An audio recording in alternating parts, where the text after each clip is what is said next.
Jungle and Stream.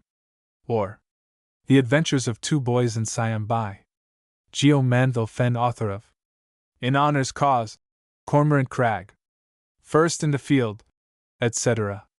Dean and Son, Limited, 6 La Bella Savage, Ludgate Hill, London, E.C.4. Made and printed in Great Britain 60 years ago. 2. The Jungle Hunter 3. Shree's Prisoner 4. Fishing with a Worm v. The Doctor's Postmortem 6. Making Plans 7. The Brink of a Volcano 8. A Prowl by Water 9. Naturalist's Treasures X. What Harry Heard 11. The Naga's Bite 12. Sol the Elephant 13. Their First Tiger 14. A Young Savage 15. For the Jungle, Ho! 16. The Houseboat 17. Jungle Sights and Sounds 18. Elephants at Home 19. A Night Alarm XX. A Dreary Return 21. A Hiding Place 22. Daring Plans 23. The Spear Harvest 24. The Help Seeker 25. A Desperate Venture 26. For Life 27. The Powder Mine 28. Saving the Stores 29. The Doctor Kept Busy XXX. Like a Bad Shilling 31. Coming Home to Roost 32. In the Nick of Time 33. What followed? Illustration. Then there was a roar like a peal of thunder. Chapter 160 years ago. Charlie is my darling, my darling, my darling, was sung in a good, clear, boyish tenor, and then the singer stopped, to say impatiently, What nonsense it is! My head seems stuffed full of Scotch songs, wee bit sangs, as the Doctor calls them. Seems funny that so many Scotch people should come out here to the east. I suppose it's because the Irish all go to the west, that they may get as far apart as they can, so that there may not be a fight. I say, though, I want my breakfast. The speaker, to wit Harry Kenyon, sauntered up to the veranda of the bungalow and looked in at the window of the cool, shaded room, where a manservant in white drill jacket and trousers was giving the finishing touches to the table. Breakfast ready, Mike? Yes, sir, coffee's boiled, curry's made. Curry again? Yes, Master Harry, curry again. That heathen of a cook don't believe a meal's complete without curry and rice. But I thought we were going to have fried fish this morning. So did I, sir. I told him plainly enough, but he won't understand, and he's curried the lot. How tiresome! I should like to curry his hide, Master Harry, but it's leather-colored already. Never mind, there's some fresh potted meat. Bother potted meat! I'm sick of potted meat. Look here, next time I bring home any fresh fish you go into the kitchen and cook them yourself. What, me go and meddle there? Look here, Master Harry, I'll go with you fishing, and wade into that sticky red mud if you want me to, or I'll go with you shooting or collecting, and get my eyes scratched out in the jungle, and risk being clawed by tigers, or stung by snakes, or squeezed flat by an elephant's neat little foot, but I'm not going to interfere with Old Ing's pots and pans. Why, he'd put some poison in my victuals. Nonsense! He would, sir, sure as I stand here. He looks wonderful gentle and smiling, with that Chinese face of his, but I know he can bite. Poor Old Ing, he's as harmless as his name. Ng. Name? I don't call that a name, Master Harry. Fag end of a pig's grunt, that's about what that is. Here, I want my breakfast. Isn't Father nearly dressed? No, sir, he hasn't begun to shave yet, and he won't be down for another quarter of an hour. Call me when he comes, said the lad, and he went off down the garden again, towards the river which flowed swiftly at the bottom, where the bamboo landing stage had been made, with its high-peaked tap, or palm-leaf roof. It was all bamboo.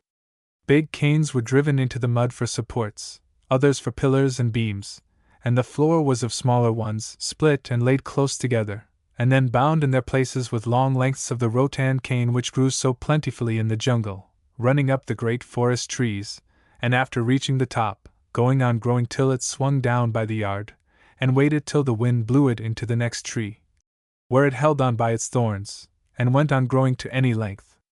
The garden was beautiful in its wildness, the trees having been left for shade, and John Kenyon, the East India merchant, who had settled far up one of the rivers of Siam 10 years before, after the death of his wife, had found out from long experience that he who tries to make an English garden in a tropical country has worry for crops, while he who encourages the native growths makes his home a place of beauty.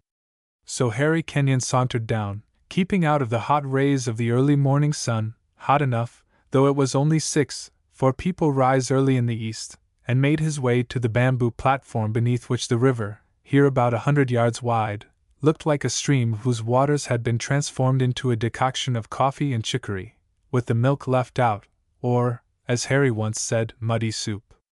The creepers, crowded with many-colored blossoms, hung down from the trees and ran over the roof, forming, with the dry palm leaves, nesting and hiding places for plenty of natural history objects from the neighboring jungle. Birds nested there, and rats and snakes came birds nesting, while lizards of various kinds, from the little active flycatchers to the great shrieking tokay, found that roof an admirable resting place. There were sundry rustlings overhead as Harry stepped on to the slippery, squeaking, yielding bamboos, but used his second nature, and 10 years in such company, without reckoning the inhabitants of the jungle, had made the boy so familiar with many of these things that he looked upon them with a calm contempt. As a matter of course, he would have swarmed up a tree fast enough at the sight of a tiger or elephant in either of the forest tracks, or, to use Mike's expression, have made himself scarce if he had encountered a cobra, or seen one of the great boas swaying to and fro from the gigantic limb of a tree. Even at the moment of stepping upon the covered-in summerhouse-like landing stage, with its fishing rods laid up overhead in the bamboo rafters, he shrank a little, and then angrily bared his teeth as he stood gazing down at the water a dozen yards away. "You beast!" he hissed. "Oh, if you'd only stay there while I fetched a gun! Oh, yes, it's all very well to wink one eye at me, I'd make you wink both." It seemed odd that the lad should address himself like that to a piece of rugged, gnarled tree trunk floating slowly down the flashing river, but, as aforesaid, Harry Kenyon had been up the country in Siam ever since he was quite a little fellow, and had been accustomed to have the wild creatures of the forest for pets and companions. Where boys at home had had cats or dogs, Harry had more than once petted a tiger cub. Lizards had been as common with him as white mice with English lads. Then he had kept squirrels, snakes, monkeys, and birds to any extent. Moreover, he had once contrived to keep alive, until it became wild instead of tame, a hideous-looking creature which lived in a fenced-in patch of sand with half a sugar hogshead sunk level with the ground, provided with a central heap formed of an old tree root, and filled up with water. This creature strangely resembled the efts or newts so common in some ponds, but magnified many times, so that there was no cause for surprise that the boy should speak as he did to the tree trunk, for his experienced eyes had seen at a glance that this was no half-rotten stem torn out from the bank by the flooded river. He had recognized the 2 horny prominences over the eyes, and their furtive, ugly gleam, so that he was not at all surprised when one end of the trunk moved slowly, in a wavy fashion, and the object began to part the water. "Yes, I thought you'd soon go," said Harry. "Stop a minute, though." He stepped gently back into the garden and snatched up a piece of stone about as big as 2 fists, from a heap of rockwork, stole back to the bamboo floor till he could just see over the edge, keeping his movements hidden, and launched out the heavy piece of spar with so good an aim that, after curving through the air just above the surface of the water, it fell with a dull thud right in the center of the trunk. The effect was instantaneous. A long muzzle with gaping jaws rose out of the water for a moment. There was a tremendous wallowing which made the water foam, and then a great serrated tail rose several feet above the surface, quivered in a wavy way, delivered a sounding slap on the top of the water, and disappeared. "I thought that would make you wag your tail, old gentleman." "What a whopper! Nearly 20 feet long, and as thick as thick. Pull a man in? Why, it would pull in a young elephant. Oh, how I do hate crocs!" The boy stood watching the surface for some minutes, but there was no sign of the huge reptile reappearing. "Gone down," muttered the boy.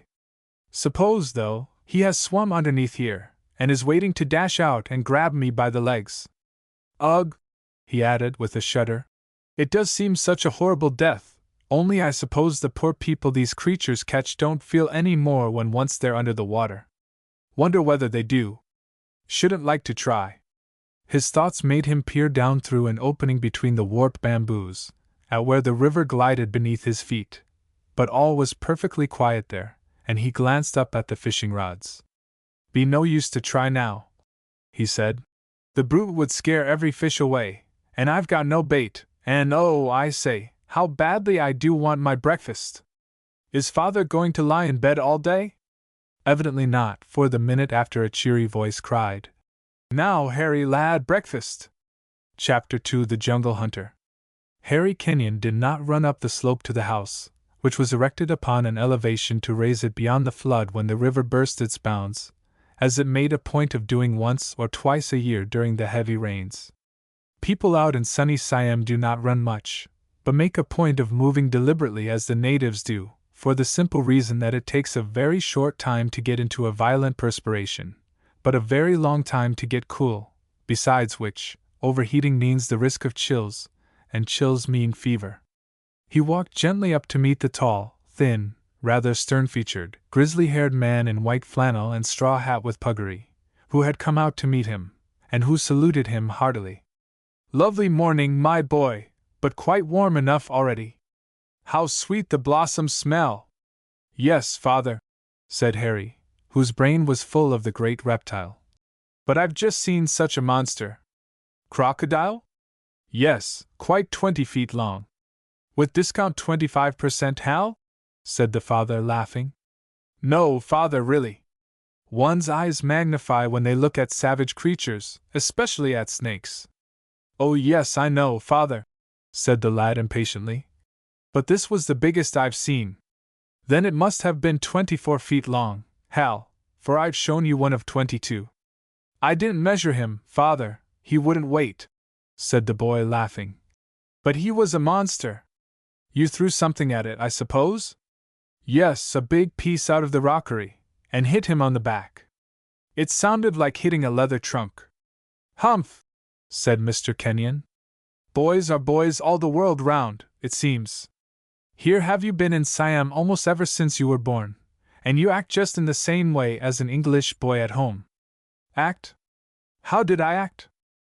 Began throwing stones. Bit of human nature, I suppose, learned originally of the monkeys. So you hit the brute? Yes, father, and he went off with a rush. Looking for its breakfast, I suppose. Let's go and get ours. Harry Kenyon required no second invitation, for the pangs of hunger, forgotten in the excitement, returned with full force, and in a few minutes father and son were seated at table in the well-furnished half-Eastern, half-English-looking home, enjoying a well-cooked breakfast, served on delicate china from the neighboring country, and with glistening silver tea and coffee pot well worn with long polishing. For they were portions of a set of old family plate which had been sent out to the fairly wealthy merchant trading with England from the East. Hullo, said Mr. Kenyon. Why, you are not eating any of your fish. No, father. Ing has spoiled them. Spoiled? Nonsense, the curry is delicious. But I don't want to be always eating curry, father. I told him to fry them. Better leave him to do things his own way, my boy, and have some. They are very good. The Chinese are a wonderfully conservative people. They begin life running in the groove their fathers ran in before them, and go on following it up to the end of their days, and then leave the groove to their sons. Did you catch all these? No, for I caught more than I did. He is more patient than I am. A great deal, and with his studies too. Yes, father, I say, the fish are better than I thought. I was talking about the prince being more patient over his studies than you are, Hal, said Mr. Kenyon drily. Yes, father, said the lad, reddening. Mike just then brought in a dish of hot bread cakes, and no more was said until he had left the room, when Mr. Kenyon continued. Take it altogether, Hal, you are not such a bad sort of boy, and I like the way in which you devote yourself to the collecting for the museum, but I do wonder at an English lad calmly letting one of these Siamese boys leave him behind. Oh, but he's the son of a king, said Harry, smiling. Pshaw! What of that? Suppose he is a prince by birth, like a score more of them, that is no reason why he should beat you. He can't, father, said Harry sturdily. Well, he seems to. If I liked to try hard, I could leave him all behind nowhere. Then, why don't you try hard, sir? It's so hot, father. And you are so lazy, sir. Yes, father. I'll have a little more curry, please.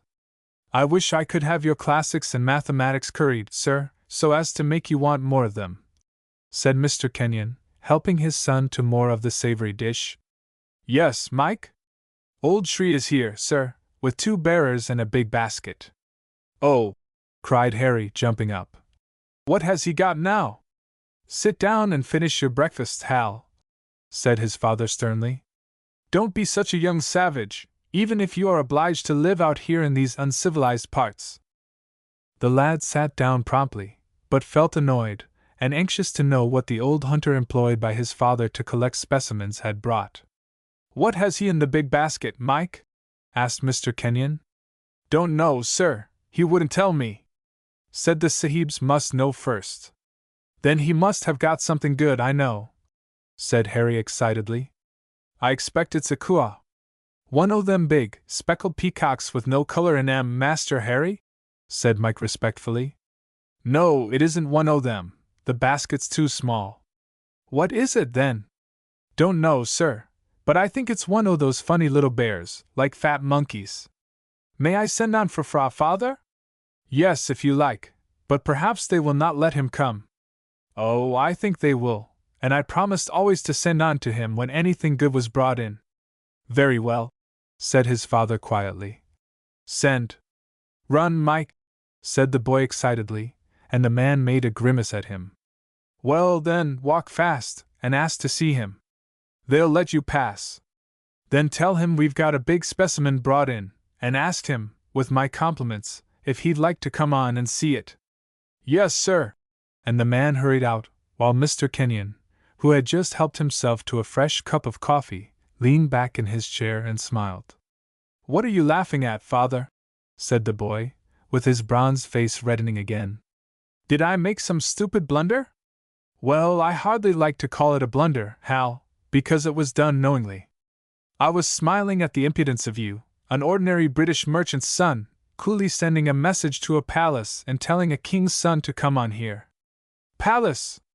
Why, it's only a palm tree house, not much better than this, father, not a bit like a palace we see in books.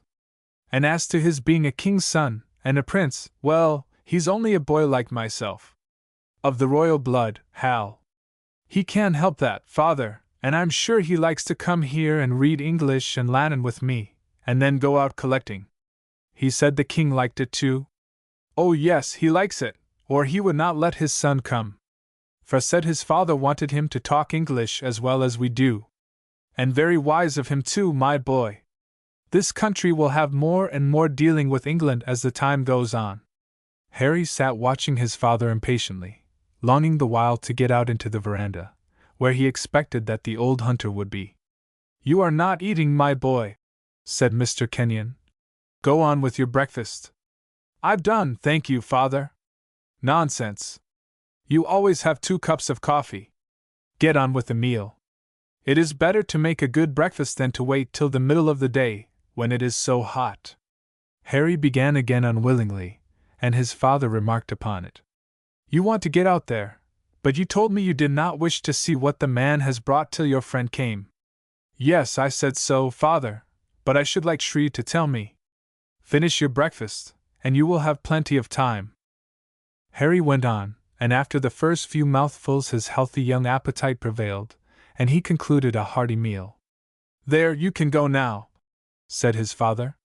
Call me when the prince comes.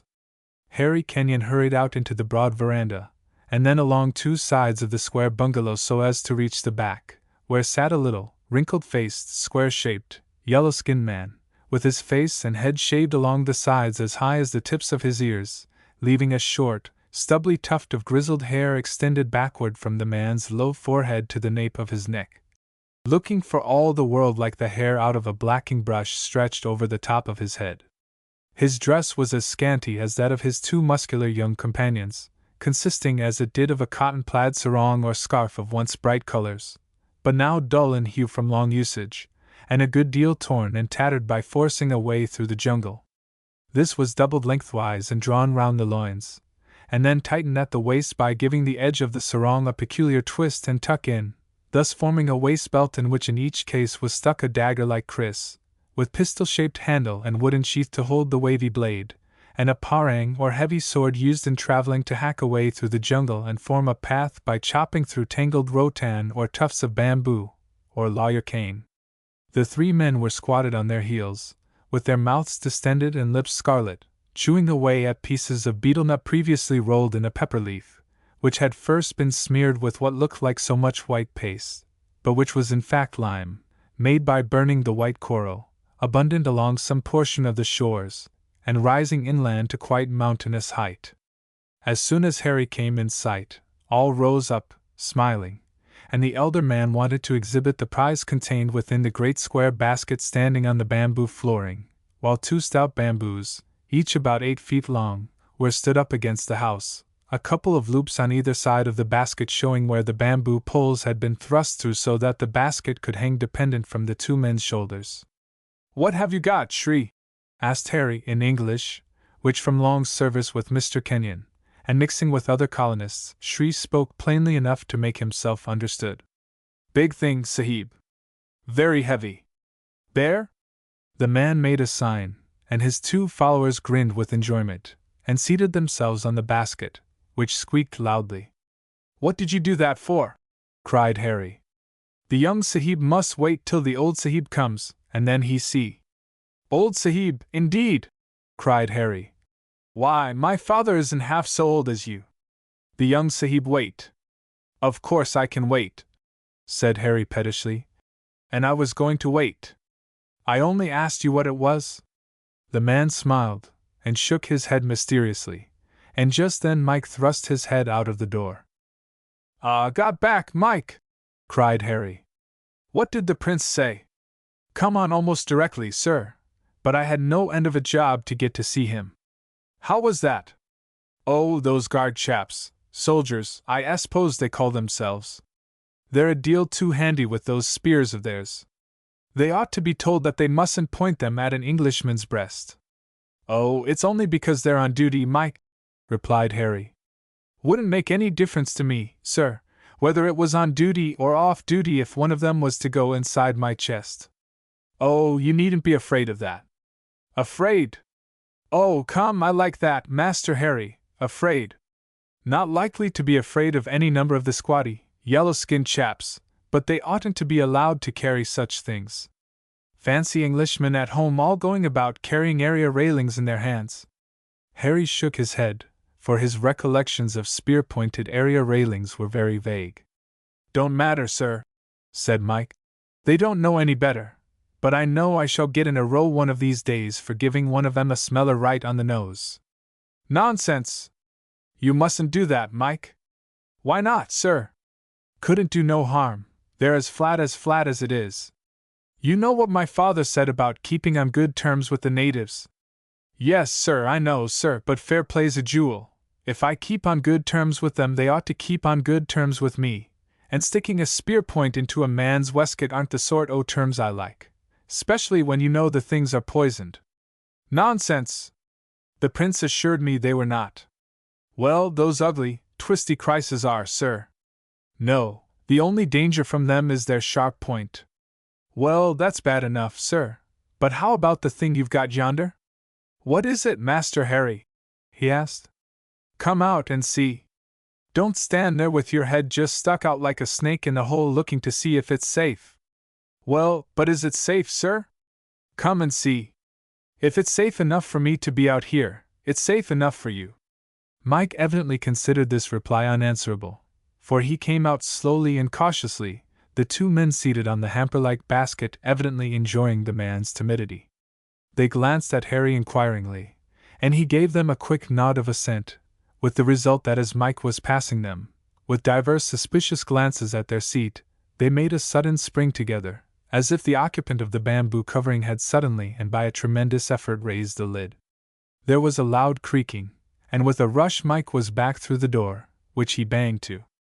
The old hunter, who had seated himself to prepare a fresh piece of betel nut for chewing, laughed till the tears ran down his cheeks, while his two bearers drew their feet up and squatted now upon the basket lid, chuckling with delight, and looking to Harry as if expecting a fresh hint for startling Mike. Harry went to the door and pushed at it, finding it give a little, but only to be pressed to directly, as if by Mike's shoulder. "Here, it's all right, open the door," cried Harry. He didn't get out. The door was opened cautiously, and Mike's head slowly appeared, to look from one to the other and encounter faces that were serious now almost to solemnity. "I thought he'd got out, sir," said Mike. "Oh no, he's safe enough. Look how they've fastened the lid down with bamboo skewers." "Yes, sir, but some o' them things is so awful strong." "What is it, tiger?" "Oh no, it's not a tiger, Mike. A tiger would scratch and kick a basket like that to pieces in no time." "Of course he would, sir." "I say, Master Harry, hadn't you better tell old Shree to get up and sit on the basket too?" "Hardly room, is there?" said Harry seriously. "Plenty, sir, if you make those chaps squeege up together a bit. But the basket's so tickle, Mike, and their weight might send it over sidewise. If it did, the basket would go nearly flat, the lid would be burst off, and where should be we then?" "I know where I should be, sir," said Mike. "Indoors. You wouldn't have time, for those beasts are so wonderfully active that this one would be out of the basket like a flash of lightning." "Would he, sir? Then don't you do it. Let him be." "What is it, sir, a leopard?" "Oh no, not a leopard, Mike." "What then?" "One of those big monkeys we've never yet got a sight of." "Monkey?" "Oh no." "What is it then, sir?" "Well, you see, Mike, I don't know myself yet," said Harry, laughing. Mike looked at him sharply, then at the three Siamese, whose faces were contorted with mirth, and back at his young master. "Humbugging me," he said sharply. "That's it, is it, Master Harry?" "Yah. I don't believe there's anything in the old hamper at all." He went round the basket from the other direction, so as to reach the door, and as he got behind the two men on the lid, he turned. "I do wonder at you, Master Harry, laughing at a fellow like that, and setting these niggers to make fun of me." "Yah."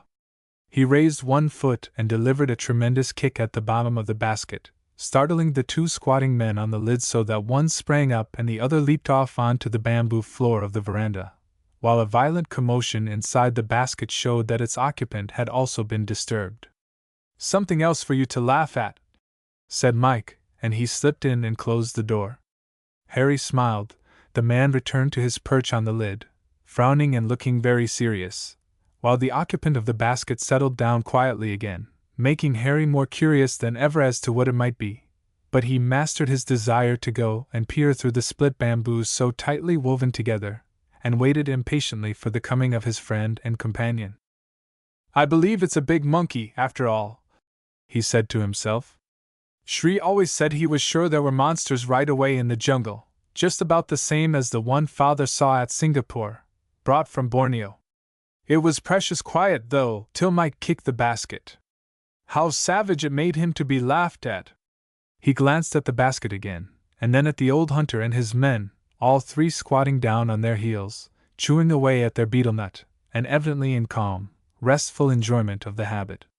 "Just like three cows chewing their cud," said Harry to himself, and then, feeling that it was the best way to avoid the temptation to look into the basket, he went along the veranda to the corner of the house, just as his father reached the next corner, coming to join them.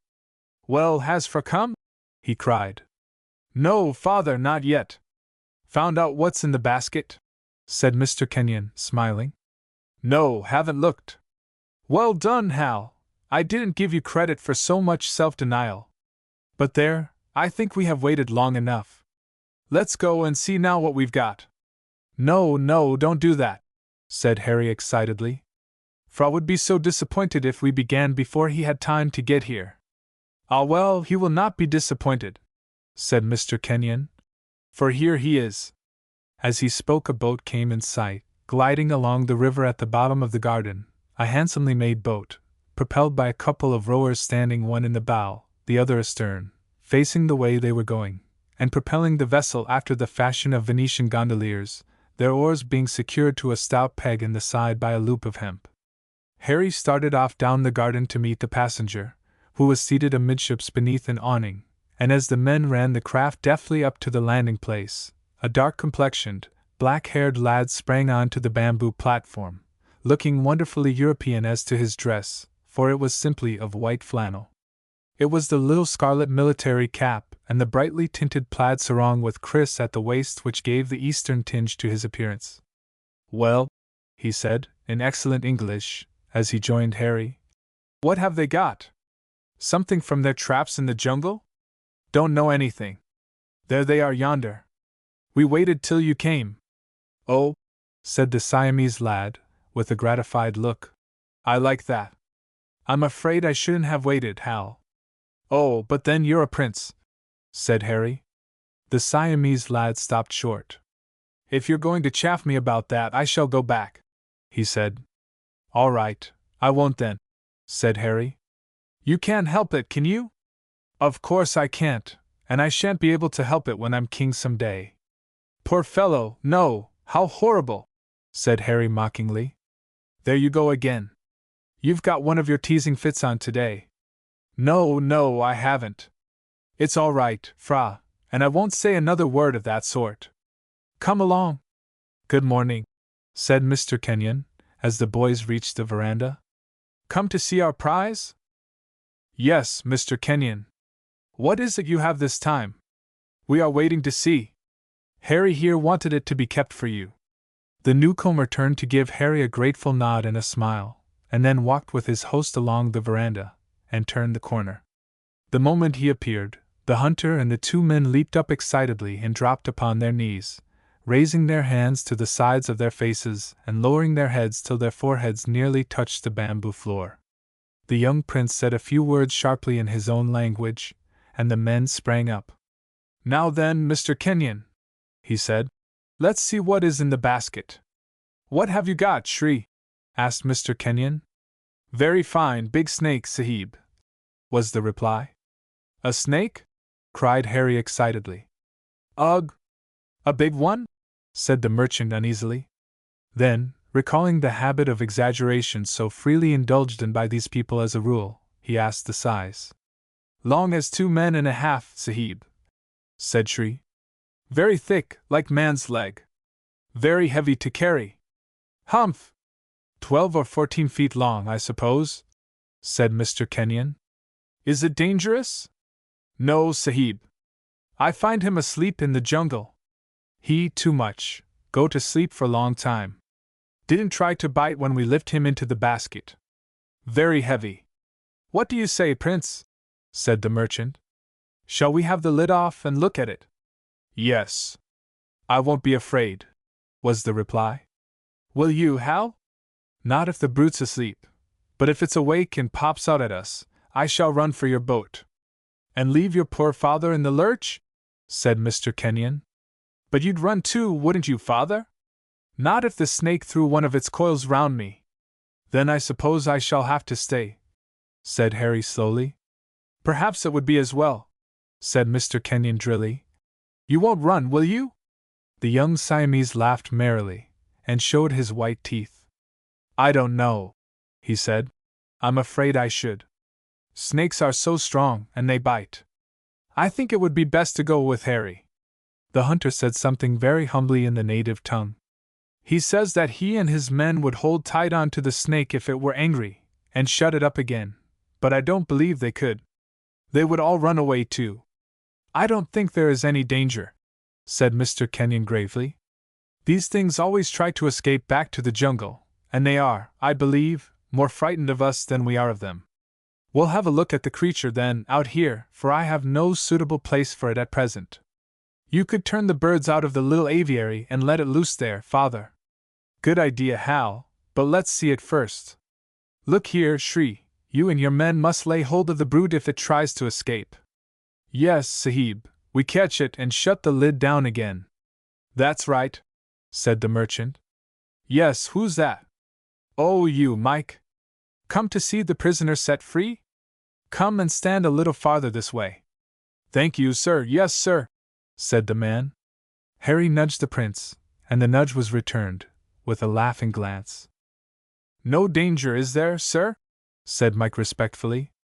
I hope not, said Mr. Kenyon. But you will be no worse off than we are.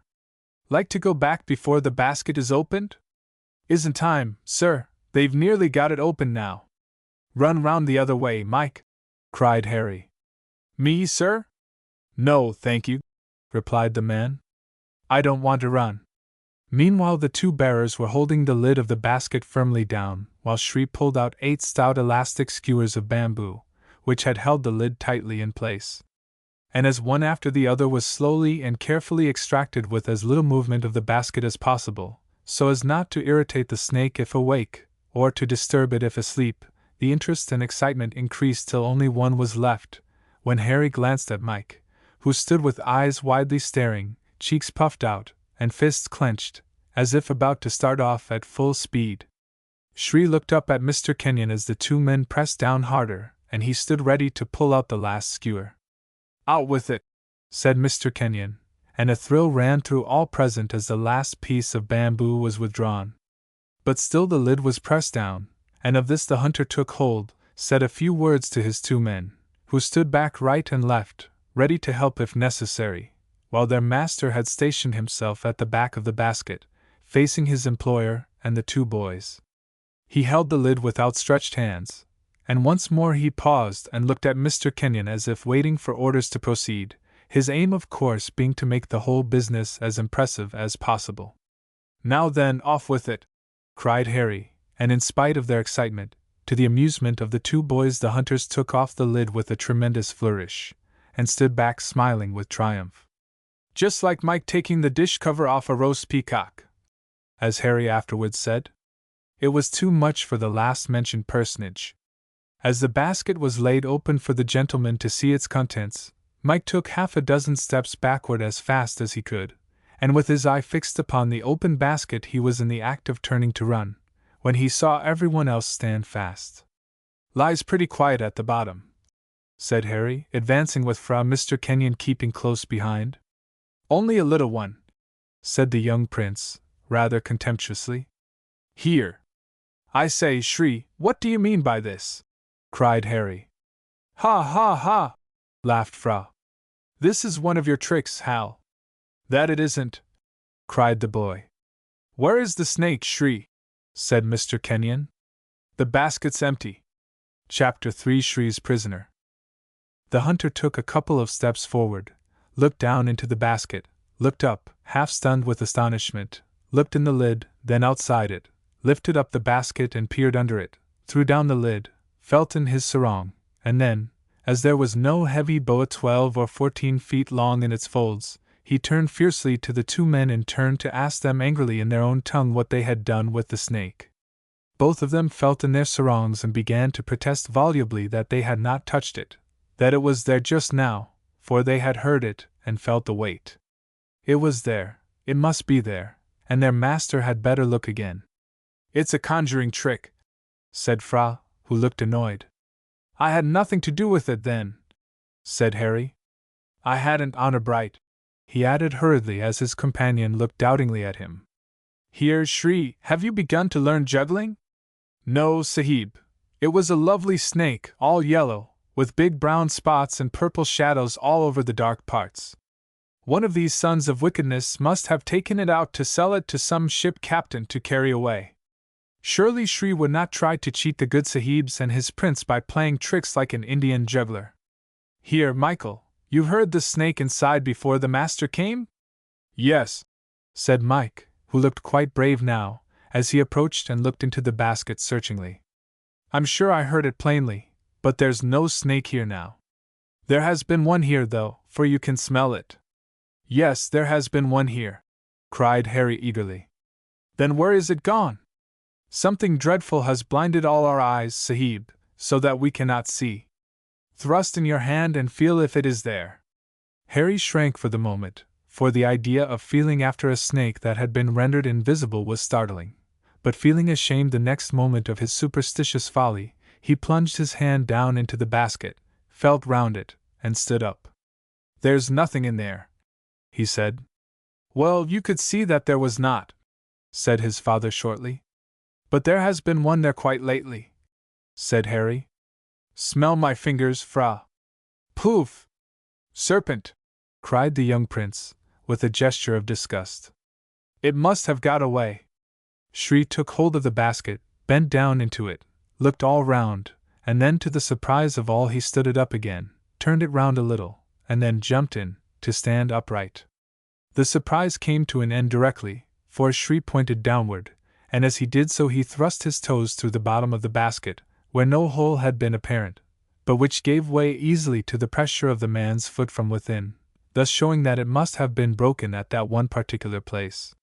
What? A hole in the bottom for the reptile to crawl out? That was wise of you, Shri. I was wise, Sahib, and the basket had no hole in it when we put the snake in. Then it must have made one, and forced its way through. Shri was silent, and looked at Mike as if waiting for him to speak. But Mike had not the least intention of speaking, and stood with his lips pinched together, perfectly dumb. Why, of course! Cried Harry excitedly. I see now. Mike gave the basket a tremendous kick as he went by it, and startled the serpent, and made it swing about. Why, Mike, you must have broken a hole through then. Master Harry, began Mike. Yes, Sahib, that was it. He broke a hole through, and once the snake's head was through he would force his way right out. 1 minute, said Mr. Kenyon rather anxiously. Tell me, Harry, are you perfectly sure that the snake was there? Certain, father. And you saw Michael kick the basket? Oh yes, father, and Michael knows he did. That's right enough, sir, but I didn't mean to let the brute out. No, no, of course not, said Mr. Kenyon anxiously. But if the serpent was in that basket a short time ago and is gone now, it must either be in one of the rooms here by the veranda or just beneath the house. Oh! Ejaculated Mike, with a look of horror, as he glanced round, and then he shouted as he pointed to an opening in one corner of the veranda, where a great bamboo had been shortened for the purpose of ventilating the woodwork beneath the bungalow. That's the way he has gone, sir. That's the way he has gone. It seemed only too probable, for it was just the kind of place in which a fugitive, gloom-loving reptile would seek for a hiding place, while as if to prove the truth of Mike's guess there was a sharp, squeaking sound heard somewhere below the house, and one after the other 3 rats dashed out of the opening, darted across the veranda, and sprang into the garden, disappearing directly amongst the plants. Yes, said Mr. Kenyon. The reptile seems to have gone under the house. And he will clear away all the rats, Sahib, said Shri, in a tone of voice which seemed to add, and what could you wish for better than that? But I think that my son and I would rather have the rats, my man. What do you say, Hal? Yes, father, of course. We can't live here with a horrible thing like that always lying in wait for us. How long did you say it was, Shri? 2 men and a half, Sahib. And that's a man and a half too long, Shri. What's to be done? Shri looked disconsolately at the merchant, and slowly rubbed his blacking brush-like hair. The Sahib told me to bring everything I could find in the jungle, and this was a lovely snake, all yellow and brown and purple like tortoiseshell.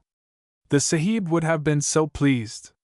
No doubt, if I could have got it shut up safely in some kind of cage, but you see you have let it go.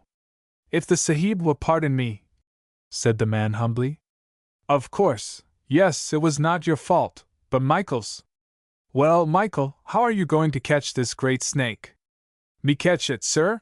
Said Mike mildly. Yes, of course. We can't leave it at liberty here. I thought perhaps you would shoot at it, sir, or Master Harry would have a pop at it with his gun.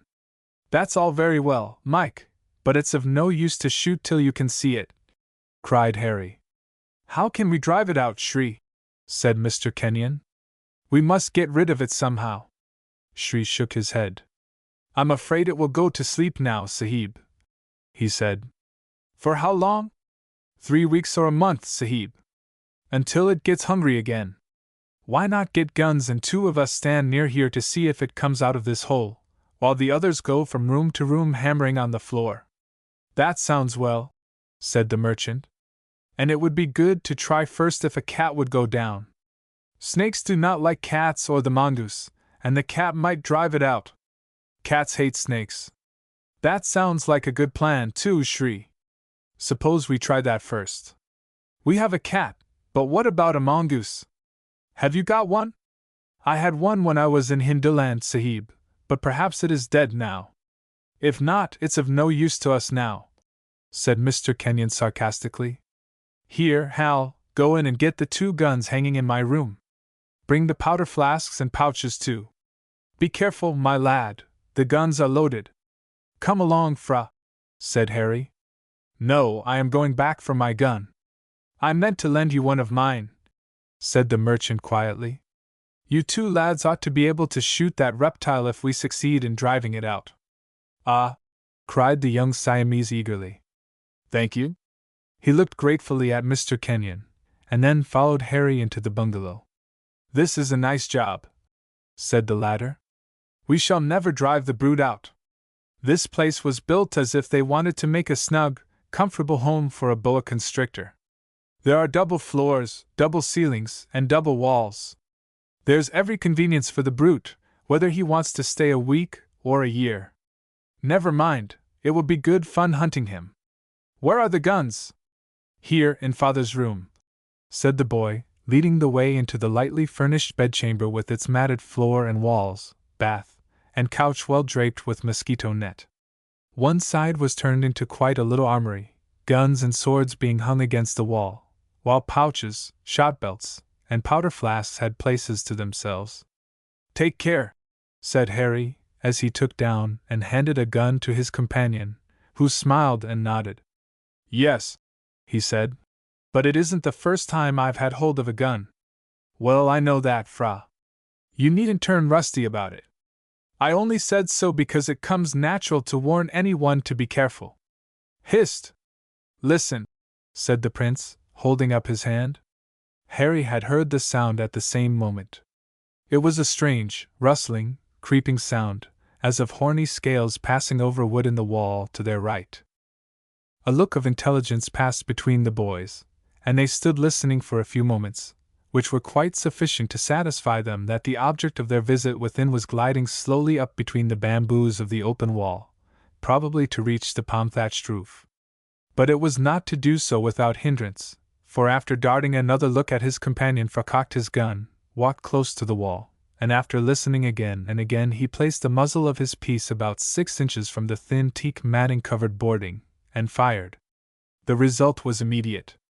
Whether hit or only startled by the shot, the reptile fell with a loud thud and there was the evident sound of writhing and twisting about.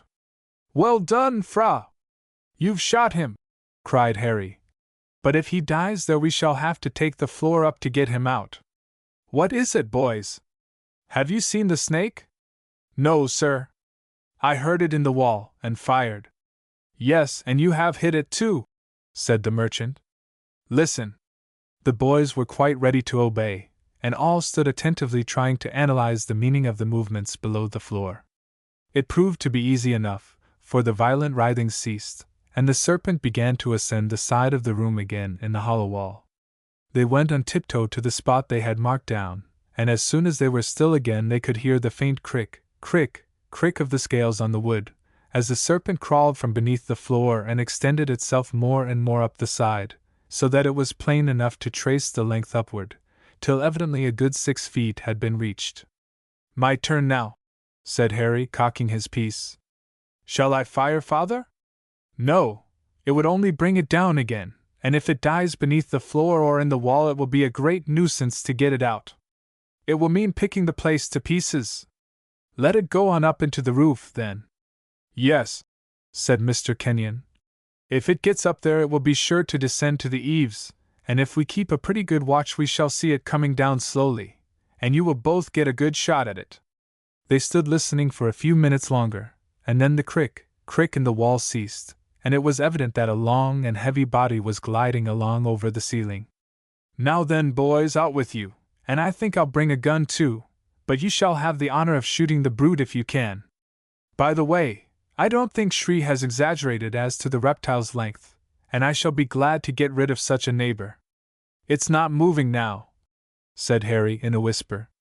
Yes, I can hear it, said Fra, whose ears were preternaturally sharp. It's creeping towards where it can see the light shine through, and it will come out right on the roof.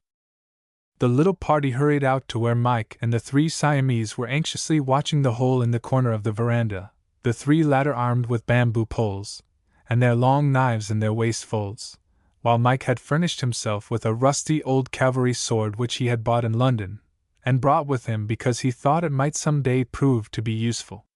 Their watching in the veranda came to an end on the appearance of the little party, and they were posted ready to rush in to the attack of the reptile if it should be shot, and come wriggling down off the atap thatch. But for some minutes after the whole party had commenced their watching there was no sign of the escaped prize, not the faintest rustle or crackle of the crisp, sun-dried roof.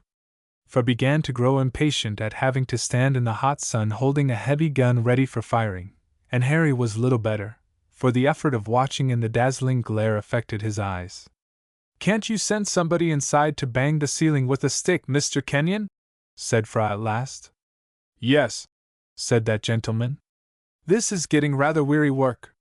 Here, Mike, go indoors and listen till you hear the snake rustling over the ceiling of my room, and then thump loudly with a bamboo." "Yes, sir," said Mike promptly, and he took 2 steps towards the house, and then stopped and coughed. "Well, what is it?" said Mr. Kenyon. "I beg pardon, sir, but suppose the beast has taken fright at seeing you all waiting for him, and got into the house to hide." "Yes?" said Mr. Kenyon. "And is scrawling about all over the floor. What shall I do then?" "Don't lose a chance. Hit it over the head or tail with all your might." Mike looked warmer than ever, and began to wipe the great drops of perspiration off his forehead. "Yes, sir," he said respectfully. "We must not stop to be nice now, for it seems to be hopeless to think of capturing the reptile again, and I can't have such a brute as that haunting the place." "No, sir, of course not," said Mike. "Well, go on," said Mr. Kenyon sharply.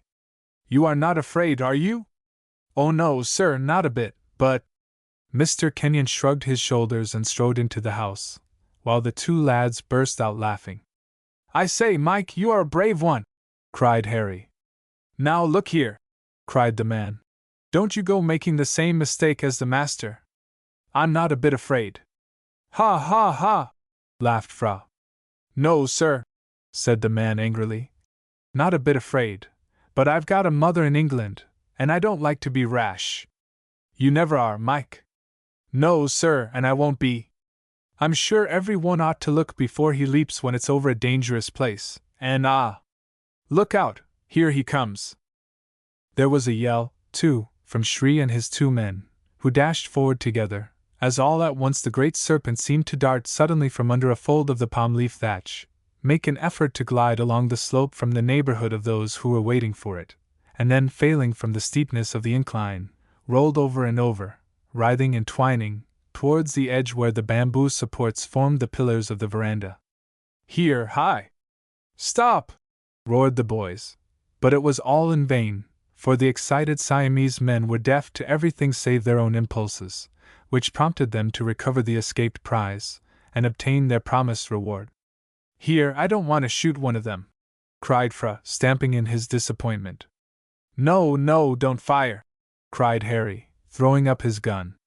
"Here, hi, Mike! Now's your time, go and help. Lay hold of his tail, but don't be rash." For the serpent had rapidly reached the edge of the thatch and fallen into one of the flower beds with a heavy thud which proclaimed its weight. But the next minute that was a flower bed no longer.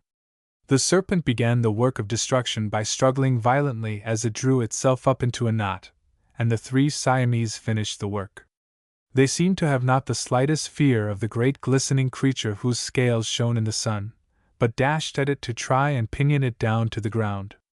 There was a furious hissing, mingled with loud shouts, panting, rustling, and the sound of heavy blows delivered on the earth and the bamboo flooring of the veranda, as the serpent freed its tail and lashed about furiously.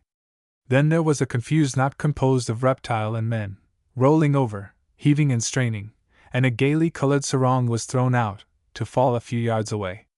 "Can't you get a shot at it, boys?" cried Mr. Kenyon, as he rushed out. "Impossible, father." "Yes, impossible," repeated Mr. Kenyon. "What fun!"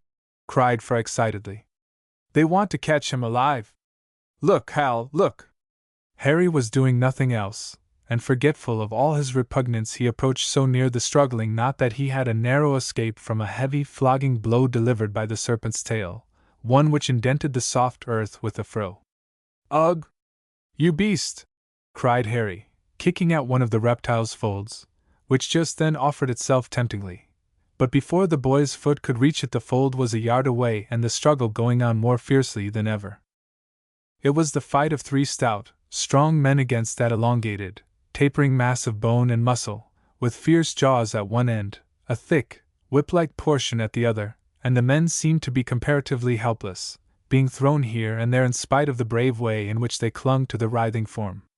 The end soon arrived, for the reptile made one tremendous effort to escape, wrenched itself free enough to throw a couple of folds of its tail round the thick bamboo pillar which supported the roof, took advantage of the purchase afforded, and threw off its three adversaries, to cling there with half its body undulating and quivering in the air, its head with its eyes glittering fiercely, and its forked tongue darting in and out, menacing its enemies and preparing to strike. The men were up again in an instant, ready to resume the attack, Shri giving his orders in their native tongue. "I'll get hold of his neck," he panted, "and you two catch his tail. Keep him tight to the bamboo, and I'll hold his head close up and ask the master to tie it to the upright." "Stand back, all of you!" cried Mr. Kenyon. "Now, boys, get into the veranda and fire outward. You have a fine chance." "No, no, Sahib!" cried the hunter imploringly. "The snake is nearly tired out now, and in another minute we shall have caught it fast." "Nonsense!" cried Mr. Kenyon. "It is far too strong for you. You are all hurt now."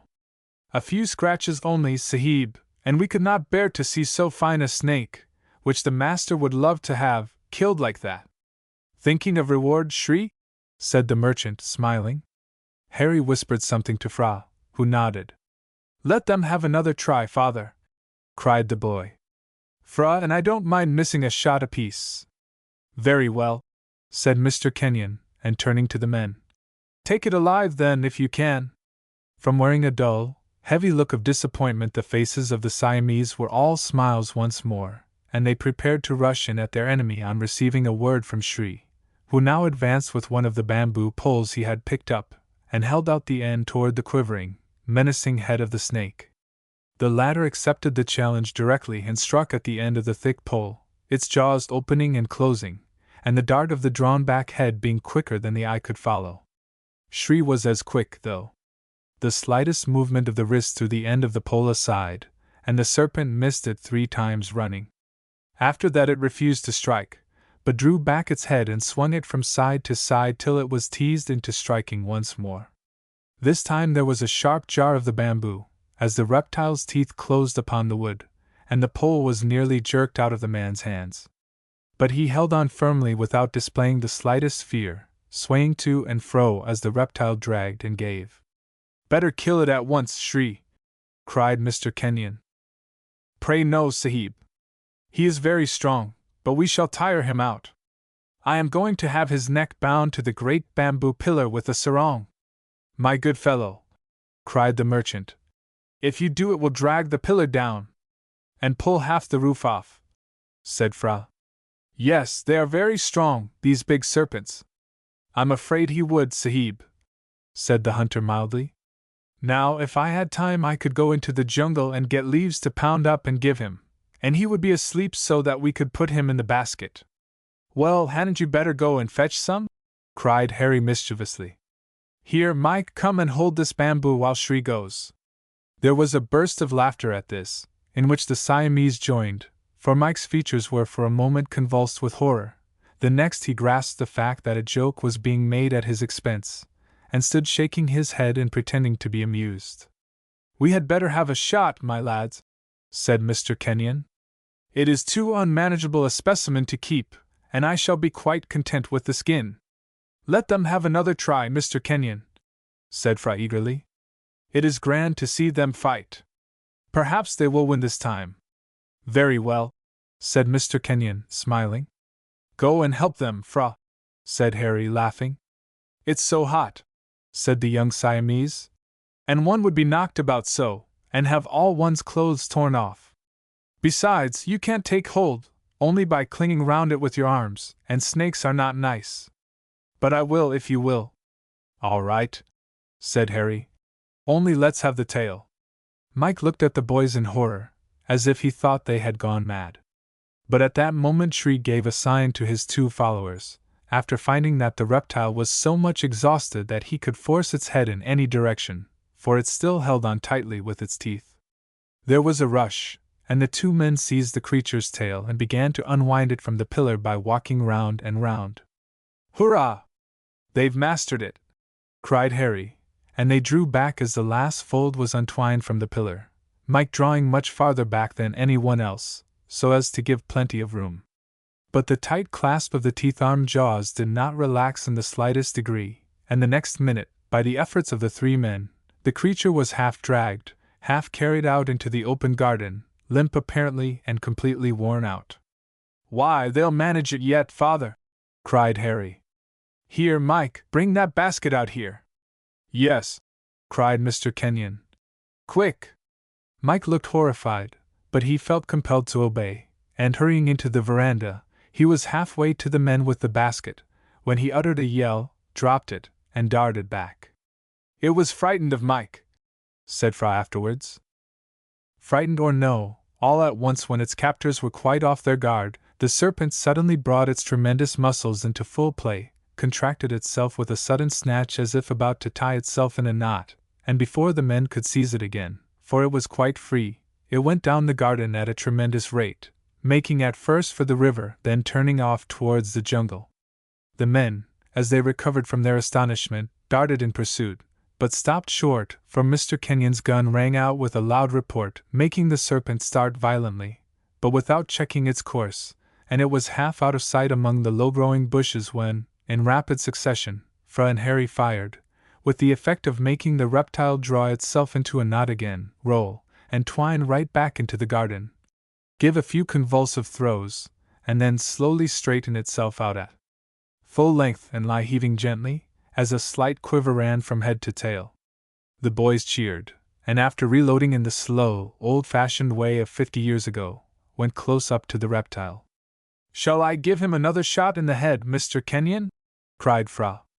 No, no, my lad, it would be only waste of powder and shot. The brute is beyond the reach of pain now. Well, Hal, how long do you make it?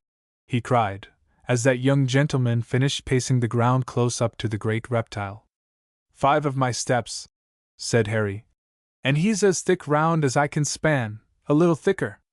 I say, isn't he beautifully marked, father? Splendidly, my boy. But who'd have thought a thing like that could be so strong? They are wonderfully powerful, said Mr. Kenyon. It is a splendid specimen, Shri. He continued to that personage, who, with his companions, all three looking sullen and out of heart, was rearranging dragged off or discarded loincloths, and looking dirty, torn, and in 1 or 2 places bleeding, from the reptile's teeth. Yes, Sahib, said the man sadly. He would have been a prize, and I should have been proud, and the Sahib would have been grateful in the way he always is to his servants. Oh, I see, said Harry, who whispered to his father and then to Fra, both nodding. I could not have kept such a monster as that alive, Shri, said the merchant. But you men behaved splendidly. You were brave to a degree, and of course I shall pay you as much or more than I should have given you if it had been prisoned alive. Oh, Sahib! Cried the man, whose face became transformed, his eyes brightened, and with a look of delight he brought a smile to his lips. Turning quickly to his 2 men, he whispered to them in their own tongue, and the change was magical. They uttered a shout of joy, threw themselves on their knees, raised their hands to the sides of their heads, and shuffled along towards the master. That will do, Shri, cried Mr. Kenyon impatiently. Make them get up. You know I do not like to be treated like that. Yes, Sahib, I know, said the hunter, and at a word the 2 men started up, beaming and grinning at the 2 lads. Brave boys, said Fra, speaking in his own tongue, and thrusting his hand in his pocket, he brought out and gave each of the men 1 of the silver coins of the country. The next moment all 3 were groveling on the earth before their young prince. He waved his hand and they rose. I don't much like it now, Hal, said Fra apologetically. But it is the custom, you know. I like to be English, though, when I am with you. Oh, it's all right, said Harry. But you do improve wonderfully, lad. You'll be quite an English gentleman some day. I say, father, give me some silver. I want to do as Fra did. Mr. Kenyon smiled and handed his son some money, nodding his satisfaction as he saw him give each of the Siamese a coin, and check them when they were about to prostrate themselves. No, no, he shouted. Be English. Pull your blacking brushes, so. The men grinned, and gave a tug at what would have been their forelocks if they had not been cropped short. Skin the snake very carefully, Shri, said Mr. Kenyon quietly, after liberally rewarding the men, whose gloom gave place to the exuberance of satisfaction. Yes, Sahib, there shall not be a tear in the skin, cried the old hunter eagerly. Where shall they do it, father? Said Harry. It will make such a mess here. Let them drag it down to the landing stage, my boy, and they can sluice the bamboo flooring afterwards, and then peg out the skin to dry on the side. You will stay and see it done? Yes, father, replied the boy, and he turned to Fra. Will you stop? Of course. I came to stay, was the reply. Didn't you see that I sent the boatman back? Chapter 4 Fishing with a Worm. I say, Shri, hadn't you and your fellows better have a wash? Said Harry, as soon as Mr. Kenyon had re-entered the bungalow to go to his office on the other side for his regular morning work connected with the dispatching of rice and coffee down to the principal city. What good, Sahib? Said the man, looking up with so much wonder in his amiable, simple face, that both Fra and Harry burst out laughing, in which the men joined. Why, you are all so dirty, and you smell nasty and musky of that great snake. But we are going to skin it, Sahib, and we shall be much worse then. Oh yes, I forgot, said Harry. When we have done we shall all bathe and be quite clean, and go and thank the good Sahib before we depart. He said a few words to his two men, and gun in hand, the boys walked with them towards the boa, when a thought occurred to Harry. I say, he cried, mind what you are about when you bathe, for there's a crocodile yonder, half as long again as that snake. Ah! Ejaculated the man. Then we must take care. So will we, Fra. We'll look out for him and try and get a shot. A big one? Said the Siamese lad. Yes, I think it is the biggest I have seen. Then we'll shoot him. But how bad you have made me! Before we became friends I followed our people's rule, never killing anything. Now this morning I am going to try and kill a crocodile, after helping to kill a snake. Well, said Harry, I don't care about arguing who's right, but it seems to be very stupid not to kill those horrible great monsters which drag people who are bathing under water and eat them, and to be afraid to kill a tiger that springs upon the poor rice and coffee growers at the edges of the plantations. So it does, said Fra with a dry look, and I am trying not to be stupid. Oh, look there! Harry was already looking, for as one of the men took hold of the serpent's tail, in order to drag it down to the landing place, it was snatched away, then raised up and brought down again heavily to lie heaving and undulating, the movement being continued right up to the head. You don't seem to have killed that, said Harry drily. No, replied Fra. But I will, and he cocked his gun. But Shri addressed a few words to him in his native tongue, and the lad nodded. What does he say? Asked Harry.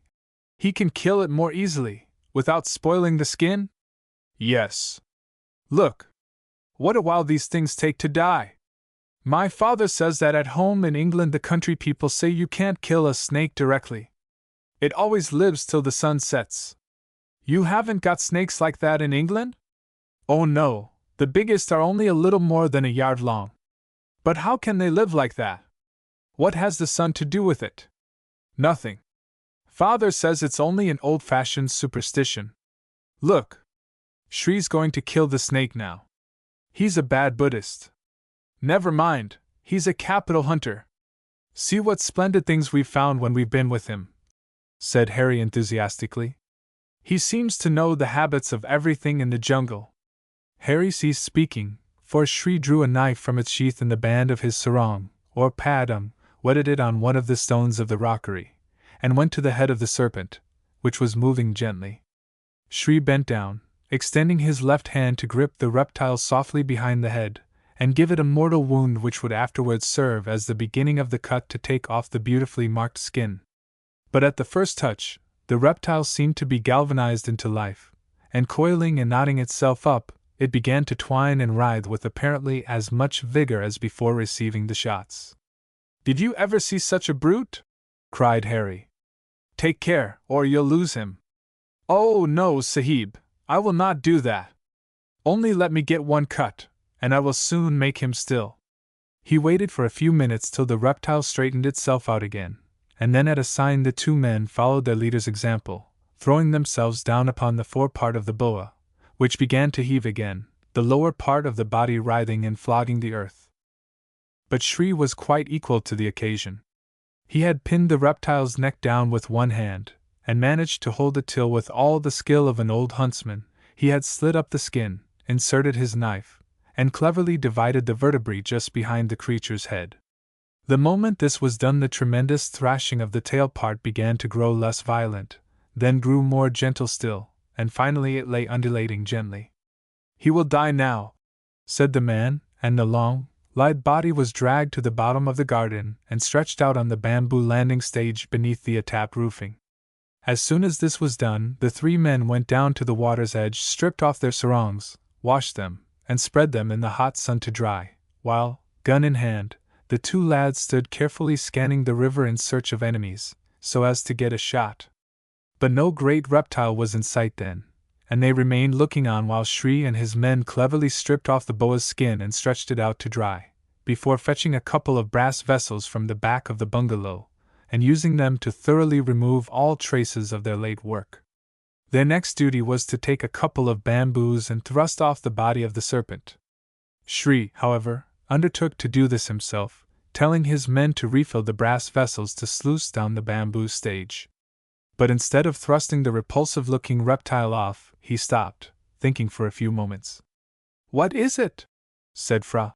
"Why don't you throw that nasty thing in to be swept out to sea?" Shri gave him a peculiar look, and turned to Harry. "Was it a very big crocodile, Sahib?" he said. "Yes." "Why? Would you like to have a shot at it?" "Of course, but these big ones are so cunning." "Let's see," said the man. "Perhaps I could get you a shot." The boys were interested at once. "What are you going to do?" said Fra. "See if I can bring one up where you can shoot." "How?" asked Harry. "Is there a big hook in the house?" said Shri. "Do you want one?" "Yes, Sahib." "Go up, then, and tell Mike to give you one of the biggest meat hooks. Say I want it directly, and then he will." The two men squatted down at the end of the landing place, smiling, behind their vessels of water, as Shri hurried up the garden, while the two boys stood, gun in hand, scanning the surface of the river. "He's going to make a bait of the snake, I suppose, but I don't expect the croc will be about here now. If the water were clear we could see." But as before said, the stream was flowing of a rich coffee or chocolate hue, deeply laden as it was with the fine mud of the low flats so often flooded after rains in the mountains, and it was impossible to see a fish, save when now and then some tiny, silvery scrap of a thing sprang out, to fall back with a splash. "We're only going to make ourselves hot for nothing," said Harry. "I don't believe we shall see the beast. Now, if you had been here when I saw him, and both of us had had guns," said Fra. "What nonsense it is to talk like that! One never is at a place at the right time." "Fortunately for the crocs," said Harry, laughing. "Here he is." "What, the croc?" cried Fra, cocking his gun. "No, no, Shri Dot, got it?" "Yes, Sahib. A good big one." The man came on to the landing stage, smiling, with the bright new double hook in his hand and a stout piece of string. Then, taking down a little coil of rope used for mooring boats at one of the posts, he thrust one of the hooks through the hemp, bound it fast with string, leaving the long piece after knotting off, and then passed the other hook well through the vertebrae and muscles behind the snake's head, using the remaining string to bind the shank of the hook firmly to the serpent's neck so as to strengthen the hold. There were about 20 yards of strong rope, and Shri fastened the other end of this to the post used to secure the boats, before looking up at the boys. "Large big fishing," he said with a dry smile. "Fish too strong to hold." "And that's rather a big worm to put on the hook," said Harry, laughing. "There, throw it out, and let's see if we get a bite." "Are you going to fish, Fra?" "No," said the prince. "I am going to shoot. You can hold the line." "Thankee, but I'm going to fish too." "Throw out, Shri." The old hunter's throwing out was to push one end of the serpent off the end of the bamboo stage, with the result that the rest glided after it, and with their guns at the ready the two boys waited to see if there was a rush made at the bait as it disappeared beneath the muddy stream.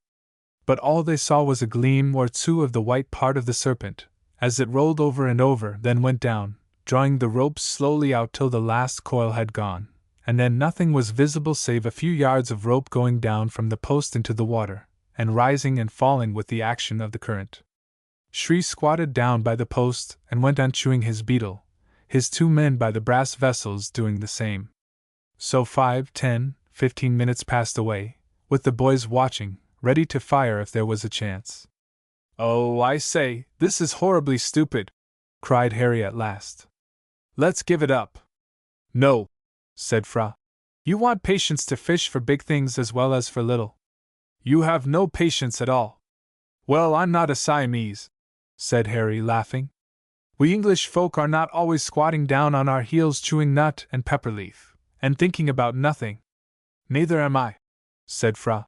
"But I have patience to wait." "It is your nature to," said Harry. "You're all alike here, never in a hurry about anything." "Why should we be?" replied Fra quietly. "We could not in a hot country like ours. You always want to be in a hurry to do something else. Look at Shri and his men, see how they wait. Yes, I suppose they're comfortable, but I'm not. I want to go and lie down under a tree. Think it's any good, Shri? Won't come, will he?" "Who can say, Sahib?" replied the man. "He ought to if he is about here.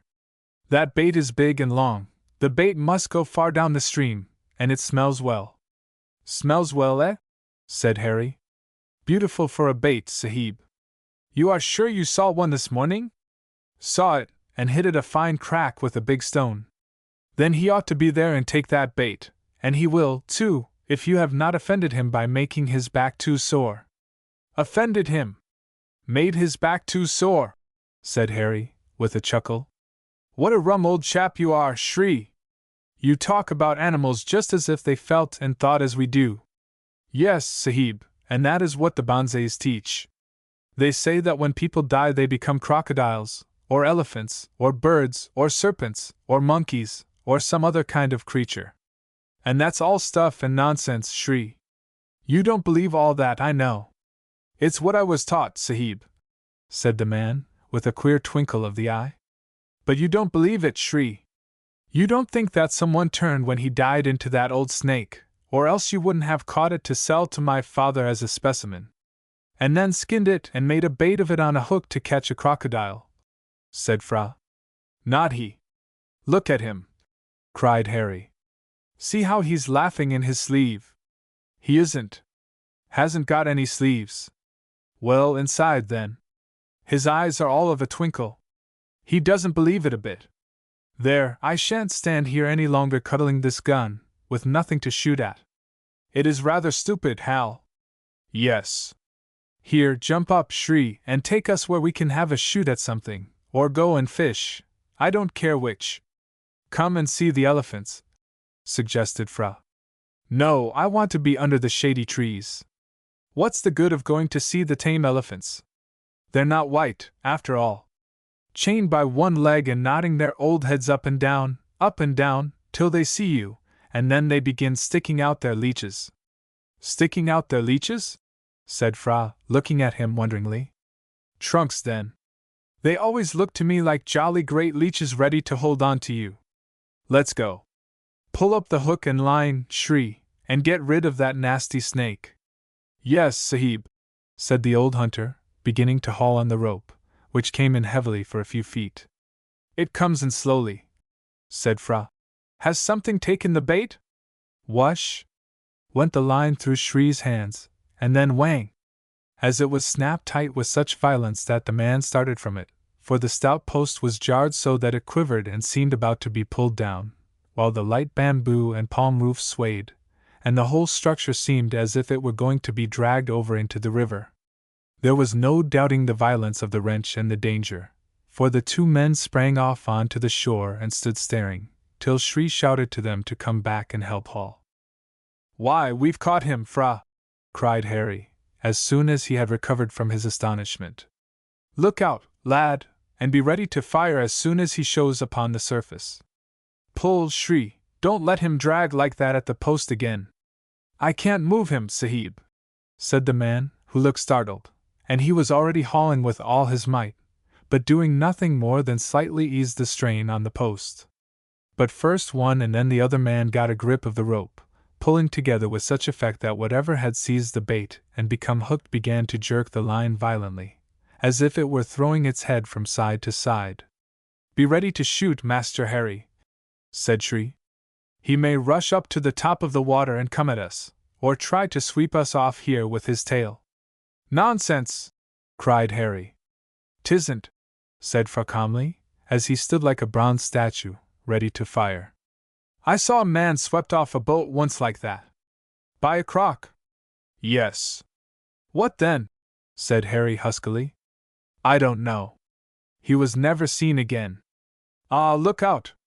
As Fra spoke, there was a violent eddying in the water where the end of the line must have been. "He's coming up!" cried Harry, raising his gun to his shoulder. "Hold on, all of you! Ah, here he is! Fire!"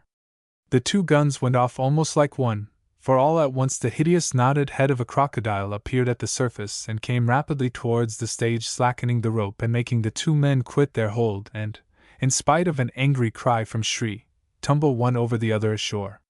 The hunter behaved bravely enough, but the moment had arrived when he felt that discretion was the better part of valor, when it was evident that the hideous reptile, enraged at finding such a finale to the delicious repast of musky boa, neatly skinned apparently for its benefit, but followed by a horrible tearing sensation in its throat and the pressure of a long rope which could not be swallowed nor bitten through because it persisted in getting between the teeth, had risen to the surface, caught sight of a man dragging at the rope, had aimed straight at him as being the cause of all the pain, and was about to rush at and sweep him from the platform.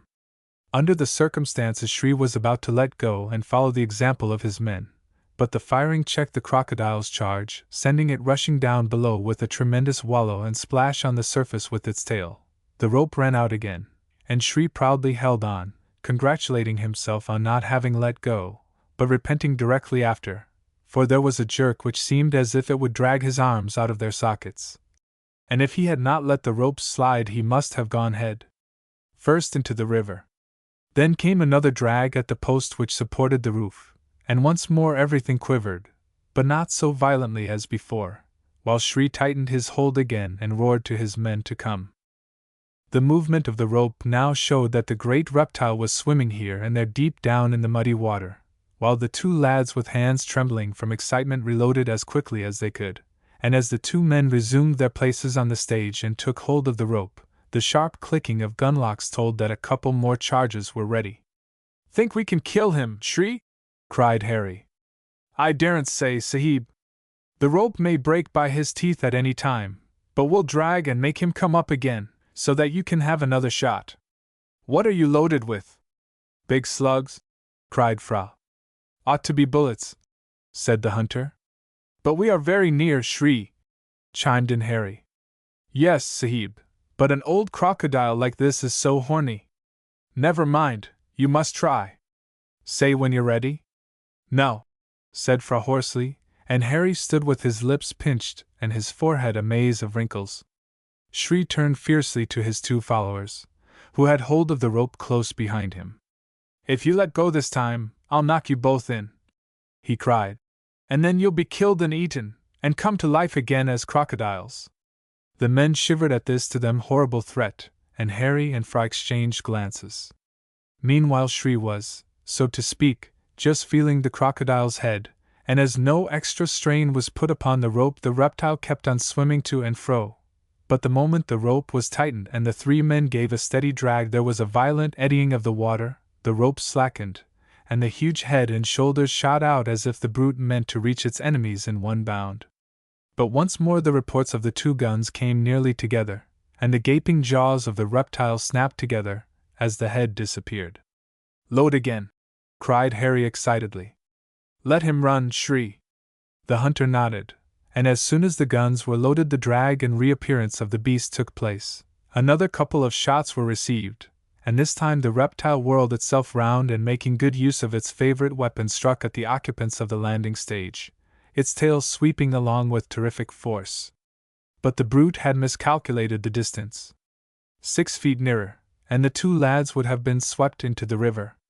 As it was, they felt the wind of the passing tail, and heard the loud humming whish as it passed. "That was near, Fra," said Harry. "Yes, the hideous wretch! The beast!" hissed the Siamese lad through his teeth, and followed it up with another loud, hollow, hissing noise from the barrel of his gun, as he rammed a wad down upon the powder. "Let's go on and kill him! Such a wretch ought not to live and destroy everything he can reach along the banks. Oh, how I wish we had some big bullets! I'd half fill the gun." "Then I'm glad you have none, old chap," said Harry. "Why?" cried Fra, pausing, ramrod in hand. "You ought to know by now." Burst the gun. "Nearly ready, Sahib?" cried Shri. "He's pulling harder, and I'm afraid of the rope breaking." "Not quite," said Fra, but a minute later. "Let's stand a bit farther back, Hal. Now, Shri, pull." There was another steady draw upon the rope, which ran out now quite at right angles with the stage, and in an instant it was responded to by a tremendous rush. The water rose in a wave, then parted, as the open jaws of the crocodile appeared, coming right at them. The next moment the landing stage quivered and rocked, for it was as if a tree trunk had struck it right at the edge. Then there was a splash which sent the water flying all over the edifice, and all was still.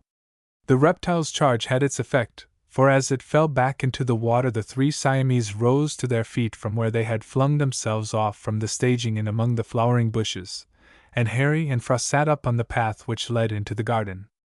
"Oh, what a beast!" cried Fra, rubbing himself. "I hate him, oh, 10,000 times worse now. Lucky we didn't shoot one another," said Harry. "I say, see how I've scratched the stock of Father's gun." "Why didn't you fire, Sahib?" said Shri ruefully, as he began picking thorns out of his left arm. "Come, I like that!" cried Harry. "Why didn't you three hold on by the rope? I say, Shri, this is a winner." "You see, he doesn't like that hook, Sahib," said the hunter. "But he has got to like it," said Harry. "There, we're not beaten. Come on again. We must kill him now. I'm afraid, Sahib, he is one of those old savage crocodiles that are enchanted, and can't be killed." "Oh, are you?" said Harry drily. "Then I'm not. And if that rope doesn't break, we're going to kill him for being so impudent, aren't we, Fra?" "Yes," said the lad, with his dark eyes flashing. "We will kill him now if it takes pounds of powder." "And hundredweights of shot," said Harry. "Now then, look at the primings, and then stir the wretch up again, Shri, before he jigs that post down." The jerking of the post was transferred to the arms of the men as the two lads stepped back to the bamboo floor, ready once more, and laughingly now, as they trusted to their own activity to escape the reptile's jaws. The men began to haul at the rope, with the same result as before. But the boys were more ready this time. They watched the approaching wave, and as the open jaws of the enemy appeared, they fired right in between them, as if moved by the same impulse, and this time the creature dropped back at once. "That was a good one, Shri!" cried Harry, beginning to reload. "It was great and wonderful, Sahib. How glad I am to see you both trying to slay the old murderer! A few more shots like that, and he will never again drag little children and poor weak women down to his holes in the muddy banks. It is a grand thing to do, but the bullets should be heavier than those." "Never mind," said Fra. "We'll make these do." Once more the order was given to pull, and the rope was tightened as it descended just in the same place, showing that the reptile was lying still in the same spot, probably a hole in the muddy bed, which had formed its lurking place during the last few minutes. It was a complete repetition in every respect of the last rush, and taught by experience, the lads were as quick in the repetition of their last tactics. The wave rose in response to the heavy drag, the water eddied and parted, and once more a couple of heavy charges of slugs were poured between the hideous, gaping jaws, which closed with a snap, and the head sank down out of sight. But this time there was a fresh surprise. The monster's tail rose high in the air, and delivered 3 or 4 tremendous smacks on the surface, raising such a foam and shower that it was only dimly seen how the reptile must have tried to evade its enemies by shooting upstream. But it was apparent by the direction of the rope, to which the 3 men held on as long as they could, the final jerk making them let go for a few minutes, but only for Shri to seize hold again. "He must have got that last badly, Sahib," said the hunter gravely, as he began to pull in the slack, which showed that the reptile was no longer straining at the line. "Bring him back then directly we're ready," cried Harry, "and we'll give him another dose. But I say," he added, as he went on loading quickly, "that line comes in very easily." "Yes, Sahib, and we must be on the lookout. I thought he had rushed upstream, but he must be close here." "I know," cried Fra. "It's just like the cunning beast. He has come back, and is hiding under the floor. We must look out." "Yes, Sahib," replied the hunter. "Very likely, for they are cunning things. I will not pull in more rope till you are ready for him." "Ready!" cried Fra a minute later, and Harry echoed the cry. "Better stand on my other side, Sahibs," said Shri, and the lads took up the more advantageous place, 1, 2, which made the hunter more safe from proving the resting place of the next volley of bullets. The 2 men eagerly took their places at the rope, for familiarity with the danger incurred had thoroughly bred contempt, and the hauling began slowly and steadily, every one being on the qui vive, and ready to spring back. But the first yard came without the slightest resistance. "Look out!" said Harry, holding his gun to his shoulder, and aiming down at the water. "He must be very near." Another yard came without the crocodile being felt. "He must be close in," whispered Fra, and the excitement now became intense, for their enemy seemed to be playing a very artful game under cover of the thick water, which completely shielded the approach. "Better stand farther back, Sahibs," said Shri, ceasing to pull. "But we couldn't see to shoot," said Harry. "Better not shoot than be seized by this child of a horrible mother, Sahib." "We should have time to spring back," said Fra, "for we should see the water move. Go on pulling in the rope." "Yes, go on," said Harry excitedly. "I can't bear this waiting. Haul quicker, and let's have it over." The men obeyed, and another yard was easily and slowly drawn in, the Siamese in their excitement opening their eyelids widely so as to show the opalescent eyeballs. But still there was no check, and the curve of the rope now showed that the hook end must be close under the stage. "Now, Sahibs, mind," whispered Shri hoarsely. "He is down there by your feet, or else right under the floor." The lads glanced down at the frail, split bamboos, through whose interstices they could just catch the gleam of the flowing water, while the same idea came to both. Suppose the brute were to dash its head upward? It would break through as easily as if the flooring had been of laths. But all was still save the rippling whisper of the water and the hum of insect life outside in the blistering sunshine, as the men drew on cautiously, inch by inch, in momentary expectation of the development of a cunning attack. It was almost in breathless awe now that the men ceased pulling for a few moments in response to an order from Shri, who whispered to his superiors, "We are just at the end, Sahibs, be quite ready to fire." "We are," they replied in a husky whisper. "Then we shall pull now sharply, Sahibs." "Pull," said Harry. "Quick!" The men gave 2 rapid heaves, and the boys started back with a shout. "Oh!" roared Harry, stamping about the floor. "Only to think of that!" For Shri was standing holding out the frayed and untwisted end of the rope, worn through at last by the crocodile's teeth, and parted in the last rush. "Oh, I say!" cried Fra. "Mind! Look out!" yelled Harry, making a dash for the shore, and immediately there was a regular stampede, which ended in the prince seizing his friend by the arm, and thumping his back with the butt of the gun he held. "Oh, I say, don't," panted Harry, who was choking with laughter. "Then will you leave off playing such tricks?" "Yes, yes, please, please," cried Harry. "Oh, don't, it hurts." "I know, it'll be like that fable of the shepherd boy and the wolf. Some day he'll come and no one will run. I don't care, so long as you leave off thumping me with that gun. Don't, Fra, old chap," he added, growing serious. "It's dangerous to play with guns." "It's too bad," said Fra. "I thought the beast was jumping on to us. What a pity, though! All that powder and shot wasted for nothing." "The bullets were too small, Sahib," said Shri. "But I'm afraid you could never have killed that crocodile." "Oh, nonsense!" cried Harry. "Bullets would have done it." Shri shook his head solemnly. "Look at him, Fra. I did think he was sensible." "No, he's nearly as superstitious as any of them," replied the lad. "No, Sahib," said Shri. "I only think it strange that you fired shot after shot into that thing, and still he was as strong as ever. I hope he will not stop about here, and make it not safe to come down to the landing place. It would be bad." "Ahoy, oi, oi!" rang out in a clear, manly voice, and the sound of oars was followed by a boat gliding into sight.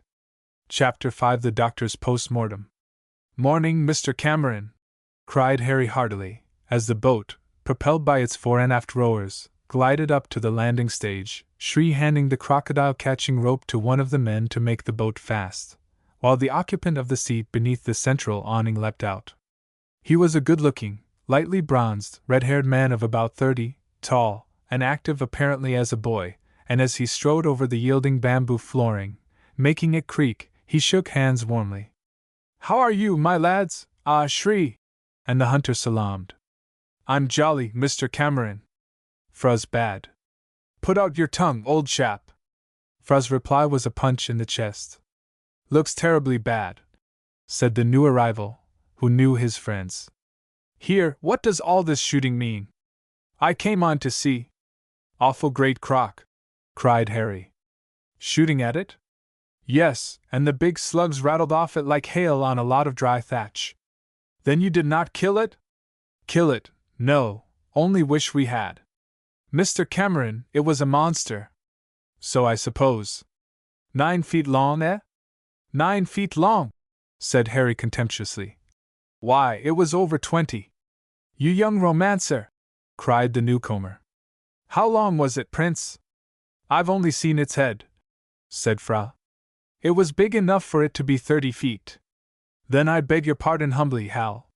This was accompanied by a hearty clap on the shoulder. "Oh, I don't mind," said the lad merrily. "Only if you won't believe me, Mr. Cameron, I won't believe you. I never tell travelers' tales, Hal." "No, but you tell me sometimes that your nasty mixtures will do me good, and that's precious hard to believe." The young doctor laughed. "You ought to have killed the croc, though," he said. "Sahib! Sahib, look!" cried Shri, as a shout arose from Mr. Cameron's boatmen. All turned sharply to where the men were pointing, to see, floating on its back and with its toad-like under part drying in the hot sunshine, the body of a huge crocodile. "That's ours!" cried Harry. "Or a dead one from somewhere up the river," said the doctor. "But we'll soon prove it with our noses." "Hooray!" "No need," cried Harry. "That's him."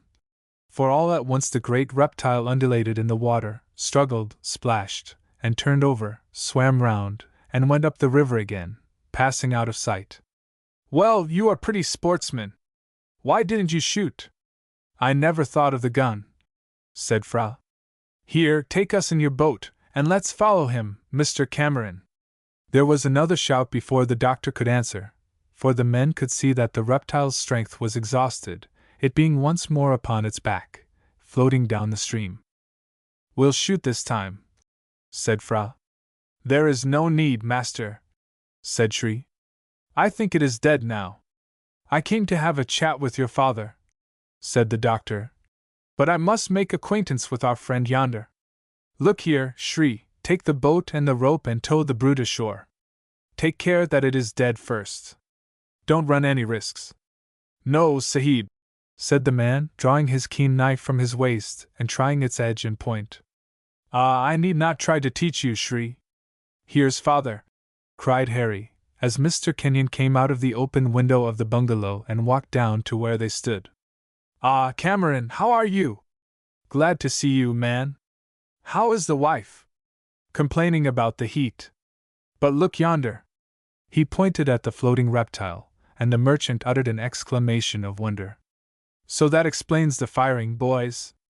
It is a monster. What a good riddance! What are you going to do, Shri? Put a rope round his neck and bring him ashore, Sahib. Yes, we ought to take some measurements. But be careful, or it will capsize you. I don't think it's dead. It will be soon, Sahib, said the man meaningly. Yes, but those creatures have such strength in their tails. Where is your spear, man? In my boat, Sahib, far away. Here, Harry, run to the hall and take down one of those Malay spears.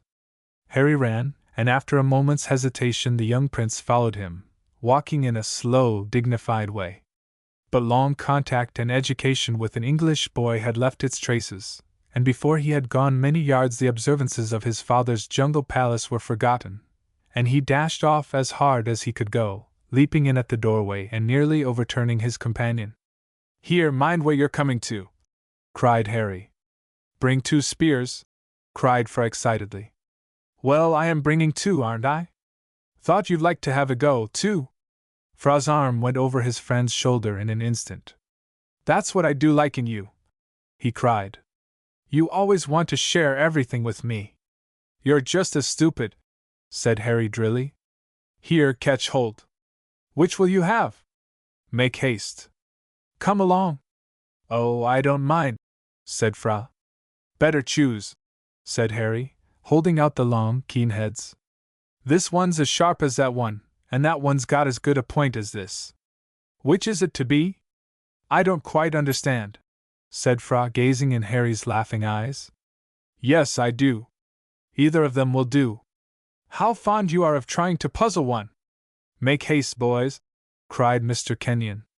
Dignity before the common people was once more forgotten, Prince and English boy racing down to the landing stage with the light spears over their shoulders.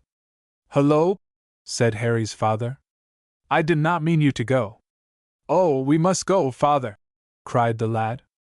Well, be careful, Shri. Mind that the boat is kept a little way back. Yes, Sahib, I will take care. You might have asked me if I'd like to come in my own boat, said the doctor, smiling. Oh, Dr. Cameron, said Fra with an apologetic look, pray go. And he offered him the spear he held. No, no, my dear lad, said the doctor. I was only joking. It is your task. But come too, cried Harry. There will be plenty in the boat without me. Off with you. Harry looked unwilling to stir, but the doctor seized him by the shoulders and hurried him along, and the next minute they were being paddled towards the floating reptile, the men managing so that the boys could have a thrust in turn, the prince as they passed along one side, Harry on their return on the other. But the thrusts did not follow one another quickly, for the deep plunging in of the spear by Fra seemed to act like a reviver, although it was delivered about where the lad believed the heart to be. In an instant the great reptile had flung itself over and began lashing the water with its tail. Take care! Shouted Mr. Kenyon from the landing stage. But the warning was needless, for a sharp stroke from the oars sent the boat well out of reach, the rowers changing their positions and sending it backward in pursuit, as the crocodile began once more to swim upstream, at a pretty good rate at first, then slower and slower, leaving the water stained with its blood as it went on. It managed to make its way, though, quite 100 yards above the bungalow before its tail ceased its wavy, fish-like motion. Then there was a struggle and a little splashing, and once more it turned over upon its back. Your turn now, cried Fra excitedly. I must have missed its heart. You stab it there this time. Want the doctor here to tell me where it is, said Harry, as he stood up with his spear poised ready to strike when within reach. Thrust just between its front paws, Sahib, said Shri from where he squatted just behind the front rower. I will if I can. If I can't, how can I? Hummed Harry. Now, whispered Shri. Yes, yes, now, cried Fra excitedly. There you are, then, muttered the lad, and he delivered a thrust right in the spot pointed out, snatching back the weapon just in time, for the wound seemed to madden the reptile, which turned over and began to struggle with astonishing vigor, but only to roll over again and swim round the boat in that position, giving for the opportunity of delivering a deadly thrust, which was followed by another by Harry. That has done it, said the latter, for there was no response to these save a slight quivering of the tail, and now Shri rose from where he had crouched. Dead now, Sahibs, he said. He will fight no more. The two lads worked their spears about in the water a few times to cleanse them, and then sat down under the thatched awning, panting and hot with exertion, while they watched the action of the hunter. Shri, aided by the boatman, who held the crocodile within reach, leaned over the side and slipped a running noose over the monster's head right up to the neck, drew it tight, and then let the rope run through his hands as the two Siamese rowers made their oars bend in sending the light sampan along, for the huge bulk was heavy.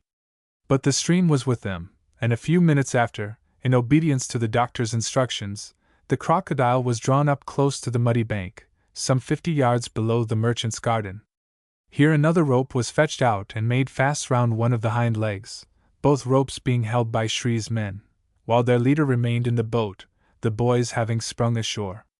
And now measurements were taken, the monster proving to be just 21 feet in length, and of enormous bulk. I was not far wrong, Dr. Cameron, said Harry. No, my boy, you were not indeed. Are you going to let it float down the river now? Asked Fra. Not yet, said the doctor. But perhaps you two had better go now, for I am about to superintend rather a nasty examination in the cause of science. I know, said Harry to his companion. He is going to see what the thing lives on. Shall we go? No, said Fra gravely. I want to learn all that I can, and the doctor is so clever, he seems to know everything. I heard what you said, Prince, said the doctor, smiling.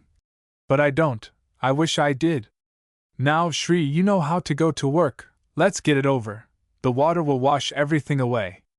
The hunter, who had worked with Dr. Cameron in many an expedition, and understood what was required, bent over the side of the boat, made one long opening, and then plunging his knife in again, made another, and with the flowing water for help, in a short time laid bare the various objects which formed the loathsome reptile's food.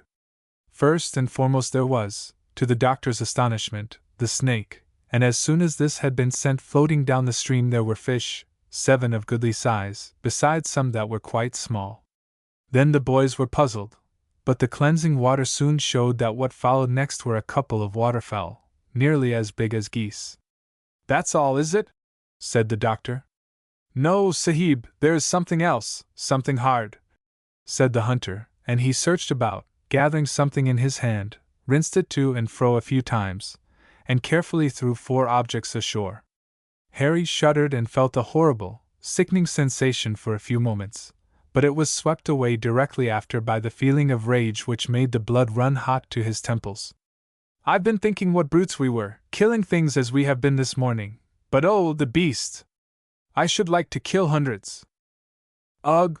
Ejaculated Fra, as he stamped his foot, and then through his compressed teeth. The wretches! The monsters! How I hate them! He said no more, but stood with his companion listening as the doctor rested on one knee and turned over the objects on the grass. Yes, strung on wire, that is why they have not separated. Gilt bronze, and very pretty too. Each one is chased, the leg and arm bangles are bronze too, and quite plain. You may as well put them in your museum, Kenyon, with a label containing their sad little history, worn by some pretty little Siamese girl dragged under when bathing. Yes, Sahib Doctor, said Shri respectfully. They wear bangles like that 3 days' journey up the river. Horrible! Ejaculated Harry, bending over the relics. Horrible indeed, my boy, said his father. Then laying his hand upon Fra's shoulder. Thank you both, my lads, for ridding the river of a vile old murderer. Thank old Shri too, father, said Harry eagerly, for he did more than either of us. I'm going to thank Shri, said the merchant. There, let the monster float down to the sea. Don't go away yet, Dr. Cameron, and I want to talk to you. Yes, and Harry and I want to go up the river to the wild jungle, said Fra eagerly. We have not had a hunt for a week.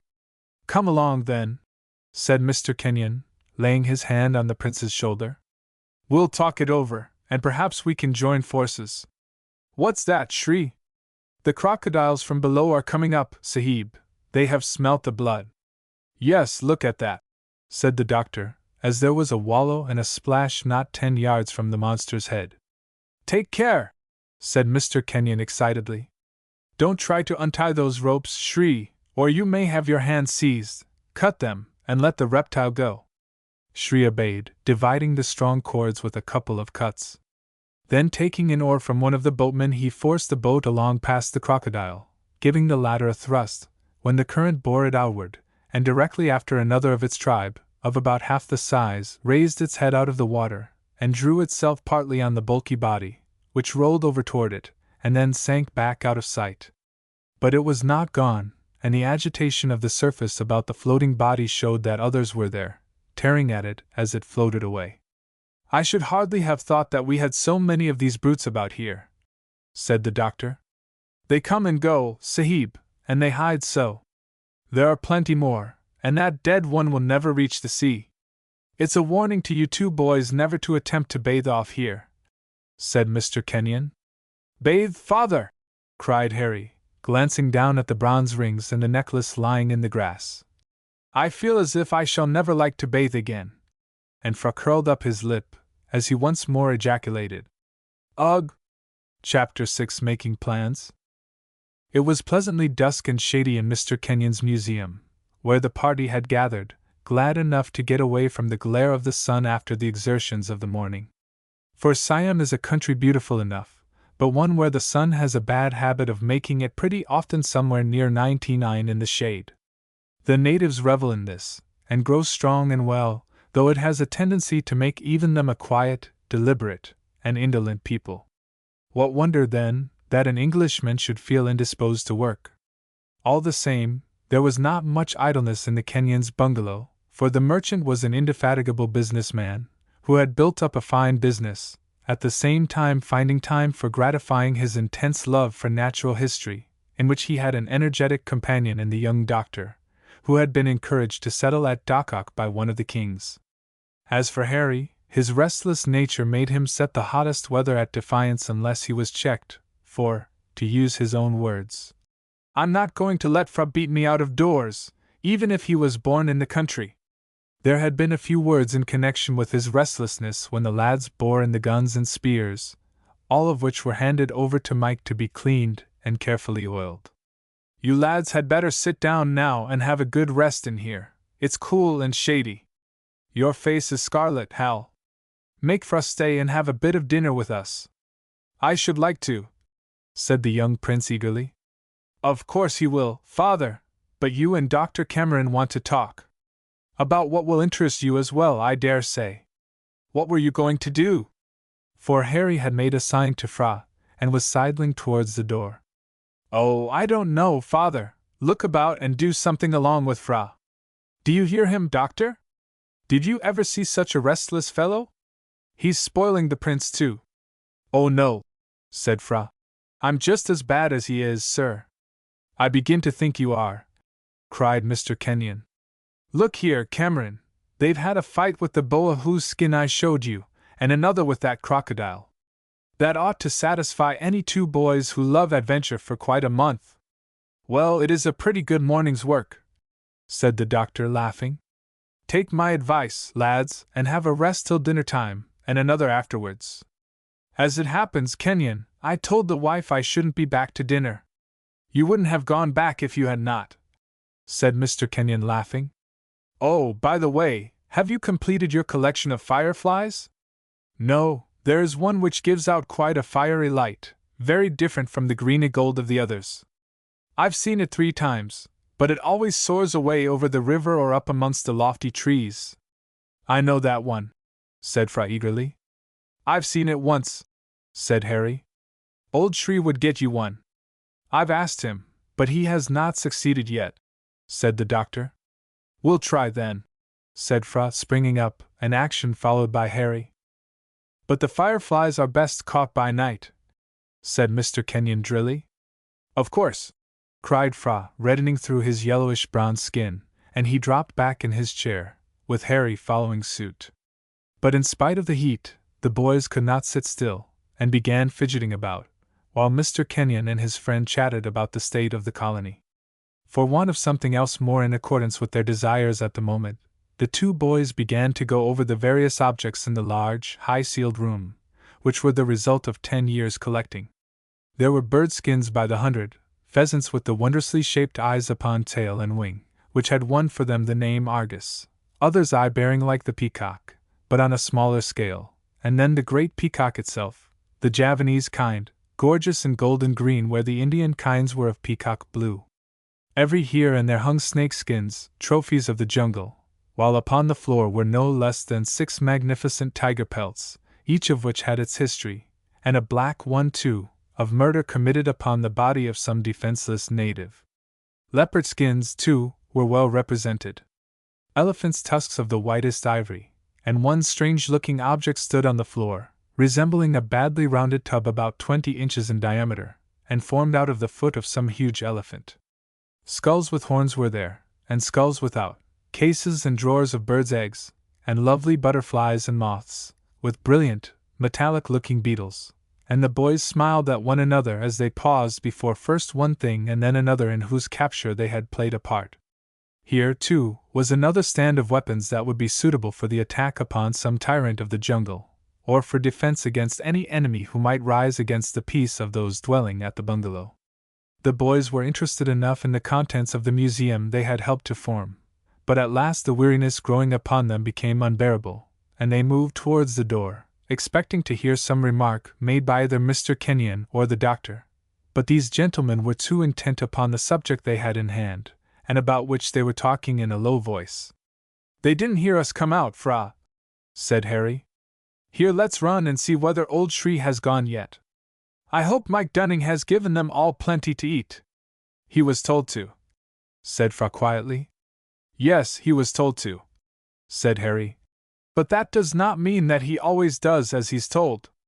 One of our servants dare not forget to do what he was ordered, said Fra, frowning. No, but our laws don't allow masters to cut off people's heads for forgetting things.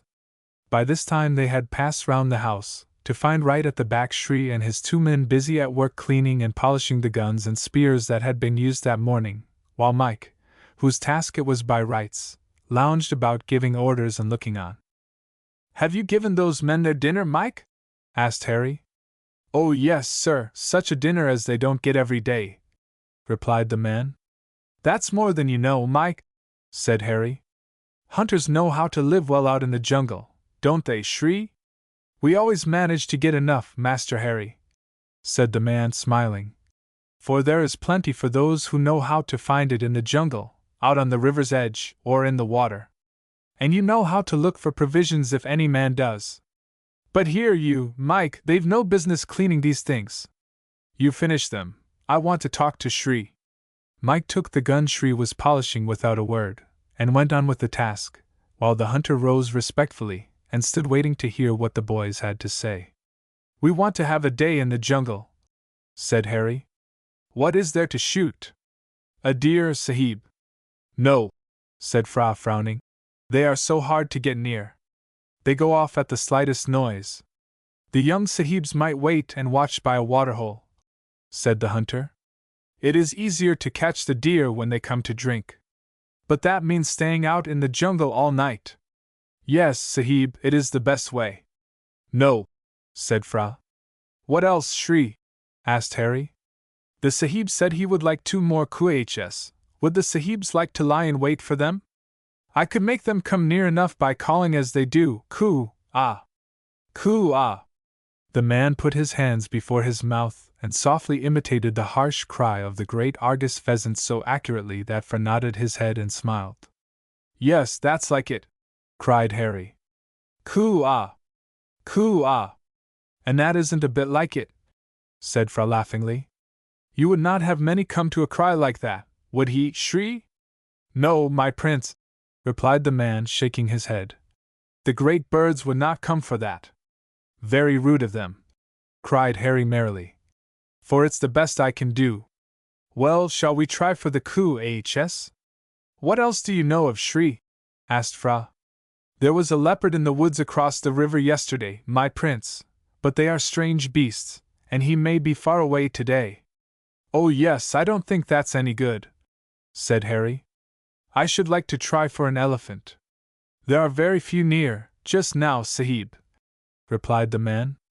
It is only a month since there was the great drive into the kraal, and those that were let go are wild and have gone far away. Oh, I say, Fra, and we call this a wild country. Why, we shall have to go beetle catching or hunting frogs. Shri smiled, and Harry saw it. Well, propose something better, he cried. The men were at work in the new sugar plantation, said the man quietly. Well, we don't want to go hunting men, cried Harry impatiently. And the tiger leaped out of the edge of the jungle, caught the man by the shoulder, and carried him away. Ah, cried Fra excitedly. Why didn't you tell us that at first? Because he kept it back for the last, said Harry. That's just his way. Would the Sahib and my prince like to try and shoot the tiger? Asked Shri. Would we? Why, of course we would, cried Harry excitedly. What shall we do? Have a place made in a tree? No, Sahib, replied the man, shaking his head. If it were a cow or one of the oxen, I would make a place in a tree near the spot where he had dragged the beast, for he would come back to feed upon it as soon as it grew dark. But it was not an ox nor a cow. The poor man has been taken away to the Wat, and his wife and friends have paid all they could for him to be burned. What shall we do, then? It is of no use to go without a couple of elephants and beaters to drive the tiger out. Harry looked round at Fra, who nodded his head quietly. Very well, he said. We'll have the elephants out, and men to beat. When shall we go? Tomorrow? Yes, my prince, tomorrow when the tiger will be lying asleep. I'll go and speak to my father, said Fra. He will not care to come himself, but your father and Dr. Cameron will be sure to say that they will come. Yes, of course, said Harry. But I say, only to think of old Shri here knowing of this tiger, and not saying a word. I was going to tell you, Sahib, before I went away. But why didn't you tell us before? Because I did not know, Sahib, till a little while ago, when he came to find me and bring me the news. He pointed as he spoke to an ordinary-looking peasant who was squatted a little way off beneath the trees, chewing his beetle. The lads had not noticed the man before, as he had shrunk away more into the shade on seeing them come out. He brought you the bad news, said Fra. Yes, my prince. He went to find me yonder after coming across from his village, and no one could tell him where I had gone, till at last he saw the Sahib doctor's boatmen, and they told him that I was here. Then I will go and tell my father we want the elephant, said Fra. You go and speak to them indoors, for we must kill that wretch. If we can, said Harry, smiling. But Mr. Stripes is sometimes rather hard to find.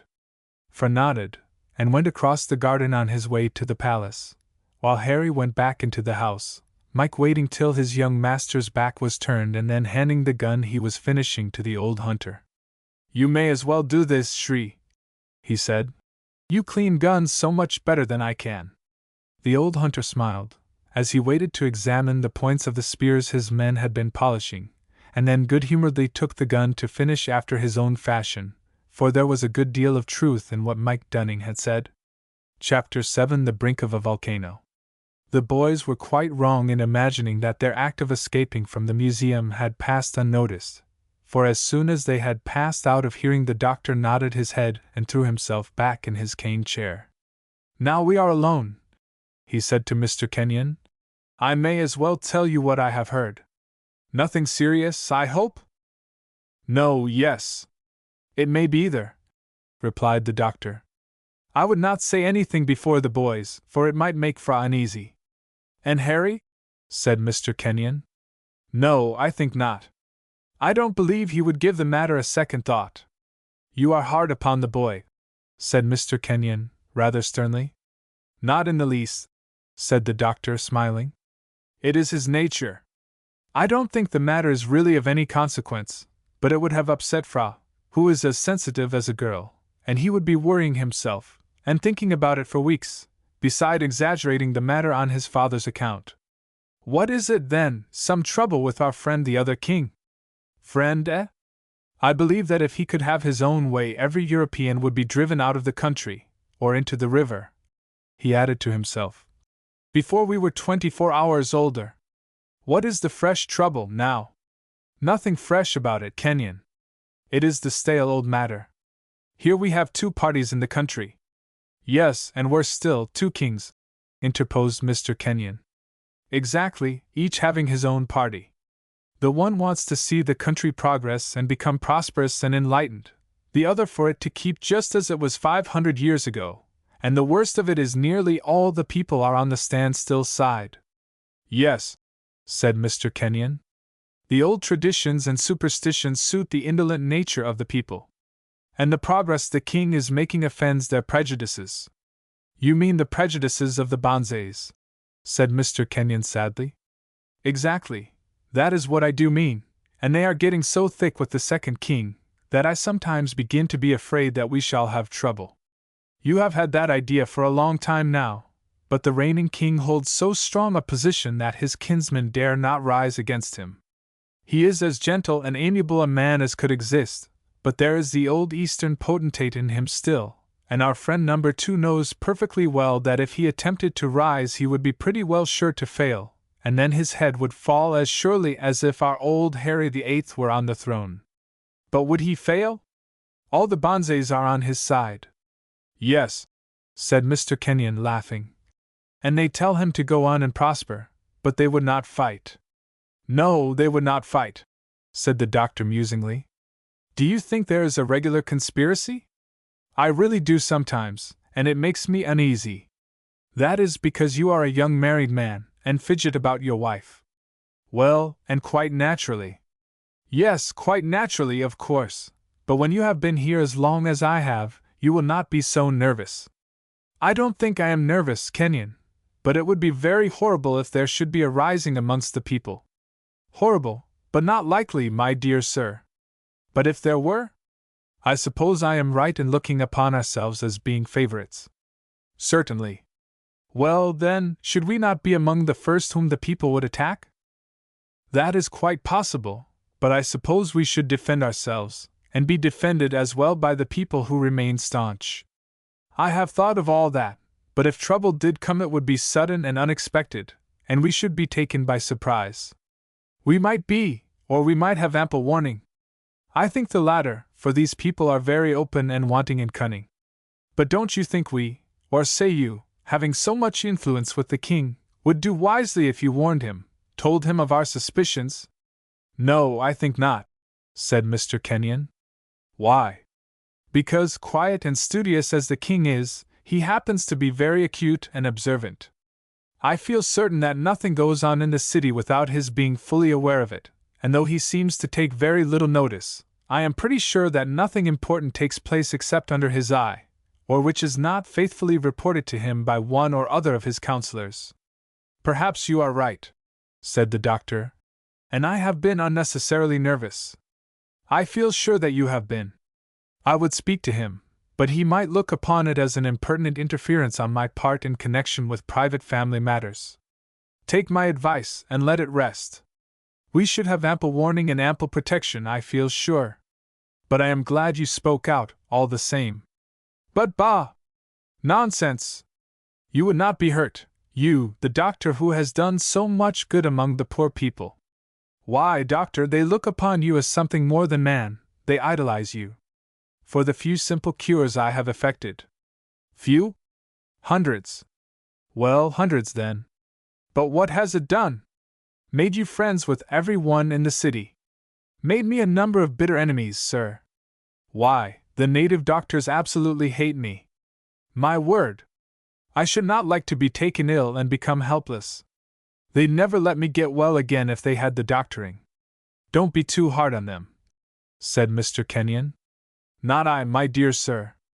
I only speak as I think. So you would not take a step in our defense? Not until we were certain that it was necessary, then as many as you like. Steps? I'd make them good long strides. But say no more, the boys are coming back, and we don't want to set them thinking about such things. In effect, steps were heard in the veranda, and a few minutes later Harry hurried into the museum again. Well, boy, cried the doctor. What is it? You look hot. Tiger, said Harry eagerly. Where? Cried Mr. Kenyon and his visitor in a breath. Over yonder, by the new sugar plantation, cried Harry. Jumped on a man and killed him. Shri has just heard the news. He told me and Fra. How horrible, said Mr. Kenyon. Yes, and the village people sent a messenger to Shri. They want the brute killed, and we're going to have an expedition and destroy the wretch. Indeed? Said Mr. Kenyon drily. You and Mr. Cameron will come with us, of course, father? Said Harry, who was too much excited to notice the glances exchanged between the merchant and his visitor. But I should like to have first shot, and kill the beast. No doubt, said the doctor drily. But I suppose you would not wish us to give up our chances if the tiger came out our way? Oh no, of course not, said Harry. Then turning to Mr. Kenyon. You will try the new rifles the king sent to you, will you not, father? When I go tiger hunting, said Mr. Kenyon drily. Harry felt damped by his father's manner. But you will go now, father? What, and walk the tiger up like one would a partridge? Said Mr. Kenyon. Certainly not, and you are not old and experienced enough yet to go tiger shooting. It requires a great deal of nerve. Oh, but I don't think I should feel frightened, father.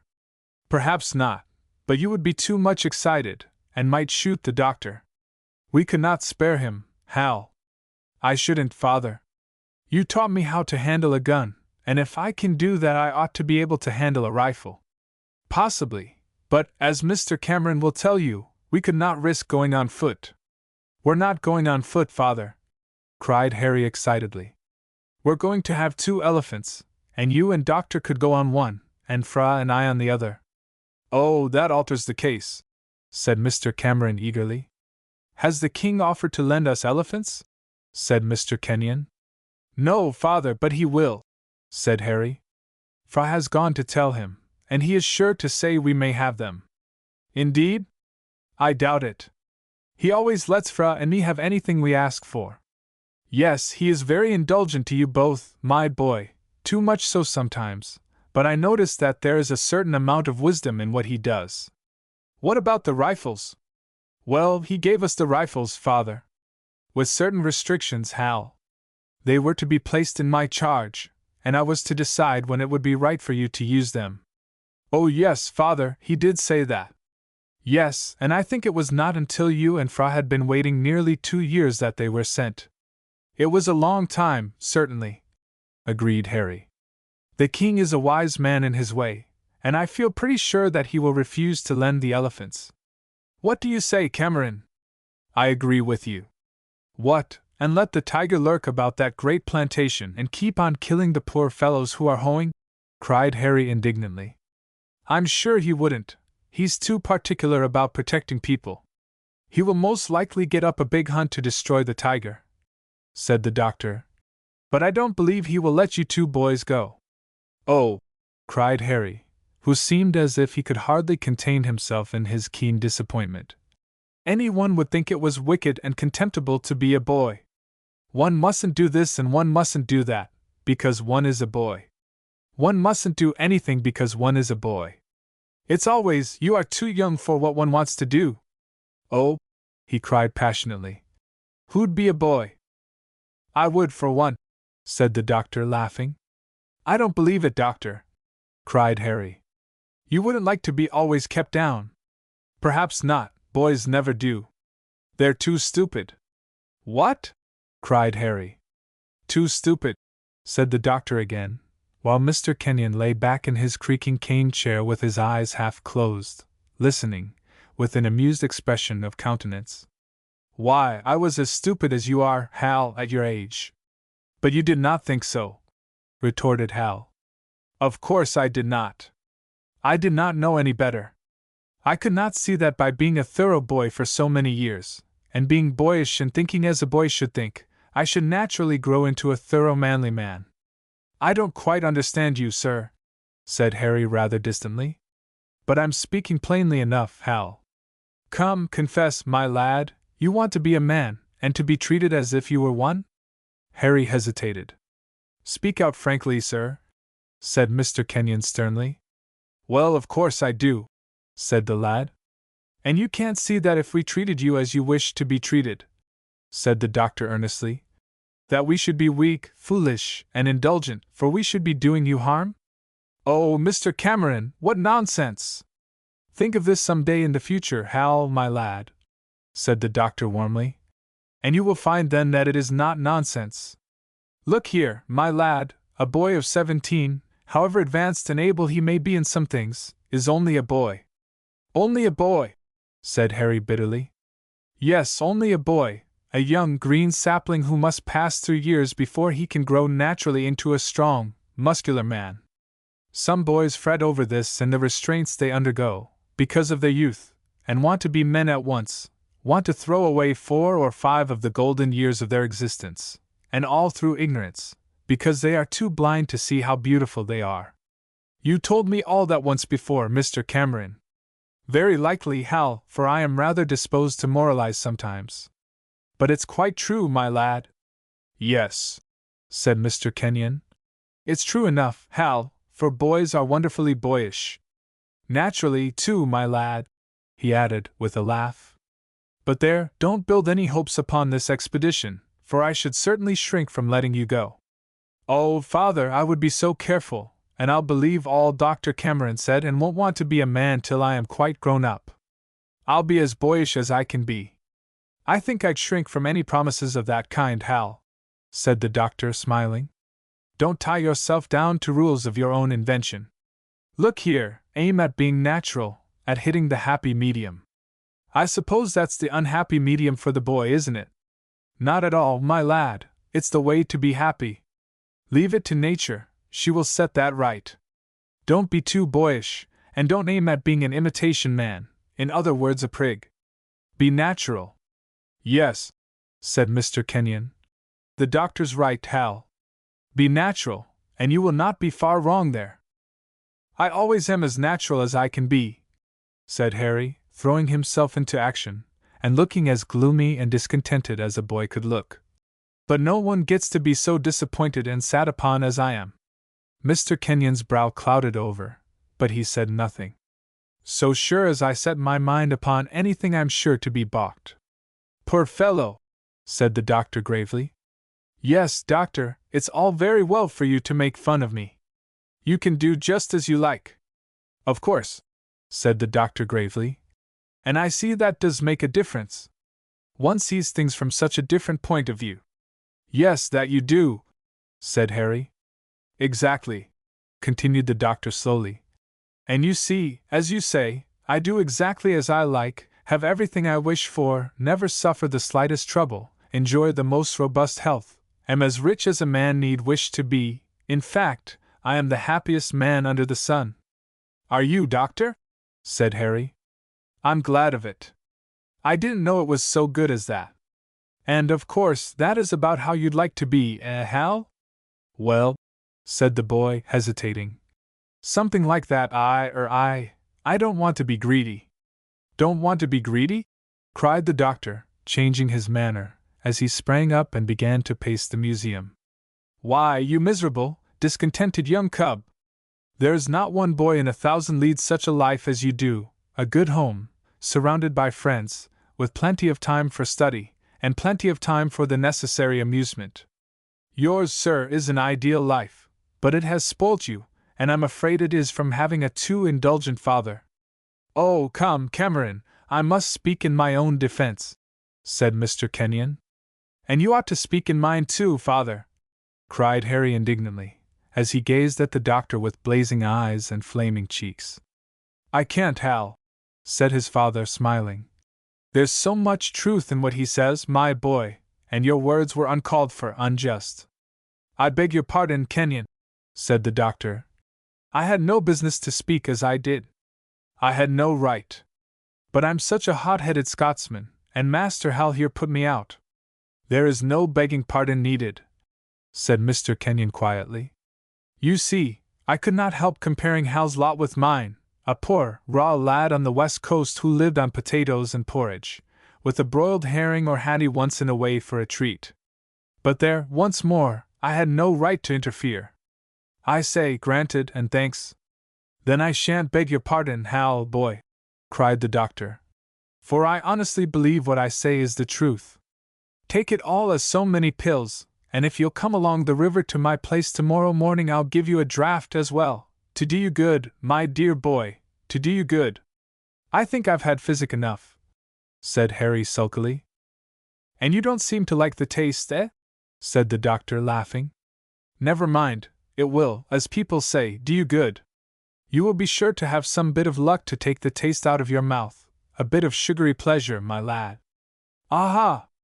And here it comes in the shape of friend Fra the Prince, who, king's son as he is, does not enjoy a single advantage more than you. Doctor! Cried Harry indignantly. He has only to speak to have everything he wants. No one could be better off than he is. Look, he's in a hurry to tell us all about the expedition for tomorrow. Oh, it is so disappointing, for I wanted so badly to shoot a tiger. It set me longing when Fra and I looked at those skins today. Dear me! What a thirst for blood you are developing, Hal, said the doctor, as Mr. Kenyon still sat back in his chair, looking pained, while his son carefully avoided gazing in his direction. I should have thought you had killed enough for one day. Well, Fra? Cried Harry, as his companion came straight in. Well?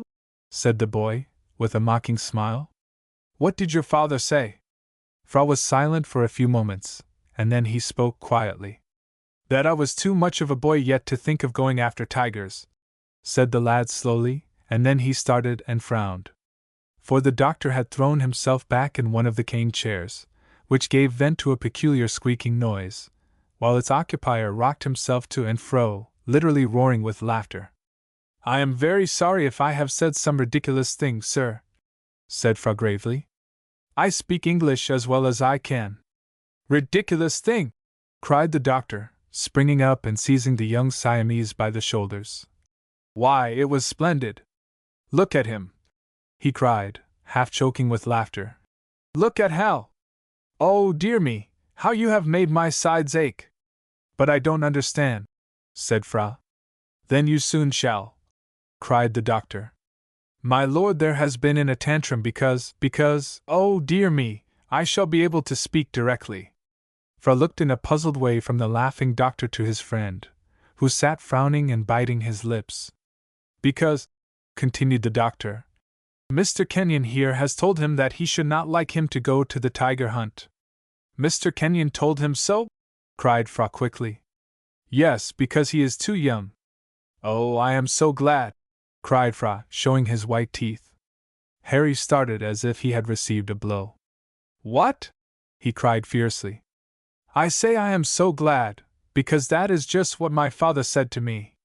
And very wisely too, Fra my boy, said Mr. Kenyon, rising.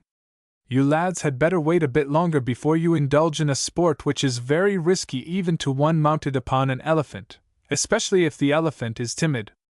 I have known several bad accidents occur through the poor creature becoming unmanageable from a wounded beast's charge. It's disappointing, sir, said Fra, but I suppose father's right. Of course he is, and I'm glad to see you take it so wisely. The speaker laid his hand on the doctor's arm, and they went out into the veranda. Ah, Kenyon, you spoil that boy with indulgence. Think so? Yes, I don't like to hear a lad like that speak as he did to you. It was that made me fire up. But there, I'm sorry if I've done wrong. You have not done wrong, said Mr. Kenyon, and I am rather glad you spoke as you did. But you do not understand Hal so well as I do. Naturally I do not. He is a queer boy, with a good many things about him that I don't like, but he has some oddities that I do like. I dare say he will display one of them before you go. He will have to be quick about it then, said the doctor, smiling, for I have not much longer to stay. Plenty of time for him to show the stuff he is made of. I'm sorry to disappoint the boys, though. And ourselves too, for I should have liked the jaunt, and the more of those savage beasts we can destroy the better. What do you say to going over to the palace and asking the old gentleman to let us have the use of the elephants and beaters? No, said Mr. Kenyon. I could not do that under the circumstances. It would be too hard upon the boys. Yes, Michael? There is a man from, one of the gentlemen from the king to see you, sir, said the man. Indeed? I will come. Come too, Cameron. I dare say it will interest you. The messenger had come to ask Mr. Kenyon if he would take charge of a little expedition to be made against a tiger that had been destroying life in the neighborhood, and to say that as matters were so serious the king would be greatly obliged if he would go. I don't like to say no, and I don't want to say yes, said Mr. Kenyon. I do not see how you can refuse. Neither do I, said Mr. Kenyon thoughtfully, and he sent a note back, promising to undertake the task. Hardly had the messenger departed before Harry came hurriedly into the room, but started on seeing the doctor there. I thought you had gone, sir, he said. I made sure I heard the door swing to. No, I have not gone, Hal, said the doctor, smiling good-humoredly. But I'll soon be off, if you want to speak to your father alone. I did, sir, but it doesn't matter your being here. What is it, Hal? Said Mr. Kenyon gravely. Wanted to tell you I feel horribly ashamed of myself, father, said Harry quickly. Indeed? Yes, it seems so queer that such a chap as Fra should behave like a gentleman over a bit of disappointment, while I behaved like a disagreeable boy. But very naturally, Hal, said the doctor. Better than acting like a make-believe man. Thank you, Hal, said Mr. Kenyon quietly, holding out his hand. Has Fra gone? No, father. Tell him that his father has sent requesting me to take charge of an expedition against the tiger, and that I am sorry I cannot ask you two lads to go with me. All right, father, he won't mind. I don't now. Harry nodded at the doctor, and went out of the room, while his father waited till his steps had ceased, and a door had swung to. Odd boy, isn't he, Cameron? Said Mr. Kenyon then. Very odd chap, replied the doctor. But I like boys to be odd like that. Chapter 8: A Prowl by Water. It was disappointing and hard for two boys to bear, situated as they had been, singled out by the old hunter as the first receivers of the news. But they had determined to be heroic over it, and after a fashion they were. Don't let's seem to mind it the least bit in the world, Fra, Harry said. What shall we do? Go up the river? Go up the river? No, let's see them start, and help them with their guns when they mount the elephants. They'll be watching to see how we look, and we're going to puzzle them. But will not that look queer? I dunno, said Harry.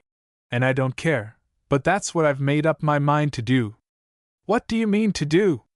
The same as you do, said Fra firmly. The result was that at the time appointed Harry walked up to the court by the palace main entrance, shouldering one of the rifles, and there his heart failed him for a moment or two, but he was himself again directly. For the sight of the two huge elephants with their howdahs, and their mahouts with their legs hidden beneath the huge beasts' ears, each holding his ankus, the short, heavy, spear-like goad with hook which takes the place of whip, spur, and reins, in the driving of the huge beasts, was almost too much for him. There was a party, too, of pretty well 50 spearmen to act as beaters, some of whom were furnished with small gongs. Altogether it formed a goodly show, and it sent the sting of disappointment pretty deeply into the boys' breasts, so that they had to bear up bravely to keep a good face on the matter. The king was there to see the start made, after Mr. Kenyon, with Shreve for his attendant, had mounted one of the elephants by means of a bamboo ladder, the doctor and a trusted old hunter in the king's service perching themselves upon the other. Then the king wished them both good fortune, the word was given, and half the spearmen marched off in front. The elephants at a word from their mahouts shuffled after, side by side, and the remainder of the spearmen followed, passing out of the gateway. The king said a few words to the boys, and then retired, leaving them alone in the yard with the armed men on guard. Shall we follow them part of the way? Said Fra then. No, that wouldn't do, replied Harry. It was right to come and show that we weren't going to mind, But if we followed now, I know what my father would think. What? Said Fra abruptly. That we were following in the hope of being asked to get on the elephants. It would be too mean. Yes, said Fra. Of course. I did not think of that. Well, what shall we do? I dunno. Lie down and go to sleep till they come back. That's the best way to forget it all. Bah! I'm not going to do that. I know. Get over the river in a boat, and go and see the big what. What for? Who wants to see the old place again, with its bonsays, with their yellow robes and shaven heads? We could go up the great tower again. Nice job to climb all the way up those steps in a hot time like this. What's the good? Fra looked at him and smiled. You could take the telescope up and see for miles. But I don't want to carry that lumpy thing up those hundreds of steps. I'd carry it. But I don't want you to carry it, and I don't want to see for miles. I can see quite as much as I want today without the telescope. I don't feel as if I want to see at all. It was quite right, I suppose, for us to be left at home, and proper for us to come and make a show of not minding. But now the excitement's all over, and they're gone, I feel just as if I could howl. What? Cry? Said Fra wonderingly. No, oh! Howl, shout with rage. I want to quarrel with someone and hit him. Well, quarrel with and hit me. Shan't. I should hurt you. Well, hurt away. I won't hit back. Then I shan't be such a coward. Here, I know, I'll go and take that chap's spear away, and break it. He nodded his head towards one of the guards on duty close to the entrance of the palace. What for? Because I'm in a rage, said Harry between his teeth. Oh, I could do that, and then run at another and knock him down, and then yell and shout, and throw stones at those great vases, and break the china squares over the doorway. I feel just like those Malay fellows must when they get in one of their mad tempers and run amok. Why don't you then? Said Fra mockingly. Because I can't, cried Harry bitterly. Can't? Why, it would be easy enough. You could go and break the spears of all the guards, and take their krises away. They wouldn't dare to hurt you, seeing what a favorite you are with my father. I know all that, said Harry, snapping his teeth together. Then why can't you do it? Said Fra mockingly. Go on, run amok. Can't. Why can't you? Because I'm English, and I've got to fight it all down, and I'm going to, savage as it makes me feel. Here, what shall we do? Go right up to the highest window in the big tower of the what over yonder, and take the telescope up with us. I tell you I don't want to. There's nothing to see there that we haven't seen scores of times. Yes, there is. No, there isn't. Yes, there is, I tell you. Well, what is there? We could watch and follow them with the glass nearly all the way to the new sugar plantation, and perhaps see the tiger hunt. Harry started excitedly, and caught his friend by the arm. So we could, he said, with his face lighting up. I needn't go back for our glass. You could get one from your father. He'd let you have that if he wouldn't let you have the elephants. Yes. Shall I fetch it? No, cried Harry sharply. I won't take any more notice of the hunting. We'll do something else. But you'd like to see it, said Fra. Of course I should, but I won't. There. But it's like, what do you call it when you're doing something to hurt yourself? Hurting myself, said Harry bluntly. No. I've got it. Biting your own nose off in revenge of your face. All right, that's what I'm going to do, bite it off. I won't watch them going, and I won't take any more notice of the miserable, disappointing business. Oh, Hal, what a temper you're in! I know that, but I'm fighting it all the time, and I mean to win. But you'll be obliged to be here when they come back. No, I shan't. I won't hear them. You can't help it. They'll come marching back, banging the gongs and tom-tomming and shouting, with the tiger slung on the back of one elephant, and the doctor and your father in the same howdah. Oh, you'll be obliged to come and meet them. Yes, I suppose so, said Harry, drawing a deep breath. If I don't, they'll think me sulky. So you are, said Fra, laughing. I'm not. No, not a bit, only in a temper. I wish the cricket and football things had come. I don't believe they ever will come, said Harry. See what time it is. They will come, said Fra gravely. How do you know? Because my father said that we should have them. There, you're better now. No, I'm not. I'm ever so much worse, said Harry through his set teeth. Well, let's go and kill something. You'll be better then. Don't believe I should, replied Harry. What should we go and kill? I don't know. Let's get the guns and make 2 of the men row us up the narrow stream, right up yonder through the jungle where the best birds are. Your father would like it if we got some good specimens ready for Shri to skin. Very well, said Harry resignedly. I shan't mind so long as you don't want me to go up the big temple tower to watch them. I say, Fra, I'm beginning to feel a bit better now. Fra laughed, and the 2 boys went into the palace, where the former gave an order to one of the servants about a boat, and then led the way to his own room, a charming little library with a couple of stands on one side bearing guns and weapons of various kinds, beside fishing rods and a naturalist's collecting gear. Which gun will you have? Asked Fra. Either, I don't care, was the reply, and by the time they were prepared one of the attendants announced that the boat was ready. They walked down to the great stone landing place at the river, stepped into the boat, and seated themselves under the little open-sided roof, while their 2 rowers pushed off, and keeping close inshore, where the eddy was in their favor, sent the boat rapidly on through the muddy water.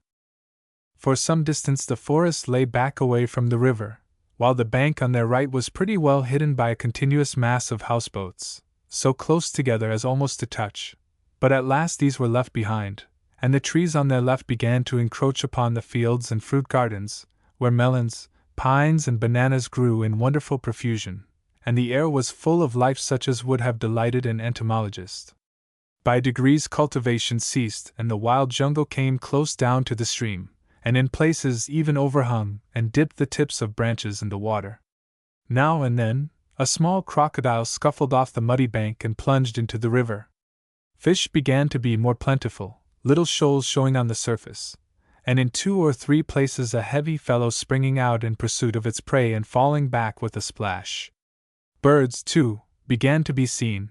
Tiny parrots whistled and chattered in the trees, a big hawk hovered overhead, and several times over great long-legged waders were disturbed.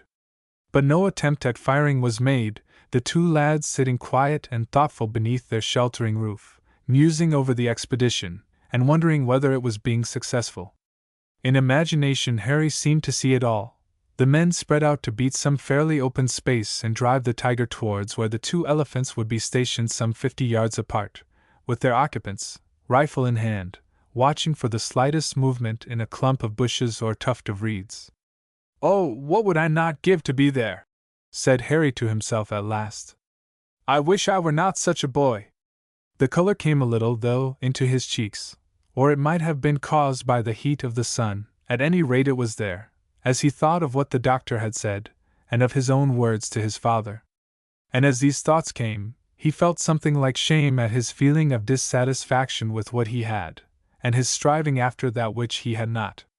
I won't be such a dissatisfied donkey, he muttered, and his face looked brighter as he turned sharply to speak to Fra.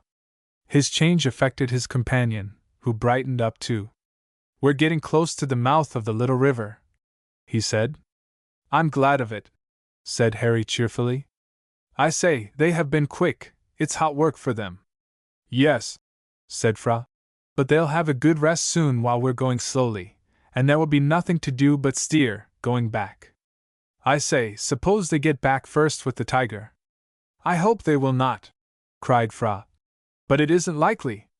They've a long way to go, and the beating will take a long time. We shall be back first. Ugh, you brute! He whispered, reaching for his gun, cocking both barrels softly, and taking aim at a large crocodile. Snip! Snap! And then a splash, as the reptile disappeared. I don't think you have killed it, said Harry seriously, but with his eyes dancing with mischief. Ah, you're better, cried Fra pettishly. You don't want to run amuck now.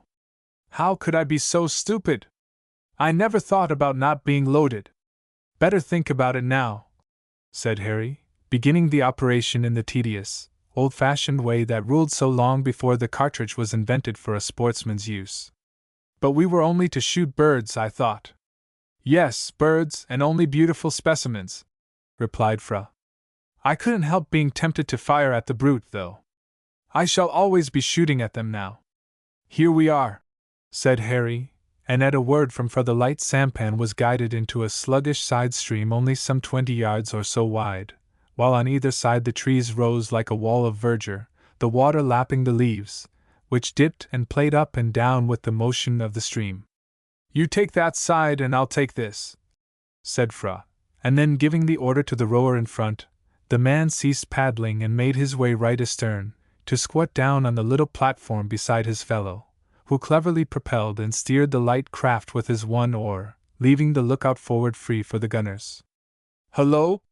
How are you, old gentleman? Cried Harry suddenly, as a grey-bearded, venerable-looking little face was suddenly thrust out through the leaves, so that its owner could look down at the strange visitors to his wild home. There was a sharp chattering, the head of the monkey was drawn back, and then a rustling and waving of the boughs on the left began, going on a little in front. There's a whole troop of them traveling along, said Harry. Yes, and they'll scare all the birds, cried Fra. Look, they've startled those lovely parakeets. What's to be done? They'll soon go, replied Harry. Row away. The man astern thrust the boat along with his easy, Venice-like manipulation of the oar, and the light boat glided on right in the center of the beautiful green lane with its watery floor, but the wave as it seemed to be likewise glided along, with a peculiar rustle in the foliage some 20 yards in front. There was not a sound beside, save when, further ahead, some parakeet darted out with a shriek to cross to the other side of the stream, or a sharp flapping of wings told that it was a dove darting frantically through the twigs to escape from enemies with a great love for eggs, and no objection to savory, plump morsels in the shape of half-fledged young, by way of change from a fruit diet. Let's stop, said Fra, on seeing that the undulation in the green wall on their left kept on at about the same rate. Stop, and let them go on, said Harry. Very well. At a word the man ceased paddling, the boat glided on from the impetus already given, but less and less fast, till completely overcome by the stream it was meeting, it gradually came to a standstill, and was on the point of giving way and being borne back, when Harry burst into a hearty laugh, which had the result of making the grey, inquiring face of the monkey that had just peered out, pop back again. Row, said Fra, and keep the boat stationary. The rower dipped his oar gently, and the boat ceased to retrograde. What rum little customers they are, said Harry, as he watched the place where the grey head had disappeared. Just like a little old man watching us. Think they're gone now? No, look. Harry was looking, and saw at the same moment the little face cautiously thrust out again, but withdrawn as he made a threatening movement with his gun. Then all was perfectly still for a minute. Perhaps they're gone now, said Harry. No, they are too inquisitive. I dare say there are 50 of them hidden in among the boughs. I think they're gone, said Harry at the end of another minute. Well, try. Go on, said Fra, and the oar was once more silently plied, gently disturbing the water, while at the same moment the wave in the trees began again, with its gentle rustling, showing that the monkey troop was once more traveling along just in front, scaring the birds away as they advanced. The boat was stopped again, and the monkeys followed suit, the same curious old face peering cautiously out and watching. The boat went on, so did the monkeys, and this was repeated over and over again, stopping and going on, the wave in the trees seeming to be so exactly influenced by the rower's agitation of the water that it was as if one touch moved both water and leaf. Well, they are comical little beggars, cried Harry, who was once more in the highest of spirits. I say, old man, just take your friends away, we're going shooting. Do you hear? The little head popped in out of sight, but as the boat did not move it popped out again, as if to find the reason why. We shan't get a bird, for they'll keep on like that for miles. It's tiresome, said Harry. Here, I say, if you don't toddle I'll give you pepper. The gun was raised threateningly as the boy spoke, and the head disappeared. He knows English, cried Harry. And he's an uncommonly sensible old gentleman. Father told me that the country folks at home say rooks can smell powder. So can monkeys, seemingly. Country folks at home? What country folks? Not yours, ours, in the old home, England. There, let's get on and begin shooting, or we shall get nothing. It doesn't matter, said Fra quietly. It's very beautiful gliding along without killing things. Yes, but as we came to get specimens, let's get a few. I want to, so as to show Father and the doctor that we haven't been moping. Row away. The man smiled, and sent the boat gliding up the bright stream again, for the sun was so nearly overhead that scarcely any shadow was cast on their left. But the moment the boat moved, the wave ran along the trees again, and Fra laughed aloud at his companion's face. Yes, you may laugh, but it's too bad. There, I'll keep my word though, and as soon as my gray-headed gentleman shows his face I'm going to pepper him with small shot. No, you're not, said Fra laughing. You don't want him for a specimen. No, of course not. I don't want to shoot him. It would be just like killing a little old man. I'll only pepper him so as to scare him and his friends away. They'll spoil all our fun. Hi! Look out, Hal! There was a great flapping of wings and a loud rushing sound, as two large birds dashed out from where the troop of monkeys were passing, to fly across the river to the trees on the other side. But before they were 2/3 of the way across, a couple of reports followed rapidly one after the other, and the birds fell in the water, which one of them beat with its wings for a few moments, and then became motionless, floating down towards the boat, which was dexterously driven on to meet them.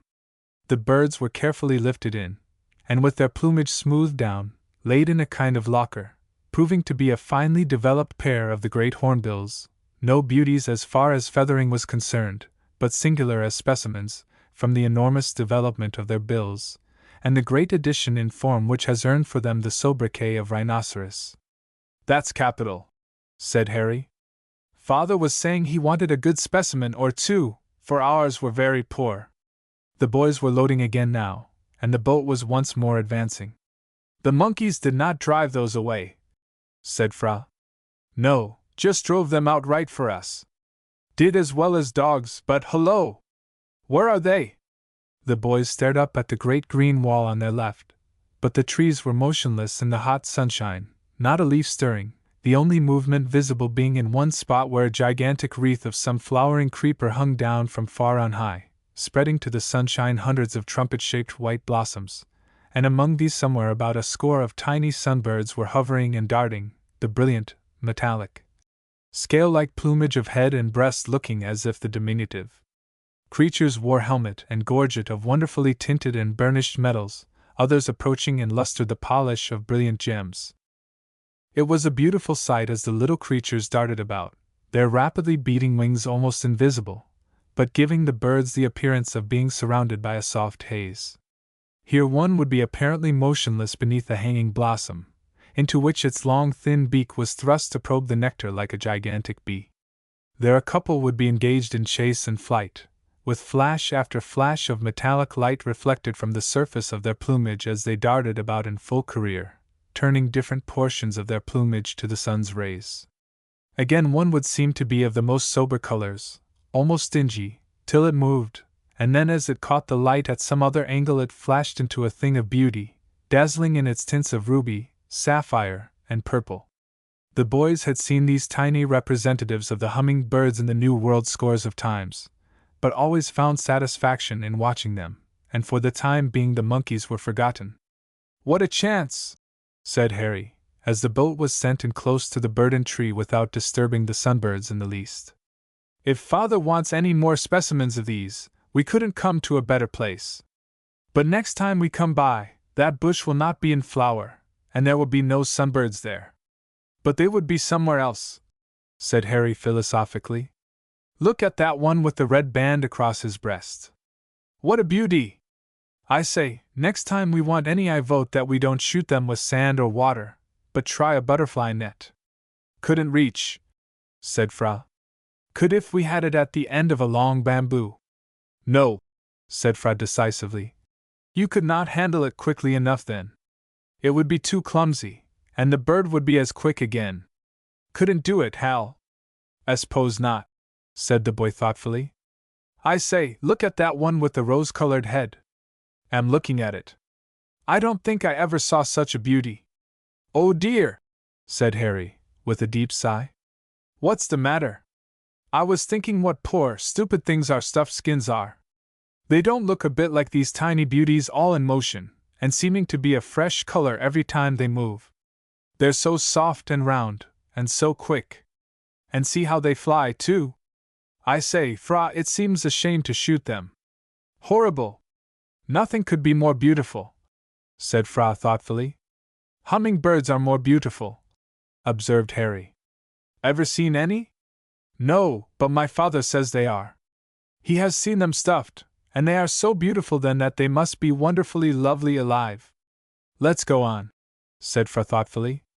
Perhaps we shall get another shot or two, in spite of the monkeys.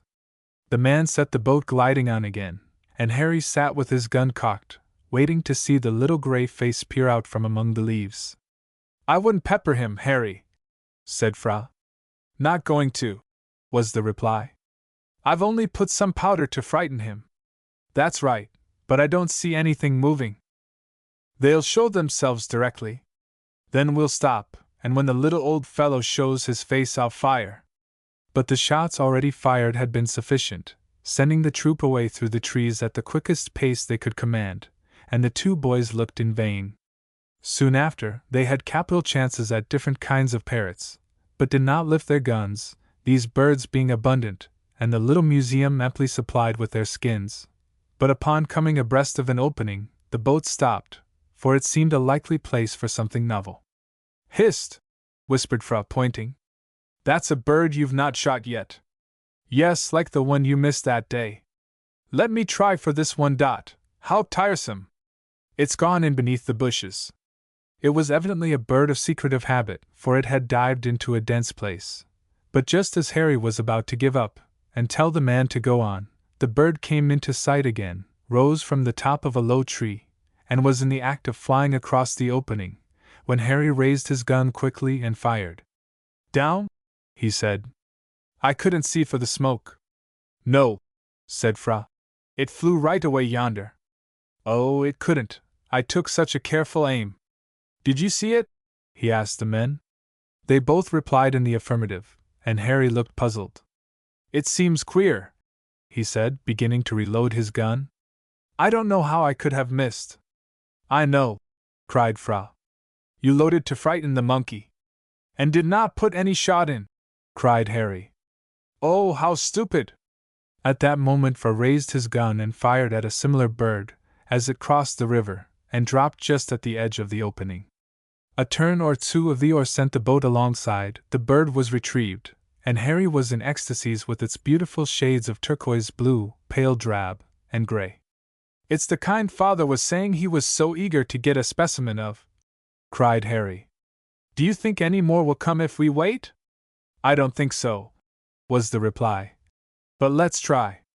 They waited for half an hour, but not another bird appeared, and they went on, having the luck to bring down one of the lovely ground thrushes at the next opening.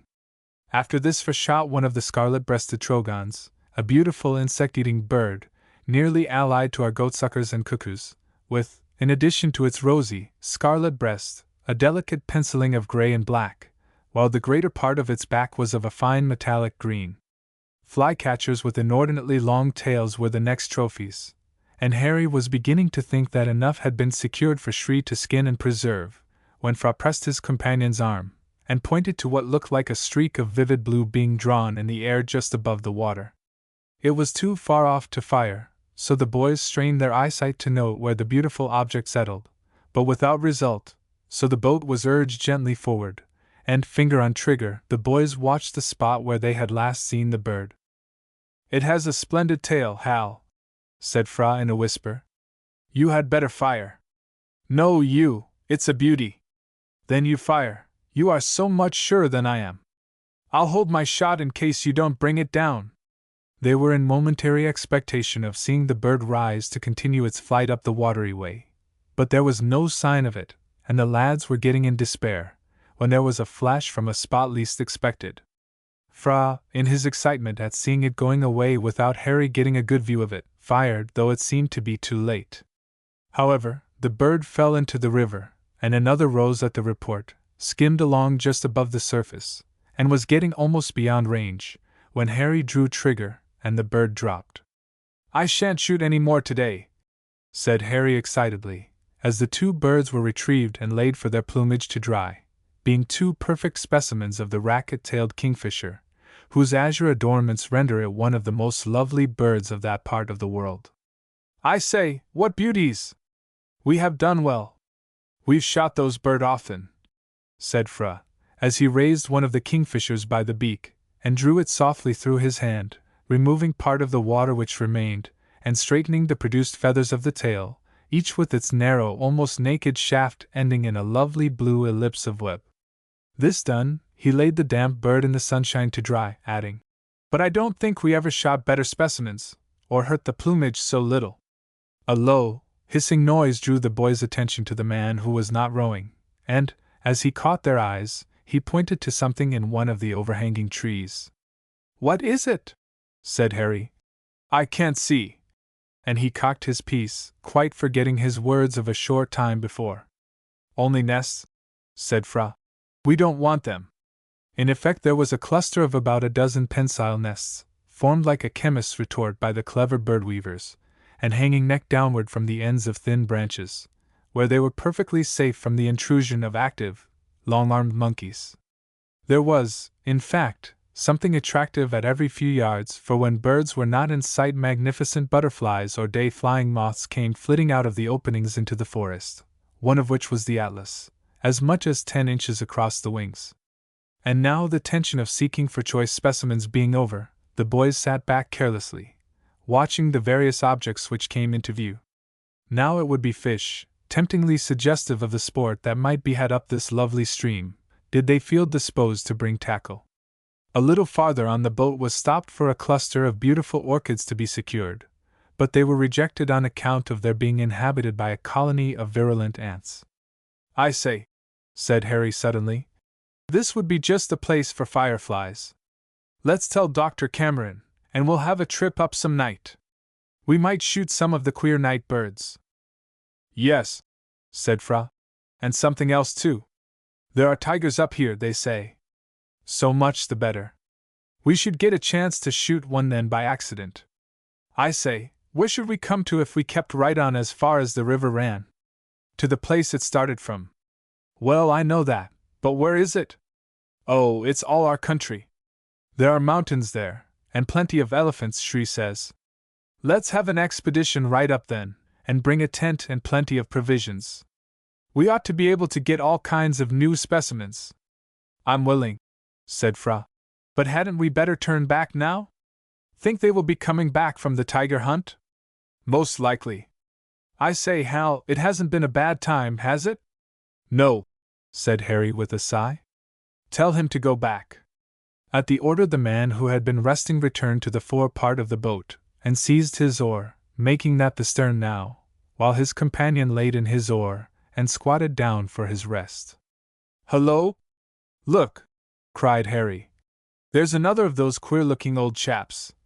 And he nodded in the direction of the other side of the river, where it was evident that a fresh troop of the quaint little animals were traveling along in the trees. They were going up the river, but as soon as they found that the boat was retiring they at once altered their direction, and the foliage waved and trembled as they kept alongside, traveling through the dense jungle about 25 feet above the ground, and very rarely giving the occupants of the boat a chance of seeing their lithe, active forms.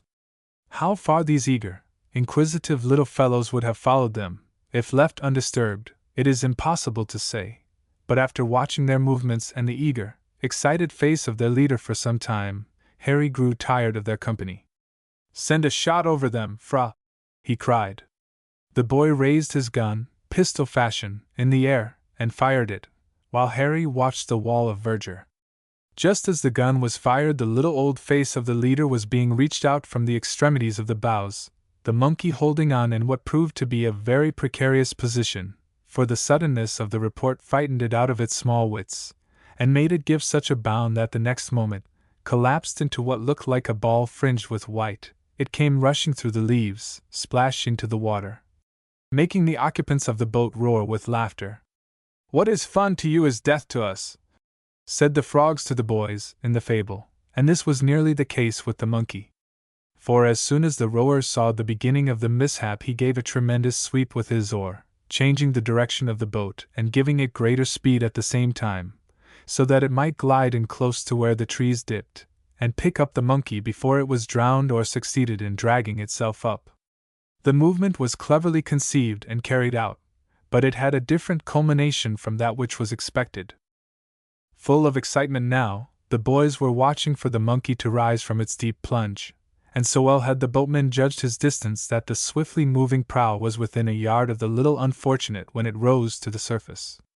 At the same moment the gaping, teeth-armed jaws of a crocodile shot out of the water, and the next would have closed upon the delicate mouthful, had not the prow of the sampan struck the reptile full on the shoulder with a tremendous shock which made the boat quiver, while from the shape of the prow and the force with which it was going, the boat rose and scraped right over the reptile's back, gliding down on the other side amidst a tremendous turmoil in the water.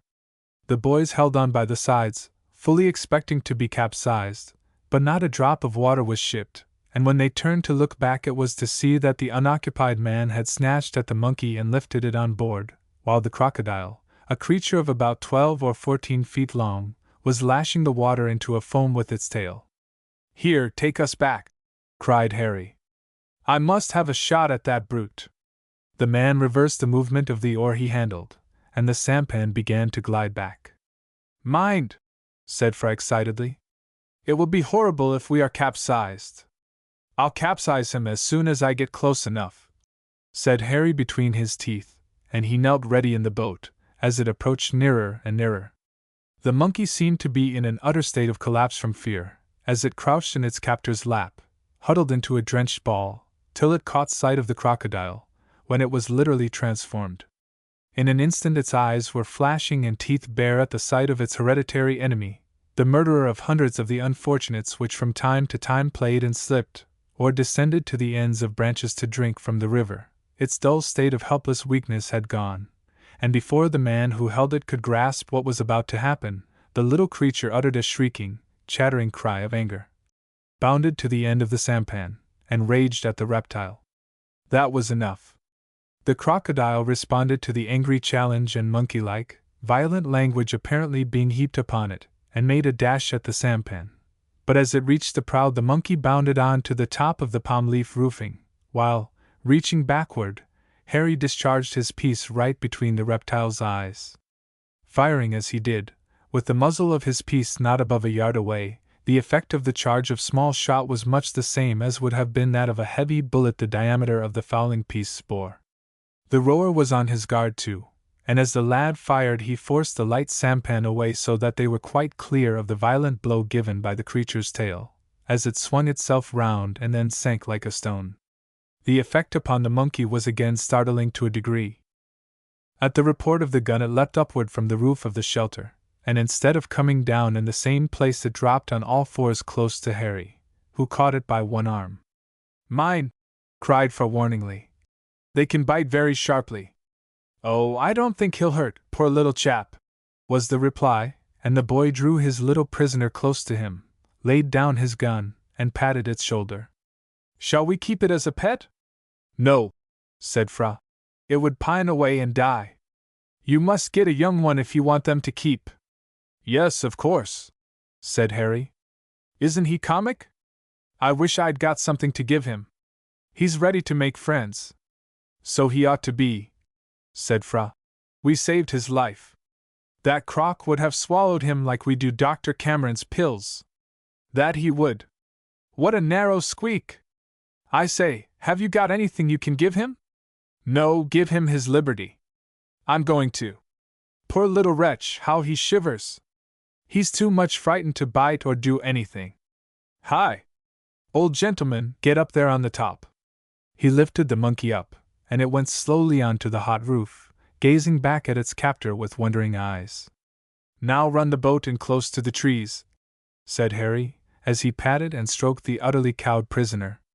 The next moment the open, cabin-like construction was brushing against the palm leaves with a loud, rustling sound. This seemed to galvanize the little creature into life, and it uttered a loud chick, chick, chack. This was answered by a chorus from above, for, unnoticed by the occupants of the boat, the trees had been in quiet motion all the while as they glided down. That was enough. The monkey seized the twigs nearest to it, and the next minute had swung itself up out of sight. There was a tremendous chattering, which grew distant as if the troop was hurrying through the trees in one direction, while the boat was gliding swiftly down in the other, and then Harry said laughingly, "Well, he might have been a bit more grateful, never so much as said thank ye. I think he was wonderfully grateful, for he did not bite. I say, though, how careful one has got to be about the crocodiles. I turned quite cold, for I thought we were going over. I felt a bit queer," said Harry thoughtfully. "If I were your father, I'd offer a reward for every crocodile that was killed in the river. They're no good, and they must do a deal of mischief in the course of the year." "Let's tell him so," said Fra, smiling. "Perhaps he will." The journey back was beautiful enough, for they were looking at the long, sunlit course from a different point of view. But it had ceased to interest, for the lads were hungry and tired, glad enough too when the great stone landing place was reached, and after giving instructions to the men to take in the birds to place them in Mike's charge for transfer to Sri when he returned, they went into the palace, Harry to be Fra's guest over a very hearty, semi-English meal, for the hunters had not returned, and there was no temptation for Harry to go home and eat alone when he was warmly pressed to stay where he was, so as to be present when the hunters returned in triumph. It was growing late by the time they had done, and they strolled out into the court, and then into the beautiful garden, one of the king's hobbies. It was a lovely moonlight night, with here everything turned to silver, there all looking black and velvety in the shade. The river, too, looked its best, with the moonbeams playing upon its surface.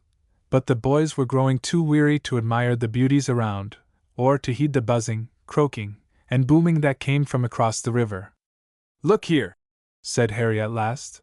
"They've gone farther than they meant, and they're not coming back tonight." "Going to camp out?" asked Fra dubiously. "Not a doubt about it. Perhaps going to watch through the night for the tiger, with a goat or calf tied up for bait." "Very likely," said Fra, yawning. "There, don't turn sleepy like that. Can't help it. I say, look here, go and tell your father you are coming down to the bungalow to keep me company tonight, because I don't like to be alone. No, you stop and sleep here. Then you will not have the bother of walking down there." "No," said Harry firmly. "Father's out, and I'm sure he wouldn't like me to leave the house when he's away. Come and sleep at our place tonight, there's a good chap." "Very well," said Fra. "Come with me and speak to father." "All right," said Harry, coolly enough, and they walked through the moonlit garden together, when, as they passed toward the palace, the incongruity of it all seemed to strike the boy, and he laughed softly. "I say, how comic it all seems! Here's your father, a great Eastern king over this big country, and yet he's only your father, and I'm going with you to talk to him just as if he was nobody at all." "But he is," said Fra thoughtfully. "He's very different with other people, but he talks to you, and about you to me, just as if you were a boy like I am." "Well, it's very nice of him," said Harry. "I've never done anything to make him like me. I never went down on my knees and held my hands on each side of my face, and seemed as if I were going to rub the skin off my nose on the ground because he's a great king. No, he laughed about it one day, and said that's why he liked you to be my playfellow. That's funny, isn't it?" "No, he said he liked you because you were frank, and manly, and independent." "Ah," said Harry after a brief pause. "He doesn't know what a bad one I can be sometimes." "Hist! What for?" "Listen." "I am listening, but I can't hear anything." "I can, right away in the distance." "Can't you hear?" "No, nothing but the frogs at the riverside, and the barking of a croc." "Yes, I can, something going thump, thump far away." "It's the drum. They're marching back with the elephants." "Hurrah!" cried Harry excitedly. "Well, I am glad, because I should have lain awake ever so long thinking that something had happened, Or that father was in danger from the tiger, perhaps. I say, you don't feel sleepy now? Sleepy? No, not a bit. Here, let's get down yonder so as to meet them. But there'll be half an hour yet. Look there, the guard has heard the drum. As he spoke, the picturesque beauty of the place was enhanced by the appearance of the guard turning out, bearing lighted torches, some of which were stuck at intervals about the courtyard, throwing up the grotesque figures and carvings abundantly scattered around. Then more were fetched, and the place became brilliantly lighted for the reception of the king's friends who were bringing the body of the slain tiger in triumph home. The red glare of the torches mingled strangely with the silvery light of the moon, so that some of the men's spears seemed to be tipped with silver, some with gold, and listening and noting these things, the time of waiting soon passed away for the boys, who at last joined a party of a dozen torch-bearers setting off to meet the returning party. But before they reached the gate, Fra stopped short and arrested his friend.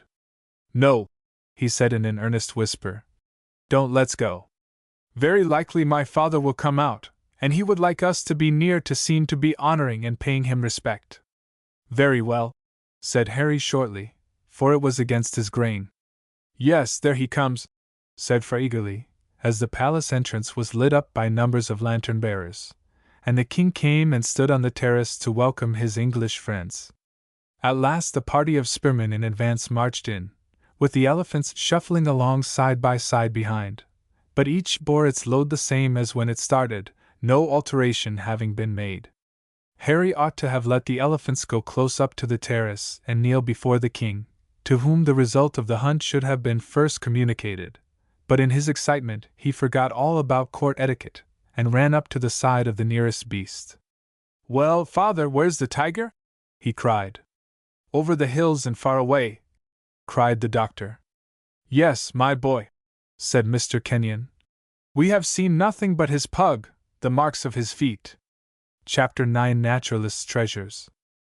There were a few words exchanged with the king as the hunters were about to descend, but he bade them keep their seats in the howdahs, saying that they must be very tired, and after ordering the mahouts to take their elephants to the gentlemen's quarters, he bade them good night, and went in. Then we must part here, Cameron, said Mr. Kenyon. Yes, good night, and better luck next time. The doctor's elephant rose and began to shuffle off, its companion following its example and uttering an angry trumpeting sound upon being checked. Here, Hal, said Mr. Kenyon. You may as well ride. Yes, of course, father. Good night, Fra. Then mischievously. They'll have to send us if they want that tiger shot. Yes, Mr. Kenyon, we don't think much of you and Dr. Cameron as tiger hunters. The merchant laughed, as the elephant knelt once more and Harry scrambled up into the howdah, Shri, who was holding on behind, giving the boy a hand. Then there was a heave and a pitch to and fro, and the huge beast was on its legs again, shambling off towards the bungalow, a pleasant enough sight in the moonlight, and welcome enough to Harry, who was pretty well tired out. Didn't you see the tiger at all, father? He asked. No, or most likely I should have shot it, replied Mr. Kenyon. The brute has evidently gone off to the country on the slope of the mountains, and saved his stripes this time. What have you been doing with yourself? Harry briefly told of his adventures. Then you have some decent specimens for me? Yes, father, beauties. You have done better than we did, my boy. We have only brought back sore bones. There, I am not in much of a humor for talking tonight. I want a good rest. You must be tired, father. Yes, too tired to think of anything but sleep. Not quite, though, there are those birds. Shri, can you come first thing in the morning and skin them? Yes, Sahib. I was going to ask if I might come. No more was said till the elephant had stopped of its own accord at the gateway of the bungalow garden, for as soon as it had got over its irritation at being separated from its companion, it had gone steadily enough. After this the mahout was so liberally rewarded that he wanted to get down from the elephant's neck to prostrate himself, and of course was not allowed, but sent back, Harry stopping to watch his great, grey, shambling mount till it disappeared, with Shri still hanging by the back of the howdah. Breakfast was late the next morning, both the merchant and his sons sleeping very soundly, and when at last Harry dragged himself from his light bamboo bedstead and had refreshed himself, not with a good swim in the river, a luxury too dangerous to attempt, but by squatting in a large, open tub and pouring jars of cold water over his head, he went out into the veranda. To find Shri just finishing the skin of the last of the birds by painting the fleshy side all over with preserving paste before turning it back and filling it with cotton wool. "How quick you have been, Shri!" said Harry. "I meant to have come and helped you. The young Sahib must have been tired." "I'm tired now," said the boy, with a yawn. "But I say, they are all good birds, aren't they? Some of the best I have ever seen, Sahib. There is hardly a feather gone." "Look at this one," said the man, taking hold of the bird's long, thick beak and giving it a dexterous shake, with the result that the feathers fluffed up and then fell gently back into place, lying so lightly and naturally that it was hard to believe that nothing but the skull, leg and wing bones were left of the little creature which animated the skin so short a time before. "Beautiful," said Harry, examining it and the others already prepared in turn. "I wish you had been with us, though. We had capital sport." "Yes, Sahib, I wish I had been with you," said Shri. "My heart felt heavy for you when I found you were not to come. I like to be with the young Sahibs. We had no sport at all." "Ah, you should have been with us. The crocodile must have been 14 feet long." "Ah, but they would not be so big up the little river. I hope, though, the Sahib will not shoot any more." "Not shoot any more!" cried Harry. "Are you friends with the wretches?" "No, Sahib," said the man solemnly. "But they are dangerous beasts, and I fear if the young Sahib goes after them much there may be an accident." "Hardly likely," said Harry contemptuously. "I don't know, Sahib, they are very dangerous beasts. A hungry mugger, as they call them over yonder on the Ganges, will rush at any one in the water, or try to sweep him off the shore into the river. If he is wounded he is mad with rage, and strikes about furiously with his tail. One hard blow would break or overturn a sampan, and a man in the water is no match for one of these beasts." "Oh, but I shall be careful, Shri!" cried Harry. "And I can't help hating the monsters."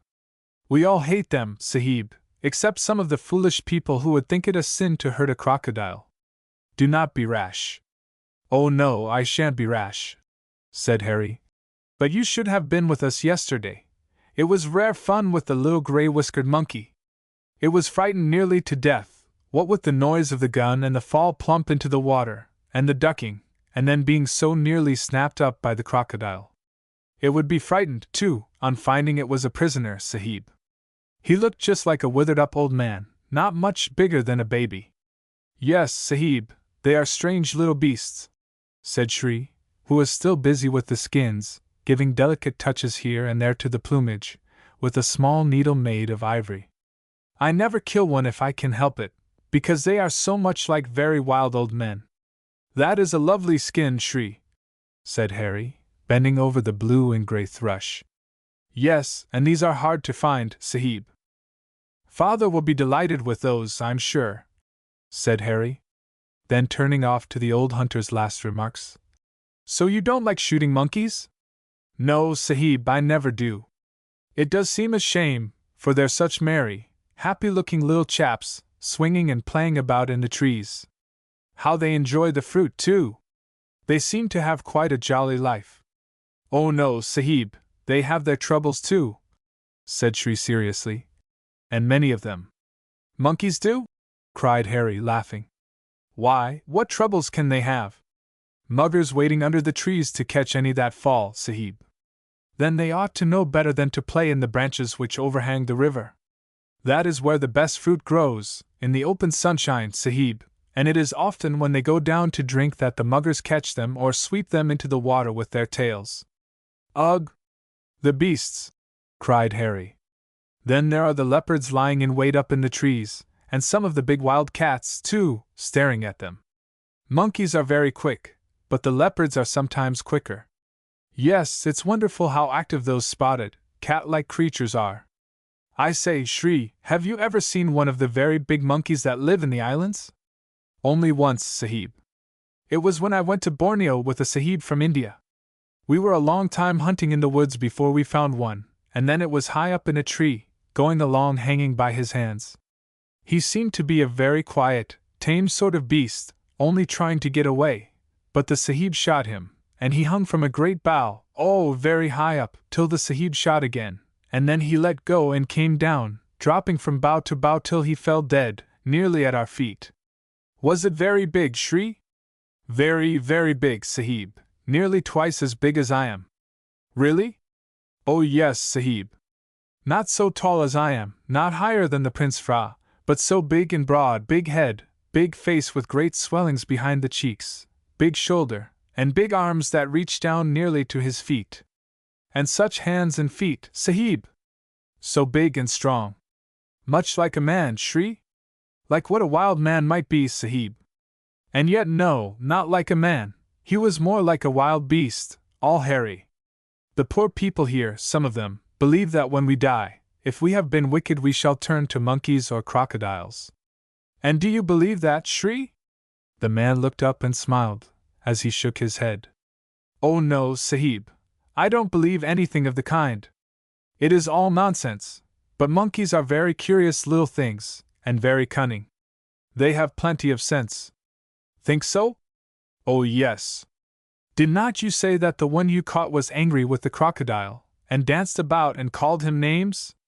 Well, he did something of the kind, said Harry, laughing, and very comical it was. Oh yes, Sahib, I've seen them spit at and shout and chatter at the muggers often enough. Being so much in the jungle, watching night and day, I often notice all that the wild things do, birds, snakes, lizards, as well as the tigers and bears and monkeys. I have seen how they fight, and how they play and teach their young ones to play, but there is nothing which can play like a monkey. He is more full of fun than a boy. A monkey always seems to think that another monkey's tail is meant to pull, so as to tease him. Yes, I've seen them do that. But the funniest thing, Sahib, said the old hunter, is to see a monkey pull another one's tail, and then pretend that he did not do it. I have seen one put his hand out behind, and give a pull, and then snatch his hand back and shut his eyes, pretending to be asleep. Oh, here you are, said Mr. Kenyon, coming into the veranda. Come, Hal, breakfast, we are very late. Here are the specimens Fra and I got yesterday, father. These? Capital, excellent. That is the kind of pitta I wanted so badly, and those 2 kingfishers will be a splendid addition to the collection. Well skinned too, Shri. They are perfect.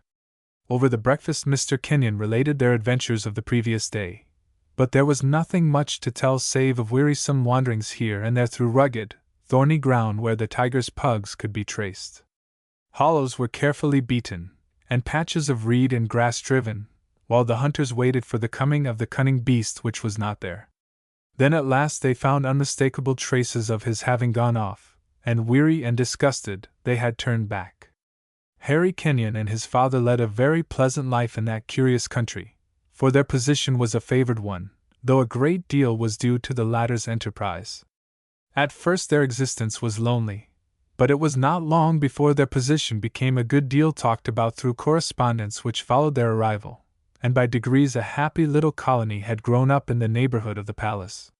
It was entirely at the king's invitation that Mr. Kenyon had first settled there, for being himself a man who took great interest in scientific matters and the wonders of nature, he had by accident come in contact with the merchant, who had sought an interview, with the object of asking certain concessions and leave to trade.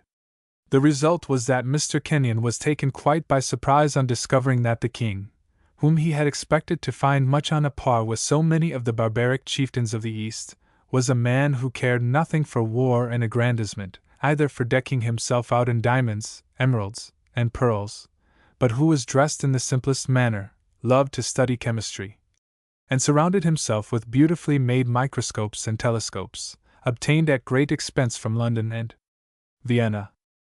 That one interview was quite enough for the beginning of a friendship, the king soon finding out that his visitor was a man of similar tastes to himself, but immeasurably far in advance, and eager to impart his scientific knowledge to one to whom so many things were enclosed in what seemed to be a sealed-up book of wonder and mystery. The consequence was that, instead of making a temporary stay in Siam, Mr. Kenyon gladly accepted the monarch's friendship and protection, settling down on the banks of the great river at once. This had happened 10 years before the events narrated here, but all had not been smooth. There had been plenty of the opposition of ignorance. The king's far-seeing brain was almost alone, and his nobles and retainers of the blood royal looked with contempt upon the strange things that took up so much of their ruler's time. To them many of his studies seemed to be mere madness, and they looked at one another and shook their heads when they learned that the king spent the whole of some nights looking through a tube like a big bamboo, at the moon and stars. Then worse things happened. It was found that he was doing uncanny things, a kind of magic by which he conjured up horrible creatures and made them dance and whirl about in water. He showed favored people strange demons with teeth and horns and claws in a dark room in the palace, where he made a great white spot of light come on the wall, into which he conjured the aforesaid monsters. But the worst of all was his fitting up one little room with shelves and cabinets full of bottles and glasses. It was well known that here he studied, by mixing and boiling up, how to make horrible poisons, one drop of which shown to an enemy would produce madness, while if taken it was sudden death. And all this the nobles, priests from the great temples, and wise men generally, in secret conclave, came to the conclusion could only have one meaning, and that was to kill off secretly every one of the blood royal and second king's family, so that no one except the one the king wished could by any possibility succeed to the throne. It was very dreadful, and they shook their heads more and more, and there were talks about its being a sacred duty to kill such a vile being, and make the second king the first. But so far it had all been talk, for changes are a long time coming about among such people as these. Then, too, for a long time Mr. Kenyon, this foreigner of the barbarians who came from the far west, was looked upon with sinister eyes, for was he not a favorite with the king, helping him to prepare his magic and his terrible poisons? But as no one died, and no one seemed to be any the worse for the king's magic, and above all as the great people of the country found that Mr. Kenyon was a very pleasant gentleman, who paid great respect to them and all their institutions, it was settled that he should not be stabbed with krises, unless he behaved worse or did some real harm. He did offend soon after, for upon settling down he was favored by the king with a grant of land on the banks of the river, this being looked upon as a great offense, land in such a position having heretofore been reserved for the sole benefit of the great nobles of the land and the priesthood, for their large monastic institutions, great walled-in enclosures of some 15 or 20 acres, covered with the temples, shrines, and conventual dwelling places of the talipans or bonzes, as they were called, and easily enough to distinguish by their closely shaven heads and long, yellow robes. Ordinary people and the poor had to live, according to law, in houseboats, with which the rivers, canals, and backwaters were covered. These waterways were the highways, there were no proper roads, and were thronged with dwelling places large and small, warehouses, shops, and places of entertainment, all built upon bamboo rafts and moored to the banks, forming a beautifully healthy, populous city, for the tide from the sea swept to and fro, clearing it from all impurities day and night. That grant of land gave great offense, for who was this strange barbarian who had come among them with his little curly-haired boy and a servant, that he should be treated as if he were a noble lord of the land? And once more Mr. Kenyon's position seemed to be precarious, for the king's favor went farther towards his new English friend and student. For native workmen and material were supplied in abundance, the orders given to the men being that they should build the place, dwelling and warehouses, in accordance with Mr. Kenyon's design.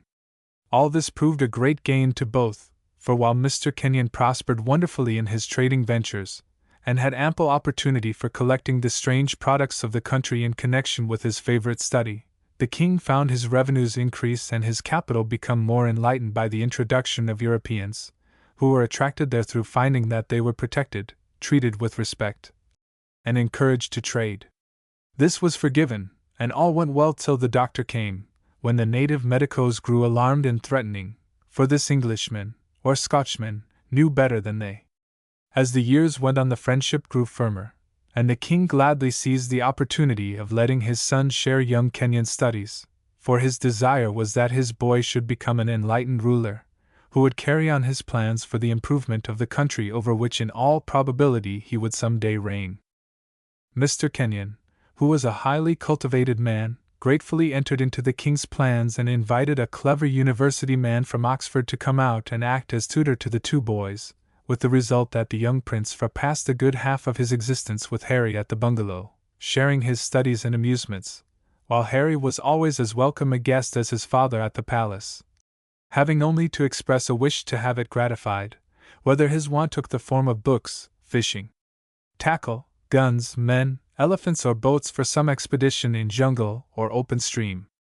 Harry's chum was a prince, and to all intents and purposes Harry led the life of a king's son himself, though he did not realize the fact, everything coming quite as a matter of course. His chief trouble had to do with the climate, which was, as he told Fra, so jolly hot. Fra replied sadly that he could not help it.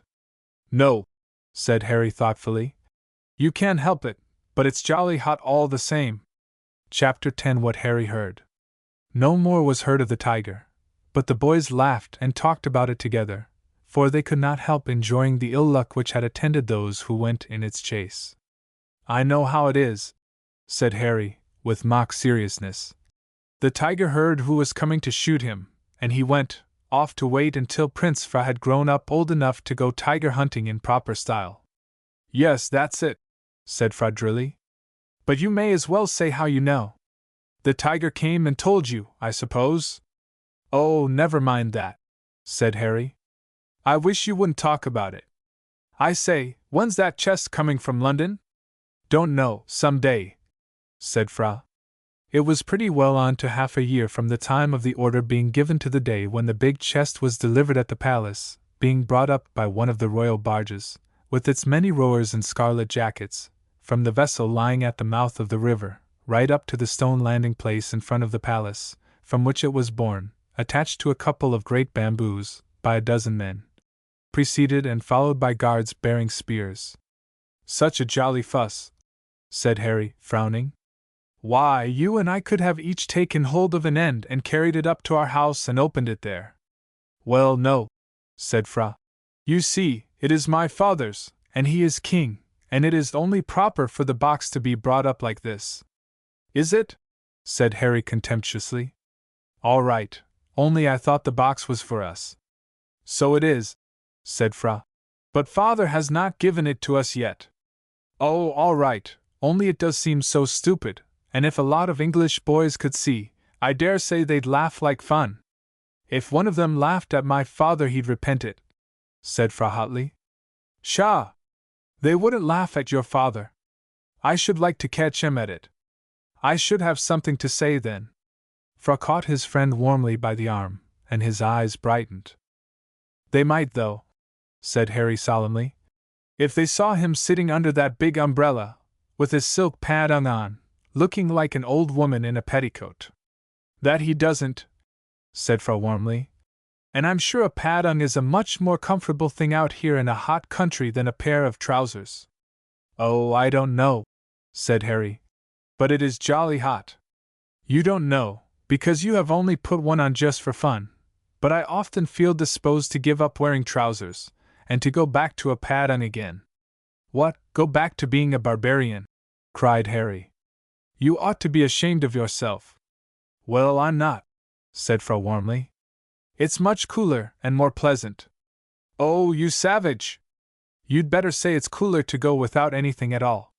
So it is, in the shade, replied Fra. Well, I am, cried Harry. After all the trouble father, Dr. Cameron, and your most humble and obedient servant have taken to make a civilized being of you, to talk like that. Civilized being? Pooh! I should have been a civilized being without your help. Not you. To begin with, you wouldn't have worn trousers, and wearing trousers means everything. A man who wears trousers stands at the very top of civilization. A man who doesn't wear them is a savage. Ha! Ha! Ha! Laughed Fra. I should like Mr. Cameron to hear you say that he was a savage. Whoever would say so? Mr. Cameron is, well, he's a tit-topper in everything. But he doesn't wear trousers when he goes with us shooting. He always wears his war petticoat then. Wears his what? Cried Harry wonderingly. That grey fighting petticoat. His killit. Killit? Kilt! Cried Harry. Oh, what a rum chap you are sometimes, Fra! But that's only the old savage dress of the Highlanders. Hardly anybody but soldiers wears that now. Kill it, Kilt! Said Fra thoughtfully. What had you got to laugh at? Why, it does mean a war petticoat. All right, have it your own way, said Harry, who was watching the last of the guard following the box into the courtyard. But I don't want to have it my own way if I'm wrong, said Fra. I want to be right. Very well. You are wrong there, lad. Why do they call it a kilt, then? Said Fra. Because it is a kilt, I suppose. Because, there, I don't know. We'll ask the doctor. But I say, I didn't mean any harm about laughing at the king. I wouldn't, and I wouldn't let anyone else laugh at him. He's such a good old chap, but he does look rum sometimes.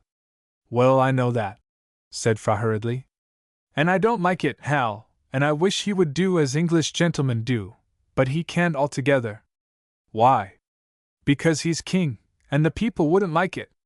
The priests don't like a great deal that he does now, and they talk about it to the common people. They make them believe that my father is fighting against them and doing them harm. If I were your father, and they talked against me, I'd pitch them all into the river. No, you wouldn't, Hal. But hadn't we better go up to the door and see the chest opened?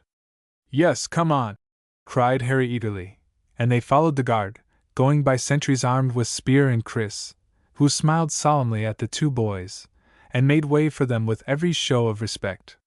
They crossed the courtyard, which partook more of the nature of a garden, and looked particularly attractive, with its quaint, highly pitched, gable-ended buildings around. But Harry had seen the place too often to pay any heed to the beautiful architecture, and he was all eyes for a little procession issuing from the principal doorway, consisting of the king, a quiet, grave-looking, gray-haired man, in silken jacket and sarong, and a number of his chief men, while the royal umbrella was held over his head. The chest, one of ordinary deal, nailed down, strengthened with a couple of bands of hoop iron, and directed in painted black letters, had been placed in front of the entrance, and 10 spearmen stood in a row on each side, when the two boys, in obedience to a sign from the king, went up, each receiving a smile and a nod. Here is the new present, he said, smiling. Take it, and see if everything is as you wished it to be, and I hope it will give you both much pleasure. He spoke in very good English, and smilingly accepted the boys' thanks, before gravely turning and going back in procession to the main entrance to the palace, while, as soon as they were alone, Fra sent one of the guards to fetch a couple of artificers to bring hammers and chisels to open the chest. I don't believe a box ever had so much fuss made over it before, said Harry, laughing. The things ought to be all right. I say, Fra, I hope nothing's broken. Oh, don't say that! The big clock that came from England was. They're wretches, those sailors, for pitching packages about on board ship. They ought not to be allowed to be so rough, replied Fra. My father would not permit them to be careless. Ah, but your father's one of the kings of Siam. We English people aren't allowed to slice people's heads off because they do as they like. I say, though, suppose they're burst. Burst? Oh, I say, don't, cried Fra. I've been looking forward to these things coming, so that we could play English games, and it would be horrible if we had to wait another 6 months. Perhaps they'll be all right, said Harry in consolatory tones. But that corner of the box has had a great bang, and the lid's split in 2 places, just as if it had been thrown down on the stones of a wharf. It says, with care, "Keep this side up," said Fra. Oh yes, that's why they knock it about so, I suppose, replied Harry, laughing. The sailors know their heads won't be chopped off. Here are the men, said Fra, as a couple of workmen came up, prostrated themselves, and then cleverly attacked the nails in the box, clumsy looking as their tools were, removing the iron bands, wrenching up the lid and taking it off, while the guards and attendants stood stolidly looking on. The removal of the lid revealed a quantity of paper shavings packed round sundry brown paper parcels, while one end of the chest was occupied by half a dozen pasteboard boxes, one of which was immediately opened, to reveal the neatly sewn and laced leather cover of a football. What's that for? Said Fra. Yes, I know, a football. Yes. You have first kick. I'll throw it down, and you run and kick it, just as you saw in our book of sports. I could not with the guard looking on, said Fra. I could, said Harry. English fellows can do anything. Here goes. He threw the ball down heavily, making it rebound, and then as it repeated its rebounds he rushed at it, and although he had never done such a thing before, gave it a flying kick which sent it high in the air, but only to come down and bounce into the fountain basin in the middle of the courtyard. Wonderful! The spectators seemed to say, as they looked solemnly at one another. Oh, I didn't mean that! Cried Harry, rushing after the ball, followed by his companion, who walked sedately up just as Harry had shouted to one of the guard to come.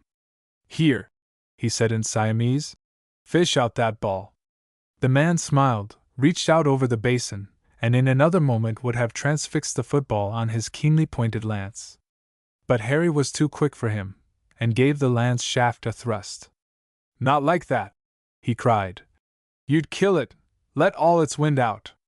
This way. He showed the man how to guide the ball to the side with his spear, and then picked it up all dripping, to place it in the sun to dry. I say, Fra, he said, as he paused to wipe his wet face. I'm afraid football's going to be rather a hot game out here. The book said it was played in winter, said Fra. Yes, but then we haven't got any winter here, so we must play it any time we can. But it is going to be rather a warm sort of game. Never mind, we've got the balls, 6 of them. But you don't want 6. Yes, you do, cried Harry. Some will burst, some will get kicked over into someone else's place and lost perhaps. But I say, we must learn to play, as we have got the balls. Come and finish opening the box, said Fra. 'Tis opened. Why don't you say unpacking? Because I am not so full of English as you are, replied Fra with a sigh, and they bent over the chest and went on taking out its treasures, bats, stumps, bales, pads and gloves, all carefully done up in brown paper, while a whole dozen of best cricket balls were in as many little boxes. Seem to be making a pretty good mess with all these shavings, said Harry, raising himself up with a sigh of relief that the box was at last emptied. The people shall clear all away soon, replied Fra, glancing at the stolid-looking guards, who were gazing wonderingly at the new form of war club with handle bound with black string, and at the short, sharp-pointed spears which seemed to be a clumsy kind of javelin. But this cricket seems as if it would be a very hot game to play. Oh, I don't know, said Harry carelessly. Of course I've never played, but I know all about it. If you come to that, so do you. Yes, said Fra thoughtfully, but I'm afraid I shall not like a game where one has to get so many runs. It will be terribly hot work. But you only get a great many runs if you can. Then it will be much cooler and pleasanter if you can't get any, said Fra. I say, Harry, couldn't we alter the game? I don't know. I dare say we could. Let's do the batting ourselves, and make the people bowl and run after the balls. And always be in, said Harry. Well, that wouldn't be bad. But I say, where are we to play? I should like it to be right away somewhere, said Fra. It would not be pleasant for us to be running and tearing about with our people looking on and making remarks about our getting so hot. Never mind about the cricket today, said Harry. You want a lot of fellows to play that, 20 besides ourselves, but we could have a game of football. Very well, let's play football then. I'll have all these things taken into my room.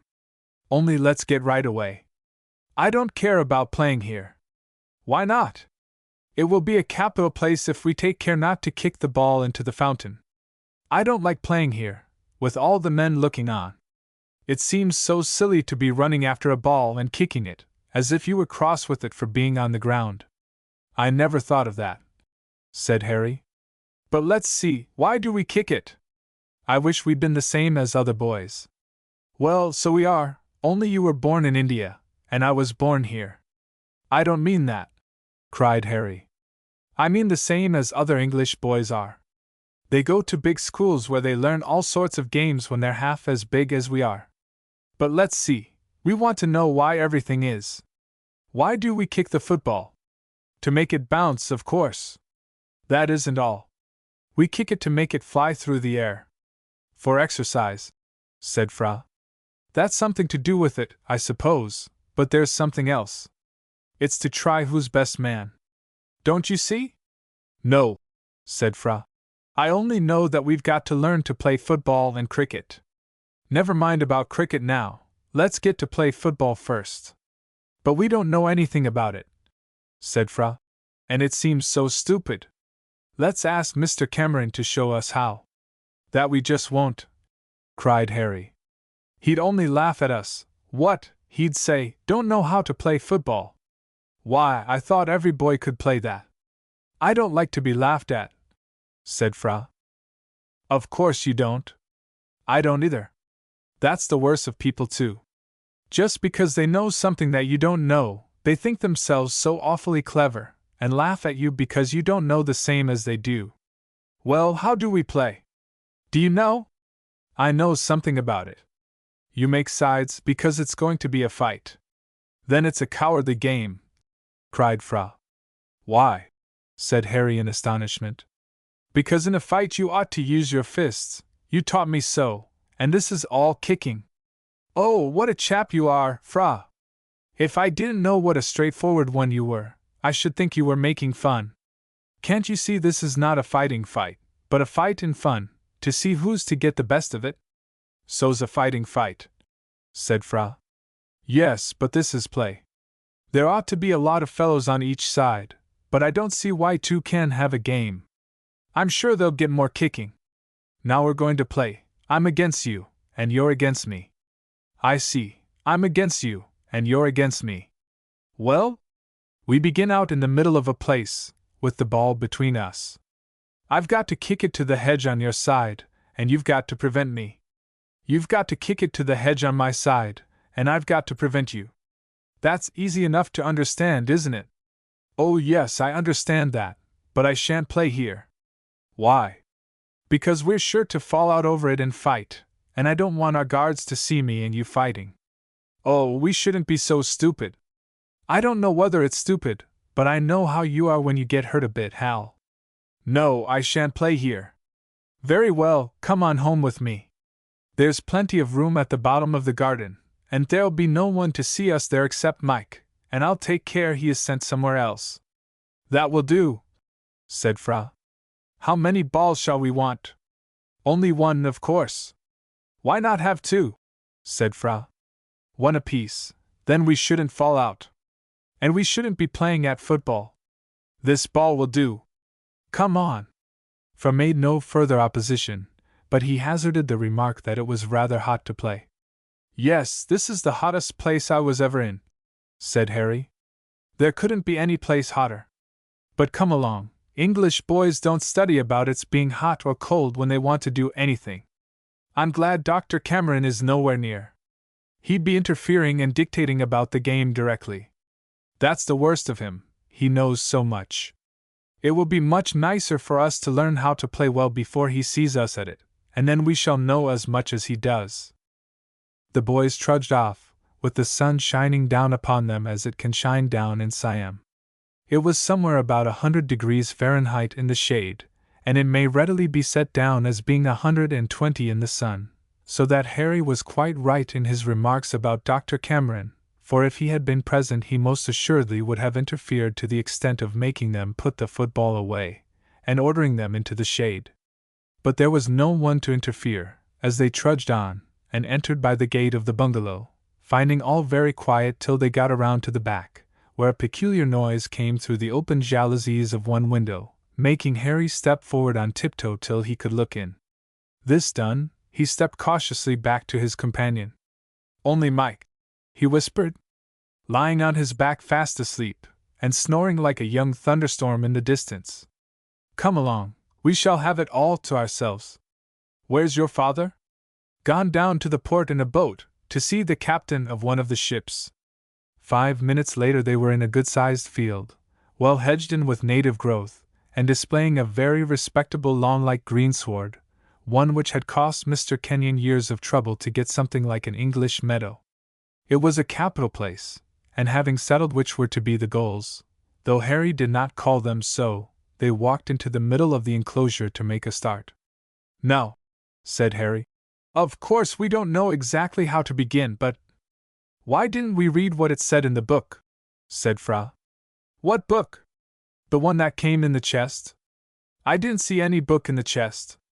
"I did, the book of games. It was at the top, wrapped up in paper, and I sent it into my room so as to be safe." "Well, you are a fellow!" cried Harry. "Never mind, we'll read all through it tonight. Let's begin our way today. There lies the ball, and we must start fair. I'll say 1, 2, 3, and away. And then we must kick." The boys stood face to face with the ball between them, and so close that their toes nearly touched it. "Ready?" said Harry. "Yes." "Then 1, 2, 3, and away." Fra was quick as lightning almost, and at the word away, he kicked at the ball, but Harry, instead of kicking, thrust it a little on one side so as to get a kick to himself, and he got it, right on the shin. "Oh!" he cried, beginning to hop on one leg, while Fra sent the ball flying towards his goal, and ran after it at full speed. "Hi! Stop! Stop! Stop!" shouted Harry. But Fra was too much excited to halt. He was finding a certain amount of satisfaction in delivering kick after kick to the yielding ball, which, in spite of a long voyage, proved to be wonderfully elastic, and flew here, there, and everywhere, except in the direction of the goal. For Fra's kicks were wanting in experience. He kicked too high, or too low, or out of center, and the consequence was that he had a great deal of exercise before a final kick sent the ball up to the hedge which formed one goal. He turned round now, streaming with perspiration and flushed with triumph, to find that Harry had been limping and panting after him, to come up now, hot and angry. "I've won!" cried Fra. "What a capital game!" "You've won!" grumbled Harry. "Of course you have. Any one could win who didn't play fair. But it wasn't playing." "Why, what's the matter?" said Fra, staring. "You know, you kicked me instead of the ball, and crippled me so that I couldn't try." "I'm so sorry, Hal. Ought you to have been kicking too?" "Yes, and I wish I had. I wish I had kicked you at the beginning as you did me. But that was an accident," said Fra earnestly. "It hurt just as much as if you had done it on purpose." "Never mind," cried Fra. "Let's begin again. I didn't understand the game. But I say, it's splendid fun." "Oh, is it?" said Hal, sitting down to rub his tender shin. "Yes, splendid. When you kick the ball it flies off so beautifully. You seem obliged to run after it." "Yes," said Harry sarcastically. "And then I was obliged to run after you. Why didn't you kick it my way?" he added fiercely. "I couldn't," replied Fra innocently. "That's the funny part of it, and I suppose the ball's made so on purpose. It never went the way I kicked it, but flew to all sorts of places. But I say, it's glorious fun running after it for the next kick." "Oh, is it?" sneered Harry, for if the skin was not off his shin, it certainly seemed to be off his temper. "Yes, come on, and let's begin again." "Shan't," said Harry sourly. "It's too hot." "Oh, nonsense, you don't feel it when you're at play." "Play? I don't call it play," cried Harry angrily. "I call it being a pig and trying to have everything to yourself." "Oh, I say, don't talk like that, Hal. I didn't know I was doing wrong. There, I apologize. I won't do it again. Come along." "No, I'm not going to try now. It's a fool of a game, and all one-sided." "Well, never mind, you'll have the right side sometimes. Let's start off again. I know you'll like it." "No, I'm not going to play any more," grumbled Harry. "I wish the old ball was burst." "You are in a temper," said Fra quietly. "I'm sorry I hurt you. Here, have a kick, Hal." "Shan't, I'm too hot and tired." "Rest a bit then," said Fra. "I say, what queer people the English are to have invented a game like that. They must look so comic." "What?" cried Harry indignantly.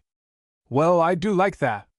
Who looks comic, playing at shuttlecock and kicking it up in the air, and sending it back with the knees, elbows, or shoulders. I've seen some of the men knock the great shuttlecock up with their necks or chins. Now, that does look stupid. Fra's eyelids contracted a little, and there was a frown upon his brow for a few moments. It passed off then, and he brightened up, just when a few angry words would have caused an open rupture. "Come and have a try, Hal, old chap," he said. "Sorry I hurt you." And he held out his hand. This was too much for Harry, whose irritation was passing off with the pain. Jumping up quickly, he made a snatch at the ball, sent it flying, dashed after it, and delivered a tremendous kick, intending to send it right across the field. But it did nothing of the kind, for the kick proved to be a regular sky flyer, the ball taking an almost perpendicular course. Harry was lying in wait for it as it came down, ready to kick again, but Fra was coming, and unintentionally proved that 2 legs are much better for stability than 1. Of course, everyone knows this, and takes it for granted, just as most of us know some of the problems of Euclid, and could take the theory there set out for granted. But the old Greek philosopher proves them all, and Fra proved our theory by giving Harry a sharp push just as one leg was raised, sending him over like a single ninepin, and securing the ball once more, racing away, laughing heartily the while. "Oh!" ejaculated Harry. "And him only a nigger! He shan't beat me like this!" He rushed off, with his temper coming back, in full chase of Fra, who ran on, kicking the ball, and roaring with laughter the while, till just as he was about to finish off with a tremendous kick, one which would secure a goal if it went straight, Harry came on with a rush, sent him flying instead of the ball, turned, and enjoyed a capital series of kicks before he was overtaken in turn. Fra tried to put the same tactics into force, bounding right at Harry, who was just on the point of kicking home, when a thrust sent him over, and while still under the impetus of his run, Fra delivered the kick instead, a kick which proved to be the most direct that had been given, for the ball landed close to Harry's hedge, bounced, and went right home. "There!" cried Fra, flushed with victory. "I've won again." Then he stared, for Harry threw himself down, panting and roaring with laughter. "What are you laughing at?" cried his adversary. "That makes 2 games I've won." "No!" cried Harry, wiping his eyes. "This one's mine." "Nonsense!" "I kicked the ball." "Yes, but into my goal." "No, it's mine." "I kicked the ball there." "By mistake, for me." "Oh, what a stupid game!" cried Fra pettishly. "Phew! How hot I am! I don't want to play any more at a game like that." And now, with the excitement at an end, both found that playing football in their fashion under such a sun was an exercise of which a very little went a long way. They stretched themselves out on the ground, with the ball lying hard by getting warm. "Oh, I say, it's too hot to stop here, come and lie in the shade," cried Harry. "Let's go indoors." They went back, passed through the veranda, and entered the dining room. It was as hot there, a heavy, stagnant heat, but there was a basket of oranges upon the table. "These'll be better than water to drink," said Harry, rolling 4 across the table to his companion, and pocketing as many for his own use. "But we can't stop here," said Fra. "It's too hot to breathe." "I know, let's go and lie down on the floor at the landing place." "Yes, that will do," replied Fra, and a few minutes later the boys were extended upon their backs upon the bamboos, shaded by the palm leaf roofing, and feeling a faint breath of warm air come up from the surface of the river, just as if it had floated up from the sea. Here, as they lay, the boys peeled their oranges and threw the yellow rind into the river, where, whenever the white side fell downward, there was a loud splash made by a fish, which dashed at it and left it again as not good enough for food.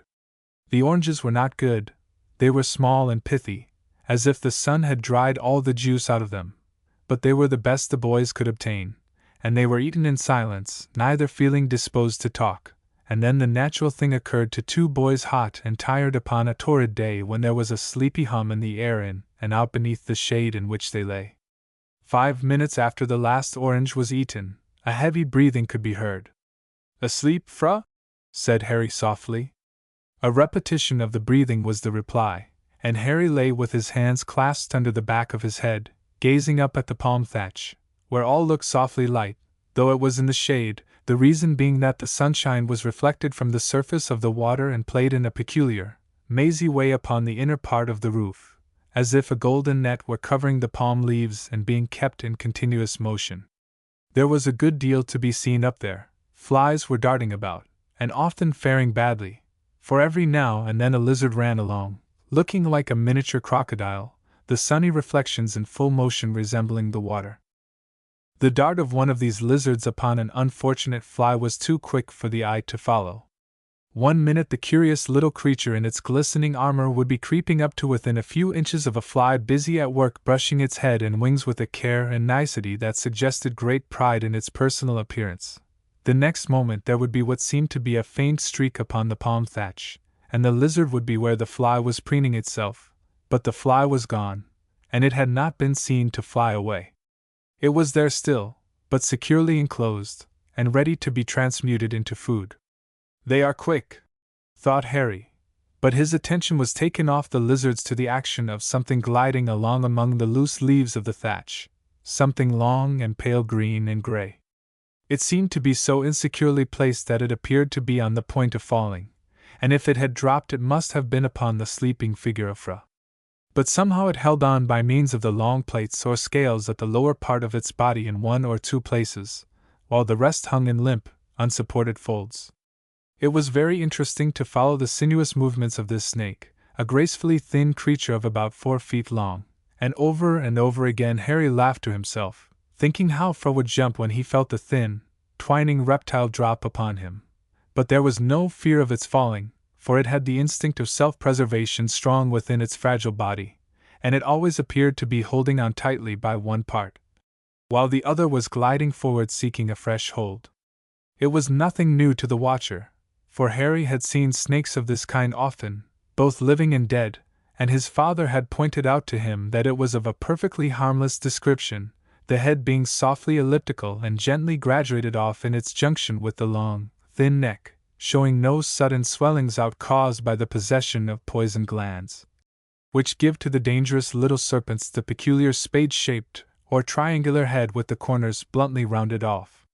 As Harry lay watching the snake, he fully expected to see it dart its head at some of the flies buzzing about, but it went on its way quietly investigating, for it was in search of more juicy morsels than flies, its instinct having taught it that the palm thatch of such a roof as that in which it searched was exceedingly likely to contain the nest of some mouse or hole-loving bird, one of the little wren-like creatures whose fat, featherless young would form delicious morsels for a creature whose teeth were implements for holding on and not for masticating its prey. In those days the American humorist was not born, or, as he did, Harry might have lain there and wondered in connection with their food and the great length of neck whether it tasted good all the way down. But naturally, as he had not read the lines, he thought nothing of the kind. In fact, he paid no more heed to the little snake beyond thinking of what a number of different things there were living in that thatched edifice, for all at once there was a low, deep, humming buzz, a flash as of burnished copper, and a thick, squat beetle flew in beneath the roof, lit on one of the bamboo rafters, and began to fold up its gauzy wings perfectly neatly, shutting them up beneath their cases, into which they fitted so closely that when all was shut up there was no sign of opening, and a casual observer would never have imagined that such a short, stumpy, armor-clad, horny creature, all spikes and corners about the legs, could fly. That beetle took up a great deal of Harry's attention, for all was so still that when it crawled up into the thatching, holding on by its hooked legs, the rustle and scratching could be plainly heard. But at last the sound seemed to be distant, while, strangely enough, the beetle gradually appeared as if it were swelling out to a gigantic size, but grew hazy and undefined, and was apparently about to die out as if into mist, when Harry started and saw that it was just the rounded, stumpy, coppery green insect again, and he knew that he had been asleep and was startled into wakefulness by some sound close at hand. Voices, and then the rippling of water, and as he lay perfectly still upon his back he knew that a boat was coming abreast of the landing place and a man was talking in a haughty, contemptuous way, as if in answer to some question that had been asked. That Ferengi dog the king favors. He was the beginning of the swarm that invaded the country. Never mind, said another voice. Don't be angry, it will soon come to an end. The sooner the better. I am sick of all this. A mad king makes mad people who will not sit still and see their country ruined by his follies. What one will he have next? Who knows? There is always some case or another coming by one of the unbelievers' ships. I believe they send their diseases and sicknesses here to kill our people, so that they may come and take the country. It is all wrong. What a beautiful place that man has here! Hist! Don't talk. Why not? I do not mind who hears. I would say what I do even before our foolish king. Be silent, there are people lying asleep on that landing place, and they might hear. One of them did hear, plainly enough, for in still weather water has a wonderful power for conveying sounds along its surface. These words were spoken in the native dialect, but every word was clear to the involuntary listener, for the language was almost as familiar to Harry as his own. The words jarred upon him. What did they mean? The speakers from their tone were evidently people who hated the English colonists, and an intense desire to see whether they were people whom he knew animated the boy with the disposition to start up and look. But on second thoughts he felt that it might be better for them if they appeared to be asleep, especially as Frau was the king's son. But once more the desire to see who it was grew strong in Harry's breast, and as the light splashing of the oars grew less plain he slowly turned his head till he could open one eye and gaze over the surface of the river. He was too late. There was nothing in sight but the boats moored to the farther bank. I could see them from the far end of the garden though, he thought, and rolling himself gently over 3 or 4 times, so as not to awaken Frau, he reached the bridge-like way off the stage into the garden, where he rose to his feet and keeping in shelter of the flowering shrubs which had been abundantly planted, he made for the corner of the garden higher up the stream, for the slow progress of the boat in passing showed that the people, whoever they were, had gone in that direction. Harry had little difficulty in getting to the boundary of his father's grounds, keeping well under cover, though it was hot work hurrying along in a stooping position. But when he raised his head cautiously and peered over the river, the result was disappointing. There was the boat certainly, going on against tide, propelled by a couple of stout rowers, and it was evidently the boat of someone well-to-do, for the rowers were dressed alike. As to the occupants of the central part beneath the awning, they were partly hidden by the uprights which supported the light roof shelter, and their backs were towards him. They were richly dressed, but though the boy watched till the boat passed out of sight beyond a curve they did not turn their heads once. Harry returned to the landing stage, feeling troubled and thoughtful. He was asking himself whether he should tell Frau what he had heard, and a feeling of shrinking from making his companion uncomfortable had almost fixed him in his determination to say nothing until he had told his father. But Frau's action altered all this.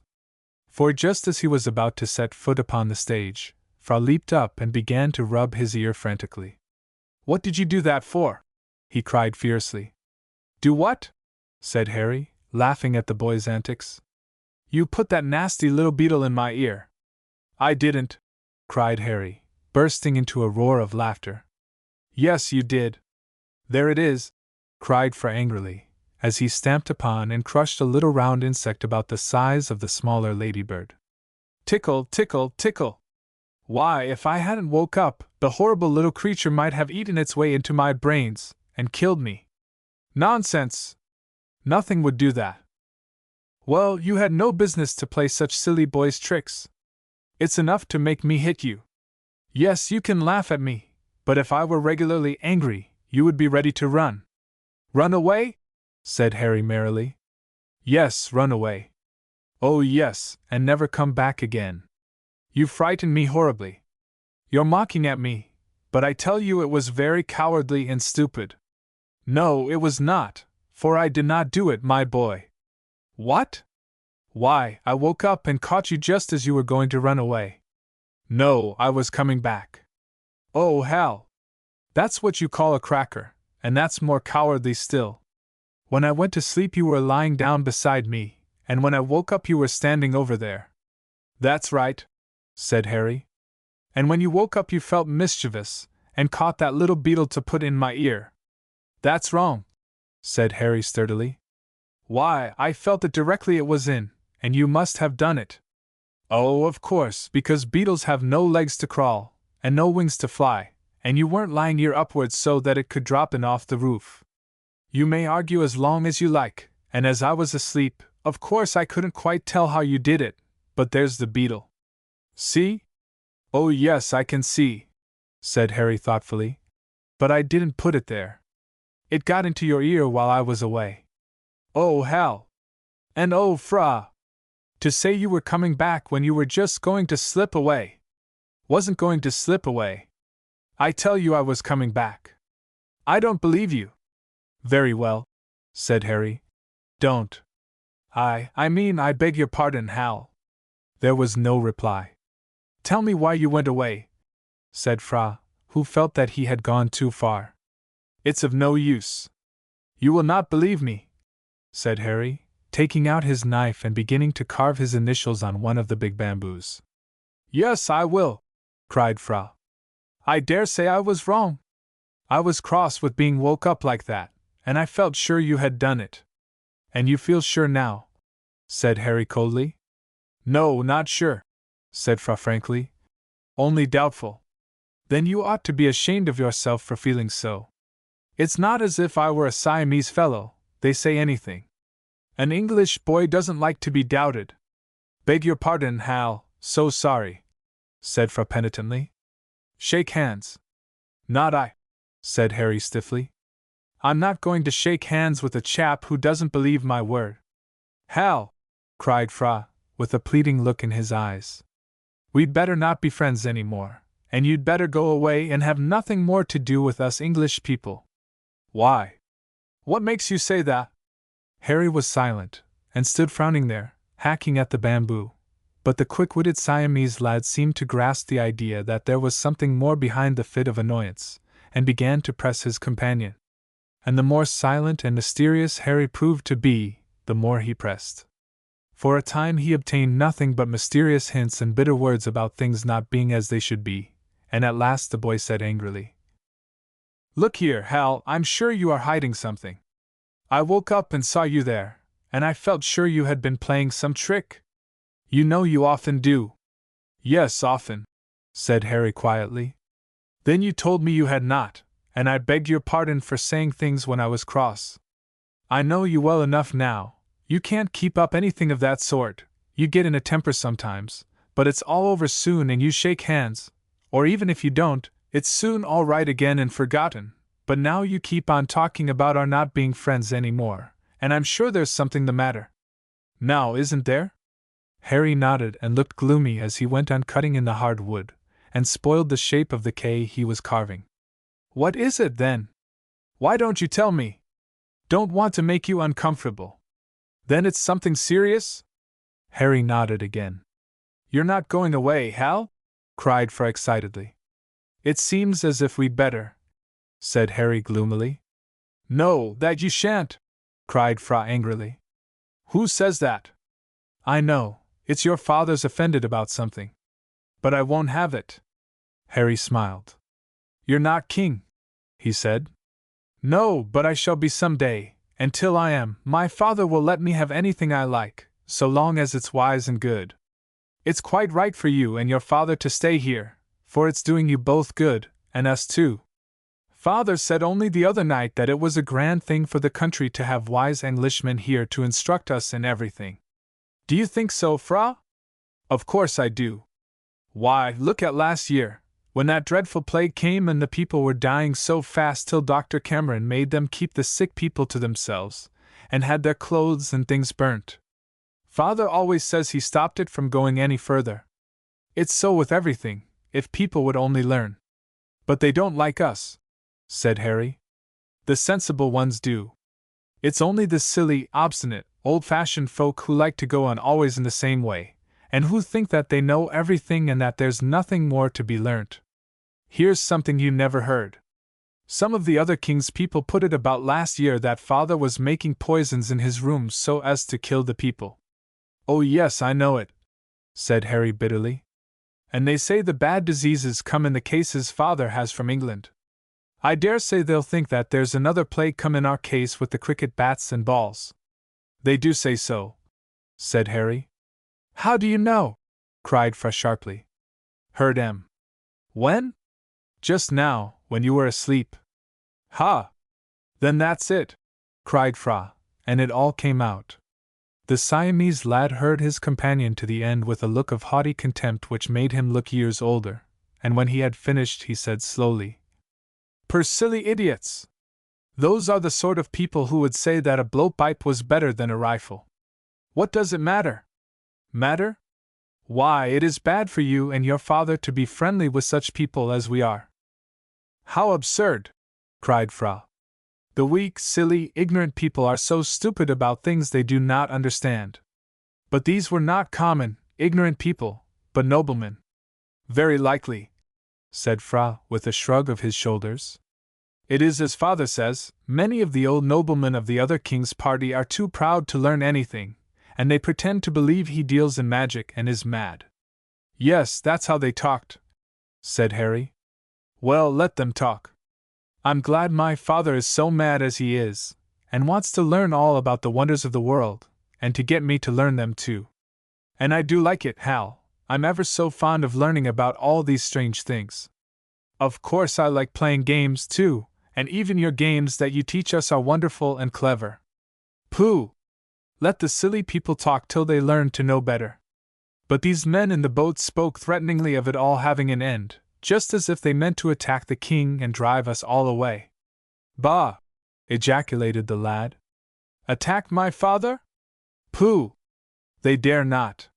He's as gentle and kind as anyone can be, but he can be angry too, and when he is very fierce and stern.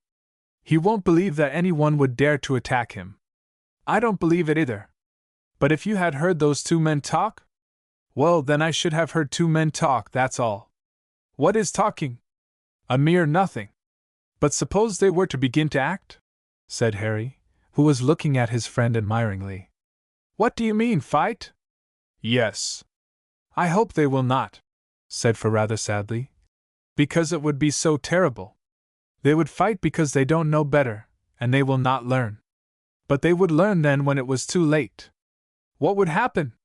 A number of foolish people would be killed, and when those who began the trouble were caught." "Yes?" said Harry, for Fra had ceased speaking. "What would happen then? They would have to die too, and it seems horrible when the great world is so beautiful and people might be happy. Think the king would have them executed? Of course. He is all that is good and kind to everybody now, but if the people rose against him, he would say, 'Poor blind, foolish creatures. I must forgive them, for they don't know better,' but the leaders must suffer for leading them into sin. And their heads would be chopped off." "Certainly," said Fra coldly. "It would be for everyone's good. But don't look like that, Hal. We can't help the stupid people talking foolishly. It does not matter to us." "But it does," said Harry. "It makes me think that we ought not to stay." "Nonsense!" cried Fra. "Are you going to tell your father what the people are saying?" "No, why should I?" "I think he ought to know," said Harry. "I dare say he does know how people talk, but it does not trouble him. They are foolish people who do not know he is the best king we have ever had. Let them talk. There, I am going home now. You keep the football." Chapter 11: The Naga's Bite. Fra had not been gone long before Mr. Kenyon returned from his business down in the port, and in reply to his question, "Anything fresh happened, my boy?" Harry told him what he had heard, watching his father's face intently the while. "Then you think it is very serious, father?" said Harry. "Do I, Hal? What makes you say that? You look anxious about it." "I was not aware that you were studying my face," said Mr. Kenyon, smiling. "Well, it is serious news, and it is not serious, if you can understand that. The words you heard were those of dissatisfied folk, and these exist everywhere. Of course, I have long known that the common, ignorant people resent our being here a good deal, especially the followers of the second king, as they call him, but most of the people like us, and I find that they are very eager to deal with me in business, trusting me largely with their goods, and quite content to wait till I choose to pay them. That looks as if we have a good character. Then, as regards our treatment in the place, you have never found any one insulting or offensive to you?" "No, father, Every one is smiling and pleasant. Of course. You need not trouble yourself about the disagreeable remarks of a couple of malcontents. These words cheered Harry, whose young imagination had been piling up horrors to come for the dwellers at the palace and the English people who were near. 2 days later, when he was a little higher up the river, a pleasant, musical voice saluted him from the other side of a hedge. What? Going by without calling? For shame! Harry turned through a gate and down a path to where a lady was seated busy over some kind of needlework under a shady tree. There was something so pleasant in her smile of welcome that the boy eagerly caught at her extended hand, before taking the chair that was pointed out. But that's the doctor's, he said. Yes, but he is down the river in his boat, seeing some of his patients. Have some fruit, Harry. All that basketful was sent us this morning by one of Duncan's patients. How nice! May I take that mangosteen? Take all, said Mrs. Cameron, for she it was. The people are never tired of sending us great pines and melons. They are so nice and grateful for everything my husband does for them. I used to think it would be very dreadful to come out here amongst all the strange, half-savage people, as I expected they would be. But they are not savage, said Harry. Savage? No, they are as gentle and nice as can be. They seem to be more afraid of us than we are of them. Harry feasted his eyes upon the sweet face and form of the graceful English lady, and the sight seemed to bring up something misty and undefined of someone who used to lean over his little bed at night to press her warm lips upon his face, which was brushed by her long, fair hair. It was a pleasant feeling, but sad as well, for the few moments that the memory stayed. Then he had to answer questions as to why he had not brought his friend with him, of the games he had been playing, about his excursions, and he was in the midst of his answers when a quick step was heard, and Mrs. Cameron sprang up. Here is Duncan, she cried. Hullo, Hal, cried the doctor, entering. Here you are, then. Where's the prince? He has not been down today. Oh, then that is why we are honored with a visit, is it? I was not coming to see you today, was I, Mrs. Cameron? Said Harry, coloring. No, that is a fact, said the lady. He was going right by, but I called him in. Ah, well, we will forgive you. Stop and have tea with us. Harry's acceptation showed that he was only too glad, and after the pleasant meal in the veranda, there was an interesting hour to be spent in the doctor's curious compound of surgery, study, and museum, where plenty of fresh insects had to be examined. Mrs. Cameron displaying a bright, girl-like interest in everything, till called away to give some instructions to her servants. How Mrs. Cameron must help you, doctor, said Harry. I did not know that she was so clever at pinning out moths. Look here, said the doctor sternly. Have you been saying anything to her about what you told your father you heard said in that boat? Not a word, sir. That's right. I'm glad of it, but I was afraid. Oh, I shouldn't have thought of telling her. I'm glad you have so much discretion, my boy. You see, ladies are easily made nervous, and if my wife had heard all that, she would have been fidgeting about it every time I was away, and of course that is very often. You don't think there is any danger, do you? Not the slightest, my boy. The people are all too friendly. It is only a few discontented humbugs who are old-fashioned and object to the king's ways. That is what my father says, said Harry. And that is what I say, so let's think no more about it. There's Fra, cried Harry, starting up, as a long-drawn whistle was heard. Harry ran out, and was going down to the gate, passing Mrs. Cameron, who was walking back to her seat under the tree, but all of a sudden she stopped short, tottered as if about to fall, and then stood there with a ghastly face as white as her dress. It was a mere glimpse that the boy obtained, but it was enough to check his hurried race for the gate. Something was wrong, he could not tell what, but the doctor's wife was evidently in sore trouble, and he turned to go to her help. What is the matter, Mrs. Cameron? He cried, but she made no reply. It was as if she had not heard him speak, and with head averted she stood looking to the left in a singularly strained attitude, like one striving to escape from something horrible, but whose feet were held to the ground. In his excitement, Harry ran round before her and caught her hand in his, to find it icily cold, but she only uttered a gasping sound, and still stared horribly, and with convulsed face down to her left. Very few moments had elapsed from the boy's first taking alarm till he now turned wonderingly to his right to follow the direction of Mrs. Cameron's eyes, and then a horrible chill ran through him, and he felt paralyzed and helpless, for there, not 6 feet away, raised up on the lower part of its body, was one of the most deadly serpents in the world, its gray-brown marked scales glistening as it played about in a wavy, undulatory fashion, its so-called hood spread out showing the spectacle like markings, and its flattened head turned down at right angles to the neck, with the forked tongue playing and flickering in and out through the little opening in its jaws. The lower part of the creature was partly hidden by the flowers on a dry bed, but the anterior portion rose fully 3 feet above the plants, and the creature swung itself about and rose and sank as if preparing for a spring upon the fascinated woman, for either from horror or some occult power on the part of the deadly reptile, Mrs. Cameron was perfectly helpless, and promised to be an easy victim to the cobra when it struck. But Harry's stunned sensation of horror did not last.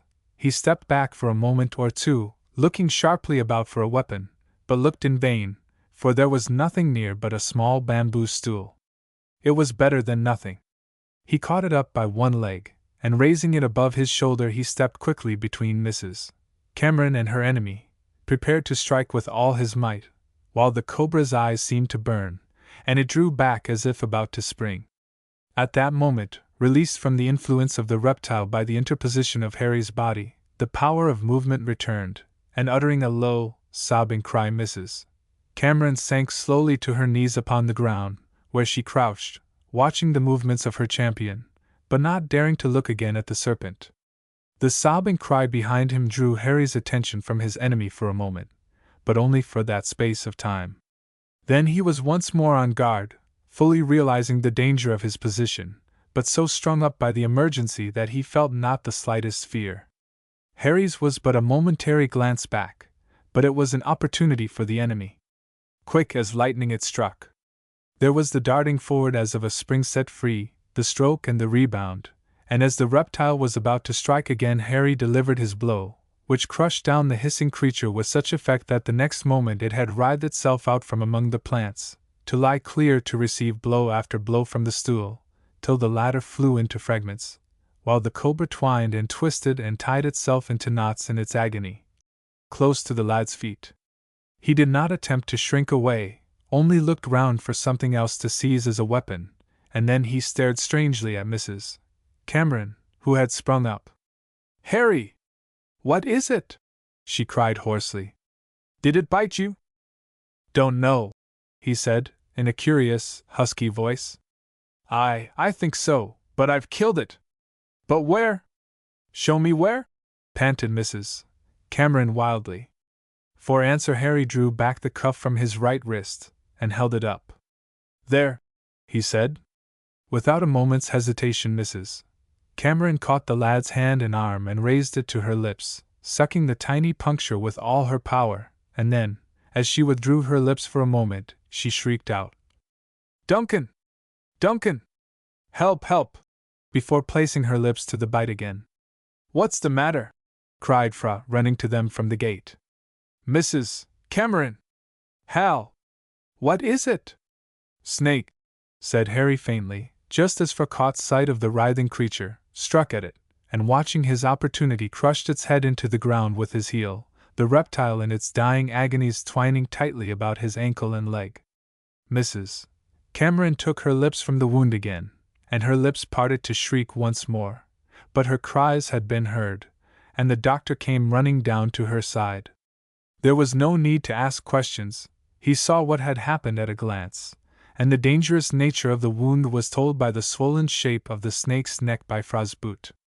"Once more," he said to his wife. "Then let me." As Mrs. Cameron pressed her lips to the wound, her husband snatched the thin silk neckerchief Harry wore from his neck, twisted it up into a cord, and tied it as tightly as he could round the lad's arm, just above the elbow joint. "Now let me come," he said sharply. "Run in, Mary, fetch basin, sponge, water, and the caustic bottle." Mrs. Cameron was used to her husband's ways in emergencies, and resigning the patient to his hands, she ran off to the house. "Sit down here, Hal," said Cameron, "and keep a good heart, lad. I dare say we shall take it in time." As he spoke, he pressed the silent lad back into Mrs. Cameron's chair, snatched off the jacket, tore open the shirt sleeve, and then drew out his pocket-book, from which he took a lancet. With this he scarified the tiny wound, making it bleed freely, before placing his lips to it and trying to draw the poison away again and again, while Fra stood close by, his face of a livid hue, and making no offer of help on account of his position. For the serpent was still twined tightly about his ankle and leg, and he felt sure that if he released the head from beneath his foot, the reptile would strike again. By this time Mrs. Cameron was back with the various articles required, and she knelt down with the basin in her lap as the doctor took a little wide-mouthed bottle from her hand, removed the stopper, shook out a tiny stick of white, sugar-looking crystal, and after moistening the end, liberally used it in and about the mouth of the wound. "Hurt you, my boy?" said Cameron sharply, as Harry lay back, with his eyes tightly closed. "Horribly," was the reply. "Feels like red-hot iron. Do you good, boy. Act like a stimulus. Now, can you walk indoors? I think so. One moment. You, Fra, run up and tell Mr. Kenyon to come here directly." "No, no," cried Harry. "Don't do that. It would frighten him. He must be told, Hal, my lad. Go, Fra." The boy addressed pointed to his foot. "If I let its head go, it will sting," he said.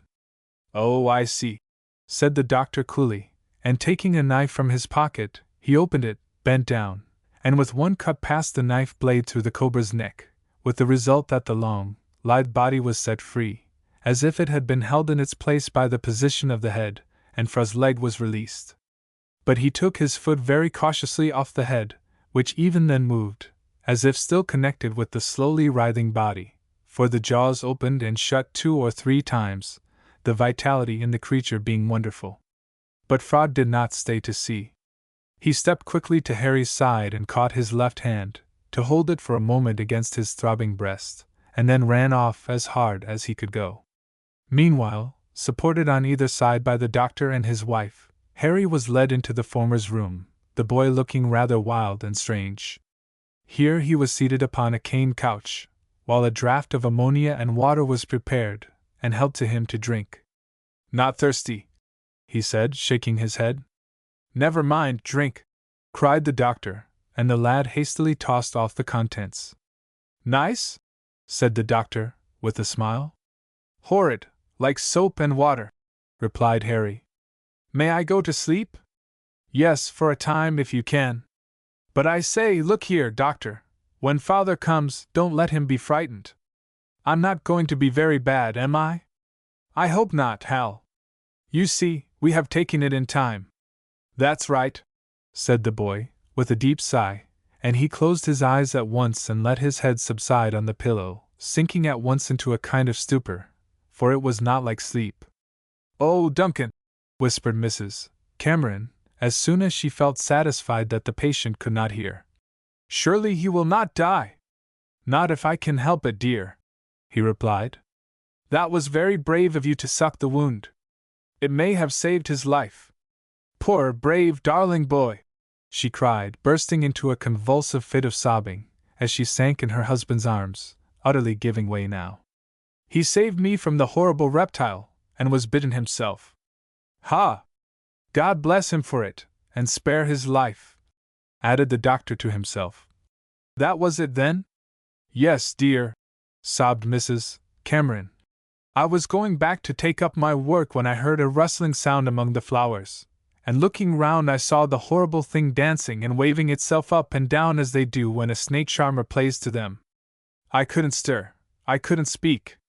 I seemed to be suddenly made rigid, and then it was that Harry saw the state I was in, and came to my help." "What did he do?" said the doctor, as he tried to calm his wife's hysterical sobs. "Ran between me and the snake, and struck at it when it darted itself out. It would have bitten me, for it was gradually coming closer to me, and oh, it was so dreadful, Duncan dear. I seemed to have no power to move. I knew that if I ran off I should be safe, but I could not stir, only wait as if fixed by the horrible creature's eyes, wait till it darted at and bit me. And Harry dashed in between you? Yes, dear. He seized the little bamboo stool and struck at it. Oh, Duncan! Duncan! Don't let him die! Let him die, my dear? Said the doctor, drawing in his breath. Not if my poor knowledge can save him. But I have great hopes that your brave thoughtfulness will have had its effect. Now go and lie down a bit till you have grown calm. This terrible business has unhinged you. No, no, dear, let me stay. I dare not, my dear. You are weak and hysterical from the shock, and I must keep the poor boy undisturbed. You may trust me, dear, said Mrs. Cameron. I am better now. There, you see I am mastering my weakness. I will master it, and be quite calm, so as to help you to nurse him and make him well. May I trust you? Yes, yes, dear. But suppose he is very, very bad? Whispered the doctor. I will be quite calm and helpful then. Afterwards I will not answer for myself. Then stay, said the doctor, who examined his patient as he lay there, looking strange and completely stupefied. Raise him up a little, said the doctor, after he had mixed some more ammonia and water. I want him to drink this. Mrs. Cameron's task was easy, and there was no trouble then in getting the patient to drink, till the last spoonful or two, which he thrust away. It hurts me to swallow, he muttered as if to himself. It hurts me to swallow. The doctor frowned, as he helped his wife to lower the poor fellow down, and examined the wrist and arm, which were now becoming terribly swollen and blotched. Oh, Duncan, whispered Mrs. Cameron, can't you do something more? No, he said sadly. One is fearfully helpless in such a case as this. Everything possible has been done. It is a fight between nature and the poison. And there seemed to be no time before I was trying to draw it out of the wound again. It is so horribly subtle, said the doctor. What you did ought to have checked the action, but it is going on. I dread poor Kenyon's coming, and yet I am longing for it. He cannot be long. Duncan, whispered Mrs. Cameron, as she laid her hand tenderly upon Harry's forehead. Are you sure that he cannot understand what we say? Quite. You said the poison was subtle. Will it be long before the effect passes off? No, replied the doctor. The danger should be quite at an end before an hour is past. Subtle? Horribly subtle and quick, dear. I have known poor creatures die in a quarter of an hour after being struck. Hist! I can hear Kenyon's steps in the garden. Go to the door and bring him in. Mrs. Cameron went out softly, but returned with Fra. Is Mr. Kenyon coming? He went down the river in his boat, Michael says, and will not be back till evening. Tut, tut, tut! Ejaculated the doctor. How is he? Whispered Fra. Bad, very bad, replied the doctor. Oh! Cried Fra in agony. But you are curing him, Dr. Cameron? I am doing everything I possibly can, Fra. Yes, I know, and you are so clever. It is all right, and he will soon be better. The doctor groaned, and bent over his patient, exchanging glances with his wife, looks both full of despair. Fra stepped to the doctor's side, and caught him fiercely by the arm. You frighten me, he whispered excitedly. Don't say he is very bad. Look, said the doctor sadly, and he pointed to the horrible appearance of his young patient's arm. It is of no use to disguise it, Fra. The poison of these dreadful reptiles is beyond a doctor's skill. But do something, cried Fra angrily. You are only standing and looking on. You shall do more. Mrs. Cameron rose and took the lad's hands, drawing them aside. Be patient, Fra, she whispered. My husband is doing everything that is possible. But it is so dreadful, cried Fra. I saw someone die from a snake bite, and he looked just like that. But there was no doctor then. Can't he do something more? Mrs. Cameron shook her head. You know how clever and wise he is, Fra. We must trust him. He knows what is best. Fra groaned, and sank down despairingly in a chair, but he started up again directly. Shall I fetch my father? He is very wise about snake bites. He would come for hell. He could do nothing, said the doctor gravely. Be silent, please. I am doing everything that is possible. Fra frowned on hearing the imperative way in which the doctor spoke, but he did not resent it. He merely went on tiptoe to the head of the couch, and knelt down there, watching every movement on Harry's part, though these were few. From time to time the doctor administered ammonia, but it seemed to have not the slightest effect. The swelling went on, the skin of the boy's arm grew of a livid black, and the mutterings of delirium made the scene more painful. And so 3 hours passed away, with no sign of Mr. Kenyon, no token given that the danger was nearly past.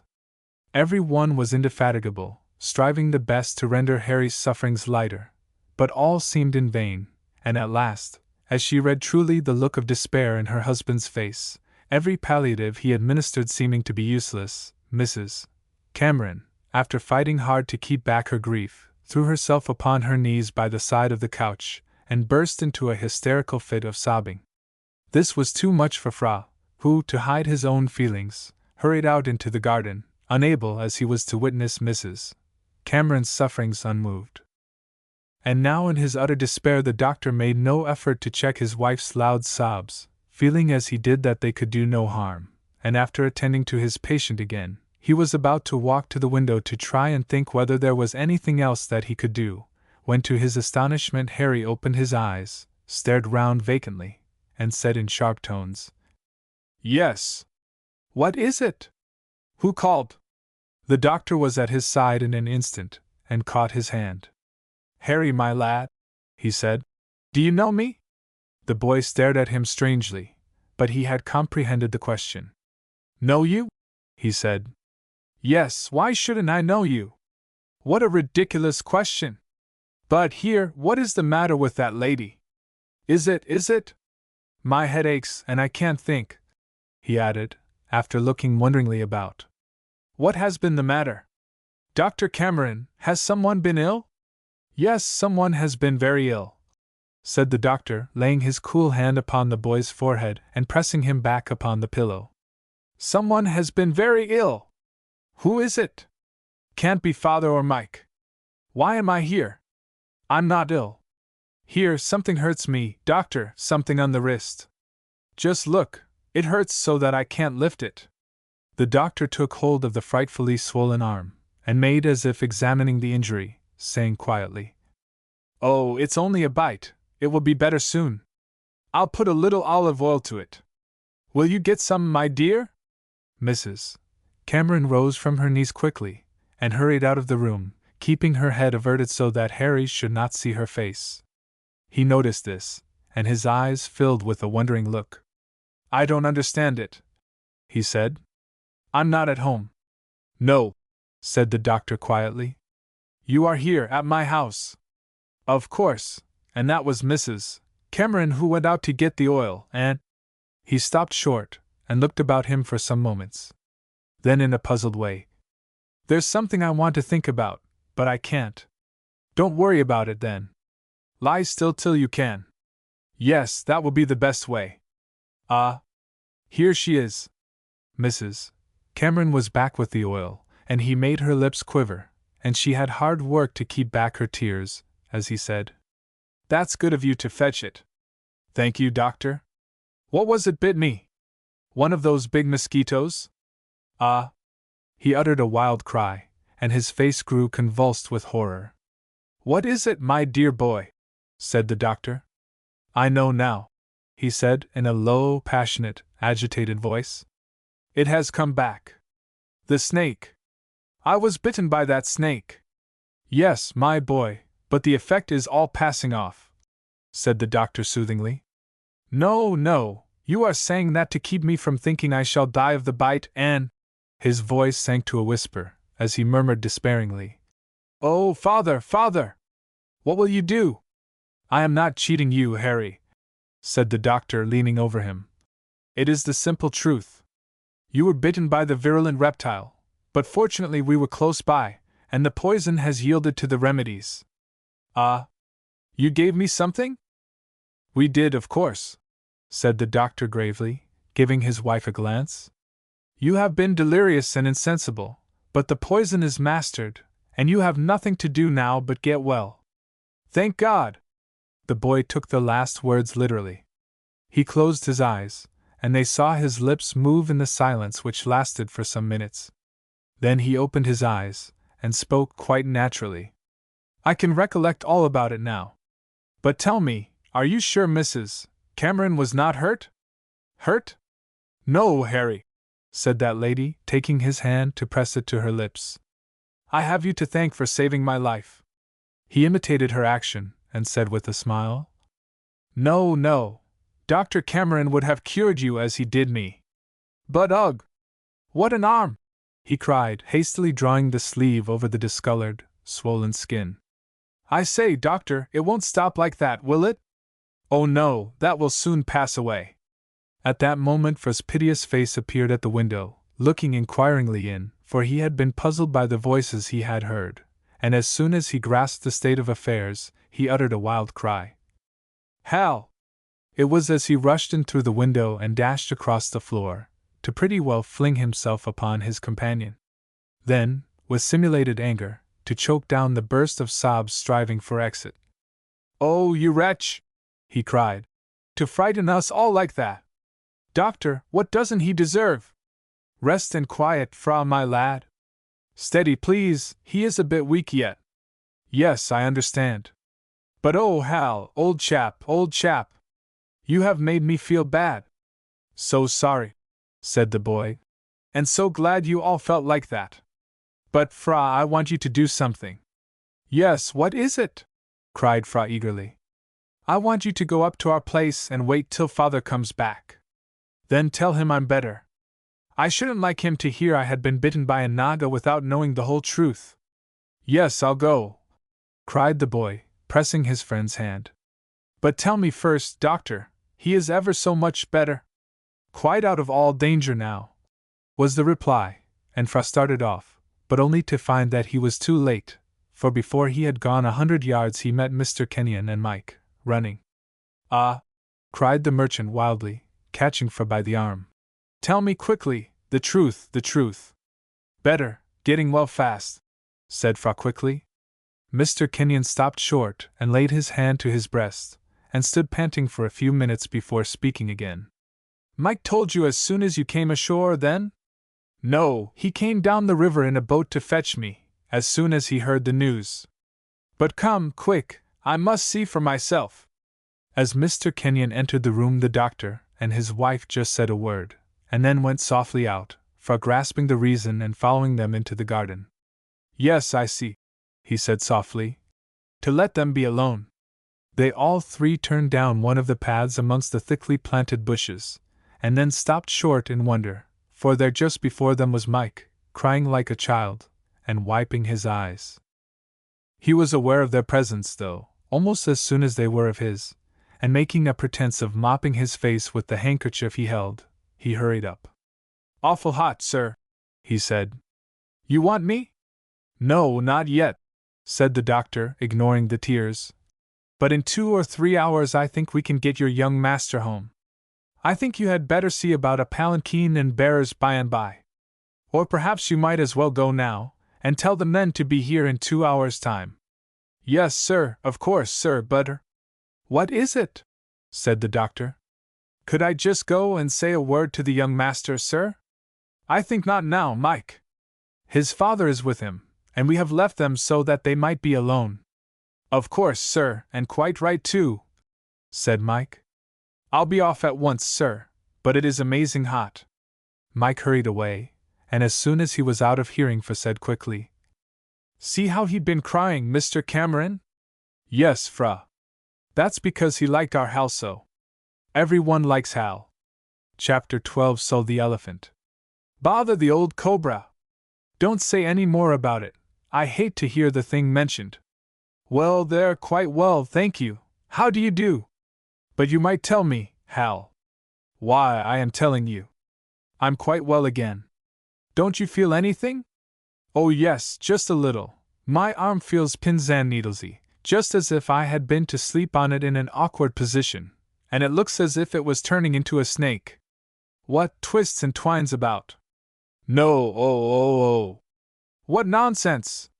How can a thing with stiff bones in it twist and twine about? I mean, Biskins all mark something like a snake's, but Dr. Cameron says I need not mind, for it will all go off in time. Oh, I am so sick of it all. I wish I hadn't killed the snake. What? Cried Fra. No, I don't quite mean that, because of course I'm glad to have killed the horrible, poisonous thing, only it's so tiresome. That's nearly a month ago, and everybody's watching me to see how I look, and asking me how I am, and you're about the worst of the lot. It's quite natural, Hal. Is it? Then I wish it wasn't. I suppose it's quite natural for Mrs. Cameron to begin to cry as soon as she sees me. It's because she feels grateful to you for saving her life. There you go again, cried Harry peevishly. Saving her life? Oh, how I wish I hadn't. Everybody will keep telling me of it, and one says it was so good of me, and another calls me a brave young hero, and just because I hit a snake a whack with an old bamboo stool. It's sickening. Fra laughed heartily. You're not sorry you saved her life. Will you be quiet? Cried Harry angrily. Saved her life again. Everybody's telling me of it. Of course I don't mean I'm sorry, but I wish somebody else had done it. Ah. You, for instance, cried the boy, with one of his old mirthful looks. Ha ha ha! Poor old Fra! How would he like it? Everyone calling him a brave young hero. I shouldn't mind it once or twice, said Fra thoughtfully. But after that I suppose it would be rather tiresome. Tiresome! Cried Harry. It sets your teeth on edge, it makes you squirm, it makes you want to throw things that will break, it makes you want to call names and kick. Fra roared. Ah, you may grin, my lad, but it does. It would make me feel proud, said Fra. That it wouldn't. You're not such a silly, weak noodle. It would make you feel ashamed of yourself, for it's sickly and stupid to make such a fuss about nothing. No, don't say any more about it, or there'll be a fight. I say, Hal, cried Fra. I shall be glad when you are quite well again. I am quite well again. Look here, I'll race you along the terrace and back. No, it makes one too hot. But you're not quite well yet. I am, I tell you. Do you want to quarrel? No, but that proves you are not. How? What do you mean? You get cross so soon. It's just as if that snake bite. Don't, roared Harry. Turned you sour and acid. Harry did not resent this, but remained silent for a few moments. I say, he said at last. Is that true? What? About me turning sour and acid? Oh yes, you get out of temper about such little things. I'm almost afraid to speak to you sometimes. Hi! Look at him! There he goes. One of those little monkeys. He heard me shout. How he can jump from tree to tree! I wish we were as active. There! He can't jump to that next tree. He'd fall down. Well, look at that. Why, it was a tremendous jump. We were here just right, said Fra. He was coming after the fruit, and we scared him.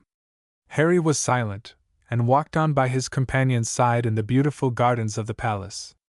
Then he began to whistle softly, as if he were thinking. At last he broke out with, Oh, what a lovely garden this is! I wish my father was a king, and I was a prince, and all this was ours. Fra threw himself down on the grass beneath a clump of shrubs and began to laugh heartily. What are you laughing at? Said Harry angrily. You. Why, you wouldn't like it half so well as what you have now. Oh, shouldn't I? I know better than that. No, you don't, Hal. That is all my father's, and it will be all mine some day, but I like being at your place ever so much better than being here. You don't. Nonsense! I do, I tell you. Your little garden's lovely, and the dear old landing place is 10 times nicer than our marble steps. You've been out in the sun too much, Fra, and it has turned your head. That it hasn't. And as to your father being king, he'd soon be very tired of it, as my father is, for it's all worry and care. Harry had thrown himself sprawling on the grass beside his companion, and the boys were both silent for a while, as if listening to the soft cooing of one of the beautiful little rose and green doves which frequented the garden. It's very curious, said Harry at last. What is? Said Fra wonderingly. That the poison of that snake, such a wee, tiny drop as got into me, should have such a droll effect. I don't see anything droll in it, replied Fra. I do, cried Harry. Here, only a little time ago I was the jolliest, best-tempered fellow that ever lived. Ho, ho, ho, laughed Fra. Well, so I was, cried Harry indignantly. When you weren't cross. Oh, I say, I never was cross, but I'll own to it now. I've often thought about it lately. You're quite right, Fra, the least thing does put me out now, and I feel as if I must grind my teeth together. Think it is because of the poison? Of course it is. But never mind. I don't, because I know why it is. I have been very cross then, sometimes, have I? Horrid! Cried Fra, laughing. You've been ready to call the sun names for shining, and the wind for blowing. You can't think how cross you've been. I can guess. It's what Dr. Cameron calls being a trifle irritable. Hullo! Here's one of your fellows coming. Looks just as if he were going to spear us both for being in the king's garden. A handsome, brown-skinned guard stalked up and bowed to Fra. What do you want? Asked Fra. The hunter, Shri, asked to see the prince, replied the man. That was enough. There was neither irritability in Harry, nor thought of the heat in Fra, as they sprang up and made for the outer court, where they found Shri sitting upon his heels, calmly meditative over his thoughts, but ready to spring up on seeing the two lads approach. He saluted them after the country fashion, and in reply to the question asked by both together. I came to see if the young Sahib Harry was well enough to go out, and the prince would go with him.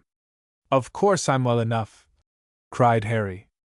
I say, Shri, have you seen any cobras since that one bit me?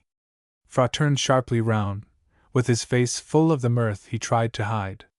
Yes, I know what you mean, cried Harry sharply. I shall talk about it myself, though, if I like. Have you seen any, Shri? Just 107, Sahib, said the man. 107, cried Harry. What about here? About the different houses and landings, Sahib, replied the old hunter. They like to get near to where people live, because of the little animals that come too. I shouldn't have thought that there were so many for miles and miles. Oh yes, Sahib, there are many Nagas about. You must have seen the same ones over again, said Harry. No, Sahib, it was not so, because I killed as many as I said. Killed them? Yes, Sahib. When I knew that you had been bitten, I felt that I must have been neglectful, and I set to work seeking for Nagas with my 2 men, and we killed all those. You see, it is easy. When you find one, there is sure to be its husband or its wife somewhere near. Then you killed all those because I was bitten? Said Harry. Yes, Sahib, and we are going to kill more. They are dangerous things. Would the Sahib like to go out today? Yes, we should, shouldn't we, Fra?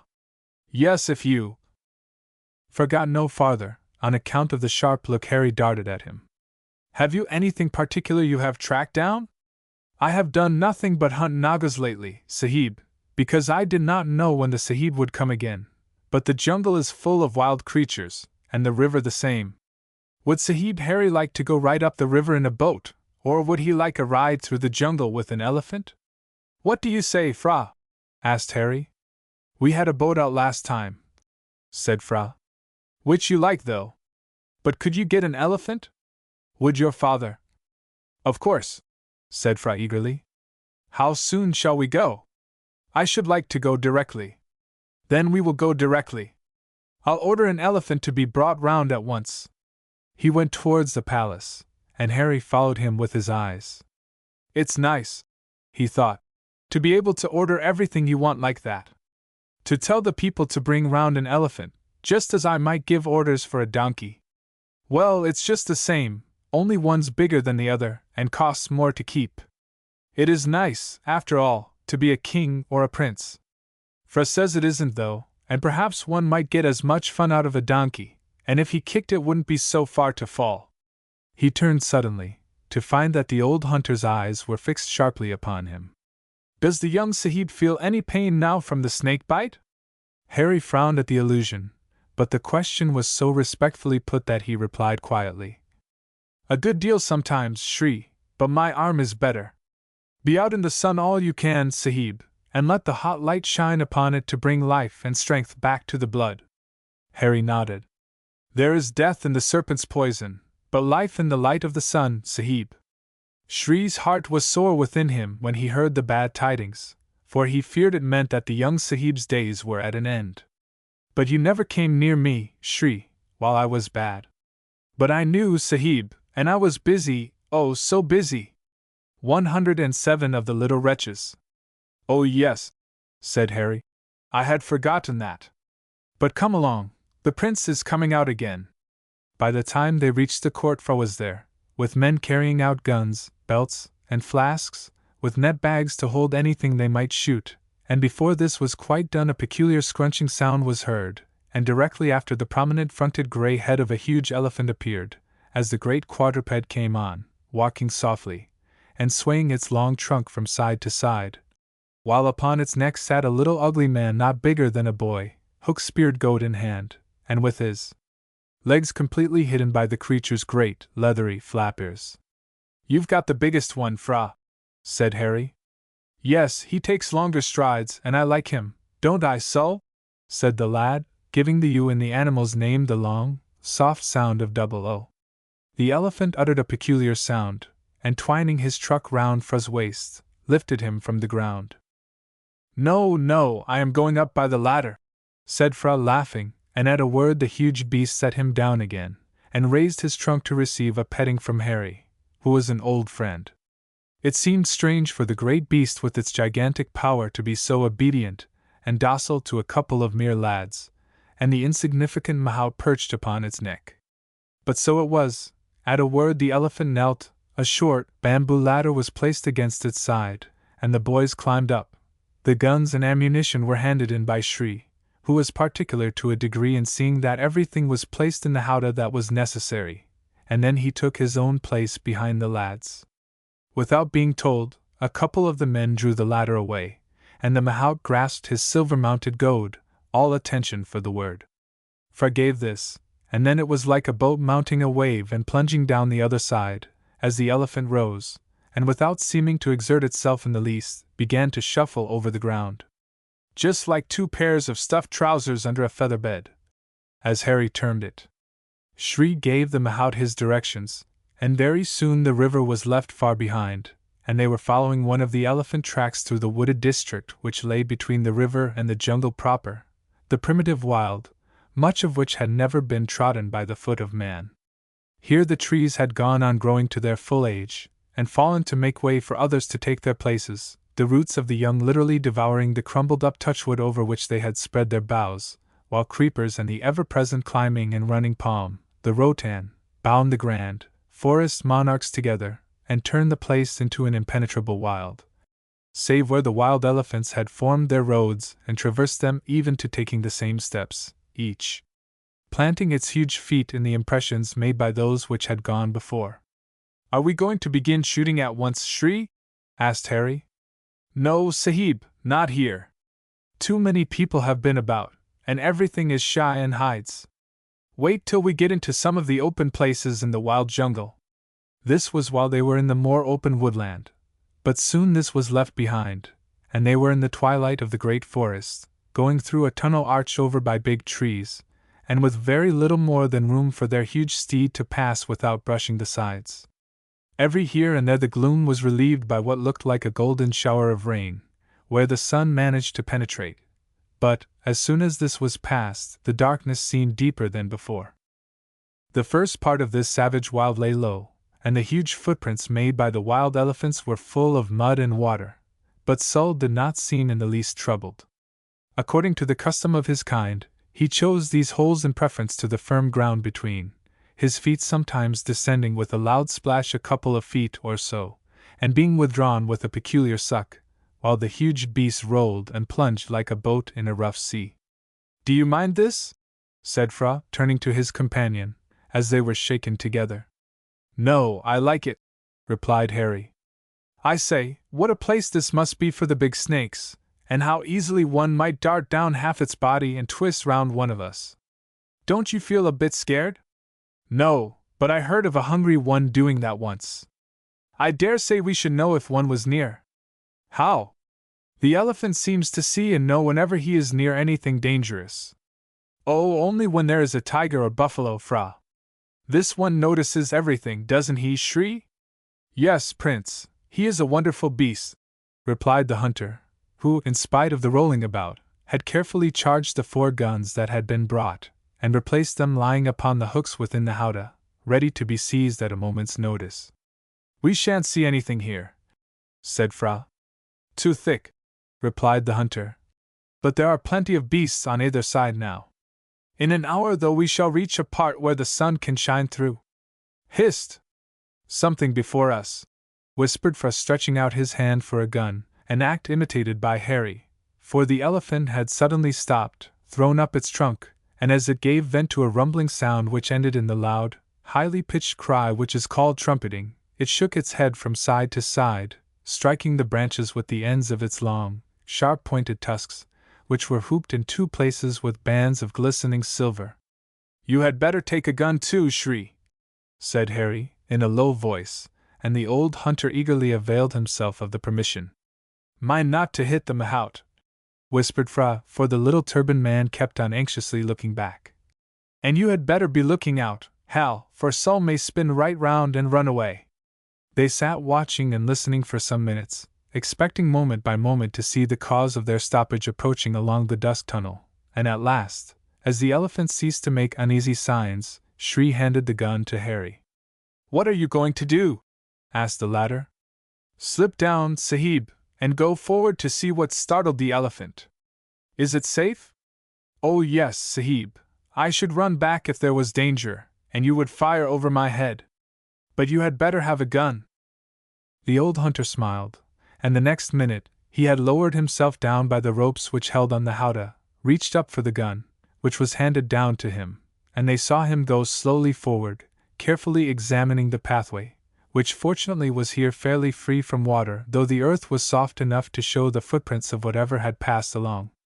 As if fully comprehending what all this meant, the great elephant made a muttering noise, lowered its trunk, and of its own choice continued its march, following close behind Shri, till the latter began to move more cautiously, and now the elephant raised its head again, and curled its trunk up, throwing it back towards its forehead. "Means a tiger," whispered Harry. "Yes, look at Shri. Be ready to fire." Harry's heart beat fast, and he sat there with his gun barrels resting on the front of the howdah, ready to fire if the great cat came into view.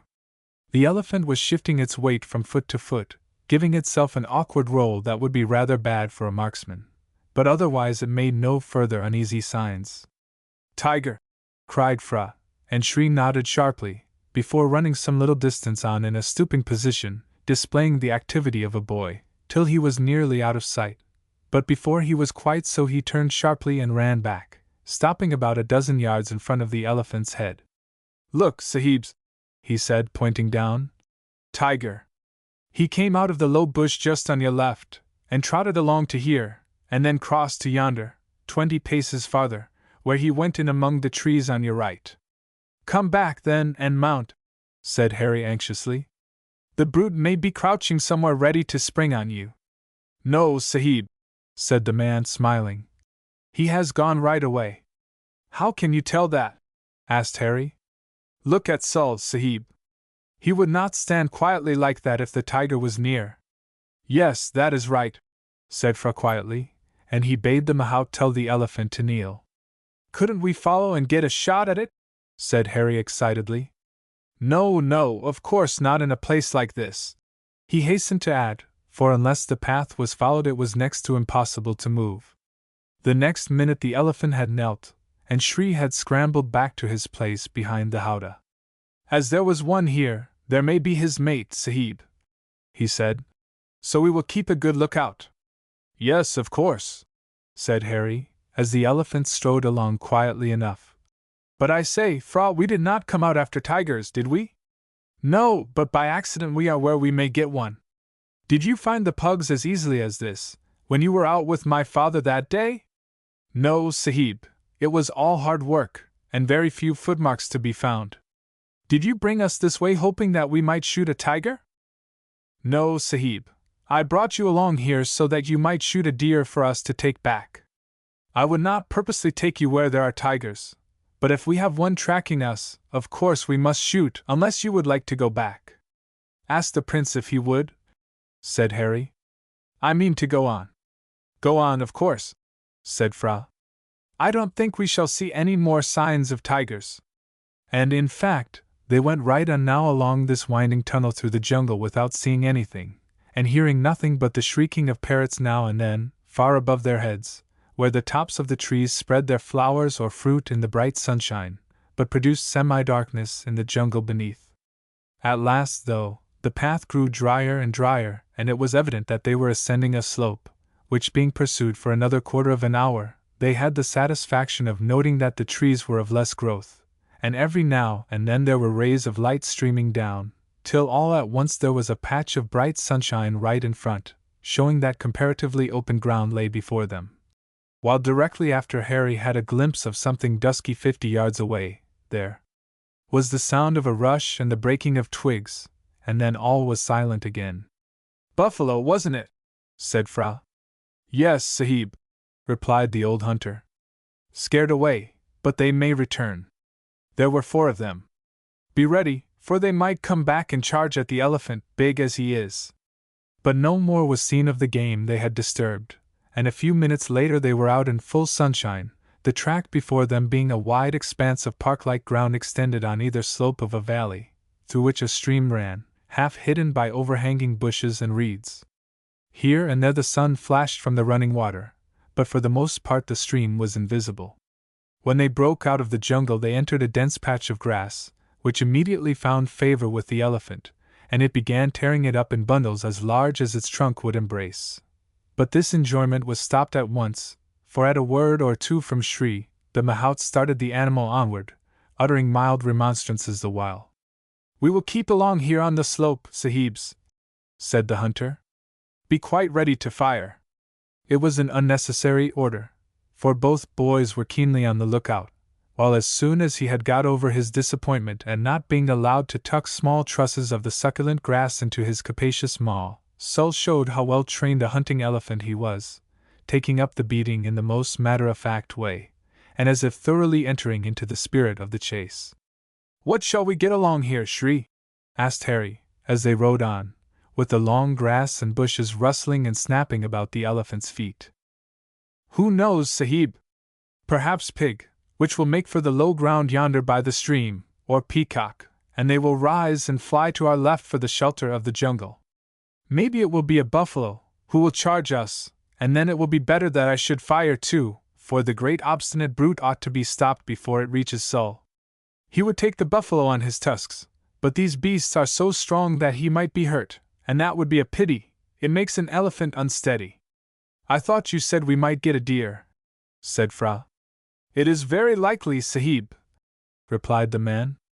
Who knows what we may find in such a beautiful hunting country, where no one disturbs the beasts?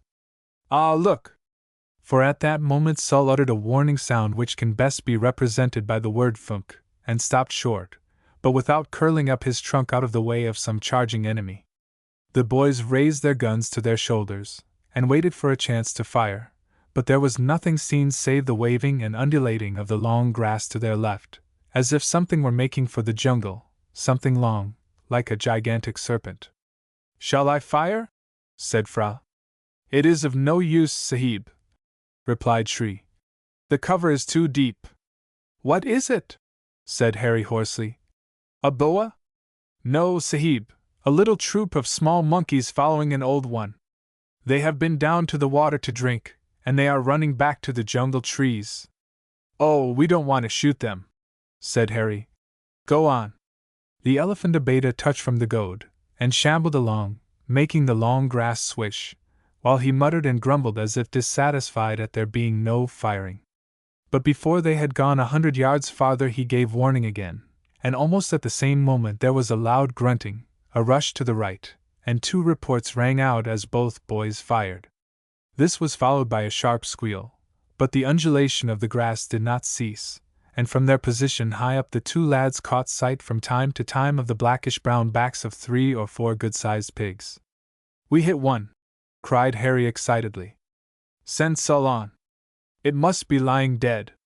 "No, Sahib," said Shri. "You hit one, but they have all gone off." "How do you know?" "Perhaps one is lying there in the long grass." "No, Sahib," said the man. "You would have seen it struggling, and heard its shrieks. A pig makes much noise. But I saw the one hit, and it only gave a jump." "You both fired the wrong barrels." "What?" cried Fra, examining his gun, with Harry following suit. "The right barrels are for shot, the left barrels for ball," said Shri quietly. "Those shot would kill a peacock, but only tickle the thick skin of a wild pig." "How stupid!" said Harry. "I never thought of that. Here, load again." He handed his gun to the hunter, and took up another from the hooks inside the howdah, while Sul went on, muttering to himself, but there appeared from the sound to be more satisfaction in his remarks at the efforts made, though there had been no result. So comical was all this that the boys laughed heartily, and there was a grim smile on Shri's countenance. "It seems so droll," said Fra merrily. "It is just as if he knew all about it." "He does, Sahib," said the hunter. "Nonsense," said Harry. "The Sahib has not seen so much of elephants as I have," said the man respectfully. "He believes that I have learned much about the wild creatures of the jungle?" "Oh yes, you have, Shri, but I can't believe elephants understand what we are doing. The wild elephant is one of the wisest of beasts, Sahib, and he would never be caught. He is so cunning, if it was not that we cheat him by sending elephants that we have trained to the herd to lead others into traps. And when they have got them there, do they not beat them and hold them till they are noosed and their spirit is conquered?" "Oh yes, they do all that. And many other things," said Shri, "that I have seen with the Sahibs in India, where they move and pile the trees that are cut down, and lift guns, and what beast will obey its master better than an elephant? Old Sul here is very wise, and knows a great deal." "Yes," said Harry, "but not to understand what we say." "But he knows what the order means, Sahib, and see how he enjoys the hunting." "Yes, Sul really does like hunting, Hal," said Fra. "And it is not only elephants that like hunting," continued Shri. "See how the horses and dogs love the hunting in India, and the horses the pig sticking. I have seen them enjoy it as much as the Sahibs. They never want the spur, but go wonderfully fast, as soon as they see a fierce, wild boar. Ah, Sahib, animals are wiser than we think, and love us back again if we love them. Old Sul here loves me better than he does his driver, but I am afraid of him. He loves me too well." "That sounds funny, Shri," said Harry. "What do you mean?" "He likes to show me how much he loves me by rubbing up against me, and if he tries to do that when he has me by a tree or one of the palace walls, I am obliged to be quick and get under him. He is so big and heavy. But here is your gun." Meanwhile, the object of these remarks had been forcing his way through the grass and bushes, winking his little red eyes as if enjoying the conversation, and flapping his great ears, his absurdly small tail whisking about and making dashes at troublesome flies, while his great trunk seemed to possess an independent existence, twining and waving, swaying this way and that, and never for a moment still. But all the while the great, sensible creature was intent upon the object in hand, pushing steadily forward through the dense growth, and starting numberless occupiers of the long grass, snakes, lizards, rats, and mice, scurrying away to avoid the pillar-like legs which invaded their home. "Don't seem as if we are going to have much sport," said Harry at last. "And it's precious hot out here." The words had hardly passed his lips when Sul uttered a deep grunt and stood fast, for he had startled a small deer from its lair, the graceful creature making a sudden bound into sight close to the elephant's feet, and then going right forward in a succession of leaps, so that its course hindered the boys from firing until it had gone 40 yards, when both guns rang out sharply, Sol remaining firm as a rock. "Hit!"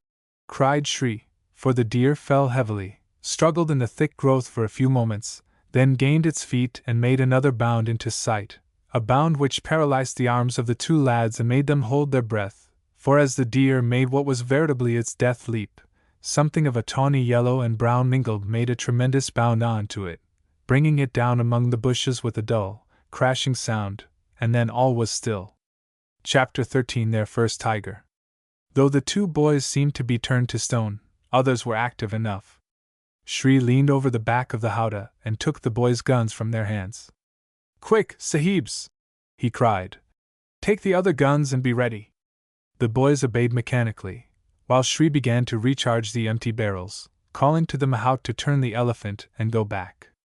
But Sol had ideas of his own in connection with elephant hunting, and absolutely refused to obey that order even though it was emphasized with the sharp goad.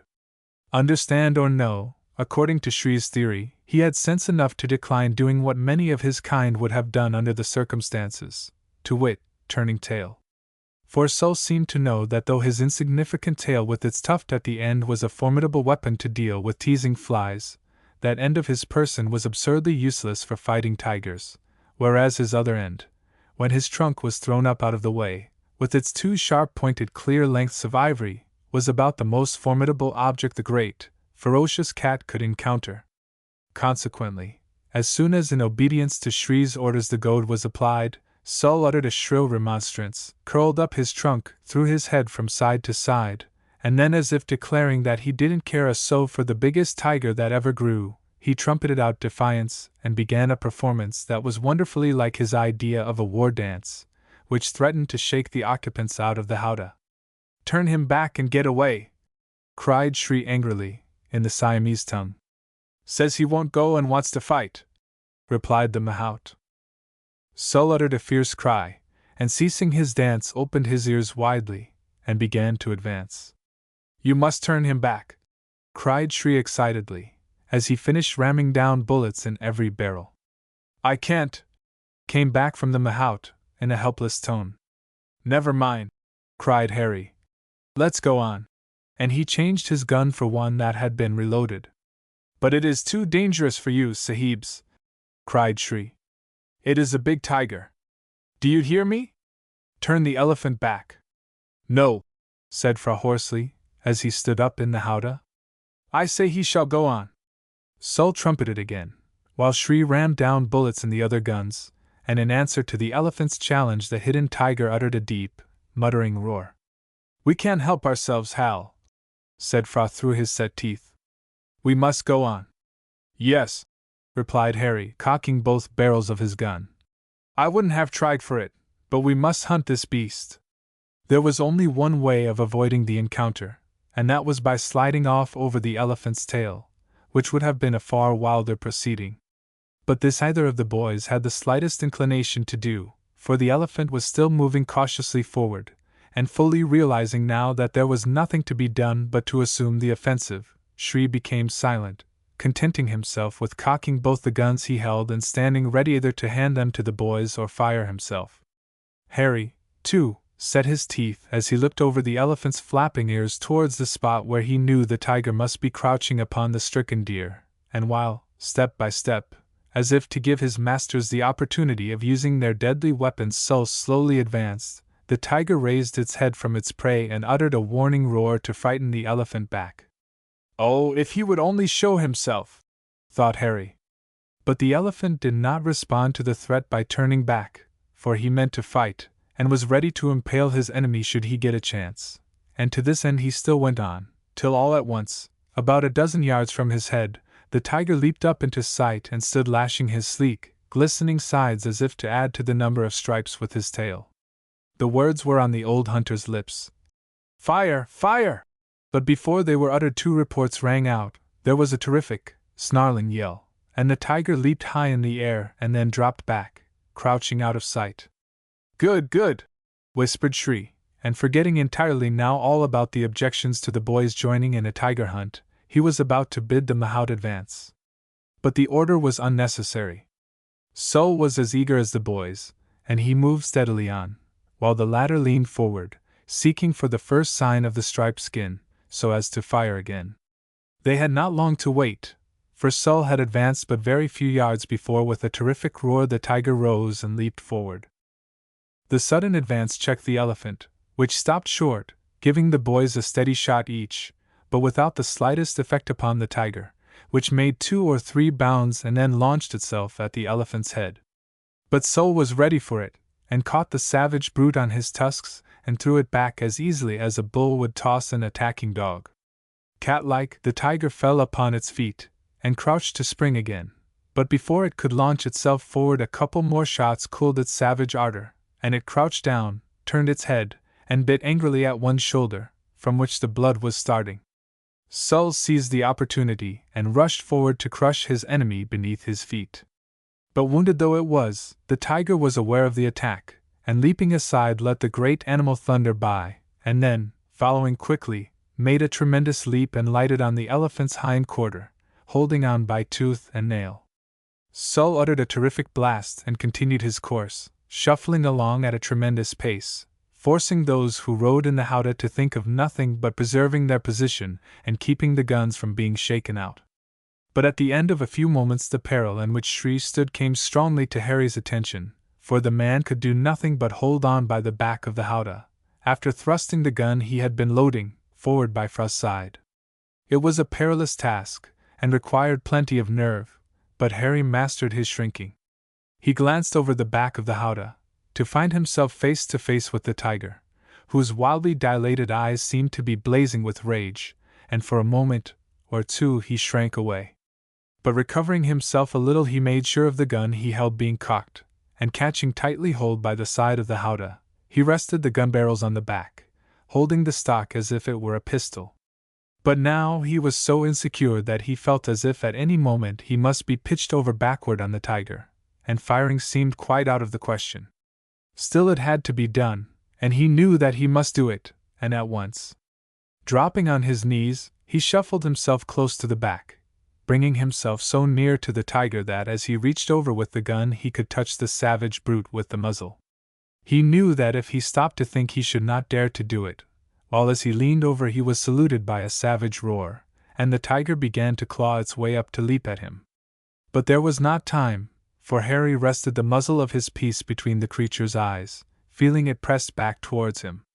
Only for an instant though, for he drew trigger, there was a roar mingled with the sharp report, and with one spasmodic movement the tiger gathered itself up almost into a ball and fell back among the long grass, where it lay writhing in agony.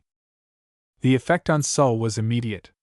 He stopped short and swung round, nearly throwing his riders off as he ran back to where the tiger lay, and drove one tusk through the monster, pinning it to the ground, with the result that the beast writhed a little, and then stretched itself out, dead. "Yes, he is dead enough, Sahib, but Sol has made a dreadful hole in his skin." This was after Shri had slipped down from the back of the elephant, and walked close up. "Make quite sure," said Harry, who with Frau was looking on. "There's no doubt about it, Sahib. You made sure with that last shot in his head. Feel if he's dead, Sol," he said, in the Siamese tongue. The elephant grunted and muttered, and seemed for a time unwilling to withdraw his tusk, but he evidently understood the order, and at last backed a little, the action dragging the tiger with him, till he gave his head a shake, and the body dropped off. After this the elephant cautiously walked over the prostrate foe, and kicked it to and fro from one foot to the other, before feeling it all over with his trunk, and then standing panting with exertion, and breathing hard.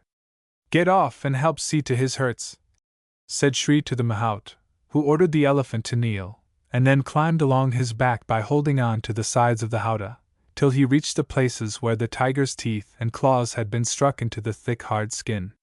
Some nasty places had been made, but there was nothing serious the matter. All that was necessary was to keep the ever-active flies away, and this was done by some very rough but effective surgery, consisting in filling up the wounds with mud, the elephant grumbling and muttering, but evidently appreciating the treatment, keeping perfectly still the while. "Poor old chap," said Harry, who had dismounted to examine the dead tiger and pet the elephant by stroking his trunk. But what about getting the game home? I shall begin skinning it at once, Sahib, said Shri quietly. But I want you to get back into the howdah and keep a good watch. This fellow has very likely a companion somewhere near, and she may come and attack us. Think so? Said Harry. Oh yes, interposed Fra. It is very likely. But I say, Hal, we're not going to have our prize skinned yet.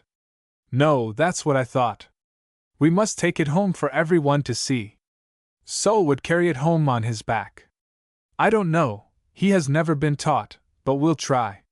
He spoke to Shri, who looked doubtful, and in turn consulted the mahout before saying more. Sol is such a big, noble animal, Sahibs, he then said, that he has never been set to carry dead game. That has always been done by a little pad elephant. But he is so wise that he may be proud of carrying back the great tiger he has killed. I am going to try him. The boys smiled at each other, and were amused to see the old hunter go with the mahout to the elephant, and bring him up to the dead tiger, which he began to touch with his trunk, ending by taking a turn round the animal and drawing it along a little way. After this he stood quietly enough while the ropes were unlaced from the howdah ready for hoisting the tiger on to the elephant's back. We shall not be strong enough to get it up, I'm afraid, said Shri thoughtfully. Look here, said Harry. There is a great tree with strong branches yonder. Make Sol drag the tiger under one of the big boughs. Then we can throw the rope over and make him stand underneath, haul the tiger up, and lower it down. Shri smiled, for the knot which had puzzled him had been untied. The mahout was brought into requisition, and at the word of command, just as if he fully understood the business required of him, Sol took a turn of his trunk round the tiger's neck and dragged it through the long grass right beneath the great tree, one of the many dotted about park-like on the slope. The rest was easy. The rope was fastened round the tiger's hind legs, the end thrown over a horizontal branch, and then the willing hands of all four drew the savage brute up some 15 feet. Here the crucial time came, for there was a doubt still whether Sol would now submit to the huge cat being lowered down upon his back. But as it happened he placed himself quietly enough where his mahout directed, and the tiger was lowered down, after which Shri climbed up and with the mahout's assistance they laid the body right across the back of the howdah. Then the latter, which had been in a very tottering condition, was carefully secured by its rope, all mounted again in triumph, and the journey back was commenced, Shri carefully seeing to the reloading of the guns and placing them ready, before settling down to his place in the howdah, for he had to sit on the dead tiger, and keep it from shifting to right or left. They had not gone far on their return journey before the old hunter uttered a warning which made the boys catch up and cock their guns, in spite of the determination they had come to of not firing any more that day. Are you sure? Said Fra. Sol has not made any sign. No, Sahib, replied Shri. He did not see her, because he has been walking nearly all the time with his eyes turned back to watch the tiger, for though he is very good, I am sure he does not like having the wicked wretch upon his back. 5 minutes later they drew near the spot where the old hunter had caught a glimpse of a striped side crossing the track they had made in coming, and proof of the keenness of Shri's observation was given, the elephant throwing up his trunk and trumpeting uneasily. It's this wretch's wife, Sahibs, said Shri. She has been hunting, and is coming back. Will she attack us? Said Harry, cocking his gun, and feeling quite ready now for another shot. No, Sahib, I think not. Tigers are very cowardly till they are hurt, then they are blind and mad in their rage, and will rush at anything. No, perhaps she may understand that it is her mate that we have here, and follow us, but I do not think she will attack. Old Sol does not think so, said Fra. Look at him, how he keeps on turning his head from side to side, and how high he carries his trunk. It was plain enough that the great animal was growing more and more uneasy, necessitating constant talking to on the part of the mahout, who spoke sometimes caressingly, at others angrily, and using his goad afterward, as he threatened tremendous punishment and deprivation of all good if his charge did not behave. He thinks old Sol means to rush off home as hard as he can go, observed Fra. And if he does he'll soon waggle the tiger off his back, won't he, Shri? The tiger must come off if Sol rushes away? I fear so, Sahib. Ah, the tigress must be very near now. Look at Sol's ears. She must be slinking along through the grass on this side, said Harry. Yes, Sahib, that is where she is, but I don't think she will attack us. Shall we send a shot or two in amongst the grass? Said Fra. No, Sahib, that would make her come on, and one tiger is enough for today. Yes, quite, said Fra. Let's go faster and see if the tiger will stop on. He said a word or two, and the mahout spoke to the elephant, who wanted no urging, but stretched out in that long, shuffling movement which seems nothing, but goes over enough ground to make a horse use plenty of speed to keep up with it. But it seemed as if the tigress must still be near, for Sol's trunk formed a curve high in the air, and his ears stood out at a fierce cock, while it needed all the mahout's attention to keep the great creature to one pace, for without the check of the hooked goad he would have gone off at a frantic rate. For the first few hundred yards the attention of all in the howdah was directed to the tiger, their expectation being that it would slip off on one side or the other, but it was yet soft and yielding, and with Shree's weight upon it the middle sank down lower and lower in the howdah till the head and legs on one side, the hind quarters and long, supple tail on the other, rose higher and higher in the air. And all chance of its causing further trouble was at an end. It was not until the edge of the jungle was reached, where the elephant path ended, that Sol's trunk had descended to its customary pendant fashion, and his ears ceased to quiver and flap. But the narrow track in the gloom seemed to be far more suggestive of danger, and Fra suggested that Shree should change his position, kneel down, and keep watch over the elephant's tail, in case the tigress should be following still. Yes, Sahib, said the man, and he at once did as was suggested. But he observed before turning that he did not think there was any fear of an attack in the rear. Sol's senses are sharper than mine, he said, and he would know if we were being tracked. Shree was right, for there was nothing to cause alarm all the way back. Monkeys were plentiful in one place, and whenever the party came upon an opening, it was made beautiful by flower, bird, and gaily painted insect. These had no charms for the hunters, though, with such a trophy within touch, and at first all their conversation had a connection with the great, white, china-like fangs of the monster, the size of its claws, and the soft beauty and rich color of its fur. But as they drew nearer to the end of their journey, with Sol shuffling along at a sober but rapid pace, the conversation became one in which the old hunter was not asked to join. For now misgivings began to arise as to the reception that might await them when they reached their homes. I know how it will be, said Harry. Father will have heard that I have gone off with you on the elephant, and he will think that I have willfully disobeyed his orders and been tiger shooting. Why should he think that? You never do disobey his orders. Don't I? Said Harry dubiously. Never, cried Fra. I don't know about that, said Harry. I'm afraid I've gone very near to it sometimes. But I will say I've always been very sorry afterwards. And owned to it? Oh yes, said Harry stoutly. I've always owned up at once. Haven't you? Fra was silent. Why don't you say yes? Because it wouldn't be true, said the boy, with a sigh. I've always wanted to, but sometimes I've felt afraid.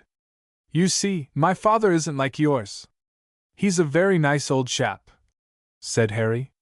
Yes, of course, but he's a king, and kings can't do like other people. I don't see why they shouldn't, said Harry. But I say, suppose my father is up at the palace, what are we going to do? You are sure to catch it for taking the elephant. That I'm not. Father said I could have one whenever I liked. I could have 3 or 4 if I wanted them. But not to go tiger shooting. Oh, Fra, this has been wonderfully jolly and exciting. Splendid. Well, splendid, but I am afraid we shall be in a mess.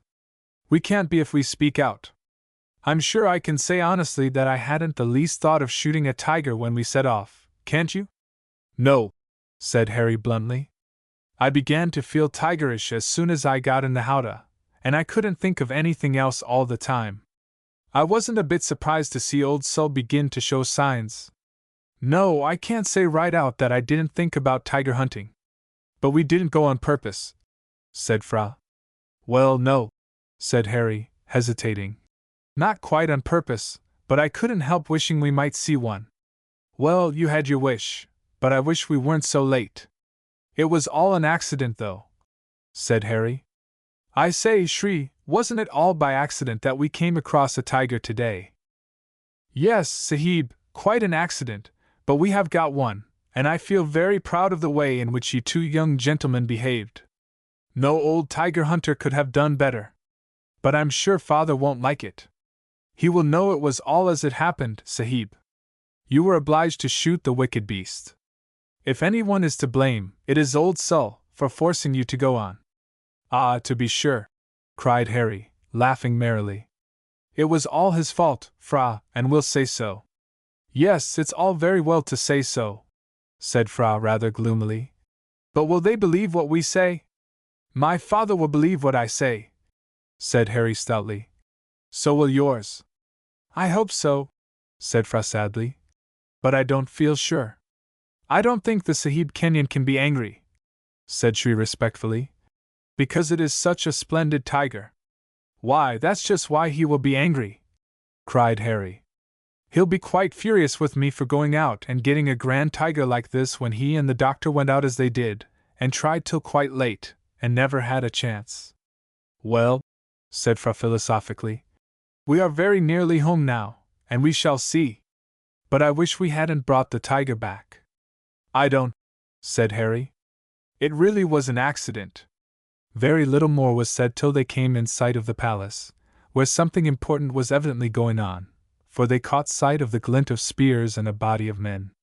A minute later they saw a couple of elephants, and directly after they made out that Mr. Kenyon and Dr. Cameron were there. Then there was quite a scene of excitement, for some of those present had seen them coming, and when the next moment someone caught sight of the tiger, there was a tremendous shout. Hal, whispered Fra. My father found that we had gone out on an elephant, with guns, and he has sent word to Mr. Kenyon and the doctor, and ordered them to get ready. That's it, cried Harry excitedly. And they were coming in search of us. The king will be dreadfully angry, said Fra, and say I disobeyed his orders. And my father will be quite awful, said Harry solemnly.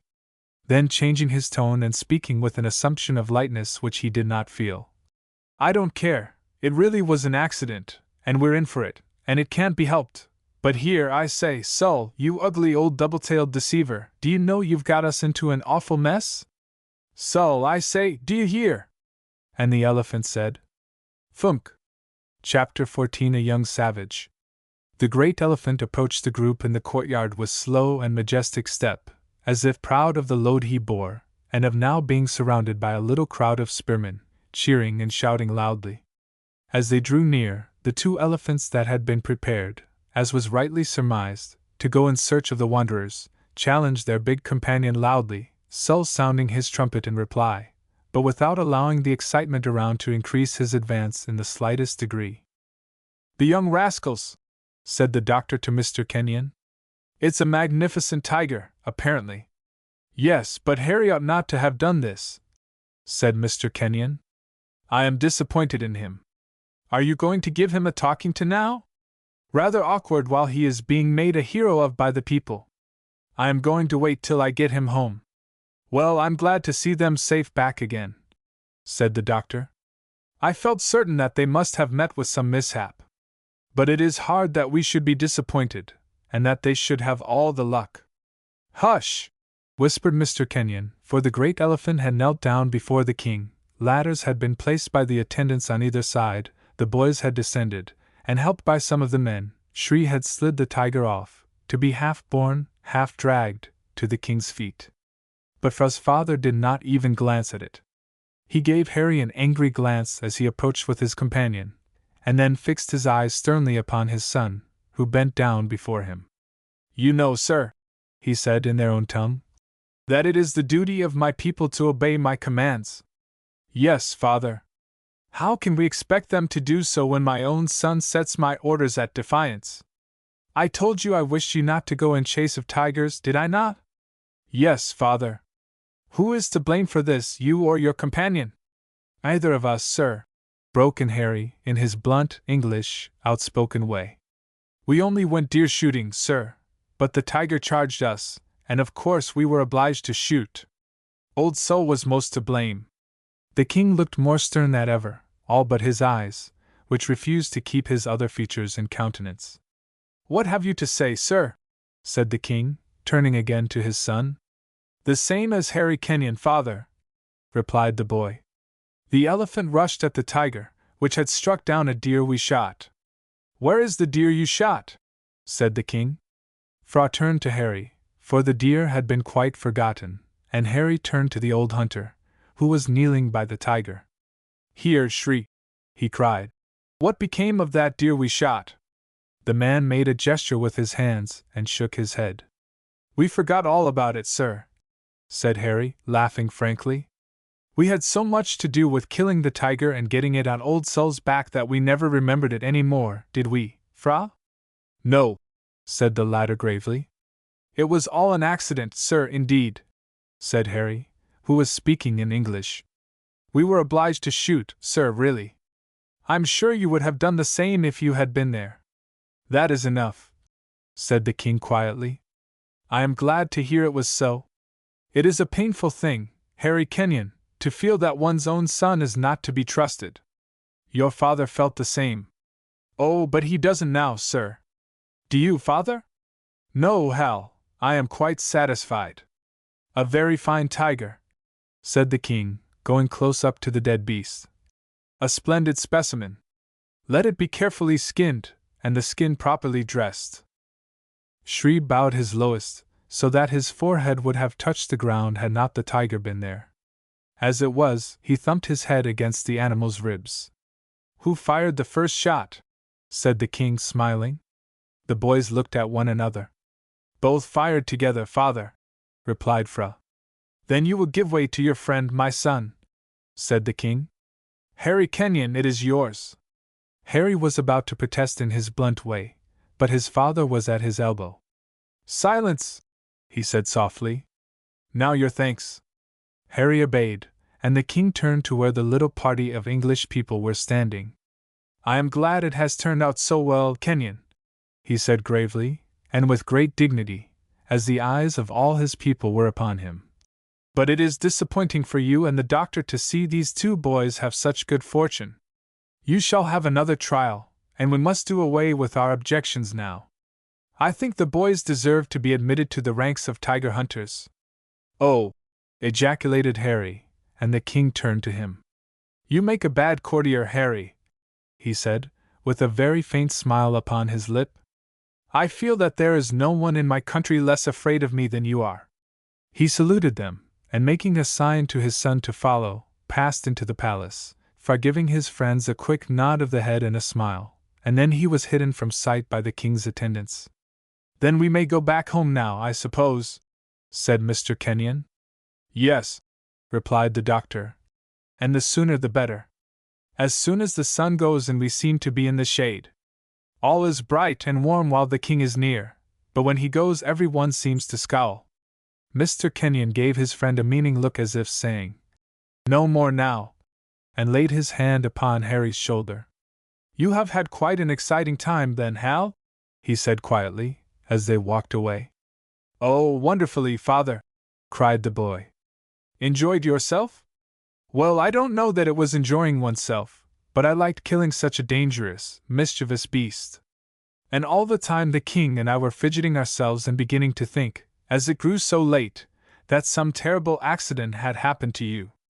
It isn't so late as you and Dr. Cameron were that time. Getting on to be, sir. Don't you think that poor Fra and I were just as anxious about you and the doctor, father? Said the boy mischievously. No, indeed I don't, said Mr. Kenyon, laughing. You are both too thoughtless.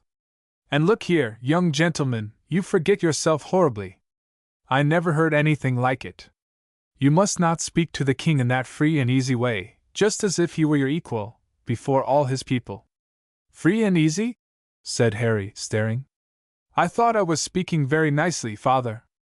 The doctor laughed heartily, and Harry's cheeks turned hot with annoyance.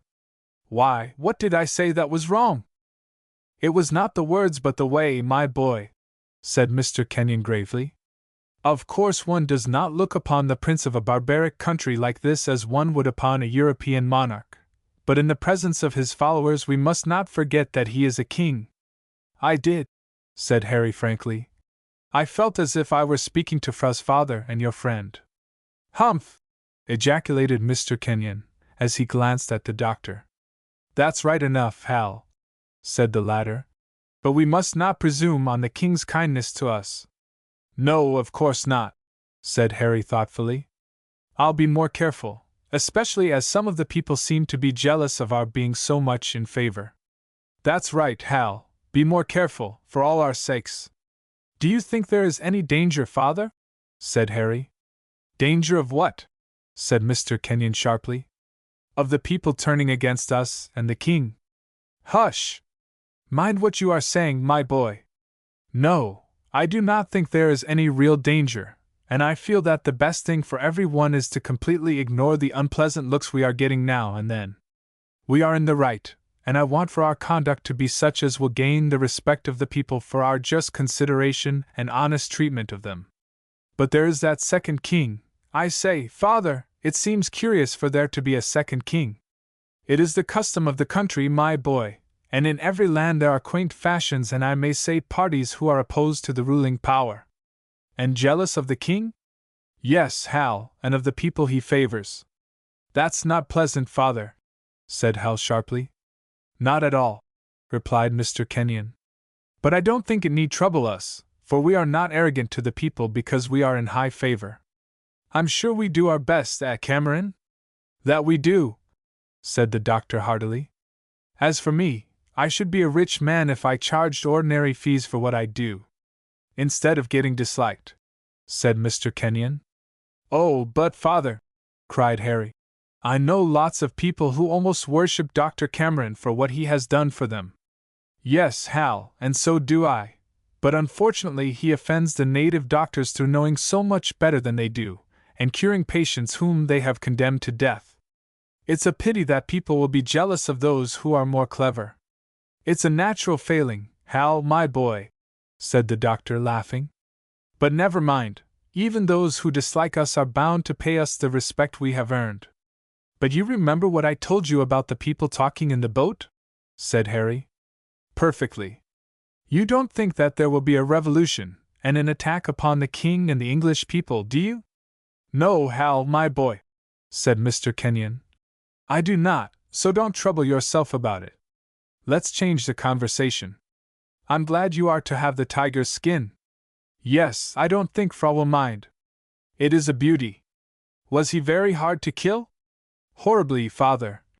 And with plenty of animation the boy related their adventure. We're jealous now, Hal, said the doctor, smiling. I don't mind that a bit, said the boy. You must do better, and we too are to come next time you go. Well, I suppose so, said Mr. Kenyon gravely. By the way, Hal, you had the chest of bats and balls. How did you get on? You tried football in the field? Oh, it's a horribly hot, stupid game, said Harry. Stupid? Cried the doctor warmly. Yes, it's all one or the other.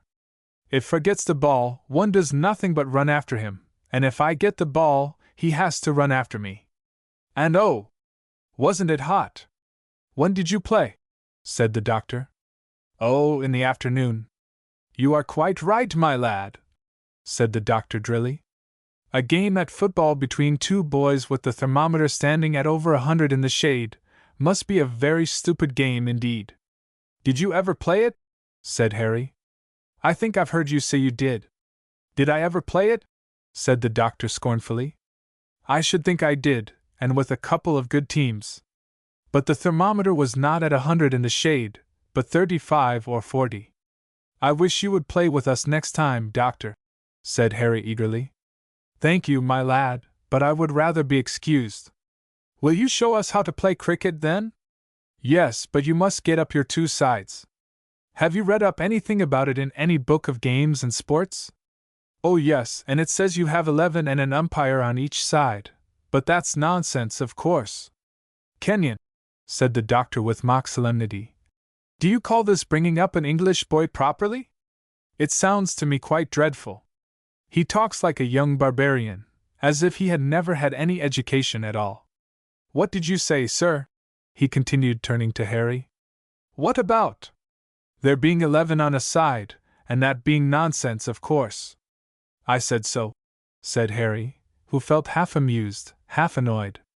Well, sir, I see that I shall have to take pity on you and young Fra, and try to make up for your neglected education. We shall have to make a cricket club, and petition the king for a cricket ground, but I have my doubts about the game proving popular. The work will be too hard. But you will help us, doctor? Yes, my boy, and I shall prescribe an occasional game for your father. A little exercise will do him good. A game of cricket? Said Mr. Kenyon, starting out of a fit of musing. Why, I haven't had a bat in my hand for 20 years. But I don't know, well, yes, I might. I used to be a very tidy bowler, Cameron, and perhaps my hand may be cunning still at delivering twists. But under this tropical sun? Phew! I'm rather doubtful. Never mind the doubts, said the doctor. Here, hello, my boy! Where are you going? Cried Mr. Kenyon. Only to try and see Fra. What? Tonight? Nonsense! I dare say he is with his father now, and the news will keep. Harry looked disappointed, but he said no more, and directly after they had to say good night to the doctor. Chapter 15 For the Jungle, Ho! In due time the skin of the tiger, beautifully dressed, and with the hole made by Sul's tusk so carefully drawn together that the fur concealed the damage, was brought to the bungalow by Shri, who was eager to go upon a fresh expedition, but another week passed away before matters shaped themselves for this to be made. Matters had gone on as usual, and the insubordinate words used by the occupants of the boat were half forgotten in the excitement of religious fetes and illuminations with lanterns along the river, kite flying, and discharges of fireworks, in the making of some of which the people, who had learned the art of the Chinese, were adepts. These fetes were wonderfully attractive to the two lads, who joined in the processions for the sake of seeing all they could, the royal boat in which they were rowed being one mass of colored lanterns swinging from bamboo frameworks, and the effect with the lights reflected in the glassy water was beautiful in the extreme. I should enjoy it all so much more, though, Harry said, if the people would be contented with the bells and the music. They spoil it all with so much gong. But the Siamese do not shine in music, at least to English taste. For came down to the bungalow some time or other every day, and as often as not Harry returned with him to the palace. But he rarely saw the king, who appeared to pass a great deal of his time in study. Not a day passed without the cricket implements being examined in Fra's room. The bats were handled, the balls taken out of their boxes, and sometimes a little throwing from one to the other, and catching was practiced. At another time the pads which had come with the rest of the things were solemnly tried on, and the room promenade. They seem rather stupid things, said Fra. I think they'd be best for the football. So as to save one's legs from kicks? Said Harry. Yes, they wouldn't be bad for that, but I suppose they're all right. We look rather ridiculous in them, though, Hal. Yes, I expect we shall be laughed at, but I don't care. The worst thing about them is that they're so jolly hot. Now let's try on the gloves. These were carefully put on, the boys' countenances being particularly solemn as the long india-rubber guarded fingers were examined. Then a thought occurred to Harry, and he struck an attitude. What do you say to a fight? He cried. We can't hurt one another with our legs guarded and our hands in these gloves. Hit me, and I'll hit you. No, said Fra shortly. I don't like fighting in play. It always hurts, and then I get cross, and want to hit as hard as I can. I say, though, we shall be hot in these leggings and gloves. Look here, cried Harry. We haven't seen these before. What are they?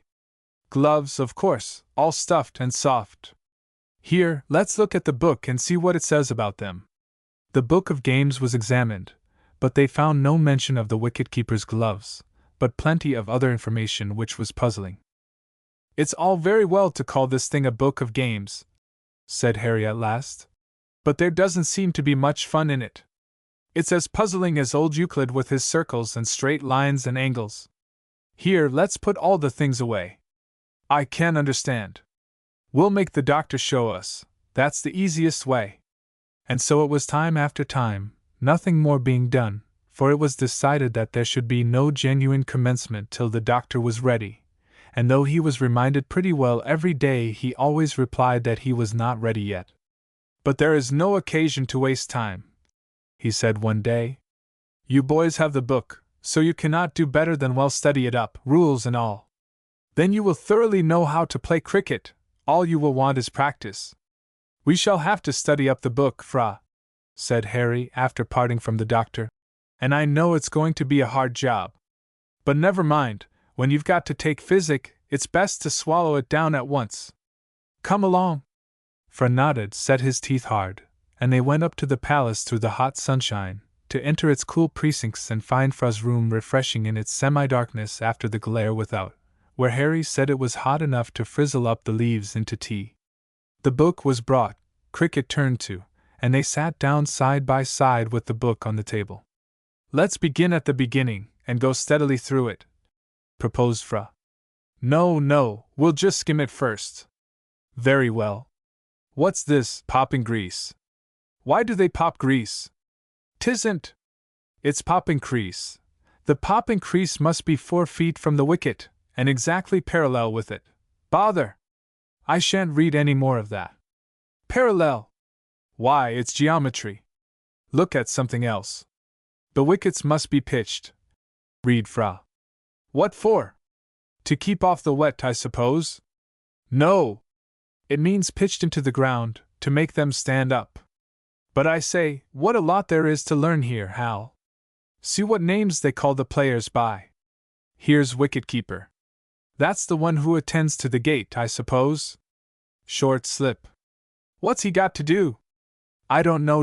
Point. Oh, he's the man who keeps the stumps sharp.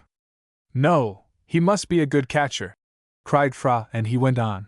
Mid-wicket, cover point, leg, long stop, long slip, long field off, long field on, changes of position, fielding. Bother! Never mind about that, said Harry. Look here, let's read that bit, how to defend your wicket. That ought to be interesting. The bifold task of the batsman.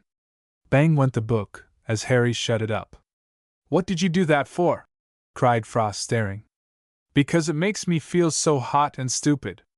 I want to learn how to play, and that's all puzzles and problems. And what do I care when I go to play a game about parallels and bifolds? It's too hot here to learn cricket from books. I say, what shall we do? Let's go to sleep, said Fra. Bah! It's too lazy. I don't think so, said Fra. Everyone goes to sleep here in the middle of the day. No, they don't. I never do. Oh! I've seen you more than once when it has been very hot.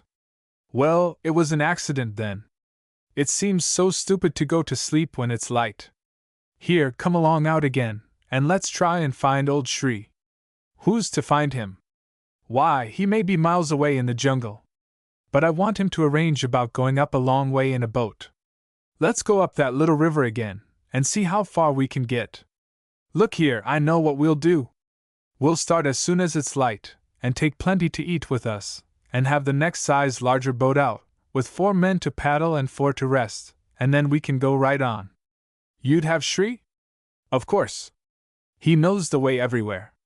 He'd take us right up the little rivers that branch off, where no one goes. There's no knowing what we may find up there. No, Shri says there are plenty of wonders. I've often longed to go. Then we'll go now. We ought to have done so before. I should like to go for a week, said Harry. I don't think our people would like us to go for so long. Oh, I don't know. Let's try. I tell you what, let's have a bigger boat, so that we can sleep on board, and a man to cook for us. Then we can live comfortably for a few days. Why, we should get a wonderful lot of things for the museum. It would be very nice, said Fra thoughtfully. Nice?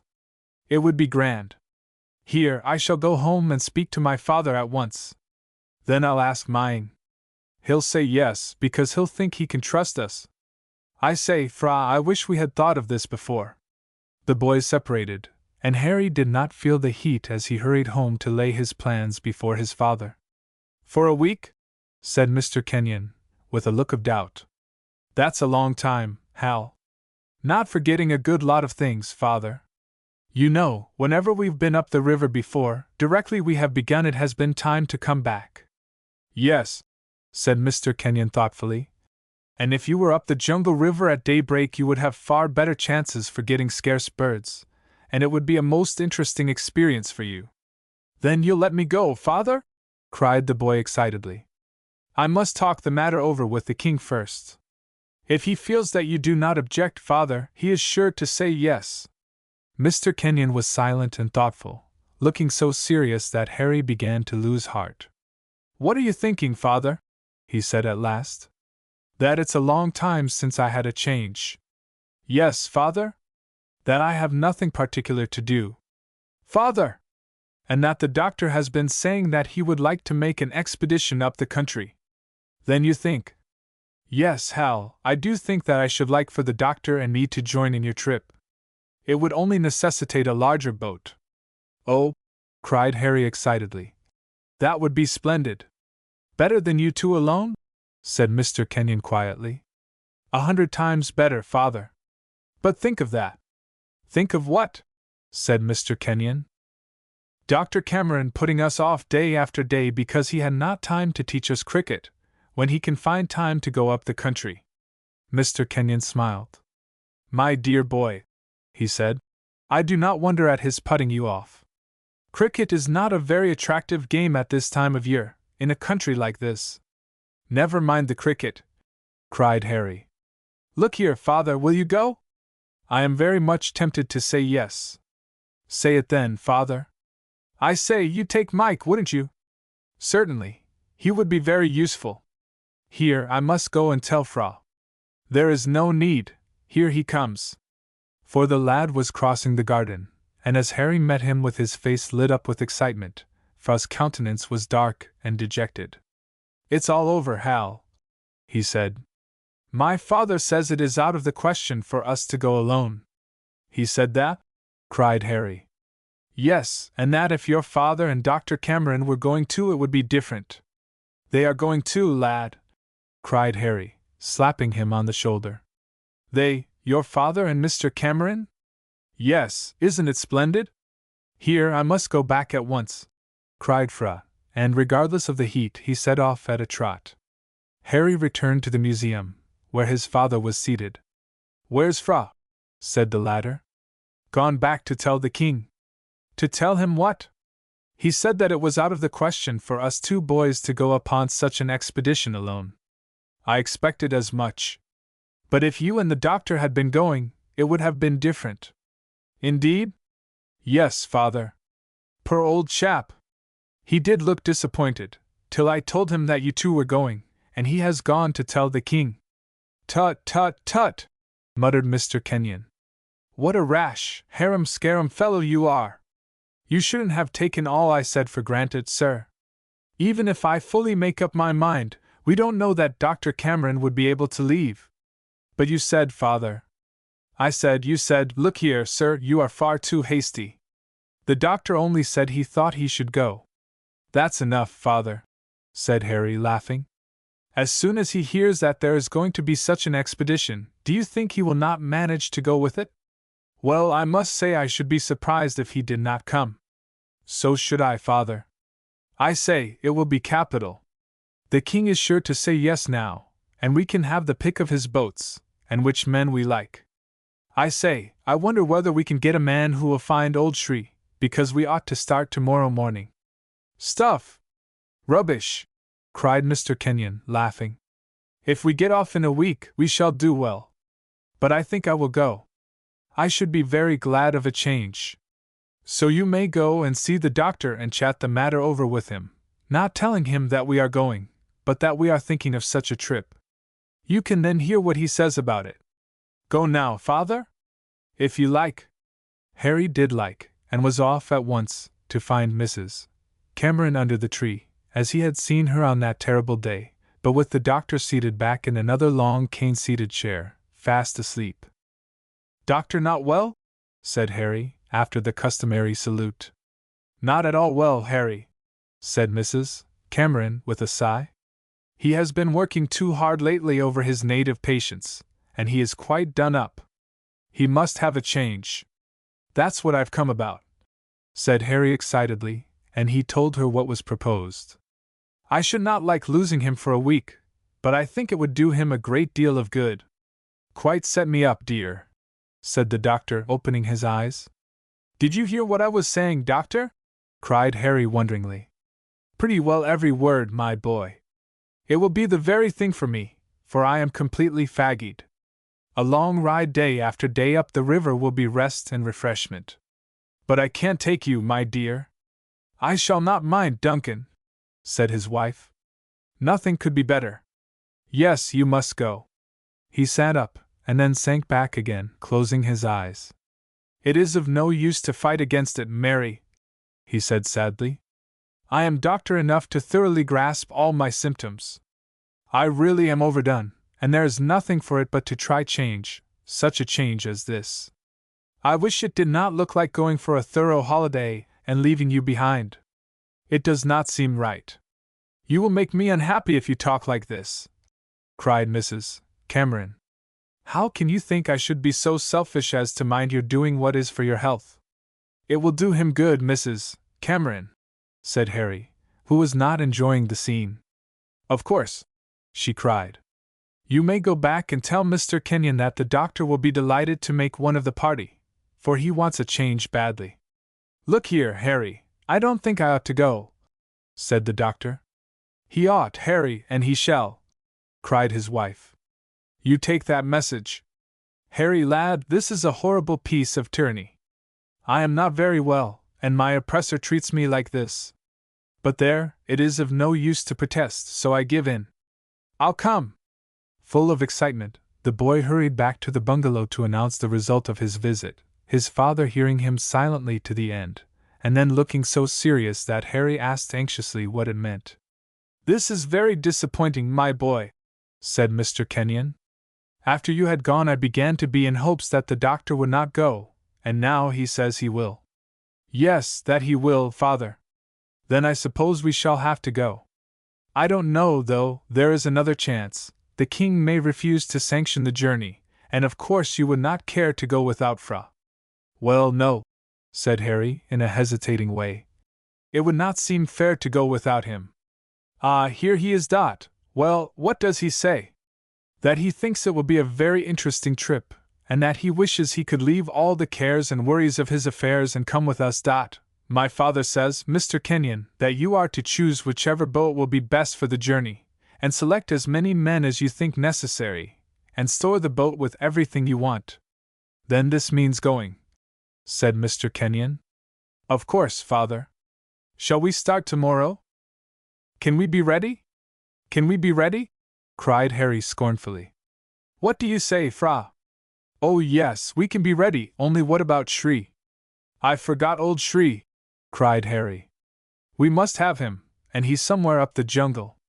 "Yes," said his father, "we must have him with us, so I take it that we may make all our preparations, but do not start till Shri returns." Chapter 16: The Houseboat. The disappointment caused by the absence of the old hunter was modified by the interest in the preparations.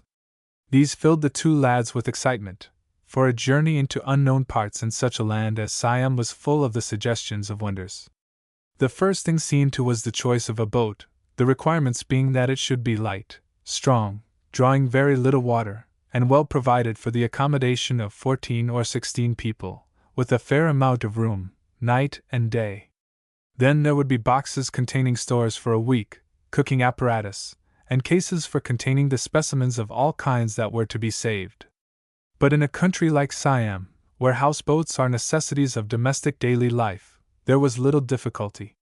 One of the plainest of the king's light barges was found to answer all the requirements upon being provided with a few bamboo poles and an awning, so that the forward part of the boat could be sheltered at night and during storms, for the protection of the men. The central part was covered in, according to the regular custom, with a bamboo-supported roof, and matting curtains were so placed at the sides that the whole could be turned into a comfortable cabin at night, while the after part had its matting cover that could be set up or removed at pleasure, this portion being intended for the after rowers and servants. Boxes and chests were selected, filled, and placed on board. There were loops for the guns and spears to be taken, and lockers for the ammunition, and at last there seemed to be nothing more that could be done, for the crew were selected by Fra, who had his favorites among the king's servants, these including men who had never evinced any dislike to the English and were always eager to attend to the wishes of their young prince. The time had passed so rapidly that it was hard to believe 2 days had slipped away before everything could be declared to be in readiness. But on the second evening nothing more seemed needed, and it was felt that they might start at daylight the next morning. For the crew was on board to protect the stores and other things, even the stone, barrel-shaped filter fitted in a basket cover, a clumsy, awkward thing which the doctor declared to be absolutely necessary, was on board. Harry had exclaimed against its being taken, and the doctor heard him. "Look here, young fellow," he said. "Do you know what I am going up the river for?" "A holiday, of course," replied Harry. "Exactly. Then do you suppose I want my holiday spoiled by being called upon to attend people who are ill through drinking unwholesome water?" "Of course not, sir. But would any one be ill?" "Every one would," said the doctor angrily. Harry thought this was a sweeping assertion, but he said nothing, and the filter was placed astern. "I wish some one would knock it over," Harry whispered to Fra. "It would go to the bottom like a stone. Never mind the filter." "I don't," said Harry. "But I do mind about old Shri." "Oh, don't I wish I could have 3 wishes!" "What would they be?" "What's the first?" "I should have had that," said Harry. "Wishing to have 3 wishes." "Well, then, what would the second be?" "That the third might for certain be had," said Harry, laughing. "What would the third be?" "That old Shri would come here tonight." "You've got your wish, then," cried Fra excitedly. "For here he comes." "No!" "Nonsense!" cried Harry, who felt staggered and ready to turn superstitious. "He is here, I tell you. Look, talking to that sentry by the gate." "I say," said Harry, "isn't it rather queer?" "It's rather good fortune," replied Fra. "But after what we said." Fra laughed. "Why, you're not going to believe in old fables, are you?" "No, of course not. But it did seem startling for him to turn up just as I had been wishing for him." "Nonsense! Why, I have been wishing for him to come every hour for the last 2 days. Let's go and meet him. He's coming this way." In another minute they had leaped ashore, run up the stone steps of the landing place in front of the palace, and encountered Shri. "Here, I say, where have you been?" cried Harry. "I have been through the jungle and up towards the head of the little river, Sahibs, so as to find out whether it is worth your going up to." "Well, is it?" cried Harry. "Oh yes, well worthy," replied Shri. "No one ever goes there to hunt or shoot, and the birds are very tame and beautiful, and the river full of fish." "Fish!" cried Harry excitedly. "There, I knew we had forgotten something, Fra. Fishing tackle. Yes, we must take some. I was coming to advise you to get a boat and go up there for 2 or 3 days to shoot, fish, and collect." "Then you are too late, old Shri," cried Harry. "Too late, Sahib?" said the man, whose countenance looked gloomy from disappointment. "Yes, we're going for a week in that big boat." "I am sorry, Sahib," said the man sadly. "I worked hard, and it took long to get through the jungle, and I had to sleep in trees." The Sahib's servant was not neglectful of his master. "He is grieved that he is too late." "Don't tease him, Hal, he doesn't like it. It hurts him." "Never mind, Shri, we wanted you to help, but everything is ready now." "I am glad, Sahib," said the man. "But I am sorry too, for I should have liked to go as hunter with the young Sahibs." "Does that mean you can't go?" said Harry, laughing. "Not unless the young Sahib will take his servant," said the man sadly.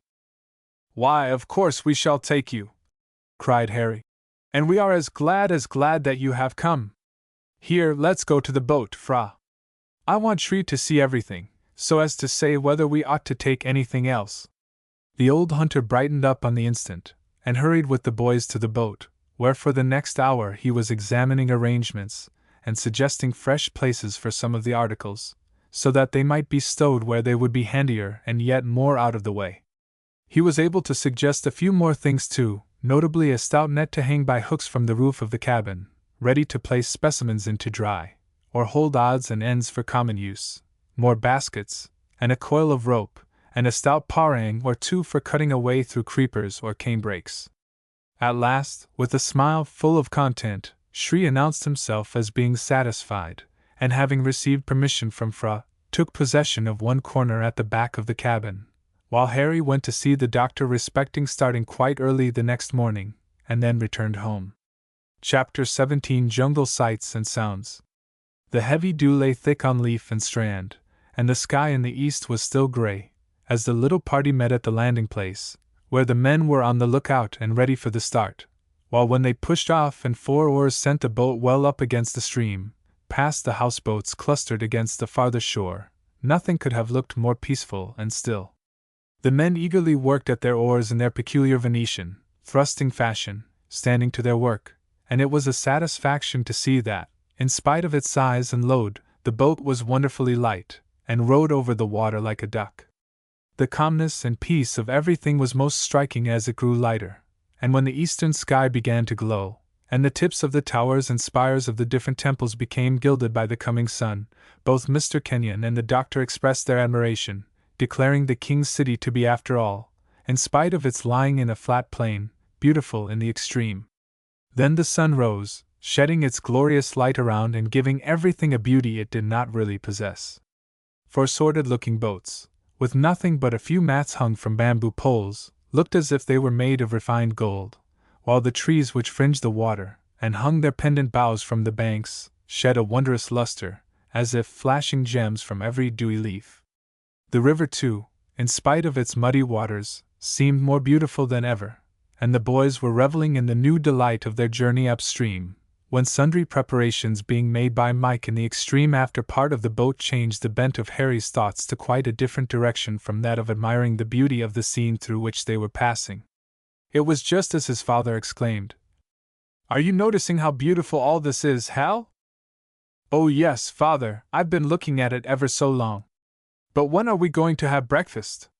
The doctor burst into a hearty fit of laughter, in which Fred joined, and the boy seemed puzzled. "What is it?" he said, looking from one to the other. "Have I said something queer?" "Very, Hal," said his father. "Getting hungry?" "I was, terribly," replied Harry uneasily. "But I don't feel so now. I don't like to be laughed at." "It will not hurt you, my boy. As to breakfast, you will have to wait an hour or so, till we turn out of the main stream. Then we must land at the first opening, and have a fire made ashore." Harry nodded, and wondered how he should get over the time.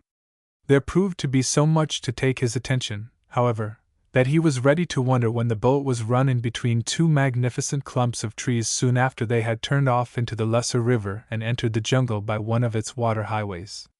The men sprang out, and one made the prow fast by a rope, while others scattered, parang in hand, to collect and cut up dead or resinous wood, of which a heap was soon made and set alight, the air being so still that the blue smoke rose up quite straight, to filter, as it were, through the boughs overhead, the men feeding the flames carefully till a good mass of glowing embers was produced. Over this sylvan fireplace Mike, with a cloth tied about his waist, apron fashion, presided, and in a very short time had prepared the coffee and taken it aboard.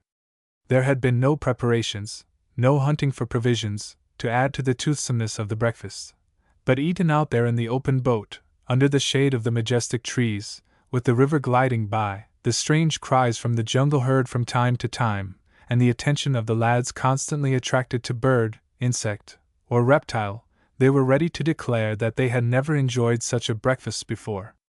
"How grand it would be to live always like this!" cried Harry. "Beautiful," said the doctor, "especially in the rainy seasons, when you could keep nothing dry and find no wood that would burn." "Yes," said Mr. Kenyon. "Rain does damp one's enthusiasm." "Oh, of course it would not be so pleasant then," said Harry.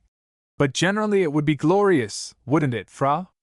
I should get tired of it after a time, I think, was the reply. Pooh! I shouldn't. Look how the men are enjoying it. Harry nodded towards their people, who had all landed to take their meal on shore, leaving the boat free to their superiors, and certainly the party looked very happy, squatted round the fire, in spite of the heat, while the smoke curled up in great wreaths in company with the suffocating carbonic acid gas evolved by the burning wood. Yes, they look happy enough, Hal, said the doctor. They don't trouble themselves much about tablecloths or knives and forks. In fact, the party formed quite a picture, one that it seemed a pity to disturb. But it was disturbed, for at a word from Mike, Shri rose to dip some fresh, clear water to fill up the coffee pot, and this done, Mike took a piece of half-burned bamboo, stirred the embers and parted them so as to make a steady place for the big coffee pot, when there was a whirl of flame, sparks, and smoke rushing up among the boughs in a spiral, for the fire was now at its hottest. There was no warning. Shri had squatted down again, and Mike had seated himself, supporting himself upon one hand, leaving the other to snatch off the coffee pot directly the brown froth began to rise with the boiling up, when bang, rush, scatter.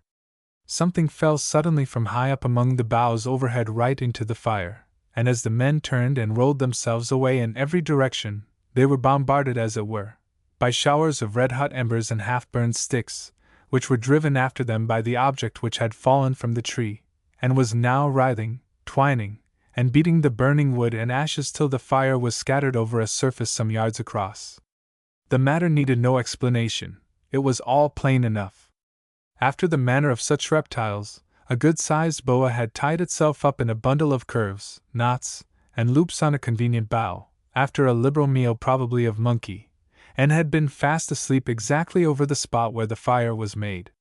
It had borne heat and smoke without moving until the last stir-up of the embers delivered by Mike, but this had sent so stifling a flame that the sleeping serpent had been aroused, started into wakefulness, and in the heat and suffocation fallen into the flames, to writhe in agony, turning over and over in knotty convolutions, in one spot a yard or two square.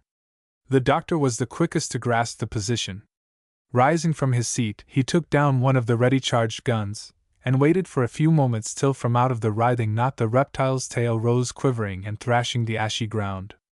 Directly after the head appeared, some feet above the folds, dimly seen through the smoke, as it was darted angrily in different directions, the jaws opening and the creature snapping at the horrible enemy which was causing it so much agony. It was for this the doctor had been waiting, and as the head rose a little higher and was nearly motionless for a moment, both barrels flashed out their contents, and as the concussion made the leaves overhead quiver violently, the serpent writhed and struggled frantically over and over in a knot that seemed to be always tying and untying itself, was hidden amongst the thick, reedy growth close to the river, splashed and wallowed a little in the shallow from which the reeds sprung, and then, with a loud splash, went clear of the growth into the dark, deep water overhung by the boughs of the trees. Then there was an eddying and quivering where the stream glided along, and a few bubbles ascended to the surface, but though attentive watch was kept, no more was seen, the swift current having undoubtedly swept the reptile away. I had a good sight of its head when I fired, said the doctor. Would you like to have snake for breakfast every morning when you lived out in the open, Harry? Ugh! Ejaculated the boys together. Well, I'm very glad we were having our breakfast on board, said Mr. Kenyon, laughing. Here, Michael, you need not stand staring up into the tree. There are no more snakes up there. Wouldn't its mate be there, sir? Said the man. Oh no, it isn't likely. Where is the coffee pot? Don't know, sir, but I don't want any more breakfast, thank you. Nonsense, man, said his master. Find the coffee pot, and the men will rake the fire together again. There is nothing to mind now. Mike looked anything but satisfied, going about his task unwillingly, but the men came back from where they had scattered, laughing with one another now that the scare was at an end. He's making a poor beginning, said Harry, on seeing their man go peering about slowly in different directions amongst the tall grass and bushes. Mike doesn't like snakes, replied Fra, laughing. Well, who does? Cried Harry. I hate them, and it was enough to scare anybody. I know I should have jumped away fast enough. I say, look there. What at? There's the pot, in amongst those young bamboos. No, no, they're half in the water. Found it? No, sir. It's gone, replied the man. Nonsense, here it is. You didn't look in the right place. Mike came towards them, looking very sour and disgusted, as he picked up the tin vessel. Reg'lar spoiled, he said, examining the pot and holding it out to show that there was a big dent on one side. Won't hold water now. How do you know till you try? Dip it in and see. The pot was dipped, filled, and proved to be quite sound in spite of the hollow in its side, a fact which disappointed Mike, who prepared to make some fresh coffee by getting into the boat again, while the men laughingly collected the scattered brands and restarted the fire. I say, Mike, said Harry as the man came back, you shouldn't make a fuss about a little thing like this. It's nothing to what you will have to put up with. Mike looked at him aghast, his face screwed up into such an aspect of dismay that the boys burst out laughing. It's all very well to laugh, Master Harry, grumbled the man. But if there's going to be any more of this sort of thing, I know. Know what? I'm going back home. How? Said Harry, laughing. Don't ask stupid questions, said Fra, with a perfectly serious face. He's either going to swim back with the stream, among the crocodiles, or to walk through the jungle. There are not so very many tigers there now. What? Gasped Mike. Make haste, Michael, my lad, said Mr. Kenyon. Get the fresh coffee made and the men's breakfast over. We want to go on. Yes, sir, of course, sir. Oh dear, oh dear. It's all very well to laugh, Master Harry. Laugh? Well, it's enough to make anyone laugh to see you make such a fuss over a baby snake. Wait till we come to the 100-foot-long ones. Mike gave him another look, and then hurried back to the blazing fire. You've spoiled his breakfast, said Fra. Serve him right for being a great coward. I want him to get used to such things. Fra laughed. Who's to get used to such things as that? I say, look, there's one of our old friends watching us. He pointed up to where a little gray-whiskered monkey was holding back the leaves, so as to peer wonderingly down at the party. I believe one could soon coax these monkeys down to be fed. If you put a few bananas on the top of the cabin there, they wouldn't want any coaxing. They'd come and take them. Yes, when we were not looking, but I mean, coax them into being tame enough to feed from one's hand. Might perhaps, but they're treacherous. They like to spring on any one's shoulders to bite the back of the neck. Look, look! Parrots! A little flock of brightly colored, long-tailed lories flew over the river, but before a gun could be seized they had disappeared. Not very good ones, said Harry. Only green. And sour, said the doctor. Sour? Cried Harry wonderingly. Yes, sour grapes, Hal. Why, they were lovely specimens, my boy. Look at those butterflies flitting about the flowers growing there in wreaths. Now, if this were a hard road, we might get a few of them. We could get one of those sunbirds, said Harry, pointing to some half-dozen fluttering about the cluster of flowers dependent from a bough overhanging the stream. Yes, but we must wait till we have got some dry sand to use instead of shot. Mind we scrape some up from the first shallow place we reach. The fact of the boat being motionless there by the side of the river, and all on board sitting quietly watching the abundant beautiful objects around, made the various inhabitants of the jungle on either side come out of their hiding places and take no further heed of their presence. Consequently, until the men had finished their breakfast, there was ample opportunity for a quiet, observant natural history study. And Mr. Kenyon remarked, "It is, after all, better to be content with watching nature in a place like this than shooting specimens and preserving them in a miserable imitation of the natural shape. For how poor and pitiful they are at the best." "That's true enough," said the doctor, smiling. "But you would not make a museum of our memories." "Why not?" said Mr. Kenyon. "Because memory is weak, and our description of what we have seen to other people who could never by any possibility see the beautiful creatures we have encountered, would come very far short. I think that the sight of the poorest skin that we have preserved would make 10 times the impression on another's mind that a month's talking could." "Yes," said Mr. Kenyon, "and nature is so abundant. By this time the men had resumed their oars, and the boat was gliding rapidly up the river, the boys being ready to point out where they had shot the birds they had taken back, and seen the monkey which had watched them on their way. So far they had met no crocodiles, but as they went higher it seemed as if, though they kept themselves out of sight, several were in the narrow river and were retiring before them, till the water growing more shallow they began to show from time to time. The boys seized their guns upon catching sight of the two prominences which contained the reptile's eyes appearing above the surface some 30 yards ahead, but Mr. Kenyon checked them. "Don't shoot," he said. "It is of no use to kill a few among so many." "But suppose they attack us," said Harry. "They will not unless driven to bay." "Steer in closer to the side, Shri," continued Mr. Kenyon, "so as to give them room to retreat down the river." The order was obeyed, the boat being kept to the left, so close in that the oars touched the tips of the hanging boughs, with the consequence that every now and then there was a loud splashing and wallowing in the water close beneath the bank, the part hidden by the pendant boughs. "Why, they swarm under there," said the doctor. "Yes," said Mr. Kenyon, "and this shows how little the shooting of one or two has to do with thinning them down. By the way, boys, where was it that you had your adventure with the big crocodile and the monkey?" Fra rose and pointed forward. "A little farther there, on the right," he said, "where those bigger trees are hanging over the water." The whole scene came vividly back to the pair as the boat glided on, and after a glance upward at the trees, Harry's eyes fell to scanning the water, half expecting to see the ugly muzzle of one of the great crocodiles shoot out. This he did not see, but first one and then another made a tremendous eddy in the stream, their lurking places being churned up by the men's oars. "The brutes are extremely thick up here," said the doctor. "A pretty good warning that we must not attempt any bathing." "They seem to swarm," replied Mr. Kenyon. "It is a pity they are of no use, but perhaps some day one will be found for them. Possibly their skins may be utilized." "Skins of young ones, perhaps. These big fellows would be too horny."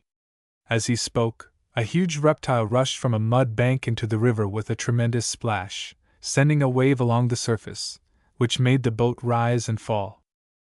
This time guns were seized by the boys' elders, upon the strength of the possibility of an attack, but the huge creature must have sunk at once to the bottom, for no further sign appeared. Meantime the great, green bank of trees on either side seemed to grow more beautiful from the brilliancy of the flowers with which some of the trees were covered, while, wherever a flock of parakeets flew out, it was pretty well always a sign of fruit. Here, too, at intervals, where there were breaks in the banks of the great timber trees, huge tufts of bamboo shot up spear-like, and showed their delicate foliage, looking at a distance so light and feathery that often enough the straight stems, which rose in places as much as 60 feet, seemed as if surrounded by a delicate haze. It was now decided that due attention should be given to collecting and providing for the meals of so large a party, and as nothing in the shape of deer or pig had been seen, and midday was long past, it was suggested that, as soon as a suitable spot was reached, the boat should be moored to some overhanging bough and the boys should try their fortune at fishing. As soon as Shri heard this he busied himself with the basket which contained the lines, and kept a lookout for a likely pitch. Suddenly there was a rushing of wings, and a big bird appeared, a signal for 2 guns to be raised, but only to be laid down again. "Ugh! Vulture!" said Harry in disgust. "Pity not to have shot it," said Fra. "It would have done to cut up for bait." Harry's lip curled up and his nostrils dilated. "Do you know we mean to eat the fish we catch?" "Oh, of course," said Fra hurriedly. "I hadn't thought of that. But would it make any difference, Dr. Cameron?" he added. The doctor laughed. "No," he said. "I don't think we should have found the fish any the worse for it. All the same, though, I should prefer my fish not to have been fed upon the flesh of an unclean bird." "Exactly so," said Harry's father. "But perhaps it is just as well that we should not study the food of the fish we eat. They are not very particular as to their diet. What about that quiet, still eddy yonder, Shri? Where the great tree trunk lies in the water?" said the doctor. "No, that won't do. There must be scores of half-rotten boughs among which the fish would run and tangle up the lines." It would be an excellent place, Sahib, said Shri humbly. We could tie up the boat there, and fish below it, where the stream runs in. To be sure, said Mr. Kenyon. I had not noticed that little rivulet. You are wrong, Doctor. It will be a capital place. Perhaps, said the gentleman addressed. But I don't like the look of it. I feel pretty sure that we shall find a great crocodile has his lurking place under that large tree trunk. Yes, Sahib, there is one there, said Shri. But he will go as soon as he sees the boat. He spoke to the man in the bows to be ready to make the line fast to one of the dead boughs, which stuck up dry and swept clear of bark, showing, like its fellows, how high the flood water had raised the level of the river, for above a certain height the bark was still clinging to the branches. It proved to be just as the old hunter had said, for as the boat was forced up to the great trunk lying in the water, there was a sudden rush, the surface was turned into a series of eddies, and a wave rolled along towards the other side of the river, indicating the direction in which the reptile disturbed had gone. All the same, the boat was made fast, and floated downstream to the full length of the rope.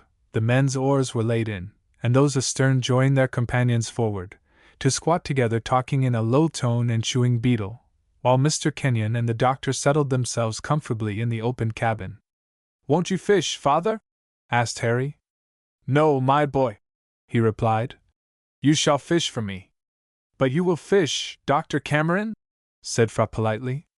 No, I would rather see you, replied the doctor, and he started and caught up his gun, but laid it down once more, for the birds which had caught his eye were only crows, some half-dozen of which came upstream as if they had followed the boat, and now they had found it, settled down in one of the highest trees apparently to have a quiet chat about its object in coming up there. Shri had been busy the while, preparing bait for the lines, which were to be used ledger fashion without rods. Shri's bait was some very stiff paste, which he was working up out of a couple of handfuls of flour, and he made haste to explain that if the fish did not take this well, he should soon change the lure. But we must catch one first. The lines were strong and the hooks tied on gimp, such as would have been used for pike fishing at home, for the fish of the Siamese rivers had not been tried for till they were as shy as ours at home, and before many minutes had elapsed the boys each had his baited hook thrown out from the opposite side of the boat 6 or 8 yards away, the leads sinking some 6 feet in the fairly clear water, and with fingers just feeling the pierced lead. They waited. It was not the first by many times that the boys had fished together in the river, and they pretty well knew what they were likely to catch. But they were not prepared to sit beneath the hot sunshine for so long without a sign of there being fish about.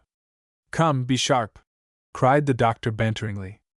I thought we were going to have a good fry for dinner. How soon shall I send the men ashore to make a fire? Fishermen always have patience, said Harry. But people who want their dinner do not, said Mr. Kenyon, laughing. I say, Shri, whispered Harry. They will not bite at paste. Pull up your line, Sahib, said the hunter. Harry did as he was told, and Shri smiled. Something has eaten the bait, he said. Didn't you feel a pull? No, not the slightest. The hook was rebaited and sent downstream again, and Fra's hook proving to be in the same unattractive state, received the same treatment, but for fully half an hour nothing was done but rebaiting and throwing in. We had better make a move, said Mr. Kenyon. It is very beautiful here, but the crocodiles seem to have scared the fish away. Let's go half a mile higher. No, not yet, father, said Harry. It seems such a capital place, and I've got him. For as he spoke he felt a slight twitch at the line he held, and then all was still for a few moments. Next there was a steady draw, and the line began to pass through his fingers, while upon checking it the drag became a heavy one, and he found that he was fast in a good fish. It was evident that a shoal had come up towards the boat, for hardly had Harry begun to haul upon his line before Fra felt the premonitory twitch, and directly after the draw upon his line. Now, father, had we better go higher? Cried Harry. Oh, my word! It is a big one, the line regularly cuts my hands. There was nothing to see but the lines cutting the water in different directions, for it was evident that the baits had been seized by bottom-loving fish, which went on fighting to keep down as low as they could. By this time Shri had taken up a short bamboo to which a large hook was firmly bound, and bidding Harry now draw hard, he stood ready, while the lad raised the heavy, struggling fish to the surface, and in spite of its efforts, brought it close up to the side of the boat, when with one well-aimed stroke the old hunter thrust the hook beneath it and lifted it over the side. The next moment, leaving the fish flapping and beating the bamboo bottom, Shri stepped beside Fra, where the same business was gone through, and the second fish dragged in. They proved to be very similar in appearance to a fish but little known in England, though lingering still in some few sluggish rivers, the burbot, a fish that is best described as being something like a short, thick eel. These were together over 20 pounds in weight, and welcome from their delicate quality as food. "Enough is as good as a feast," said Mr. Kenyon, smiling, and the order being given, the boat was once more sent gliding upstream, lookout being kept for a suitable place for landing and making a fire. This was reached at last, and the fish, spitted on the ever-present, ever-useful bamboo, set down to roast, so that they might make a welcome addition to the next al fresco meal. After another few miles a suitable mooring place was found beneath an enormous tree, and a fire once more lit. This was to act as a scare to keep away noxious creatures, but, as Harry said, for some things they might have been better without. For they soon found that the glare of the burning wood woke up and attracted the birds, which came circling round it in a strangely weird way, their dimly seen forms coming and going out of the darkness into the dome of light ribbed with the branches of the trees. Moths and flies innumerable buzzed about through the glare, and worst of all, the light and heat attracted the smaller reptiles, snakes and lizards creeping towards the flame for the sake of the warmth of what must have seemed to them like a new, strange sun, and many of them getting burned. "It's very horrid, father," said Harry. "Mike says that he saw hundreds of wriggling snakes and lizards creeping up when he helped the men make up the fire as you advised, for they would have set the forest ablaze if it had been done their way." "Hundreds, eh?" said Mr. Kenyon. "Then I suppose we may set it down as being about a dozen, Hal?" "He is an awful fibster, father," said Harry, laughing. "I don't think the man really means to lie wilfully," said Mr. Kenyon. "But his imagination and his tongue run wild." "Perhaps it's his eyes," said the doctor, smiling. "A natural failing. The lenses are too round, and they magnify." "Let's be charitable, and set it down as that," said Mr. Kenyon. "But it does not matter to us. It is not as if we were going to sleep ashore, and this is a novel experience." "Novel, indeed. What a collection of moths and beetles we might make now!" "Awkward work," replied Mr. Kenyon. "I think we might be content with enjoying the strange scene." Both being tired with the day's exertions, the boys thought so too, and for long enough they watched the illuminated trees of the jungle, which were always changing their aspect as the fire rose and fell, emitting flashes of light, and sending up myriads of sparks or wreaths of smoke to form clouds overhead, which reflected back the light and turned the water into gold, while strange, dark shadows seemed to dance and waltz among the great trunks. It was all so wild and beautiful that even after the men had finally replenished the fire and settled themselves down for the night under their matting shelter, spread over the fore part of the boat, no one aft felt the slightest desire to lie down and sleep. "I couldn't sleep, could you?" said Harry, in a low tone, to Fra, as they sat in the half-closed-in cabin, now watching the surroundings of the fire, now, attracted by some sound, turning to look up or down the river. "Sleep? No," replied Fra. "It all seems so strange and different. We've heard all these noises of a night when we've been at home, but they were far off. And now one is right amongst them," said Harry. "I say, are you sure your gun's loaded?" "Yes, quite. I looked at it just now." "So did I at mine. I don't think I'm at all afraid, are you?" "I don't think so, but after what we saw this morning I can't help fancying that there might be a great snake somewhere in the bows overhead, coming down lower and lower till it thrust in its head here. I say, fancy it taking one of us out and up into the tree." "Shan't," said Harry. "I don't believe there are any in the jungle big enough to do such a thing." "Oh, there are some monsters," said Fra quietly. "Yes, so people like our Mike say. He told me once that some of your father's men said they had seen a croc 50 feet long." "Hark at that!" The sound was startling, and it came from off the water lower down the river. It's your 50-feet crocodile slapping the water with his tail to stun the fish, said Fra grimly. I don't know about 50, but it sounds as if the great wretch might be 30 feet long. Ugh! What's to prevent a monster coming up close to the boat and helping himself to one of us? I couldn't go to sleep for thinking such a thing possible. I don't think there's any fear of such a thing happening. You never heard of anything of the kind among the thousands of boats down the river and canals. No, but one can't help thinking of such creepy notions. We never thought of them before we came. Are you boys going to sleep? Said Mr. Kenyon. Yes, father, directly, said Harry.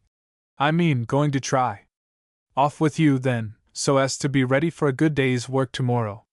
Did you see how beautiful the fireflies are right away up and down the river? Yes, sir, said Fra. I've been watching them. It looks sometimes as if the bushes and boughs were full of flying stars. Hear that? Yes, a tiger, said Mr. Kenyon quietly. Hear the king of stripes, doctor? The gentleman addressed grunted, and then breathed hard. The brute does not trouble him, said Mr. Kenyon. And it need not trouble us. No fear of its swimming out to the boat? Said Fra. Not the slightest, replied Mr. Kenyon. Let down that mat to screen you from the night air and mists, and go to sleep. Let the mat down, said Harry in a tone full of protest. But if we do, we can't see the fireflies. Take another look, and then let it down and go to sleep. But we don't feel as if we could go, father. Of course not, if you sit up talking. There, let down the matting, for our sake as well as yours. Good night, my boys. Good night, sir. Good night, father, said Harry, as he let fall the mat, and thus completely closed in the cabin-like place. But there's no sleep for us, Fra, I'm afraid. Let's try, said Fra. Oh, I'll try, replied Harry. It needed no trying, for in 5 minutes there was no one awake in the boat, though there were wild cries far away in the jungle, strange splashings, coughings and barkings from the river, and every now and then loud cracklings and sputterings from the fire, whose rays gleamed in through the matting hung round. But though every one slept, there was an advance about to be made upon the occupants of the boat, some 40 or 50 fierce creatures making their way in through the matting to attack first one and then the other, the attack going on till the savage enemies were satiated with blood, their victims being all the while deeply plunged in sleep. Chapter 18 Elephants at Home. Eh? What? Nonsense! That's what I said, Master Harry. It's most 1,000 times darker than when we lay down. I mean, it would be if old Shri hadn't raked the fire together and put on some more wood. He said it was time to get up, and I had to get up, but I feel horrid bad. I hope we're all alive.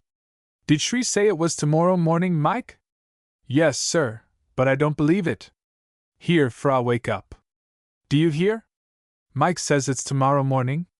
No, sir, protested the man, who could be dimly seen leaning over the boys by the faint rays of the fire ashore still streaming in. I wouldn't have said such a thing these next 2 hours. Very well, said Harry irritably. Shri said so, and he's sure to know. Do you hear, Fra? Wake up. Fra made use of a word he had learned of his companion. Bother! And then, do be quiet. Shan't. Wake up, or I'll scoop in some water over you. You do if you dare, growled Fra viciously. Oh, I dare, said Harry, whose sleepy irritability was going off and making way for the spirit of mischief in him. But I don't want to make everything wet. Get up, you miserable old Siamese prince! You're not going to sleep if I'm not. Bother! Cried Fra sharply, in response to a shake. Wake up, then! Here, Fra, we're all alive, oh! And nothing has touched us all through the night. Oh! What's the matter, Mike? Said Harry, whose attention was turned from the young prince to their man. I'm so bad, sir. I've caught the jungle fever with sleeping in this damp place. Nonsense! Oh, I have, sir, and I feel dreadful bad. I never was so ill before in my life.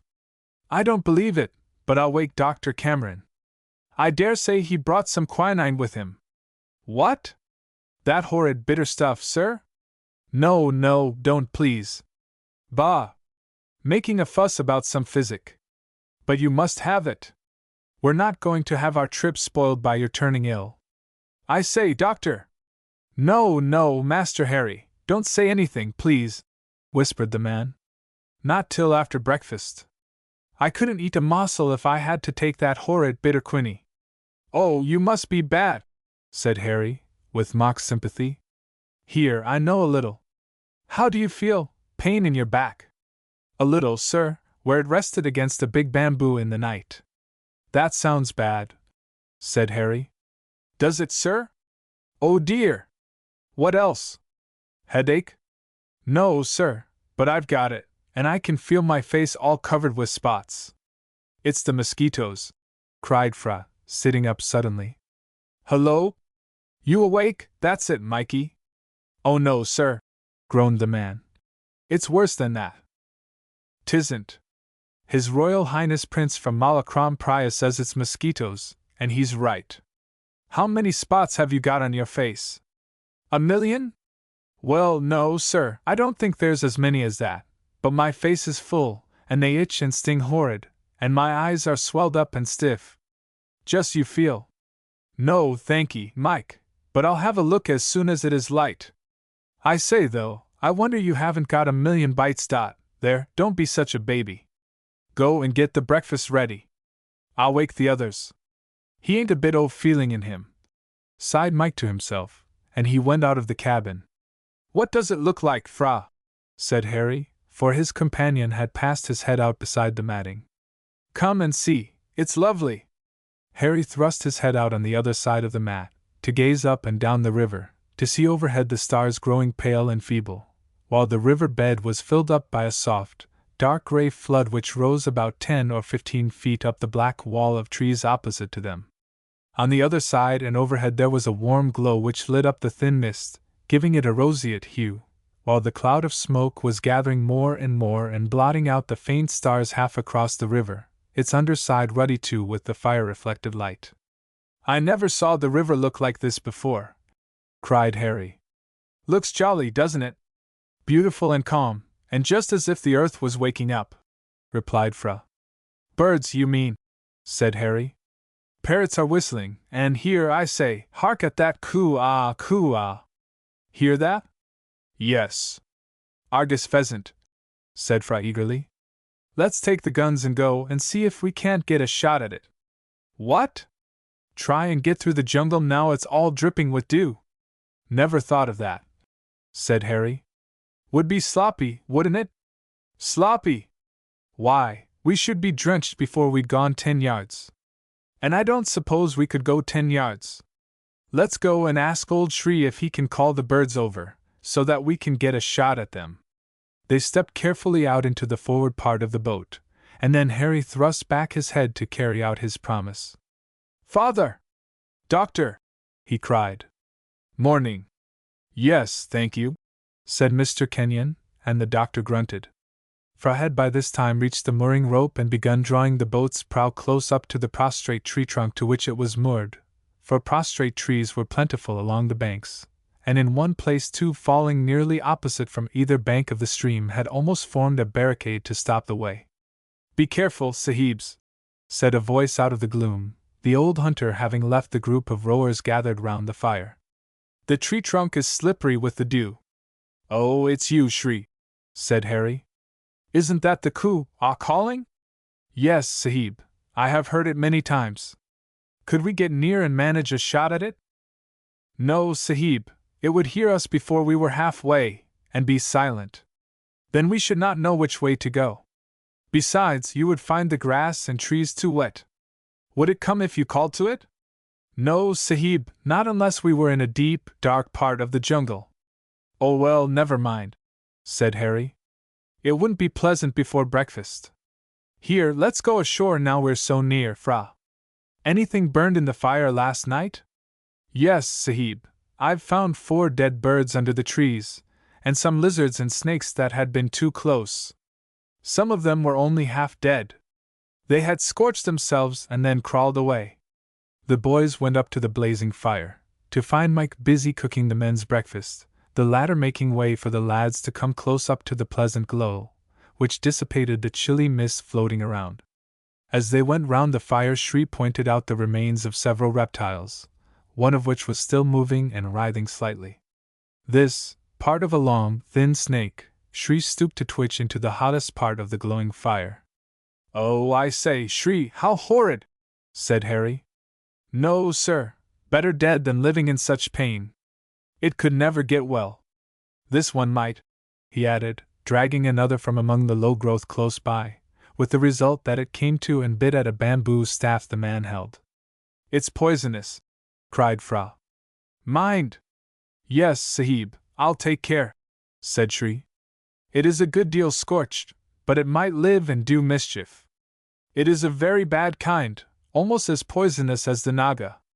As he spoke, he gave his bamboo staff a whirl round his head, which threw the writhing reptile into a knot at the end, and then giving a final jerk, the dangerous creature was dashed into the middle of the fire, where a loud sputtering, crackling, and hissing bespoke its fate. "Was that it hissing in agony?" said Harry, with a look of disgust. "Oh no, Sahib," said the old hunter, smiling. "It is only the flesh. The heat in there killed the snake directly. Look! There is a dead bird, that will make the same noise. Throw it in." "Why, it's one of those beautiful rosy pigeons," said Harry. "Only half its feathers are burned off. It's dead enough. I say, though, it's a pity to waste that. I'll make Mike cook it for breakfast." "What's that bird?" "A crow," said Fra, turning the object over with his foot, and then, before Harry could seize it, tossing it into the fire himself, for a precisely similar hissing to arise. "I'm glad of that," said Harry. "It seems so horrible to burn anything alive. Here, Mike, how soon will our breakfast be ready?" "As soon as I can go on board to get it, sir. The gentlemen are not up yet." "Not up?" said Harry. "Why, you talk as if they slept in bedrooms. Look! There they are." For as he spoke, the matting was drawn aside, just as the light was coming fast, the faint rays of the sun striking horizontally through the soft, gray mist, and lighting it up like a cloud at sunset. The effect was wonderful, for with the first rising of the sun there was a light breeze which lifted the mist, making it rise and float away in wreaths across the tops of the jungle trees, the coming of bright day once more bringing forth a wild chorus of shrieks, pipings, and strange cries from the hidden birds. Mike quickly had a good meal spread, and as soon as the fire was no longer necessary, the men under Shri's direction threw a few jars of water over it, and then took to their oars, the breakfast in the open cabin being finished as the party glided up the beautiful stream. They were now well beyond the parts ever reached by the most venturesome of the boating men of the town and villages around, and in consequence the various birds and quadrupeds displayed but little shyness, the former fluttering near the boat, or perching in little flocks to watch the visitors to this wild region, while the monkeys grew more and more venturesome, ceasing to depute the observations to the old graybeard of the troop, and crowding on the branches, to chatter and stare down, probably seeing human beings for the first time in their lives. "They don't seem to think much of us, Fra," said Harry, who was lying back so that he could look up in comfort at the comical little creatures. "Well, it's quite fair," said Fra. "We don't think much of them. I don't know, though, I envy their strength. Look how easily they make those jumps." "Yes, it would puzzle us. But isn't it ridiculous that they should be so careless, jumping from tree to tree just over the water, where they ought to know that the crocodiles are waiting for them? I dare say we shall see one come down with a splash directly." Harry was quite right. 5 minutes had not passed before, in the midst of a loud chattering, a low, heavily laden bough snapped, and about a dozen of the little fellows fell scrambling down, but all saved themselves by catching at branches before reaching the water, save one, who went in with a loud splash, but caught at some twigs and leaves which dipped in the surface, and cleverly dragged itself out, to begin scrambling up again amidst a chorus of loud cries, just as the long muzzle of a crocodile was thrust out and snatched back again as rapidly, after receiving full in the side of the head the contents of the doctor's gun. "Brute!" he exclaimed. "What a beautiful place this would be if it were not infested with these savage wretches. Killed, Shri?" "No, Sahib, I think not. I can see him swimming yonder. The water is clear here. They had another glimpse at the injured reptile, which shot up about 50 yards ahead, beat the water for a few moments, and then disappeared beneath the tangle. No more shooting was done, the voyagers contenting themselves with observing, and finding abundance to take their attention, for at every few yards some curious-looking waterfowl or wader rose from the river side. Then it would be a lovely blue kingfisher or solemn-looking crimson-breasted trogon, while at times a glimpse was obtained of some animal coming down to drink, only to be startled away by the passing boat. Once it was a strange-looking animal with trunk-like snout, which stared for a moment before wrenching itself round, giving just a momentary view of its piebald body, and then rushed through the undergrowth. "We're favored," cried the doctor. "That was a specimen one ought to have shot." "What for?" said Mr. Kenyon. "It would have been too big and clumsy to preserve. If you shoot, let it be something for the table." The doctor took note of this, and he and the lads, finding good opportunities, brought down several large waterfowl, which were plucked by the men not rowing for the evening meal, it having been decided that while on the trip up the river 2 good meals would be sufficient for each day. Twice over, for sharp eyes detected large serpents in the overhanging boughs, their presence being doubtless explicable by the numbers of monkeys traveling to and fro along the edges of the jungle where it was cut by the river. On the second occasion the doctor's gun was raised for a shot, but a sign from the old hunter stopped him. "What is it?" he said, for Shri was pointing forward. "Elephants, Sahib," whispered the man, and then bidding the men to row gently, so as not to make a sound, the boat glided on towards what in the distance looked like the blunt end of the river, so completely did it seem cut off by the sudden way in which it doubled back upon itself, growing wider and shallower at the same time, while from some peculiarity of soil the trees had retired farther from the bank, leaving quite a wide, park-like stretch, through which the stream meandered. But the party in the boat had no eyes for the scenery. Their attention was taken up fully, as they turned the bend of the river, by the sight of some 10 or a dozen elephants of all sizes indulging in a bath in the now shallow water, wading, wallowing, or squirting it over their backs. It was evidently such a sanctuary that the great animals felt no fear of being disturbed, and the boat and its occupants remained unnoticed, Shri having signed to the men to run it close in under the shore on the right. Here, through the doubling back of the river, they were not above a couple of 100 yards across the intervening jungle from where they had come up, and the old hunter had first heard the noise made by the herd. They sat for some time watching the actions of the strange, unwieldy-looking creatures, and would have been content to remain longer had not the largest of the animals, after syringing himself to his heart's content, trumpeted loudly and begun to wade out of the river, taking a course which, if continued, would have brought him to the shore close to the boat. Wild elephants can be very dangerous if roused, but here there was nothing to fear, for the men could with a few strokes have put the boat into deep water where an elephant was not likely to follow. So in obedience to Mr. Kenyon's order, the rowers rested on their oars and the elephant came on, nearer and nearer, his great head nodding and bowing from side to side, and his eyes fixed upon the surface. Till suddenly taking the scent of the travelers, borne by the light air, he stopped short, caught sight of them as he raised his head, and stood as if turned to stone, staring at them for some seconds, before uttering a strange cry of alarm and dashing back, with ears flapping and extended trunk, towards his companions. The first cry of alarm was sufficient, every elephant churning up the water in the endeavor to be first on the farther shore.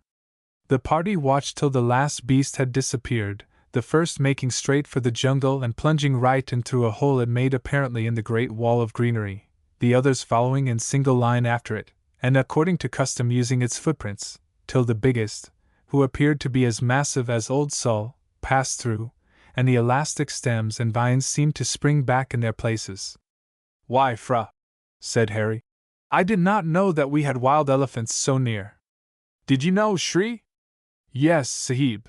I have seen that herd many times, and could lead the king's elephant catchers to their hiding place if they were wanted, but they have not been wanted yet." "It is a curious country," said Mr. Kenyon. "We seem to know nothing of it a few miles from any of the rivers." The open part they were in looked so bright and attractive that, regardless of the near neighborhood of the elephants, it was decided merely to go to the upper end of the shallows where the jungle closed in again, and where a sufficiently umbrageous tree could be found projecting over the river to add to their shelter, and then camp for the night. Here a fire was once more lit, and while the preparations for the evening meal went on, the doctor and the two boys took their guns for a stroll back along the open stretch of grass they had passed. "Don't be long," said Mr. Kenyon. "Which means don't go too far," replied the doctor. "We shall not. It is only to stretch our legs a bit, for the boat is rather cramping." The intention was good and wise, but the object intended soon proved to be almost an impossibility. The stretch of open land between the river and the jungle looked at a distance much like a fair meadow, and it struck Harry from that point of view. "Just a place for our cricket," he said to Fra as, shouldering their guns, they stepped off after the doctor. "Mind how you come," said the latter, who was brought to a standstill. "The water has been all over here, and the place is full of cracks and holes. Try back a little your way." "Looks quite right here, sir," cried Harry. "It's as solid as, oh, hi! Fra, catch hold of my gun."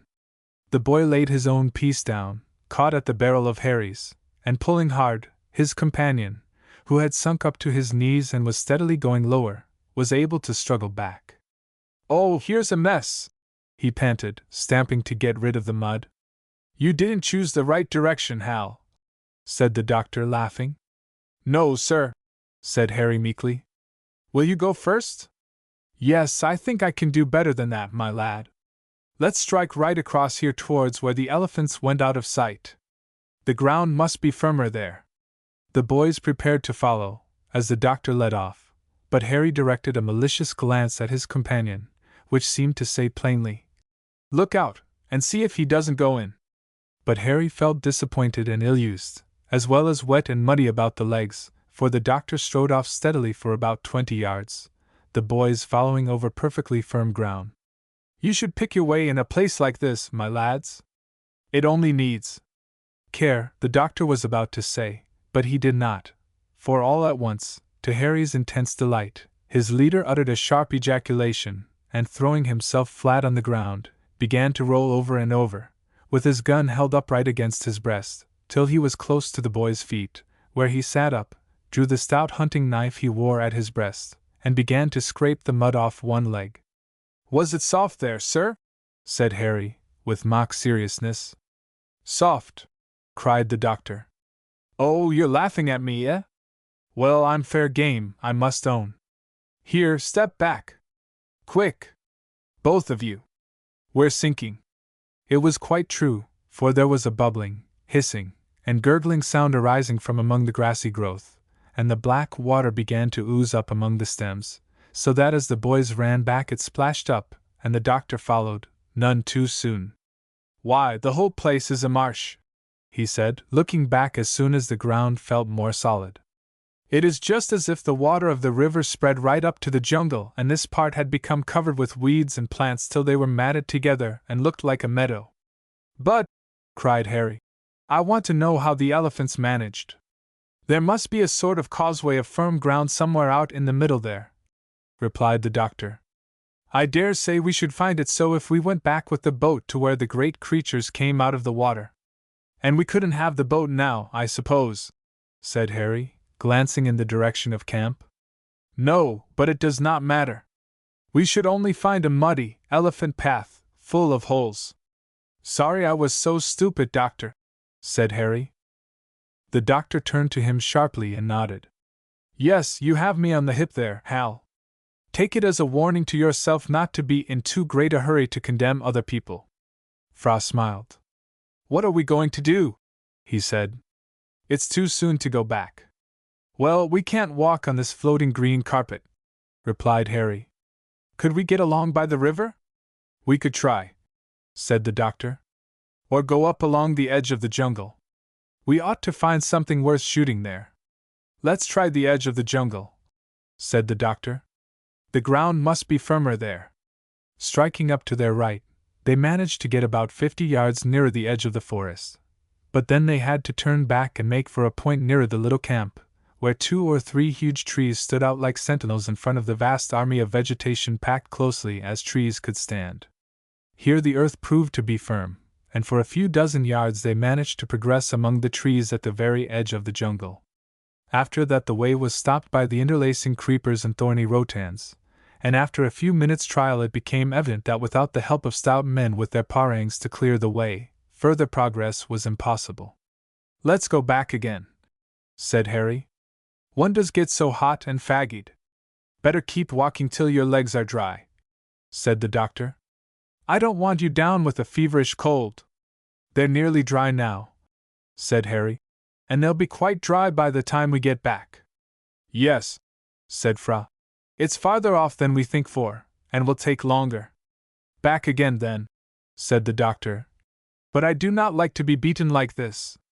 I wanted to see more of the elephants and their ways. Come to the big stables, then, doctor, when we get back. Fra will take you and let you see all there are at home, won't you, Fra?" "Of course, if the doctor wishes to see them." "Much obliged," replied the doctor. "But it's the wild ones I want to study." "What's that?" He stopped short, and brought his gun round ready to fire at any danger which might assail them from the jungle. The boys had heard what startled their companion, and cocked their guns. For suddenly there was the quick rush of something behind the dense screen of verdure, a something which seemed to have been watching them, and had darted off as soon as they came near. "Wild pig?" asked Harry. "No, I think it was more like a man," replied the doctor. "What do you say, Fra?" "I think it was a man, but how could a man rush through the jungle like that? We must ask Shri if there are any wild tribe people about here." "There would not be nearer than the mountain region," said the doctor. "But whatever it was has gone. Look, they're making signals for us to come back." The boys looked in the direction of the camp, where a thin mat had been hoisted, flag fashion, at the end of one of the bamboo poles of the boat, and hurrying their steps a little they reached the great tree beneath which the cooking fire had been made, to find the boatmen finishing their rice, and a capitally cooked meal waiting for them in the boat. Shri shook his head at the suggestion of any people being near. "Plenty of wild beasts, Sahib, and I have seen the tracks of a tiger that has been down to the water. There are plenty of monkeys, too, the graybeards and the big black fellows, but I don't think we should find savage people here in the jungle. It would be a wild boar or a rhinoceros." "No, not a rhinoceros. He would not have run away. It might have been a tapir." The evening changed very rapidly into night, and with the darkness came the wonderful chorus of strange sounds from the jungle and banks of the river, the splashings and coughing, barking utterances giving warning that the crocodiles were still plentiful. The fireflies were even more beautiful there than in the denser portion where the river banks were hidden by great timber trees, for on both sides lower down the low, shrub-like growth was more abundant.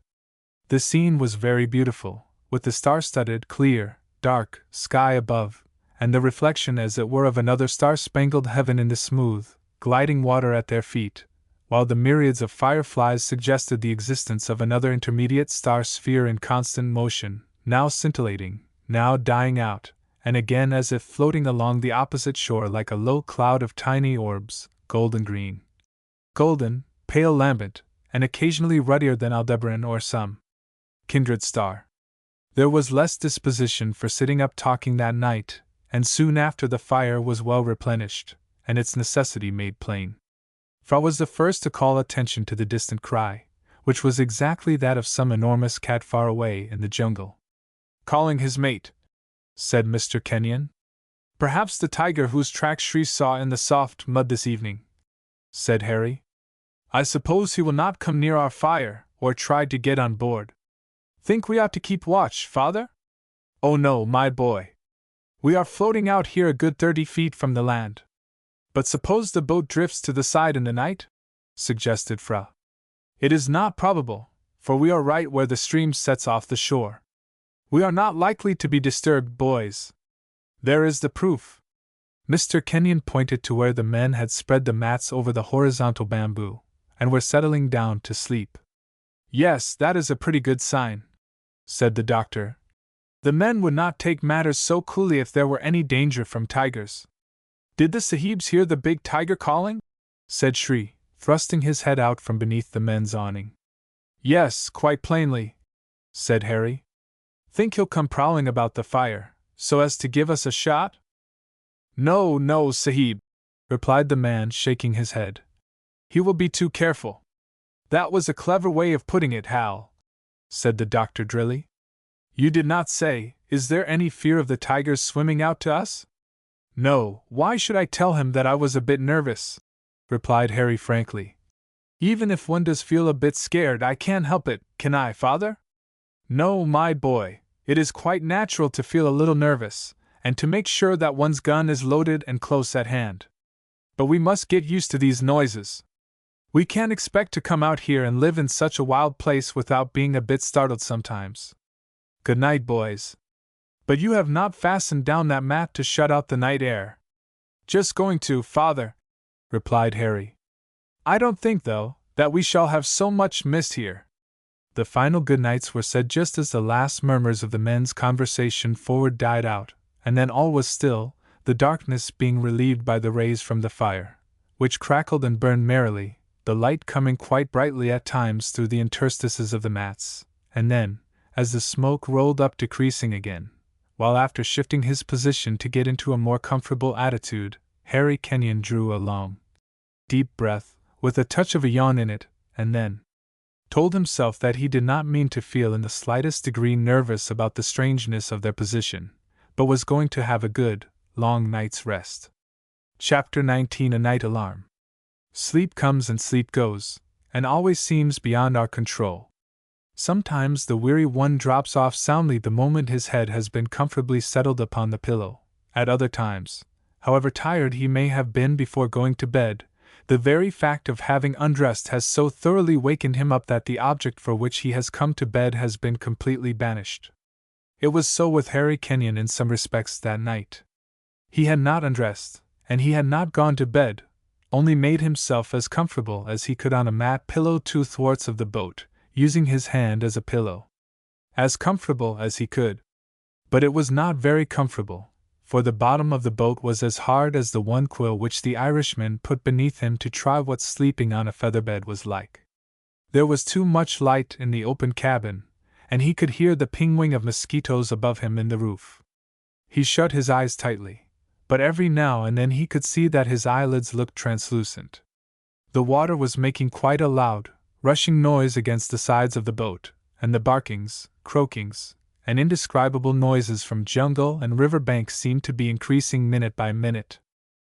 Harry shifted his position a little, and then felt annoyed, for close at hand he could hear a steady, deep breathing which he knew was his father's, and from just beyond, another deep respiration with a faint buzz in it, which was evidently the doctor's breath coming and going through his big, thick, ruddy brown mustache. Why can't I go to sleep like that? Muttered the lad. I'm just as tired as they are, and yet I feel as if I were going to lie awake all night. Harry uttered a sound very strongly resembling the grunt of one of the lower animals, and then resettled himself. Now I will go to sleep, he muttered. But a quarter of an hour must have passed, and he was as wakeful as ever, while he was quite sure that he had heard the low, mournful cry of the tiger very near. Asleep, Fra? No answer. Fra! The tiger's coming quite near. This in a whisper, but there was no response, for Fra was sleeping soundly. Oh, how hot it is! I can hardly breathe, muttered Harry. And there are those wretched old Siamese snoring under the mat forward as if they were doing it on purpose to keep me awake. Wish I could get up and go for a walk. How stupid! It's mad enough to go for a walk when it's broad daylight. I know it's impossible, and yet I get wishing such an idiotic thing as that. Might sit up and open the mat, though, and watch the fireflies. What stuff! He said to himself the next moment. Who's going to sit up all night watching fireflies dancing about like sparks in tinder? Besides, if I opened the matting it might give some of us cold and fever, and it would be all my fault. Oh, why can't I go to sleep? There never was such an unlucky fellow as I am. He tried turning, but he could not get into a more comfortable position, and he turned back and listened to the splashings in the river coming nearer and going farther away. Once more he began to think of a huge serpent up in the tree swinging itself down, and a faint rustling in the thatch he was sure must be the great reptile's head as it kept on touching the palm leaf matting, and in imagination he saw the forked tongue flicking in and out of the nick in the upper jaw, till a loud tap told him that it was only a beetle inside instead of outside, and it had lost its hold and fallen to the bottom of the boat. That was all fancy, he said to himself. But that rustling noise ashore is not. I believe it's some big animal searching about the camp. Crack! There, I knew it. A buffalo, I believe, and it put its hoof on a dead stick. Crack, crick, crick, crackle, crackle. Harry sighed with relief and opened his eyes widely to see how much lighter the interior of the matting and bamboo cabin had become through the fire ashore falling in, and some of the piled-up wood catching and burning briskly. Now then, the listener said to himself, what am I going to fancy next? I dunno, he added after a pause. I'm so wakeful, I could fancy anything. I know what I'll do. I'll go and wake old Shri, and get him to sit and talk to me. Harry paused to think again. The old hunter was lying just outside the cabin, and the nearest to it of the men. Then Mike with his currant dumpling-like face was beside him, and he would not want to wake him too. How was he to manage? If Shri had been sleeping in the side of the boat, he could have stretched out his hand and touched him, as there was no awning there, nothing but some baskets. But the great difficulty was how to get past Fra and his father and the doctor before he could reach the matting, pull it aside, and touch Shri. It seemed impossible. It was very dark now, and there would be 3 pairs of legs to get over, and he felt sure that he would stumble over them and wake everybody up. How to manage? How to do it? How to get by? How to get by? How to get by? It was so easy. Shri woke up at a touch, and they sat on the top of the cabin and watched the fireflies and the blazing fire. They listened to croakings and cries and the low howl of the tiger, which did not seem to be successful in finding his mate, and it was very calm and restful and pleasant out there in the night. Only they dared not move for fear the thatch should give way, and let them both through on the top of those sleeping below. And so they sat and whispered and talked about the elephants bathing, and the big one scenting them at last and giving the alarm, and the whole herd disappearing after crossing that green marsh place which let them through when they were walking. There was that strange rush that they heard too, that which Shri said was a wild boar, and then, bump! What was that? It was to Harry Kenyon just as if a boat had thumped up against theirs, and someone with a voice like his own had asked that question. But there was no answer. All was perfectly still in the cabin, while the noises in the jungle and on the river banks were not so loud. It was all dark too, for the fire had burned down, and there was no glimmering light through the interstices of the mats. But he felt that he ought to see that fire, even if it were merely the glowing embers, seated as he was up there on the top of the cabin roof. Absurd! How could he be sitting up there, and with Shri too? They could not have got up there, and he was in his place in the cabin. All that was dreaming. Then I have been asleep, he said to himself. I must have dropped off hours ago, and lain here till that woke me. Someone said, what was that? No, I said it to myself, and seemed to hear it. Harry ceased his musings, feeling that he was certainly wide awake now, and as certain that he had been awakened by a bump on the side of the boat, for there was a faint grinding sound as of another boat rubbing up against the side. The boy turned hotter then in the darkness, for there was a low whispering plainly heard, and the first thought which came to him now was that some boat had come to attack them in the night, a boatload of the wild, piratical people who lived by robbing and bloodshed. He had from time to time heard of junks and trading boats being attacked and plundered, but only rarely in their neighborhood. Certainly, though, this was one, and his hand stole to his gun, which he grasped tightly as with a quick movement he rose to a sitting position so that he might alarm his father. Just then there was a quick, rustling sound as the matting curtain which separated them from the men forward was drawn aside, and with a strange sensation of palpitation in his breast, instead of calling to his sleeping companions, the lad involuntarily cocked both barrels of his gun. The loud click, click, click, click gave the alarm. Who's that? Cried Mr. Kenyon, springing up. It is I, Sahib Shri, came in the familiar voice. Yes. What is it?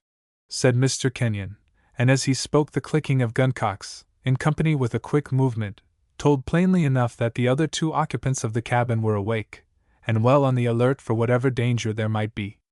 "A dong has come, Sahib," said Shri, whose voice trembled. "A dong? What does this mean? Is it some treachery?" "I fear so, Sahib," said Shri huskily. "And you have come to warn us?" "Yes, Sahib." "Come in here, then. Harry, hand this man a gun and ammunition. You, Shri, there is a boat out there?" "Yes, Sahib, the one Adang came in." "With a party of men?" No, Sahib, he came alone." "Ah, and the men all side against us?" "Yes, Sahib, I suppose all." "Very well, then we must fight." "But who is Adang?" "The Sahib knows him, the young one of the 2 boys who helped me hunt for wild things in the jungle." "Oh, that young fellow!" "Yes, Sahib, he looks to me as to a father." "And yet goes against you?" "He go against me, Sahib?" cried the man. "Why, he would lay down his life for me. As soon as he knew, he seized the first boat he could swim to and followed us up the river." "But you said the men were all against us." "Yes, Sahib, as far as I can make out, all the fighting men have risen, and they are killing and burning, and when Adang came after me, they were going in a great crowd with spear and kris against the king's house." "What?" cried Fra wildly, and Harry caught his arm. "Hush!" he whispered. "It may not be so bad. That man may have taken fright." "You hear all this, Cameron?" said Mr. Kenyon hoarsely. "Hear it," groaned the doctor. "It is what we have always dreaded. And I am here. Oh, Kenyon, my wife, my wife!" Mr. Kenyon drew a deep breath. "Thanks, Shri," he said calmly. "I thought you meant there was danger here. Wake up the men at once. They are all awake and listening to Adang, Sahib. He had to run for his life. What will the Sahib do?" "Go back at once." No, Sahib," cried the hunter wildly. "It would mean death to you all. They would seize the prince and kill him. You must wait till day, and then we will go on right up into the jungle, where you must hide till there is peace again, and you can go back home. We can get food for you, and a hiding place where the people who come to find and kill the young prince shall never find where you are." "Mr. Kenyon, you will not listen to this man?" cried Fra wildly. But he received no answer, for just then the doctor gripped his friend tightly by the arm in the darkness, which seemed to add to the horror of the terrible situation. "Kenyon," he whispered, "I am weak and ill. I cannot think. This stroke has driven me mad. Act for me, old friend, think for me. Help me to save my wife." Mr. Kenyon's reply was a firm pressure of the hand, but some moments elapsed before he spoke. "Shri," he said at last, "you are a brave, true servant, and your advice is good, but neither the doctor nor I can do as you say. What boat is this that has joined us?" "A small one, of course?" "Yes, Sahib, it is for 2 rowers, but it was the only one Adang could get." "It will do. Now listen, for I trust you." "Yes, the Sahib always trusted his servant," replied Shri proudly. "You will take command of this boat that we are in, and I trust to you and your men to fight for and protect your young prince and my son." "As long as we can fight, Sahib," said the man proudly. "We all love them, and would die for them." "I know it, Shri." "Then I trust you to find some hiding place where they will be safe till this rising is at an end." "Yes, Sahib, but what will the master and the doctor Sahib do?" said Shri excitedly, and without heeding the eager whispering going on close by. "We take the small boat now directly, and go down the river." "But it would be to meet boats coming up, Sahib," said the man excitedly. "You would be running upon bad men's spears." "We have our guns and shall be prepared," said Mr. Kenyon coldly. "But the little sampan, in the darkness, Sahib. You would overset, and that means a horrible death too. Then you will ask 2 men to volunteer to take us. Adang and I would row you safely back, Sahib," said the man earnestly. "No, I cannot spare you from watching over my son. You and your man, who know him so well, must stay. Sahib, we cannot spare you and the good Doctor Sahib. Pray do not try to go back." It would be only to lose your lives. Silence, man! We go to save the Dr. Sahib's wife. Ah, yes! The sweet, good lady, sighed Shri. And the king is our friend. We cannot leave him like this. No more words, obey my orders. No! Shouted Harry, out of the darkness. Stop where you are. Harry! Cried Mr. Kenyon. Yes, father, I hear. But if the king has been attacked, and you know what I mean, said the boy, choking for a moment. For says he is king and master now, and that this shall not be. We say we won't be treated like children and be sent away to be taken care of while you go down the river to fight. That is right, said Fra firmly. Let me speak now, Hal. You are going to save dear Mrs. Cameron from these wretches, these fools, who have risen against my father. We must go too. You are going to try and save your friend, my father, who has never done anything but good for his people. Yes, and I have not spoken all, Mr. Kenyon, said the boy proudly.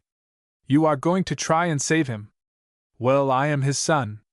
Not a man yet, but I can fight, and where should I be but helping to save him? What? Do you want him, if he lives, to be ashamed of the boy who ran away to hide in the woods? Do you want Hal to let his father go alone? Do you think we two could ever look dear Mrs. Cameron in the eyes again if we had been such a pair of cowards as that? No, Hal and I are coming with you, but there are not enough of us to attack and fight with all those wretches. We must try cunning against them, and go to the doctor's bungalow and to the palace by night, and bring those who are waiting for us to the boat. Then we can come back into the jungle to wait till my father goes back again to take his place. Now, Shri, clear away the mats and unfasten the boat. We must start back at once. Cast off the other, it will be in the way.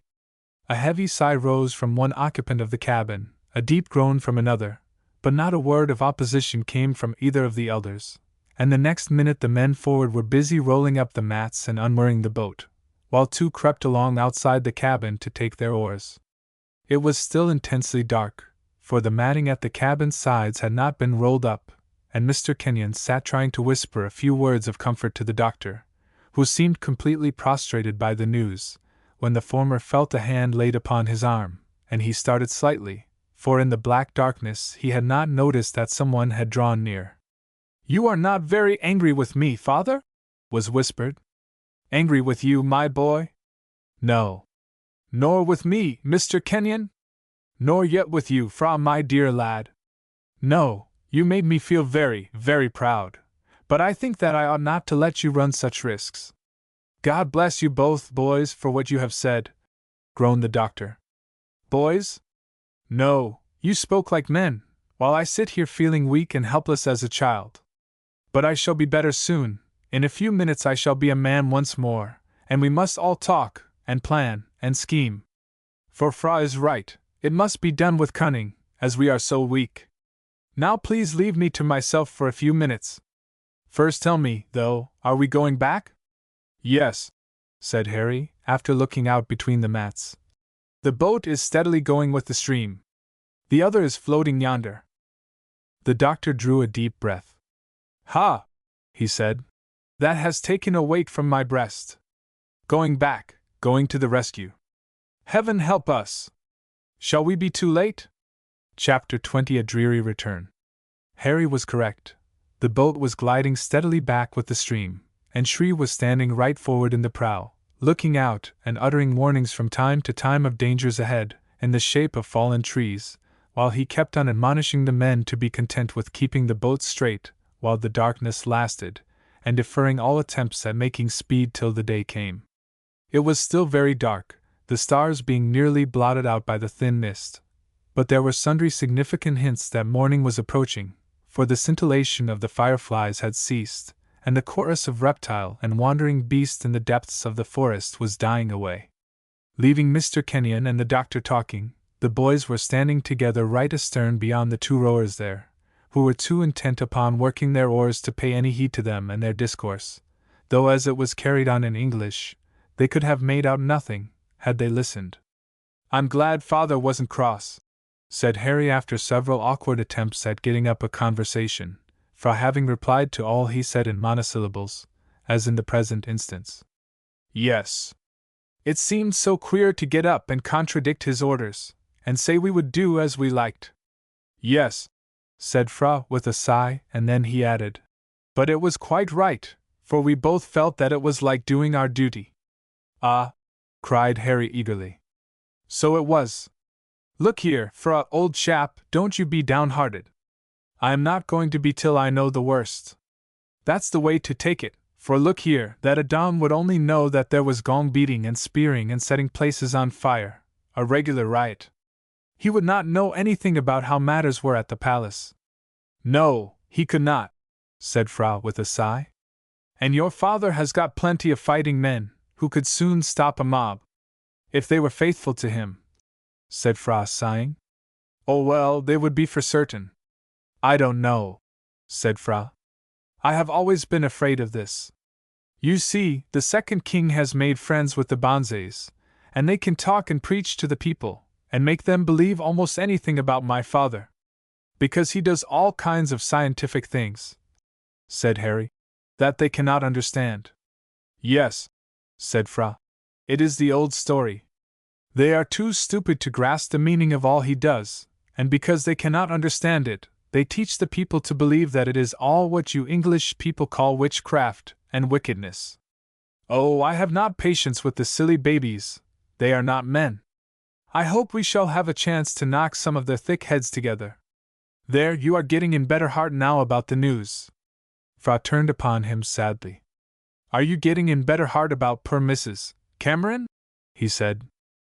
Oh, Fra! Cried Harry passionately. Don't. You tell me to be of good heart about my father, and you are in despair about Mrs. Cameron. Yes, that's right, cried Harry passionately. But I won't be so any longer, for I don't believe that any of your people, even the very worst of them, would be such wretches as to hurt her. Fra uttered a low groan. What? Cried Harry. You do believe they would? Our people, said Fra sadly, are, as my father has said to me, quiet and good and gentle as can be. They always seem merry and happy, but deep down in their nature there is a something which can be stirred up, and then they are like the fierce savages from the mountains yonder. They will do anything terrible then, and these wretches who are trying to place the second king in my father's place know that and have driven them to rise.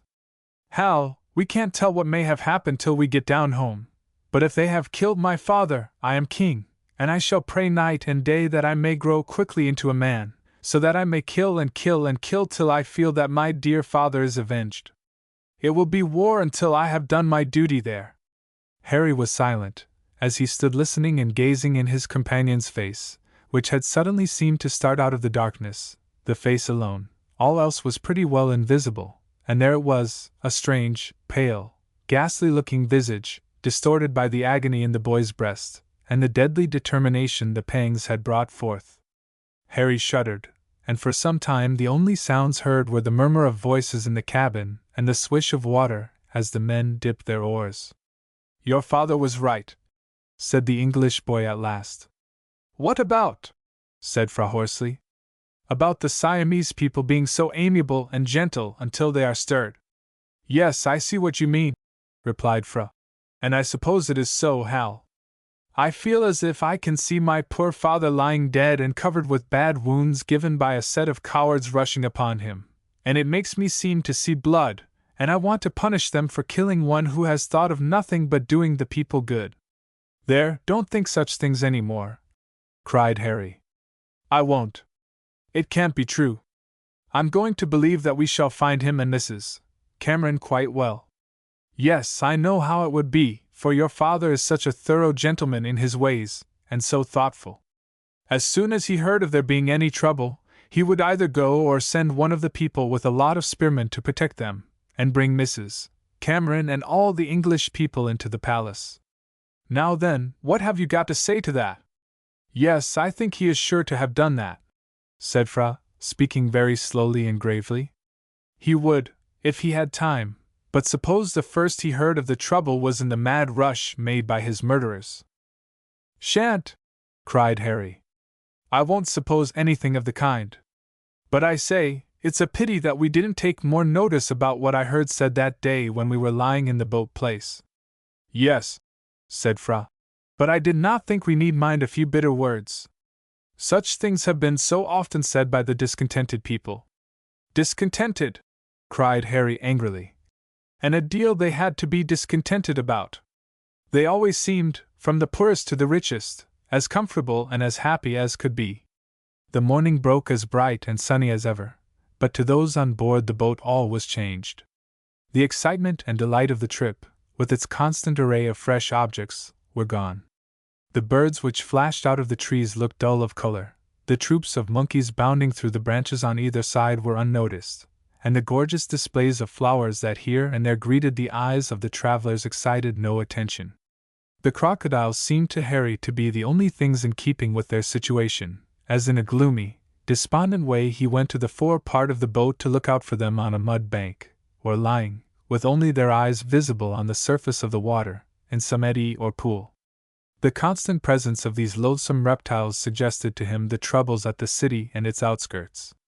And he felt that there would be fighting, with people slain and tossed into the stream, where the crocodiles would gather in swarms, and there were moments when he almost wondered that some strange instinct did not lead the horrible creatures to follow the boat instead of hiding in the dark parts, where the trees hung their branches low down and touching the water. After a time he heard his name called, and he went back to the cabin, where he felt quite hurt and disgusted to see that Mike had prepared a comfortable breakfast, and his friends were waiting for him before beginning. Harry's face must have spoken plainly his wonder at seeing the doctor, so short a time before overcome with grief, looking perfectly calm and serious, and prepared to take his place. His father noticed it, and spoke at once. "Yes, my boy," he said, "we must eat and drink, or the machinery will be useless when we want it most for thinking and acting. Sit down and make a good breakfast." "Oh, father," cried the boy passionately, "I feel as if I could not touch anything." "We all do, Hal," said Mr. Kenyon. "But we may have to fight, and we shall require all our strength in our efforts to save Mrs. Cameron and the King." Harry nodded, took his place, and there is no other way of describing what followed, ate and drank savagely, acting as if every morsel or draught that passed his lips were to give him strength for what might come. The meal was soon ended, and Mike received his orders to see that the men were refreshed, while the doctor and Mr. Kenyon commenced talking, with the result that the two boys now went right aft and sat together looking upstream. For some minutes either spoke, and then Harry broke out angrily. "It makes me feel mad," he cried. "Yes," said Fra, "and one feels the worse at having to sit here and wait, without being able to do anything." "I didn't mean that," cried Harry angrily. "I mean about sitting and eating and drinking there, just as if I was an animal without any feeling. It's horrible." "Your father was quite right," said Fra. "We do want to be strong." Harry grunted, and turned away his face, to sit scowling at the river, while Fra rested his head upon his hand.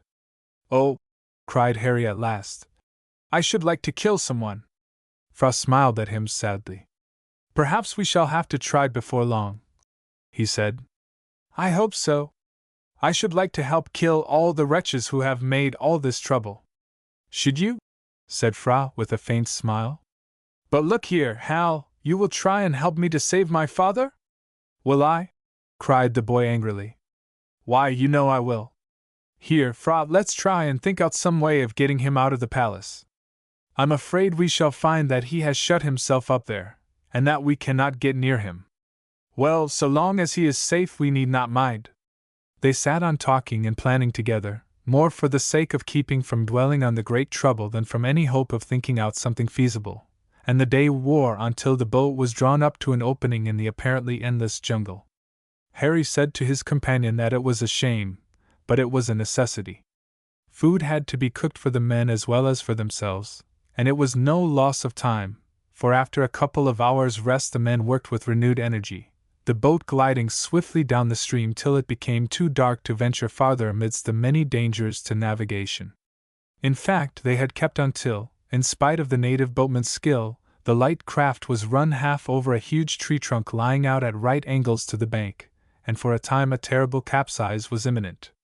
For the bows were clean out of the river for some distance, and the water began to rush in over the stern, till several of the men crept forward, with the result that the bows went down so suddenly, as the craft balanced on the great trunk, that the water rushed in at the other end, and it seemed to be a foregone conclusion that they would sink.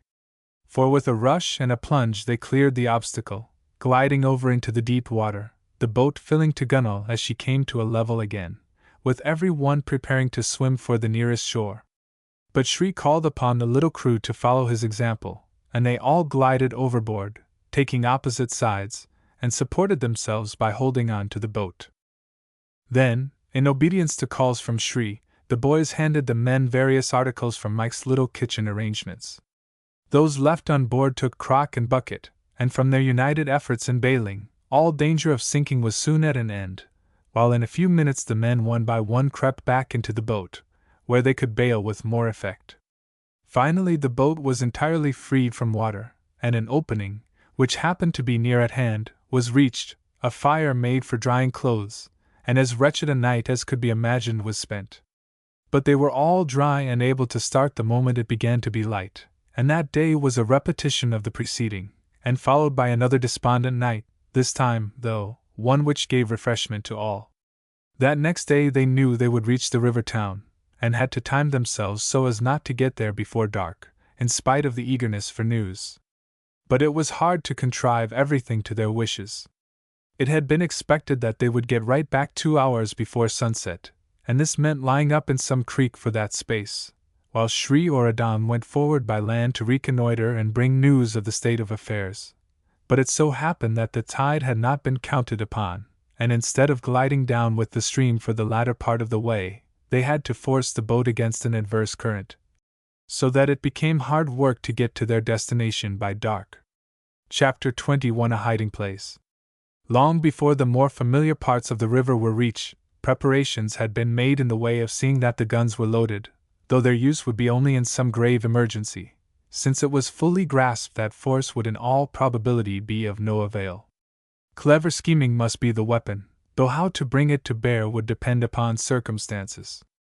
At last they were nearing the part of the river where it was lined with the walls of the great temples, and farther on with boats. In a very short time they would be abreast of the palace and of the little English quarter, Mr. Kenyon's home being farthest away. And now, to the surprise of all, Shri spoke out earnestly, unasked. "If the place is in the hands of the rebels," he said, "the Sahibs would lose their lives directly they landed." "I cannot help that," said the doctor.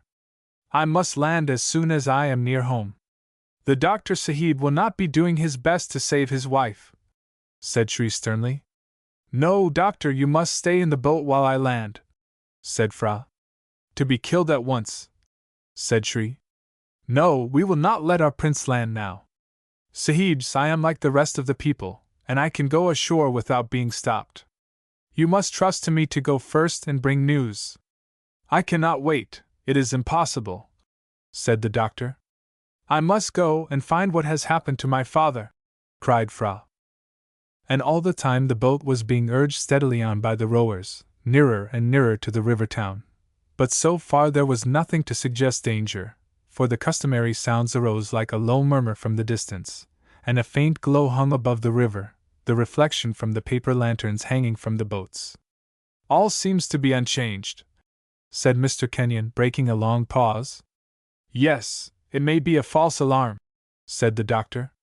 "Tell your men to row faster, Shri, and to stop at the first landing place beyond the palace." "The Sahib doctor does not see," replied the old hunter. "Something must have happened. Where are the lights?" "Yonder," said the doctor, pointing to the reflection. "Oh, Sahib, those are as nothing," said the old man. "And we can hardly hear the city breathe. We are close there, and we see that faint light and hear that little buzz of voices. It's more like a few insects. When I have come out of the jungle far away, it has been more bright than that and twice as loud. Will the Sahib tell his friend the doctor he must stay and I must go and see?" "Yes, Cameron, Shri is right," said Mr. Kenyon. "Let him go first." "My wife!" said the doctor, in a hoarse whisper so full of despair that a choking sensation rose to Harry's throat as he sat there in the dark.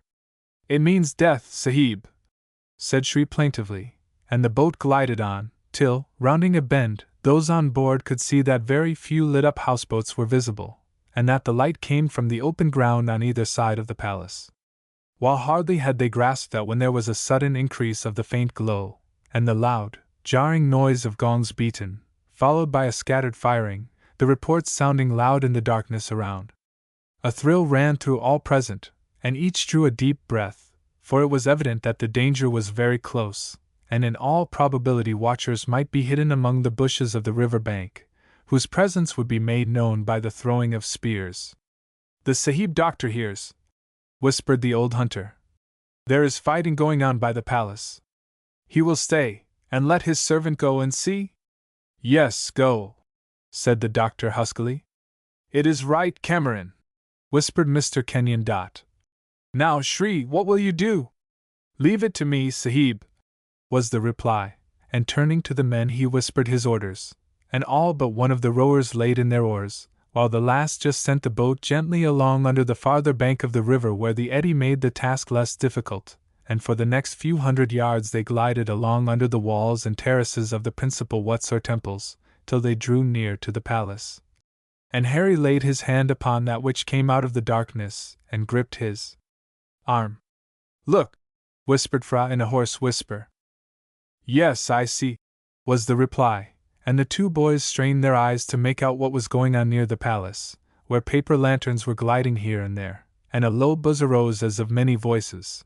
But the palace itself, as far as they could make out for the trees, was quite dark, and not a sound arose. The firing had ceased before they drew near, and save the lights moving among the trees, and the buzz of voices, there seemed to be nothing more that they could learn. The boat glided on silently and without challenge, while to all appearances, as far as they could make out in the darkness, there was not another vessel on the river, till they had passed the stone landing place, and reached the other side of the palace, where again a few paper lanterns were seen moving here and there, and now and again came the faint sound of talking. And now lower down they could just make out the lights of a few boats moored on their side of the river, but only a few, where they should have been packed close together. They were now nearing the bank where the bungalows of the English residents had been erected, and it needed a few passionate, appealing words on the part of Mr. Kenyon to make the doctor refrain from landing. "For all we know there may be hundreds watching the boat," whispered Harry's father, "and your landing may mean the signal for a shower of spears. Shri, go on with your plans." "Then there must be silence, Sahib." "Yes, of course." "Where will you land?" "Yonder, Sahib, and as soon as I have leapt on the bank Adam, who is rowing, we'll take the boat across again and tie it up." "Yes, and then?" "You will wait. A boat can lie there without being noticed even in the daytime. When I pipe like one of the little herons that fish from the bank, the boat must come over and fetch me, for I shall have news." "Yes, yes," said Mr. Kenyon hastily, while the rest eagerly drank in every word. "You will take one of the double guns?" "No, Sahib, nothing but my kris and my padam. If I take a gun and am seen, I shall seem an enemy and be speared." "Yes, right." "And we are to wait until you come back?" "That is so," whispered Shri. "Now silence. No one will speak. Adam knows." The next moment the prow of the light boat touched the dark bank, and Shri leaped right ashore. Harry held his breath, expecting to hear the rush of feet, but all was still, and the boat went gliding back through the darkness to the other side, where the men made it fast, and then squatted down upon their heels in perfect silence, watching the faint lights across the river. It was a terrible silence, and Harry wondered, as he sat there listening for anything which might give him a clue to the state of affairs, at the change which had taken place during their short absence. When they left, the place was bright with gaiety, and the river fringed with houseboats full of light-hearted people. Now all was painfully still, save the murmur from the direction of the palace, while the river glided by, lapping the sides of the boat, and making the boy shudder as he thought of how much it could tell of the secrets hidden beneath its dark waters. All at once started violently, for a loud shouting and beating of gongs arose once more from the direction of the palace. They could see lights, too, moving, as if a party were on their way to make an attack, but the sound of firing recommenced and kept on till the gong beating ceased, when the lights seemed for the most part to die out. "Those mean attacks being made on the palace, Fra," whispered Harry. "And the firing is from our friends." "Yes," said Fra. "But it is so hard to bear. Hal, I must go across and see." "No," said a voice close to his ear. "You must stay and bear it, Fra, till we get news." "Don't say that, Mr. Kenyon," whispered Fra. "It is so terrible." "Yes, my boy, I know it, but be a man. It is evident that your father and his friends have beaten the enemy off again." "Or been killed," said Fra bitterly. "Oh no, my lad, if the enemy had won, there would have been a burst of shouting and—" Mr. Kenyon paused, unwilling to proceed. "I know what you were going to say, Mr. Kenyon. They would have set fire to the palace." "Yes, they would have tried to burn the place," said Mr. Kenyon hurriedly. "Hist! A boat is coming." All crouched down lower in the bottom and waited, for there was the splash of oars and the murmur of many voices, suggesting that the boat must be large, and in a short time they could see that it was one of the biggest barges, propelled by many oars, while as the covered-in part loomed up before them in the darkness while passing, the rapid chatter told that it was crammed with men. There was little fear of their being noticed, as the boat lay close up under the bank, its occupants sitting so low that they were pretty well hidden by the side. But Harry held his breath, for he felt assured that these were fighting men on their way to join in the attack upon the palace. But his anticipation of a shower of spears was not realized, and the great barge, probably one of the king's, passed by without noticing them. As soon as the vessel was out of hearing, Harry whispered, "Is that full of friends or enemies, Fra?" "Enemies," said the lad bitterly. "If my father is shut up like that, and the palace being attacked, he will have no friends. Oh, how long must I wait before I go to help?" "Patience, my boy, patience," said Mr. Kenyon softly. "We are all as anxious as you, but when we stir it must be to do good, not to increase your father's anxieties." "How could we?" said Fra impatiently. "By placing the son he believes to be beyond the reach of his enemies in a position of danger." "That was just the right thing to say to him, poor fellow," thought Harry. "I wish I was as clever as my father. Poor old Fra! He can't say anything to that." Harry was right. Fra remained silent, but from time to time, as he sat with his hand resting upon his comrade's arm, the English boy could feel it quiver as if from the pain he suffered. Suddenly there was a fresh burst of shouting from across the river in the direction of the palace, suggestive of the occupants of the boat having joined those they supposed to be the besiegers. And now the party sat anxiously listening for another attack, but they waited in vain. And how long the time seemed that Shri had been away! It was impossible to make any calculation in such a position, but everything had for some time been silent in the direction of the palace, where the lights had gone out one by one, while lower down the river there was not one to be seen, only the twinkling of the fireflies in the gardens on the other side. Suddenly the silence was broken by the doctor saying aloud, "Is he playing us false? Has he escaped to save himself?" "No," said Mr. Kenyon firmly. "But speak lower. Sound travels along the river by night." "Shri would not cheat us, Mr. Cameron," said Harry bitterly. "I'll answer for him." "Then why doesn't he return? Why doesn't he return?" "Because he has much to do." "But he must have been 3 hours away," said the doctor excitedly. "I cannot bear this inaction longer. Kenyon, you must have me put ashore yonder." "No," said Harry's father sternly. "I must take the lead here, for all our sakes. The man has his life to look to, and has no doubt had to thread his way among enemies." "He will not come back," said the doctor. "I will wait another half-hour, and then at all costs I will be set ashore." "Be silent, please," said Mr. Kenyon sternly. "Ah, there he is," whispered Harry, for there was a low, hoarse, piping cry from the opposite bank. Adam rose silently to his feet and raised his oar upright, while one of the men forward set the boat free and gave it a good thrust out into the current. Adam lowered his oar silently into the water, not making the slightest splash. but to the astonishment of the little English party, instead of urging the boat across, he gave a few vigorous thrusts, and drove her back to the bank, squatting down again in his place. "What does this mean?" whispered Mr. Kenyon sternly. "Hist! Boat coming!" whispered back the man, in his own tongue. Those who heard him listened, but they could not hear a sound, and at the end of a few moments Mr. Kenyon turned angrily upon the man. "There is no boat," he said in the man's language. "Row across directly." "No," said the man. "Boat coming. I don't hear much farther than the master. Boat coming." Harry thought of the man's life in the jungle, passed in tracking the wild creatures with his teacher, Shri, and felt that his senses would be keener than theirs, so that the boy was in nowise surprised when at the end of a minute the faint, far-off sound of paddling was borne to his ears, and a boat came nearer, a boat propelled by only one oar, and as far as he could make out with only 2 people in it besides the rower. For he could hear whispering as it passed like a shadow on the dark background in front of where he sat. Adang made no movement till he was satisfied that the boat was out of hearing. Then, uttering one word, the men who had held their prow to the bank once more gave a firm thrust, sending it into the current, and Adang sent the boat steadily across the river. "Quicker! Quicker!"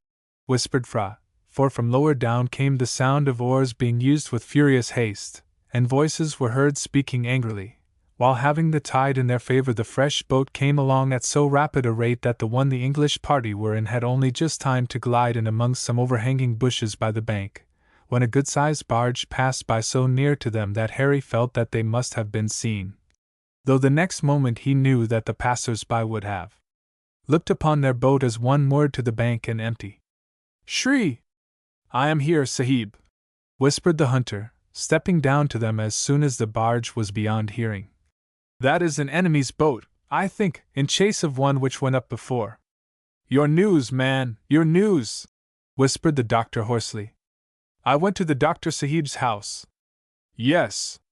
"My wife!" "The Doctor Sahib's house is gone." "Burned?" "Yes, Sahib, to ashes. There was no one there." "Did you go to the bungalow, Shri?" whispered Harry. "Burnt down to embers, Sahib Harry. Every house belonging to the English masters has been burned down." "But man, whispered the doctor wildly. "What are houses?" "Our friends, the English people? Have you found out nothing more?" "Yes, Sahib Doctor. The ladies were saved by the king and his spearmen. There was a great fight, and they were all taken to the palace. Not one was killed." "Thank God!" groaned the doctor, and a deep silence reigned for a few minutes, a silence respected for the doctor's sake, though he was burning to hear more. At last the lad spoke. "How did you know this?" "From my boy Lan. I sought for and found him, my prince. He saw everything, the fight, the English sahibs and their ladies taken to the palace, and the houses burned by the people. Lan is here with me now." "Tell me about my father," said Fra, with his voice trembling and an agonizing pain attacking him for fear lest he hoped too much. "He is safe. Safe when Lan was with the crowd of men at sunset. He is in the part of the palace by the little court where the young prince's rooms are. The gates are shut, and there is much fighting by the second king's friends, who are trying to get in." "And my father has all his brave spearmen to defend him?" There was silence. "Why do you not speak?" cried Fra angrily. "It is hard to tell, Sahib Fra," said the old hunter sadly. "Lan tells me that the king's guards fought for him till he and the ladies and the sahibs were safe in the palace. Then at a word from one of the bonzes they threw down their spears and krises in the courtyard, and joined the king's enemies outside the walls." The traitors, groaned Fra. "And we trusted them so. But tell me, Shri, those lights, the cries, and the beating of gongs tonight, what did it all mean?" "Fighting, Sahib. The king's friends are very few, but some of his servants are with him still, and they beat the enemy off. Spears cannot reach so far as guns. Lan says fighting like that has gone on all day." "Ha!" ejaculated Fra. "But tell me, did you do nothing?" "Yes, Sahib Fra, that made me so long. I went up in the dark to where there are many hundreds of the enemy all about the palace. But did you try to find a way by which we may get in tonight? No, Sahib. The enemy are many, and they watch every place. But the terrace? Said Fra eagerly. We could take the boat up there. 2 of the king's barges are there, with many men guarding the landing place, so that the king and his friends should not escape by the river. But at the back there, by the elephant houses, 100 men are there. By the garden? It is full of spearmen.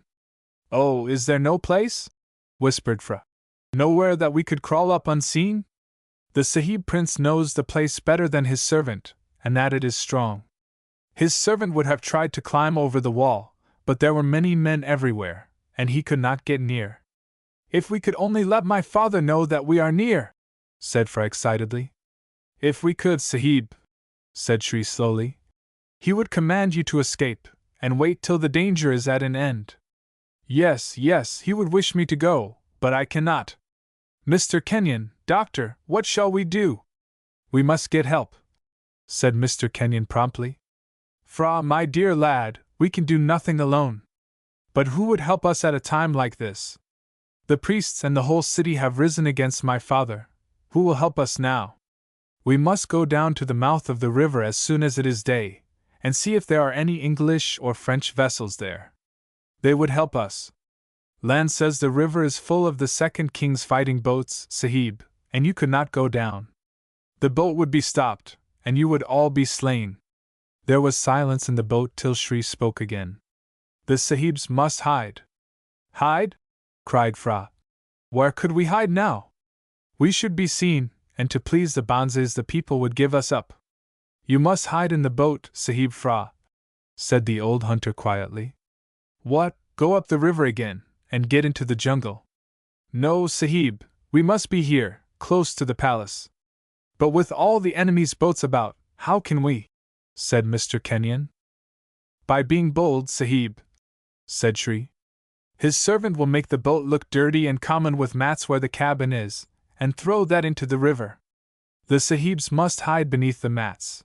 The men can hide their good padungs and sit in the boat and fish and chew. Yes, said Fra. No one would notice them. That is good. We must not go away. But help? Said Mr. Kenyon. We must get help. His servant will swim to some boat, Sahib. He will find one, no doubt, and go down the river to try for help. No, said Mr. Kenyon. We want you here. I will write on a leaf of my pocket book, and you must send one of your men. Yes, Land would take it to an English ship if there is one, said Shri, whose voice suggested that he was pleased that he was wanted in the boat. Land is here, Sahib. May he come on board? Of course. Shri uttered a peculiar sound, and a dark figure rose from the ground where it had lain flat, and glided down the bank into the boat. Now across to the other shore where we can hide, said Mr. Kenyon. No, Sahib, said Shri in a low, earnest whisper. His servant has been thinking. We will go down to the landing place at the bottom of the bungalow garden. Why there? Said Fra excitedly. Because the Sahib Prince's servant thinks if the cabin is taken down and thrown into the river to float away, the boat can be pushed between the big posts of the landing place, and will lie under the bamboo floor. Yes, when the tide's down, said Harry. But when the tide rises, what then? The boat will be pushed close up against the bottom of the floor, and the water will rise a little round it, Sahib. But we should be shut up like in a trap, Shri, and regularly caught, said Harry. No, Sahib, the bamboos are split, and only tied down with rotan cane. It would be easy to undo 2 or 3, so that we could pass out, or to leave a little of the boat outside one end, so that there would be room to get out onto the floor. Well, you are a clever old fellow, Shri, said Harry eagerly. And now the bungalow is burnt, no one will come there. No, Sahib, they will keep away. Does Sahib Kenyon feel that we should go there? Yes, my man, yes. It will be less of a risk, for boats that pass will not think of meddling with the one lying there. That was enough. Shri said one word, and Adang rose from where he had crouched, plunged his oar into the water, and forced the boat downward against the tide, while Shri and the boatman set to work and cut loose the mats which hung from the cabin roof. These were carefully rolled up by one of the men, while the bamboo rafters were cut away. Then 4 men stood on the sides of the boat, each by one of the stout uprights, and at the word of command raised the light matting and palm-thatched roof, and heaved it away, to fall edgewise with a splash into the dark river. 10 minutes later the last of the 4 uprights was thrust overboard, and almost directly after the garden landing place was reached, and Shree's calculations were put to the test. They proved to be quite correct, for there was just room for the boat to glide in between the bamboo posts, and as to height, the occupants were able to keep upon their seats with a few inches above their heads between them and the joists which supported the bamboo floor. "Ah," said Fra between his teeth, "we shall be in hiding here." "Yes," whispered Harry, "but I don't think we shall be safe." "I don't know," said his father. "An open hiding place is often the most secure." Chapter 22 Daring Plans. The tide rose but a trifle higher, so that there was no imprisonment such as had been suggested, and the boatmen, after a modest meal of rice, calmly settled themselves down to sleep. But, like his employers, Shree was wakeful, and sat near, ready to answer questions or offer advice. He said that he believed they might stay where they were, unquestioned, for days, and as for provisions, it would be easy for him or one of his men to go here or there about the place and buy food. These minor questions were soon disposed of. The main topic, how to rescue the king and their friends, then took up all their thought and kept them watching and waking hour after hour, a certain equality now seeming to reign, and the boys' suggestions being listened to eagerly by their elders. But everything proposed seemed to be full of difficulties. The first, most natural and simplest was to get the besieged away in boats, for the rivers and canals were the highways, the roads through the jungle mere elephant tracks, but this was at once seen to be impossible in the face of the facts that the way to the river was watched, and the large boats in the hands of the enemy. Then there was the plan of escaping by means of the elephants, the whole of which were, according to Lan, still in their great houses, close to the part of the palace defended by the king and his friends. But supposing it possible that the whole of the defenders could be mounted upon the huge, docile beasts, and could succeed in forcing their way through the crowd of assailants, where could they go? Only into the jungle to starve, for there was no place to which they could flee. It was always the same. They were face to face with the fact that in such a self-dependent place the king, who was all-powerful one day, might be the next weaker and more helpless than the humblest of his subjects. Plan after plan was discussed during the calm silence of that night, when all were in momentary expectation of hearing fresh alarms and attacks. But every idea seemed perfectly futile, and a dead silence fell. Harry was the first to break the silence.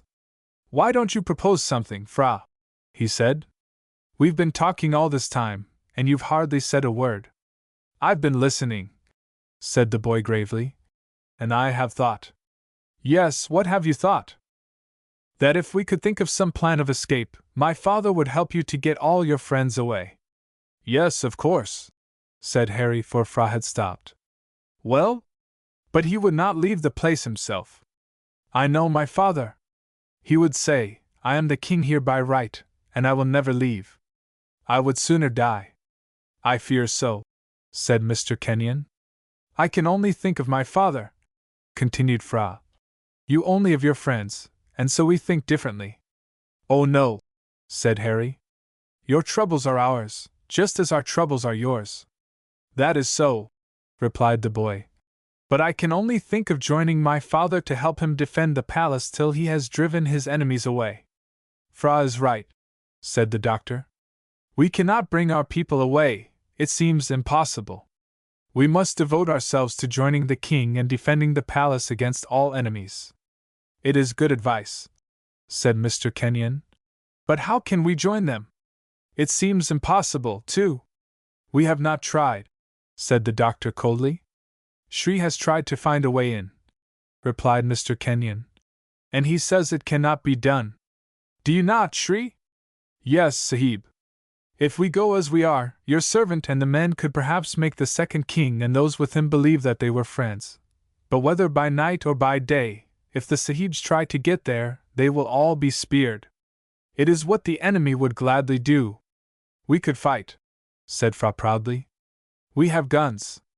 "Yes, Sahib Fra, and some of the enemy would be killed, But what are we against so many? Ah, what indeed? Sighed Mr. Kenyon. A dozen or so against thousands upon thousands. Fra Sahib is right, continued Shri. He is prince, and should take us to join his father the king. Yes, but how? Said the doctor. It can only be by cunning, Sahib, replied the man. Hist! One moment, said Harry excitedly. What about the men? The spear-bearers forsook the king. How can we trust these boatmen? Because they love and believe in the Sahibs, said Shri. I think we can trust them. But your 2 men, Shri? My 2, Adang and Lan, Sahib Harry? Said the old hunter with a little laugh. I have always been like a father to them, and they would follow me, even if it were to be killed. And you, Shri? The said doctor bitterly. Why should you be faithful to us? I don't know, Sahib, said the man simply. Only that Sahib Kenyon has been like a father to me ever since he brought me back here to my people from among the Indian Sahibs, where I had lived for years. He has always been my good, kind master, who fed me when I was hungry, and gave me money to buy clothes. I don't know how it is, but I feel that I belong to him and the young Sahib Harry, and if they said to me, Shri, you must die that we may escape and live, well, it would only be what I should do, and I should be happy. Yes, Sahibs, I should die. I know you would, Shri, whispered Harry, leaning over to grasp the man's hands. He would, wouldn't he, father? Yes, my boy, I believe he would. He has saved my life more than once. Oh, I believe in Shri too, said the doctor excitedly. But those we love are perishing close by, and we are doing nothing.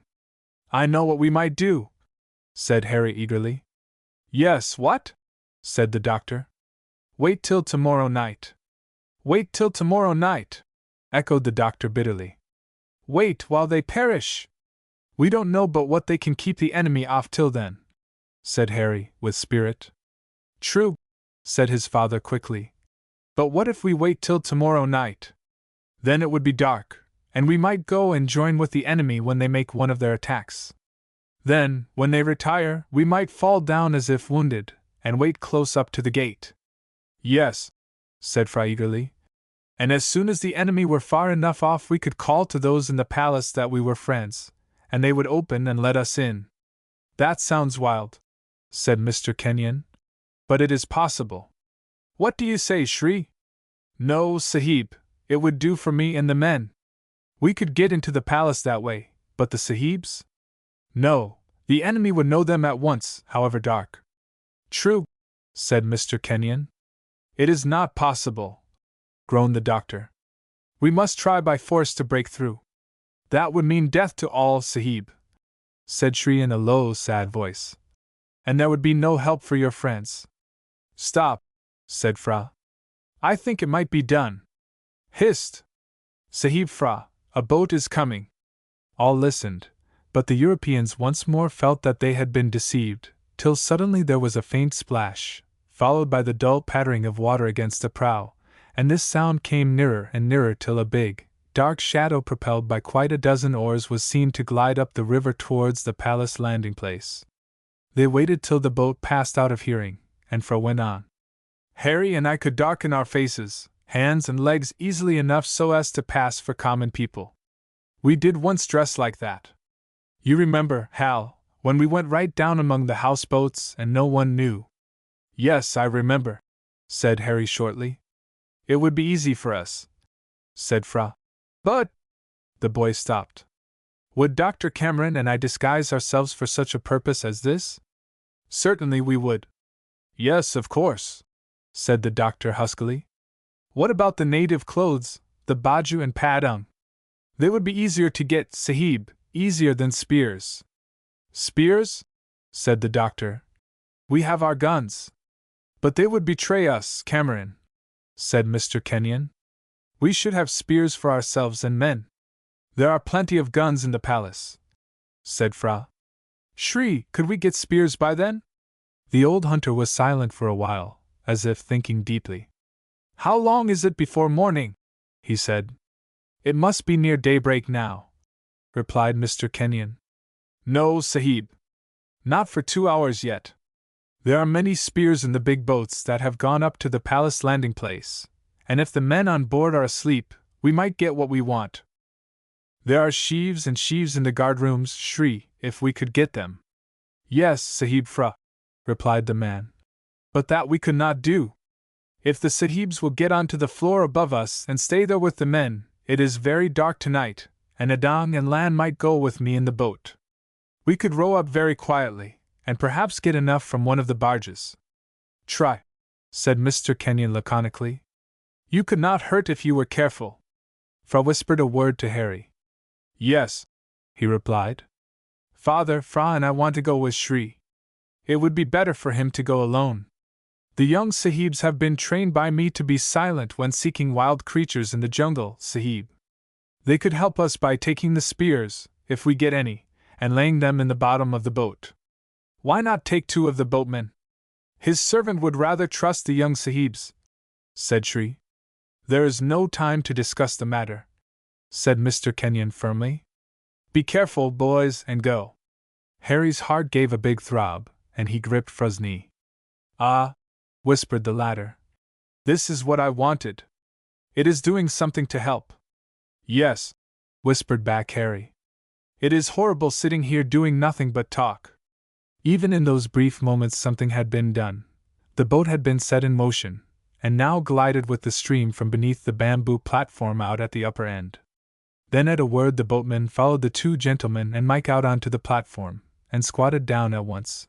Adang and Lan seized oars, passing the coconut fiber loops over the posts which served as rowlocks, and with the boys' hearts beating high with excitement, the boat began to glide rapidly and silently upstream with the tide. Chapter 23 The Spear Harvest. The distance was short, and to favor the daring enterprise, the darkness seemed to grow more intense as morning drew near. The banks of the river were invisible as they glided silently along, and the boys were whispering together when Shri suddenly stepped to where they sat amidships. We speak not when near the tiger's lair, he said softly. When we go alongside the boat I shall hold on. Adang and Lan will go on board. You 2 will silently take the spears and lay them along the thwarts. Yes, said Phra, and the old hunter passed on, barefooted, forward to where Adang was wielding his oar. The 2 comrades sat straining their eyes, for the barges, they felt certain, were not far ahead, and wondered whether the 2 boys, as they called them, though they were full-grown men, would succeed in the daring venture, and it was on Harry's tongue to whisper, Oh, I wish we had made Shri send us instead. It was only a momentary thought, before he felt that the 2 dark, nearly naked Siamese, as strong, active and silent in their movements as leopards, from long training as hunters, were far better adapted for the task, and he had nearly come to this conclusion when a low muttering reached his ears, and looking to his left, he could just make out something dark which he knew to be one of the barges anchored almost in midstream. The next minute he caught sight of the dim glow of a paper lantern, and that was on the prow of another barge close into the palace landing place. But the boat still glided on, for the keen, owl-like eyes of Adang had seen another of the barges a little ahead. All was wonderfully still, but there was a dull, indescribable murmur in the air which told of sleeping men being near at hand, and a faint, human odor reached Harry's nostrils which endorsed the fact. But he had no time for thinking. The movements of the 3 Siamese hunters were so rapid. The next minute they were close up to the last barge seen, and the boat quivered a little as Shri made a movement which meant that he had reached over and caught the side. So to speak, the boys listened with all their might, and their ears, made more sensitive by excitement, seemed to magnify sound, and their eyes to have increased power. Still the darkness was so intense that they could not see the actions of the men forward and astern. But their sense of feeling had grown so acute that they were conscious of the fore part of the boat rising a little, and then of the hinder portion lifting, each time there being a light quivering and lapping of the water against the sides. They've got aboard her, thought Harry, whose mouth and throat grew dry. The next thing will be spears indeed, but a shower sent at Adang and Lan. Then they will leap overboard with a splash, Shri will push off, and the 2 boys will swim to us. Oh! It was a mental ejaculation, and the boys' thoughts formed this question. Will they think to swim with the tide, for we shall float upstream? A faint click as of wood against wood interrupted his musings, and then he started, for Fra pinched his leg, the compression of the flesh being painful from the excitement of the giver. Harry responded with another pinch, which to his credit was of a much milder form, and then all was still, while the boys waited on the qui-vive for what seemed fully 5 minutes. All was perfectly still, and Harry strained his eyes so as to make out Shri holding the boat alongside in a position which enabled him to keep it steady, while at the same time he was ready to thrust it right away into comparative, though not perfect, safety, for a well-thrown bamboo-hafted spear flies far and with deadly power. There are none, or they can't find them, thought Harry, but the next moment the bamboo shaft of a spear touched his shoulder, the man who handed it being careful to pass the butt end of the weapon first, and quick as lightning the boy received it and laid it down behind him, reaching up his hands again to feel for another, and becoming conscious at the same moment that Fra was stooping to lay down one he had received. It was not easy to feel the weapons in the dark, but they felt for and received two each, and then there was a pause, while they listened to the murmur from one of the other great boats, which sounded as if someone was relating a long story in a low tone. Then 2 more spears were passed down, and 2 more, it being hard work to lay them alongside the thwarts without making them rattle, and again there was a pause for what seemed to the boys fully 10 minutes, before they heard a low, rattling sound, as if several of the bamboo shafts had been laid together against the rail of the barge, and the murmur ceased. Harry held up his hands for another spear, but he reached about in vain.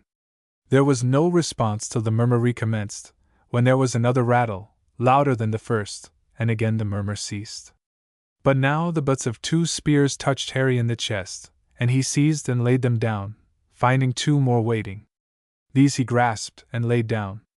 Then 2 more, which he also seized, thus taking possession of 6 in less than a minute, a dull rattling in front telling that Fra was as busily employed, though how many he had obtained it was impossible to tell.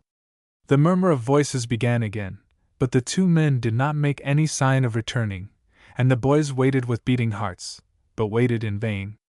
They raised their hands and felt about overhead, but nothing more was handed to them, and the desire was strong upon Harry to creep to where Shri was holding the boat close against the barge's side, and ask him what he thought, but the feeling that the old hunter was in command, and that the 2 boys might be only obeying their master's orders, stayed him, and he waited. Here they are, he thought at last, for there was a movement high up on the side of the barge. He raised his hand again, and as he did so he felt a sharp jerk in the sleeve of his jacket, and starting back he knew instinctively that the blade of a spear had been sharply thrust down instead of the butt, and had passed through his jacket, grazing his arm, while the jerk he gave held the blade entangled lightly between his arm and side. "What does he mean by that?" thought the boy as he was dragged forward and nearly off his feet, for he had seized the shaft with both hands. He knew the next moment, for there was a loud shout, the sound of a blow, the spear came free, and something heavy and soft drove him backwards, while a sudden jerking of the boat brought Fra to his knees. The shouting increased, and was responded to from barge after barge, the alarm having spread, but the boat was rapidly gliding across the river, and turning at the opposite side, began to descend again at a pretty good rate, while a couple of lanterns could be seen moving about on the barge they had left, and others were being lit as fast as was possible, slowly enough, on the others. It was still too dark to make out what was taking place in their own boat, but it seemed to Harry in the excitement and confusion that only one of the men had dropped in and was rowing forward, while Shri was working the after oar, but with danger so near, he dared not even whisper to Fra, who was close by. Another thing was that he was trying to draw the spear from his left sleeve, in which it was strangely tangled, as if the man who thrust had given it a twist, and worse still, he had become conscious that his arm and sleeve were wet, a peculiar smarting sensation telling him that he was bleeding freely.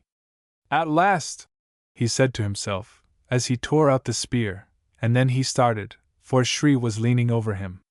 "Adam Lan?" whispered Harry. "Both here, Sahib. Are you hurt?" "I don't know." "Yes, a little." "Put your hand on the place," said Shri. Harry obeyed, and the next moment a broad band was tightening over it. "Now slip your hand away," whispered Shri. Harry obeyed, and the band was drawn tighter and something wrapped round again and again before it was tied. "Don't talk," whispered Shri. "They will follow us, and I must row." He went aft, and put out another oar, helping to send the boat more rapidly along, and it was necessary, for before they had gone much farther, the boys could make out that many more lanterns had been lit, and a couple of barges were beginning to move, one going upstream, the other coming down after them. But the boat was going very fast now, and not many minutes had elapsed before they were abreast of the garden, and Shri was guiding the craft towards the landing place. "Are you hurt much?" whispered Fra. "A nasty cut, that's all," was the reply. "Someone stabbed at me with a spear, and I thought it was only one being handed down. Never mind, we've got what we went for. Here, what's the matter?" For Fra had drawn his breath as if in pain. "Nothing much, only that Manadong fell down on me and hurt my back against the seat. Doesn't matter, soon be better. But you, does it bleed much?" "Oh no, it's only like having a big finger cut instead of a little one." "I say, do you think they'll find us out here?" "No, they won't think we should hide so close. If they do, we must use the guns." "Well, what success?" whispered Mr. Kenyon. "Got the spears, father," said Harry, with forced gaiety. "But they heard us at last, and one of the barges is coming after us." "Hist!" whispered Shri. "All get in now." Long before the pursuing barge came abreast, the party were all lying snugly beneath the landing stage, and preparations for defense were made, the English and Shri with their guns ready to repel an attack, and the boatmen provided with the keenly pointed spears. There were breathless moments as the lantern-hung barge came steadily along, and every one expected that the crew would turn aside. But there was no check to the rowing, and the fugitives were able to breathe more freely as the lanterns grew more faint, when the first words said were by Fra, words which sent a thrill of horror through Mr. Kenyon, for Fra said in a hurried, excited manner, "Here, doctor, you must see to Harry, he is wounded." "Only a scratch," said the lad in a strange voice, and then he fell over sidewise. The shock had been greater than he himself believed, for he had fainted away. Chapter 24: The Help Seeker. Dr. Cameron satisfied himself that the wound was not bleeding, and a little sprinkling with cold water soon brought the sufferer to, but nothing more could be done till daylight lit up their refuge. Meanwhile they waited anxiously, and ready to sell their lives dearly should they be attacked by the returning barge, Shri having given his opinion that their pursuers would not go very far. He was quite right, for before half an hour had passed the sound of oars came over the water with what seemed to be a regular throb, which grew more distinct as the minutes passed away. And now, to hide the clean, superior aspect of the boat, 3 or 4 of the mats, which had been taken down, were roughly torn and damaged, after which they were hung clumsily from the bamboos overhead, the lower part trailing in the water, so that, in addition to the damaged look they gave the boat, they formed a shelter behind which the party waited, weapon in hand. Faint signs of the coming day were visible, and the notes of birds could be heard, but it was still dark enough to help their concealment, for the stars were shining faintly when the barge came in sight and swept by without its occupants noticing the boat in its tiny harbor. But no one stirred till the barge had passed quite out of sight, and then as the daylight rapidly broadened, Dr. Cameron helped his patient to the stern of the boat, and with Mr. Kenyon and Fra looking on, drew off the boy's jacket and proceeded to examine the wound. "Only a slight, clean cut, Hal, my boy," he said, as he tore up a handkerchief for a bandage, and bound the wound. "It bled freely, but the edges are well together, and it will rapidly heal." "How was it?"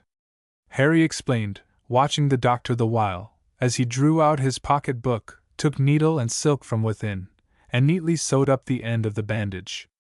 "Lucky for you it did not strike you in the chest. There, tomorrow or next day I will put on a little strapping. You need not even carry your arm in a sling."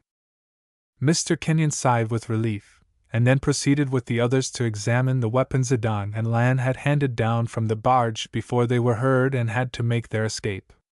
And now it was seen that the pair had done more than merely obtain the spears, for as they rose from the bottom of the boat and stood stooping in the light which streamed clearer and clearer through every opening, they proudly showed that their lingudes, or waistbands, were stuck full, back and front, of the krises or native daggers in their wooden sheaths. "Capital!" cried Mr. Kenyon, and the two men's eyes flashed with pride at the words of praise bestowed upon them. Even the doctor looked less somber, and took eager interest in the process of arming their followers, the krises being handed round, and each man apportioned one of the spears, which were now laid neatly along the thwarts of the boat on either side, ready for use. Fortunately, there was a sufficiency of food left in the boat to last for a couple of days or more, for it had been well provisioned at starting, so that there was no need to attempt any search for more, and Harry drew Shrie's attention to the fact that the fishing bamboos and lines were still untouched where they had been placed across the bamboo rafters. But it was a day of agony for those who had so much at stake. Mr. Kenyon refused to look at the ruins of his home, but Harry could not resist the temptation to creep out onto the bamboo floor and then crawl a short distance up the garden, keeping well in shelter among the bushes till he could see all that was left of the charming, well-tended home. "And all the beautiful specimens gone!" he sighed. "Yes, sir, and all my clothes and treasures in my pantry," said a familiar voice. "You here, Mike?" said Harry, starting. "Yes, sir, the master said I might crawl after you to have a look." "Oh dear, dear! Burnt to ashes! Why didn't they build the place of stone instead of wood?" "I don't know, Mike. I was too little to have any voice in the matter." "Yes, sir, you was, and precious little too, but oh dear, I'm a ruined man.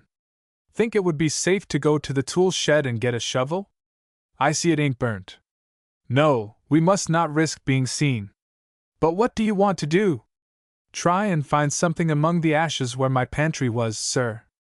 "No, you must not go now. What is it you want to search for?" "Honor bright, sir? You won't go along with Mr. Fra and dig for it yourself?" "Dig for it? Is it likely?" "What is it?" "That little old chiny teapot o' mine as stood on the shelf." "What, that old bit of rubbish, Mike?" "Why, both the spout and handle were knocked off." "That's so, sir," said Mike, with a queer look. "But the lid was all right." "Pooh! I could buy you a better one for—" "No, you couldn't, Master Harry, because you see there's no chance for spending such money here, so I saved a bit." "Saved a bit?" said Harry. "Yes, sir, there was just 101 silver Chinese dollars in that teapot. Now do you understand?" "Yes, Mike, I understand," said the boy sadly. "But never mind, they'll be safe enough till we've got the mastery over these wretches. Don't think they'll all ha' melted away, do you, sir?" "They may have melted, Mike, but not away. Perhaps they'll have all run down into the shape of the bottom of the teapot, but if they have, the silver will be worth the money." "Oh, come, sir, there's some comfort in that. I say, Master Harry, are we going to have to fight?" "I think we are sure to, Mike." "Well, I suppose I am a coward now, sir. I used to be a bit of a dab with my fists when I was your age, not as I was over fond of it, but I've never killed anybody, and I'd rather clean the guns any day than shoot men with them. But after hearing all I have, and after seeing what they'll do with spears, for it wasn't that chap's fault that he didn't send that spear through you instead of your arm, and what with the business last night, and the doctor's trouble, and now seeing our house and my pantry turned into just a heap of ashes, it's a bit too much. It makes me want to fight, sir, and if there is any going on, I will." "That's right, Mike. You will stand by us then?" "That I will, Master Harry," said the man, with the tears in his eyes. "I aren't been all I should ha' been as your father's servant, but I am a man, sir, and an Englishman, and Englishmen must stick together out in foreign parts like this." "They must indeed, Mike." "Then I'll be close at your back, Master Harry, wherever you go, and if I gets killed, well, I do, sir, and I leave you all the silver in that old pot. Fee-E-W! Quick! Let's get back," whispered Harry, giving the man a grateful look, and hiding a disposition to laugh. That was Shri whistled. "Someone must be coming along the river." The warning was repeated softly before they reached the landing place. "Quick, quick!" said Mr. Kenyon, in a loud whisper, and they had only just time to creep down into the shelter when half a dozen large boats were seen coming up the river, each filled with men, whose spear points glittered in the sunshine, and once more all crouched in readiness to defend their little stronghold, should the boat attract the attention of the enemy as they passed by. But the boats passed on, following in each other's wake, the occupants being too much taken up by the sounds which suddenly arose from the direction of the palace.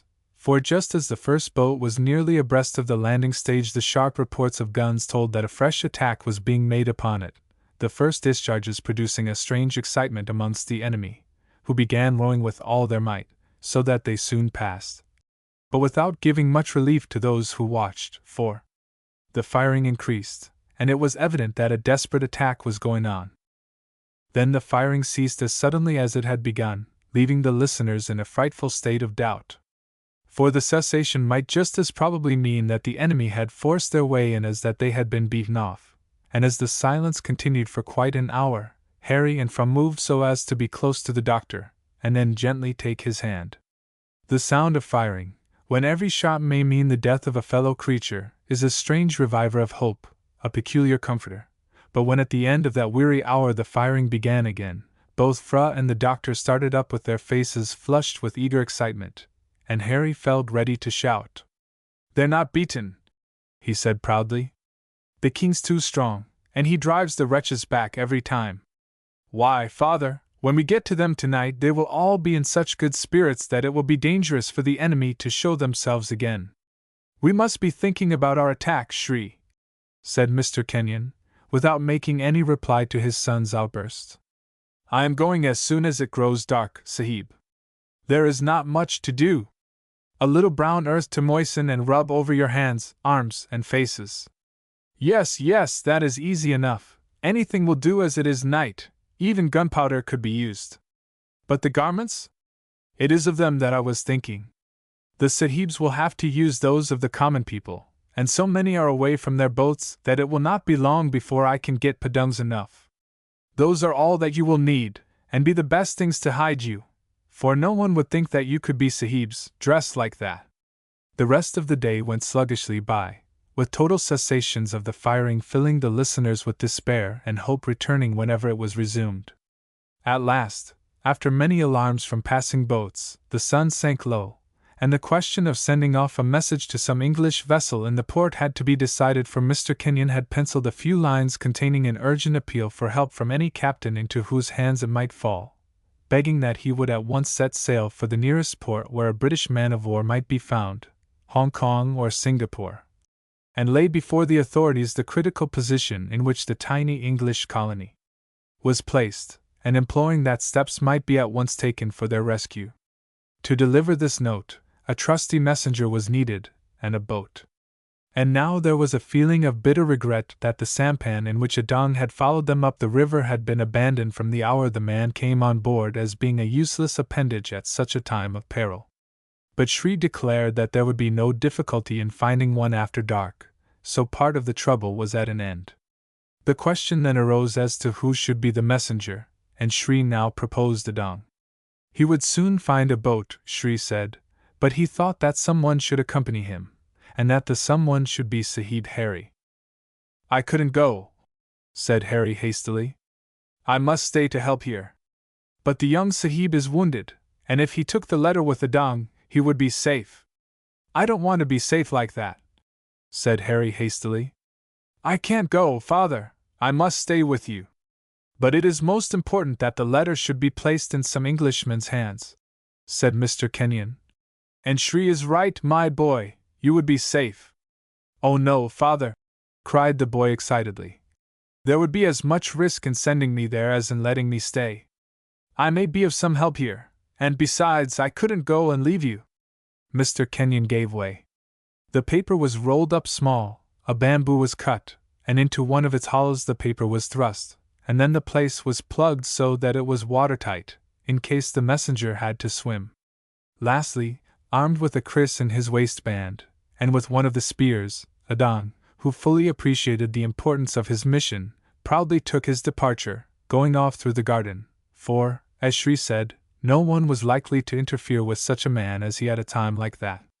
The little party breathed more freely when the man had gone, for it was like the first step towards a rescue, but in a few minutes there was a short, earnest conversation with Shri as to how his man would manage. He will journey down the river till he sees a boat that he can take, and then go on, lying up close to the shore when there is danger, and going on down again towards the sea. This decided, the perilous enterprise of joining with some portion of the attacking force was discussed in what was really a little council of war, and it was determined that Shri should assume the character of leader, with Fra as his lieutenant, the rest being followers. How and where they were to join the enemy must, it was agreed, depend upon circumstances. The men were eager to a degree, declaring themselves ready to die so that they might save the king, and as soon as it was quite dark the well-armed party quitted their cramping position in the boat to assemble in the forlorn and deserted garden, the boat being well secured, and left as a place of rendezvous in case of fortune being against them, and as a means of escape in dire peril. Then Shri went away for an hour, and returned, declaring the time had come. In the few words which passed in whispers as they made for the gateway opening on the riverside track leading to the rest of the English bungalows, and beyond that to the palace, it was quite decided that they had nothing to fear in marching boldly onward through the darkness, for their appearance, as so many well-armed men going to join in the attack would be quite natural, the second king's army consisting as it did merely of an armed rabble, with which some of the king's half-drilled guards were mixed after they had deserted him in his peril. Of all this Shri in his efforts to spy out the state of affairs had thoroughly convinced himself. The great danger was that Fra or the gentlemen might excite suspicion, but the efforts to disguise them had been most successful, the simplicity of their garb and the colored skins promising in the darkness and confusion to be enough. Then a few words were addressed by the old hunter to the men, and the adventurers moved out of the gateway, and with beating hearts made for the lights whose reflections could be seen above and through the trees. Chapter 25 A Desperate Venture. It was an exciting tramp, but those most concerned in the success marched on with such a display of eagerness as sent a thrill of confidence through Harry, who, for the first part of their little journey, walked beside Fra, the boys talking in whispers about what would probably be done. "It seems very horrid," whispered Harry. "Why, when we go up to the attack, we shall be longing to stick our spears into the wretches who are about us, and all the time we shall have to seem like friends." "You will not be able to do anything but carry your spear over your shoulder," replied Fra. "Shan't I? You'll see. My arm doesn't hurt much now, and if we get fighting I believe that I shall not feel it at all. Oh, Fra, how I do long to begin! It's the thinking about it all and the waiting that is the worst." "Talk in a lower tone," said Mr. Kenyon in a whisper, "and as soon as we hear the enemy be silent." Fra kept by his comrade's side, and twice over, when voices were heard in front, Shri halted his party, a low, snake-like hiss being the agreed signal. To the great satisfaction of all, the voices came from a couple of parties, apparently, as far as could be made out in the darkness, similar in numbers to their own, and moving in the direction of the palace. Encouraged by this, Shri went on more boldly, and they soon found that the very daring of their enterprise would prove their safety, the attacking force being made up of groups all strange to one another, their only bond being that they were bent on the same errand, the destruction of the palace and overthrow of the king's power, with the massacre of the whites. In fact, as during one halt Shri told Mr. Kenyon, it would be quite possible to join on to any party they liked, their presence showing to the strangers that they were on the same side, and consequently, for the time being, friends. "We can go where we like now, Sahibs," said Shri, "and all you have to do is to keep away from any of the lights." Consequently the need for caution was at an end, and, after a short consultation with Fra, Shri determined to go right round to the back of the palace, where he proposed that they should scale the outer wall, cross the garden, and then make for the inner wall near the Elephant House, where the great gates were with their sculptured figures. Increasing their pace now, they passed through several groups numbering hundreds. The people, who were non-combatants, gathered in the hope of plunder, giving way at once at the bold advance of the little band of spearmen, and following at a distance for some hundreds of yards before halting, for there in front were the outer walls. Before they reached these, as they loomed up in the darkness, the gloom was cut in many directions by flashes of light, and there was once more the loud, sputtering fire of the defenders, who were still safe and keeping their enemies at bay. The firing seemed to inspire the little party with renewed eagerness, and at a word from Shri they broke into a trot, following an avenue of palms which led right up to the wall, where there was a little, strongly made gate. Before reaching it, Shri called a halt, and there was a short debate. "The enemy must have broken open the gate," Fra whispered. "And they are in the gardens." "Never mind," said Shri. "We must go on and try to get to the great elephant gates." The next minute they found that they were wrong, for the little doorway in the stone wall was fast, but directly after they found that a couple of roughly made bamboo ladders had been tied and placed against the wall, up one of which Shri crept, from mounting the other, followed by Harry, while Mr. Kenyon and the doctor followed Shri. Then the first check came. There was a sharp movement, the staves of spears rattled on the other side, and a voice challenged them with the question where they were going. "To help take the palace, of course," said Shri sharply. There was a laugh. "Over with you, then," said the man who challenged. "But you will not all come back." Shri made a show of hesitating. "What, is it a hard fight?" he said. "Yes, hundreds have been shot down as fast as they tried to climb the gates." "What? Are you afraid?" "Afraid? No," said Shri, seating himself on the top of the wall. The man laughed again, and his laugh was echoed by what sounded like a score of companions. "There, don't shirk it," said the man in command. "You must take your chance, and there'll be plenty of loot for those who are first in." "Then why don't you go?" growled Shri. "Because we're ordered to stop here by our leader." "Come over with you." Shri hesitated for a moment or two. "They can't see to shoot in the dark," he said, and calling on his party to follow, he hurried down the ladder on the other side, followed by the rest, and receiving an encouraging cheer from the enemy. Fra stepped to Shri's side and guided the party by the most direct path towards the gates they sought. Naturally it was familiar enough to Harry, but it seemed strange and terrible as they approached the great bronze gates behind which a little party of their friends had evidently entrenched themselves and kept up a fire whenever a party of the enemy dashed up to thrust with their spears through the open work of the barrier.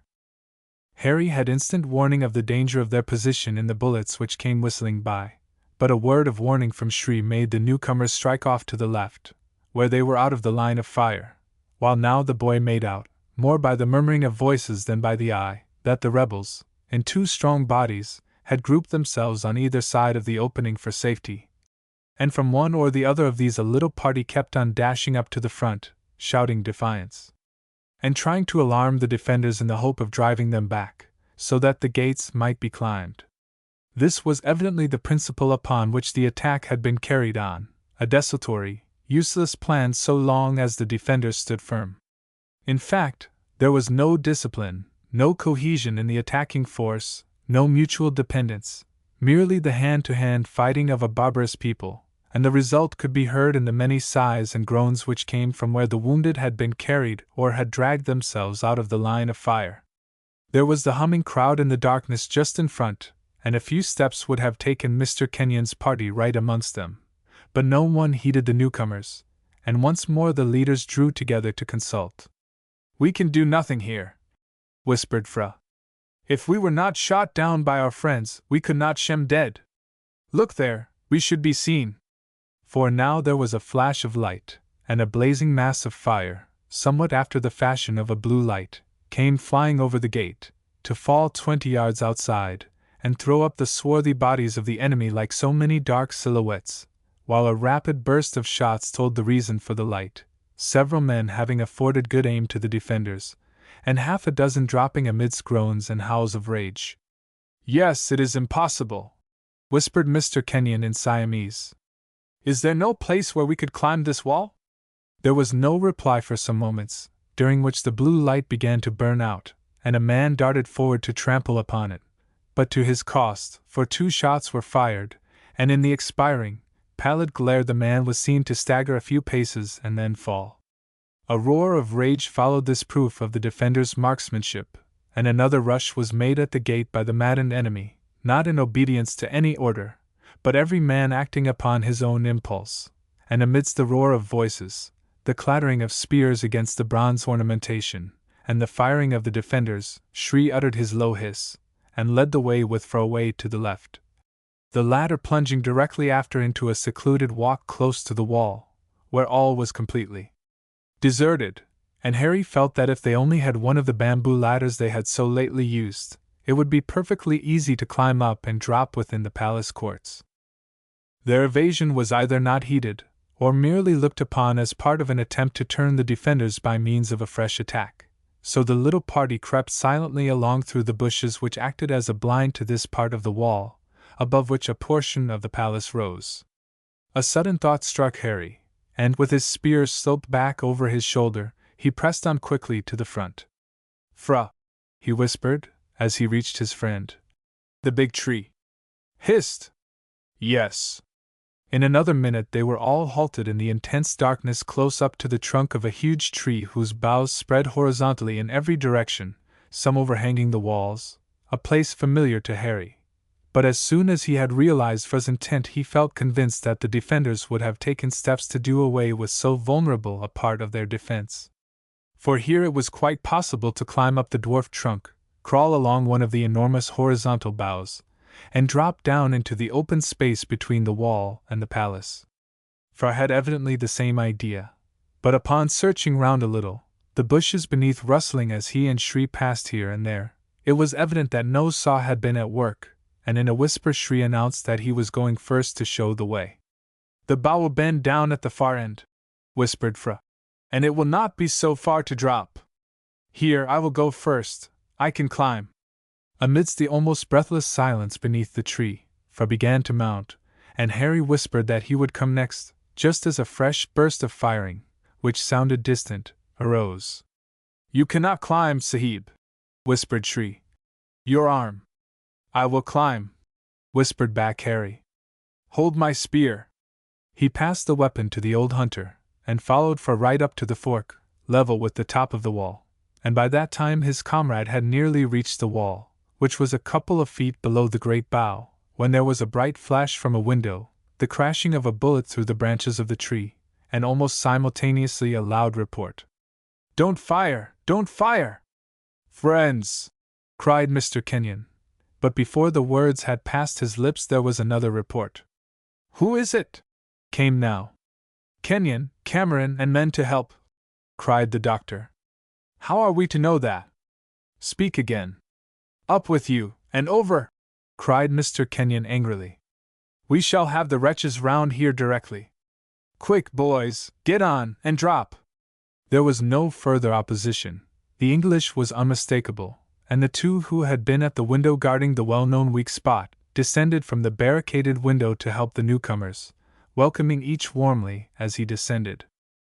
It was close work though, for, hearing the firing, a party of the watchful enemy was attracted to the spot before all were over. The last man in Shri, who had stayed to see all in safety before he crossed the natural bridge, having to halt and engage in a sort of duel with spears in the darkness, when from their crippled position in the tree, matters would have gone ill with them but for the diversion made by the defenders, who fired a little volley from the window, which held the enemy in check till Shri was safe. "What an escape!" whispered Harry, as he caught the old hunter's arm when he dropped into the narrow court. "Yes, Sahib, they came very near to stopping me from joining you, but there, I'm used to such escapes. It is many times that I have been nearly killed. But now some of us must stop here to keep the enemies of the king away, for where we got over they will try to do the same." It was felt that no better way of defending the spot could be adopted than that already in practice, and the two colonists, after warm congratulations had passed between them and their friends, returned to their position at the window, while Fra eagerly led his tiny reinforcement round to the little court by the elephant gates, where the small wing of the palace had been fortified as much as was possible, and was being held by the king. Chapter 26 For Life. It is needless to try and describe the meeting between Dr. Cameron and his wife and friends, or that between Fra and his father, the king. They were brief enough, and at a time when any moment they might be called upon to take a final farewell, for the state of affairs was very desperate in the palace, whose defenders were getting worn out by the constantly recurring attacks. The coming then of the reinforcement, trifling as it seemed, was hailed with the most intense satisfaction, giving as it did fresh hope to the defenders when they were beginning to despair. For the palace, with its extended walls, was too big for so small a garrison to defend. In all there were not more than 60 people fit to bear arms, 40 being the white colonists, the remaining 20 officers and nobles who had remained faithful to the king, and who had proved that they were ready to lay down their lives in his defense, and that of the ladies who had been brought into the palace when the revolution first broke out. 10 minutes after the reinforcements had reached the group of defenders another attack was made, and now from the interior the boys had a view of the way in which the enemy was made to suffer. For the king had cast aside all his quiet, studious ways, and was fighting side by side with his defenders. It was he who had prepared the light grenades by mixing up certain proportions of niter, sulfur, and antimony, ramming the powder into small vases, which one or other of the gentlemen lit, and then hurled over the gate, throwing the enemy into confusion and giving the little party of marksmen behind a barricade that had been thrown up a good opportunity for inflicting loss upon the enemy, who were thus time after time kept at bay and disheartened, when a combined attack must have been fatal to the defenders of the palace. And now, as the two boys watched the firing, they realized more fully how weak were the defenses, and how easily the hundreds upon hundreds of rebels swarming outside might have carried them by a brave attack, when, unless they had been able to make a stand in the wing of the palace, the besieged must have been crushed by weight of numbers. Harry had noticed this, inexperienced as he was, but it was further impressed upon him by a whisper from Fra, who stood by him, double gun in hand. "If their leader were to make one bold attack, Hal, we should be driven inside, and then I'm afraid it would be all over." "There are a good many of them," said Harry evasively, "and it doesn't seem nice shooting at people as if they were tigers." "They are tigers," said Fra fiercely. "They would kill us all." "Then we must treat them as tigers," said Harry coolly, "and shoot all we can. Look here, the numbers are not so bad as they appear, because one Englishman is as good as 10 such fighting men as these, to put it modestly, and you and your father and some of these here are half English now, so we're stronger than we seem. I say, I don't feel as if I want to know, it's so horrible, but I feel as if I ought to." "To know what?" "When the wretches burned the bungalow, did they?" "Look out!" panted Fra. "They're coming on to break down the gates." Fra was right, for by the light of the paper lanterns, swinging on high at the tops of spears, a dense crowd of the enemy could be dimly seen surging up towards the opening with a dull, hoarse roar, and a sharp order or two was given by someone who seemed to be in command. There was an order too given on the defender's side, and as the foe reached the gates and planted rough ladders there to climb up, this being the first time they had been so daring in their attack, those before having been confined to thrusting and throwing spears, a single shot rang out, and then another. These were followed by a volley from about a dozen pieces, but the assailants were not checked. Several fell, but the others came on desperately, and in obedience to a word from Shreed the spearman just brought and marched forward to stand close behind the people firing, and about a dozen more drawn up by the palace joined them. Crash! Another volley, the bullets for the most part passing through the open work of the gates, but still the enemy swarmed on. Just then a dark figure ran back to where the boys stood, gun in hand, ready to fire. "Hal! Fra!" was whispered hoarsely. "If they get through and we are driven back, don't wait to resist, but rush into one of the rooms at once and fire through the open windows. We are all going to retreat there." "Where is my father?" whispered Fra excitedly. "I don't know. I have not seen him for the last few minutes." "Ah! Here he comes!" cried Fra. "Stand away, boy!" cried the king excitedly, as he ran down the steps from the palace entrance, bearing something in each hand spitting and sparkling like a firework. Fra gave way at his father's command, but rushed after him to be ready to defend him from injury, and, as if from a natural instinct, Harry followed to defend his comrade, till they saw the king stop in front of the gates, over which many of the enemy were climbing, some to reach the ground unhurt, others to fall, shot down. As the king stopped there seemed to be a sea of fire about his head, as he whirled one of the sparkling objects round, then it passed from his hand, formed a tiny arc as it flew over the gate, and fell amongst the crowd beyond. Another volley was fired now, but hardly had the flashes of the pieces darted from the muzzles of the guns before the second fuse, sparkling brightly, flew from the king's hand, forming another arc of scintillating light as it cleared the gates and would have fallen 20 feet or so beyond. But ere it reached the ground there was a blinding flash, a tremendous concussion, which drove the boys back, and a terrific roar. For a few moments there was dead silence, and then from the spot where the first missile had fallen, apparently without effect, there was another roar, followed by a rush of feet, cries, and groans, while from within there were fierce yells and warlike shouts, mingled with the clashing of spears, as about 20 of the enemy, who had succeeded in getting over, made a rush. They were met, though, by the spearmen who had formed up to defend the firing party, and a desperate conflict ensued, not a man surviving the fierce defenders now freshly come upon the scene. A few groans, and the scuffling sound of men on the other side of the gate crawling or being helped away, was now all that could be heard save the peculiar murmur and tramp of the huge crowd of retiring men, startled and checked for the time being by the new weapons of defense which they had encountered for the first time. It was a respite, and after leaving a sufficient guard at the gate and others on the wall, to give warning of another advance, the defenders crowded up to the terrace steps, all talking together and congratulating the king on what he had done. "Go in, half of you at a time, gentlemen, and eat and drink. This has only checked them for the present." "Oh, they won't come back tonight, sir, surely?" cried a voice Harry knew to be the doctor's, though it seemed strangely altered, so full was it of exultation now. "But what were they, shells?" "Only a couple of canisters of powder," replied the king.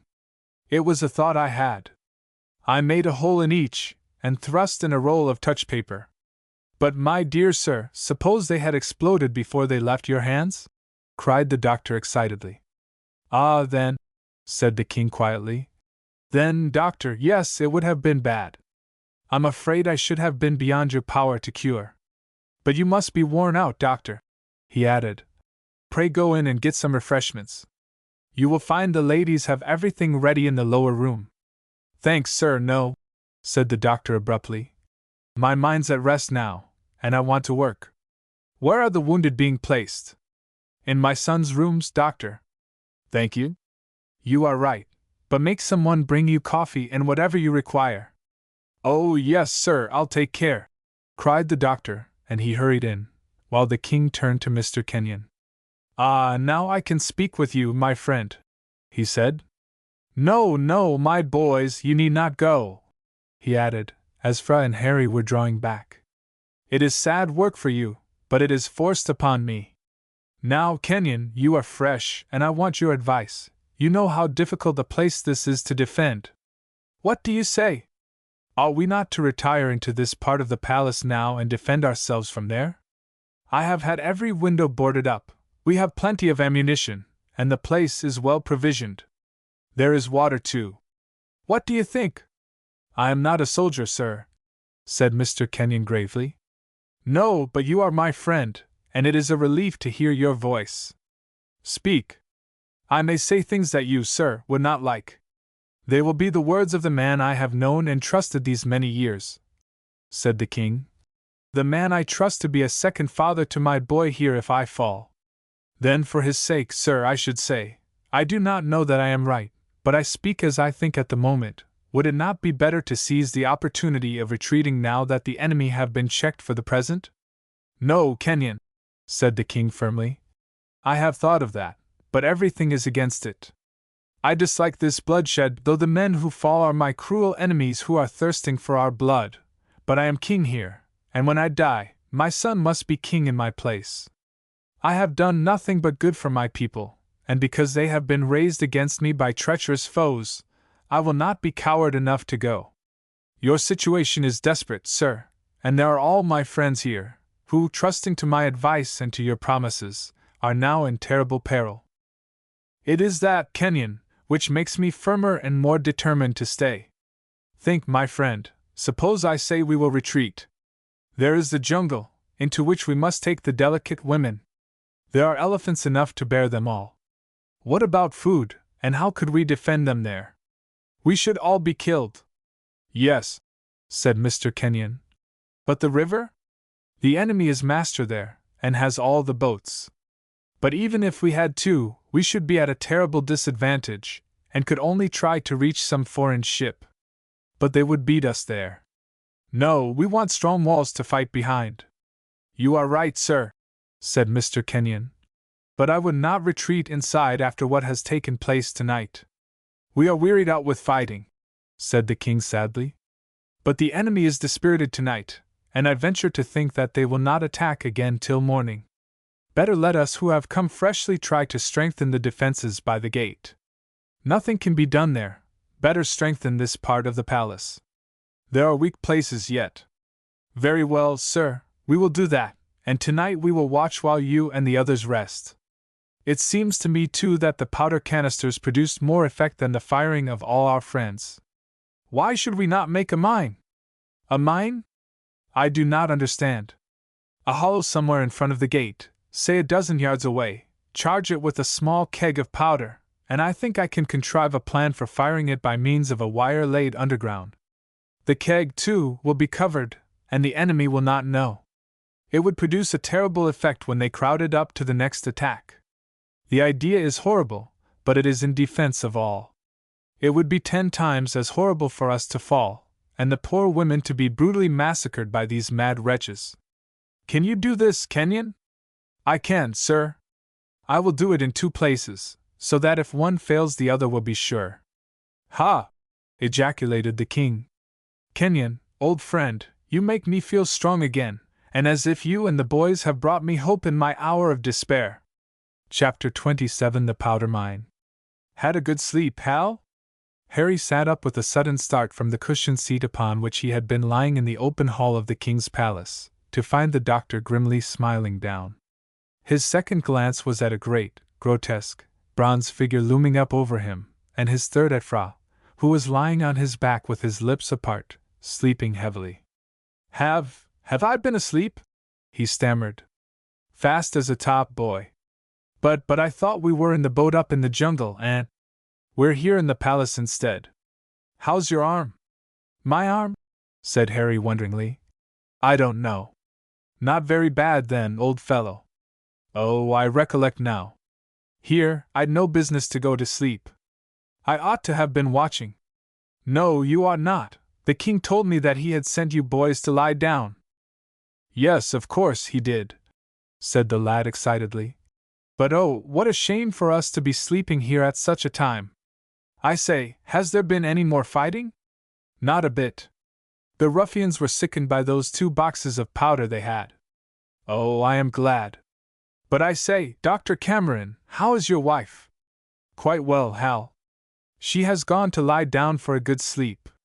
What, has she been up all night? Yes, helping me with the wounded. Oh, what a good woman she is!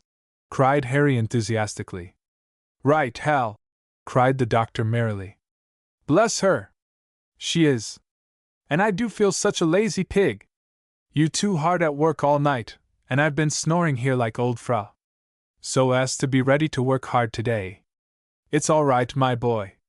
I say, doctor, you do look well and jolly today. Anyone would think we were not in trouble, said Harry gravely. Trouble, boy? I feel as if there was no trouble in the world. Yes, I understand, said Harry slowly. You must feel relieved to have got back to Mrs. Cameron and found her safe and well. But I say, do you think we can beat these wretches off? Think? No, we are going to do it, my lad. So we are, cried Harry. Here, let's wake up old lazybones. Boys will be boys, thanks to the grand elasticity of their nature. Overnight Harry had felt like a serious man, but the night's rest and the doctor's hopeful words made him feel as full of light-heartedness as if there were not an enemy within 1,000 miles.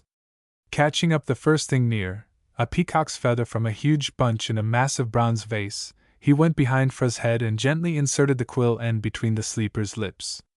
There was no response, so the act was repeated, and Fra's teeth closed with a snap on the quill, which Harry released.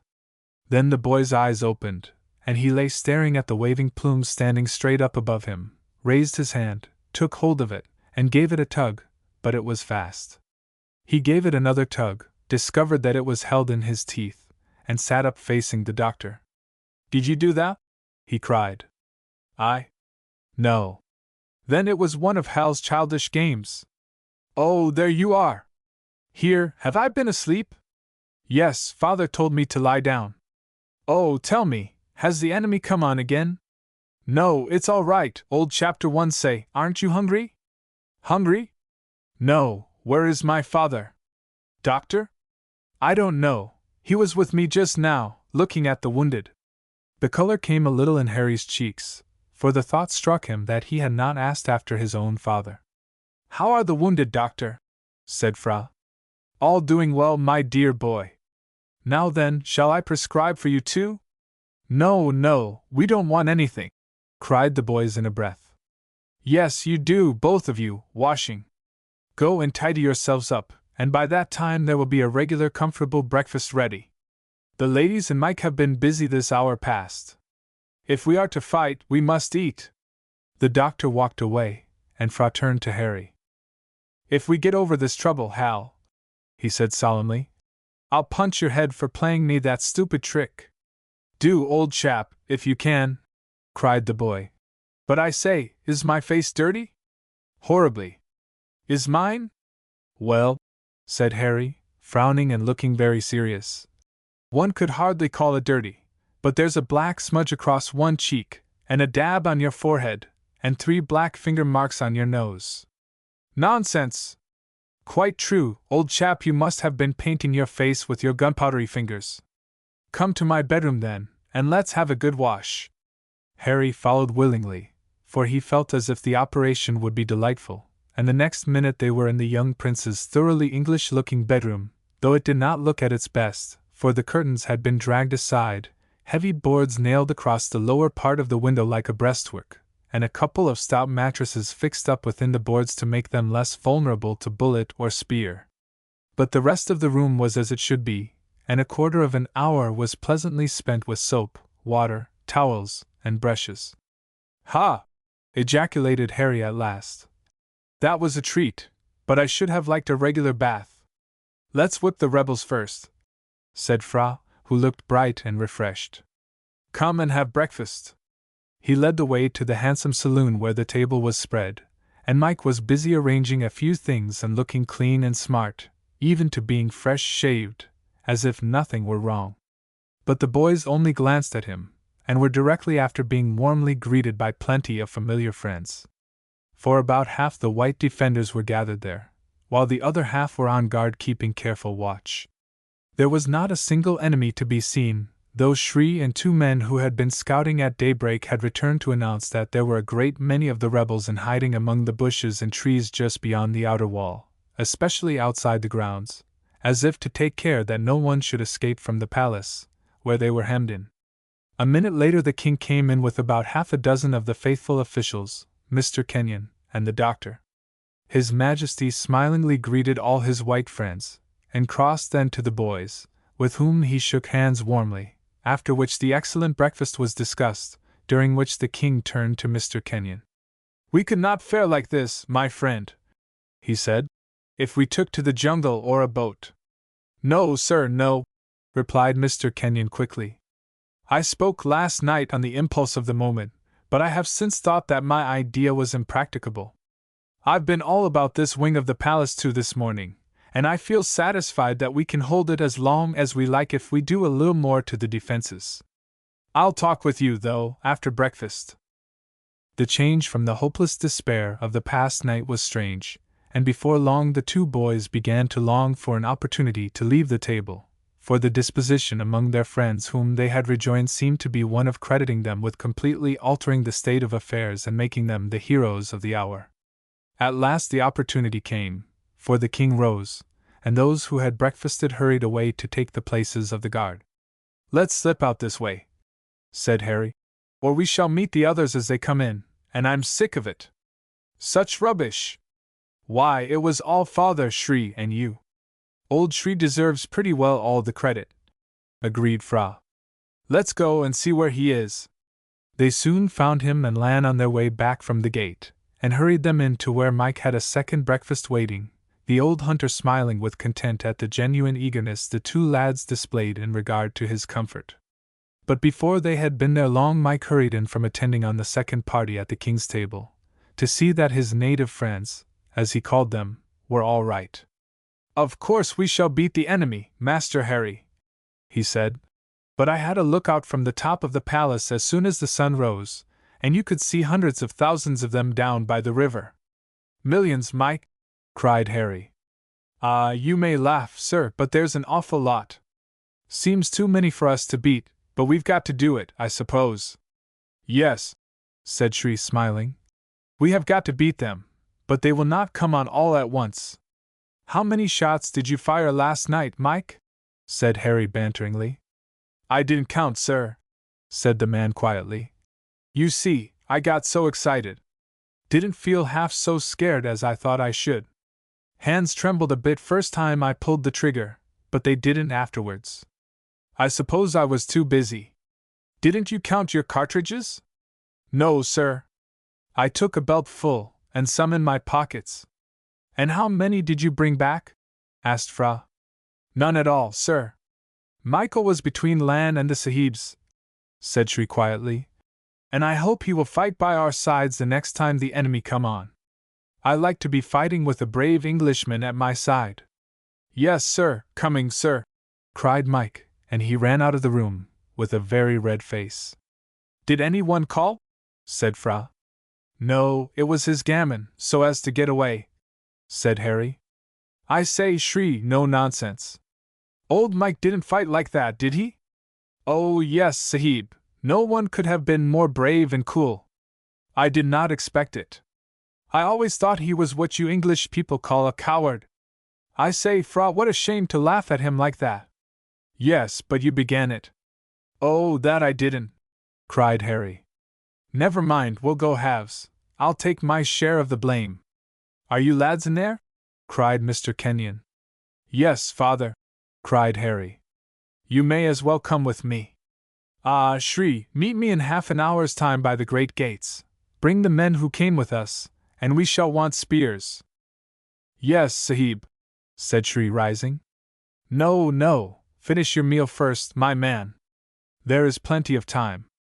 The king, with several of his followers, was in the great hall, and after Mr. Kenyon had gone round with the party to the several windows to see what more could be done by way of strengthening them and making more loopholes for firing from, they were led to the vault-like arrangement beneath, where, dimly lit by slits in the thick wall, the ammunition stored up lay ready to hand. Everything was in good order, and in addition to chests of cartridges, an ample supply, there were 2 perfectly new stands of rifles, with bayonets attached, while the other end was stacked with provisions, barrels of flour, boxes of biscuits, chests of tea, and bags of coffee and sugar, an ample store. The water supply being furnished from a spigot fitted to a bamboo pipe connected with a reservoir right away in the higher part of the grounds. 2 small kegs of gunpowder were carried up into the hall, Mr. Kenyon taking up one and the king the other, but in an instant Harry had relieved his father of his load, and Fra had taken the king's. These being placed ready by the door opening on to the steps, the party, at Mr. Kenyon's request, ascended to the roof, where Harry's father explained his wishes, namely, that an ample supply of food, water, and ammunition should be brought up there ready for use, if at the last they were driven from the ground floor to the rooms above, and from there to taking refuge on the top, each floor forming a stronghold. "And if it comes to the worst, Kenyon," said the king gravely.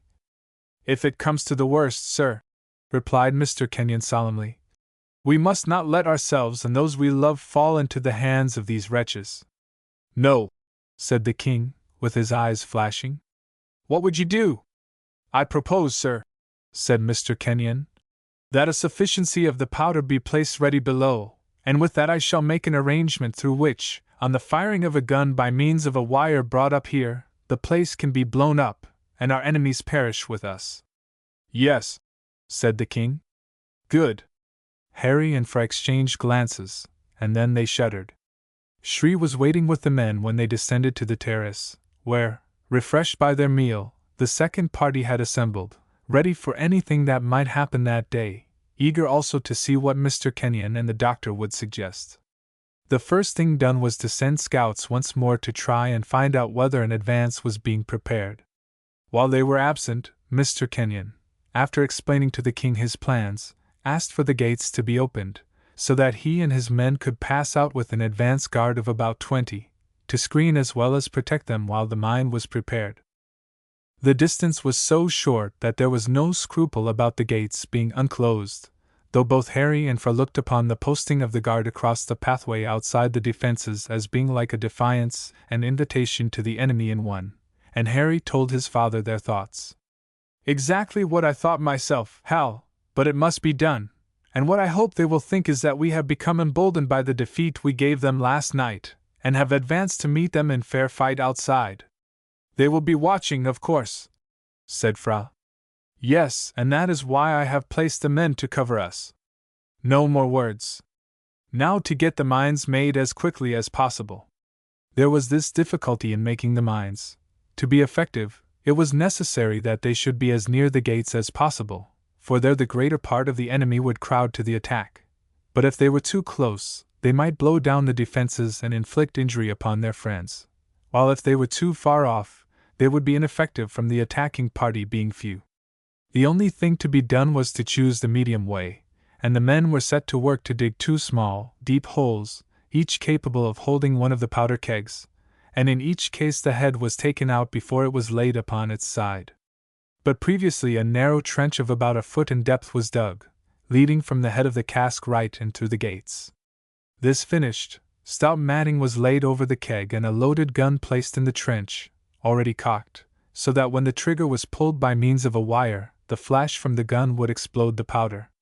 Then the wire was run through a number of large bamboos such as were used, after boring through the divisions, for water, and these were laid along the trench and through the gateway. The result of this was that when the wire was pulled it would run easily and not be checked by the earth with which the trench was again to be filled, so that, the wire being attached to the trigger of the gun, the mine could be sprung in safety by those within the gates. The preparations took some time, the arrangement of the bamboos causing a good deal of trouble. But all this was satisfactorily overcome at last, the trenches filled and trampled down so as not to betray the danger. The kegs were covered in as well, the ground leveled, and dust and stones thrown over. Nothing remained to be done but to attach the wires to the triggers, lay boards over the guns from beneath the matting which covered the powder to the bamboos, and then fill in and level over the boards. "Who is going to do this, father?" said Harry, who had stood by looking on all through. "Do what?" "Fasten the wires to the triggers." "I am, my boy," said Mr. Kenyon through his teeth. "But suppose the guns went off?"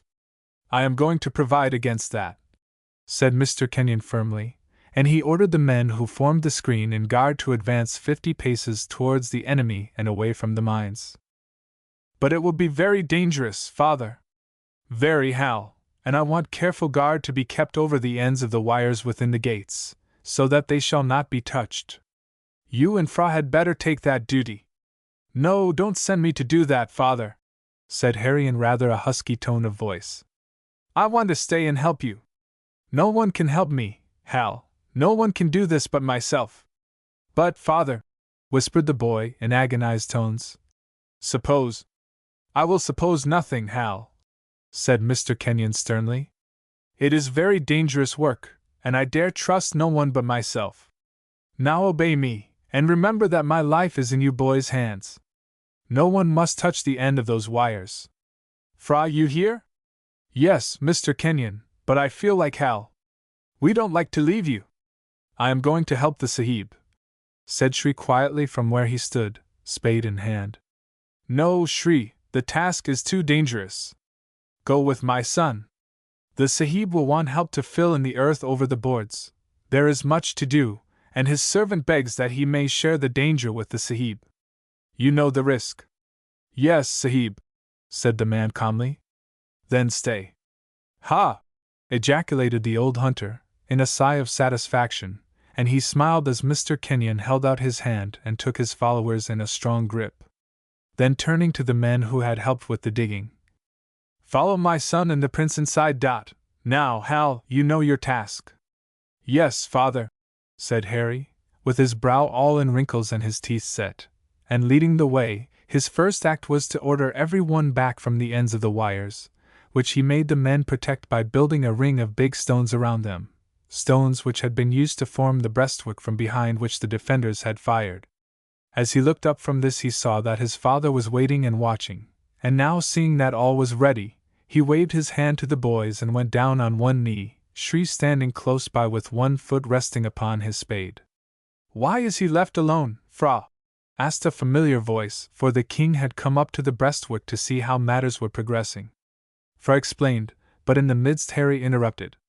"It is horribly dangerous, sir, and my father told us to keep every one back in case the powder exploded." "Then why do you stand there with my son in such peril, boy?"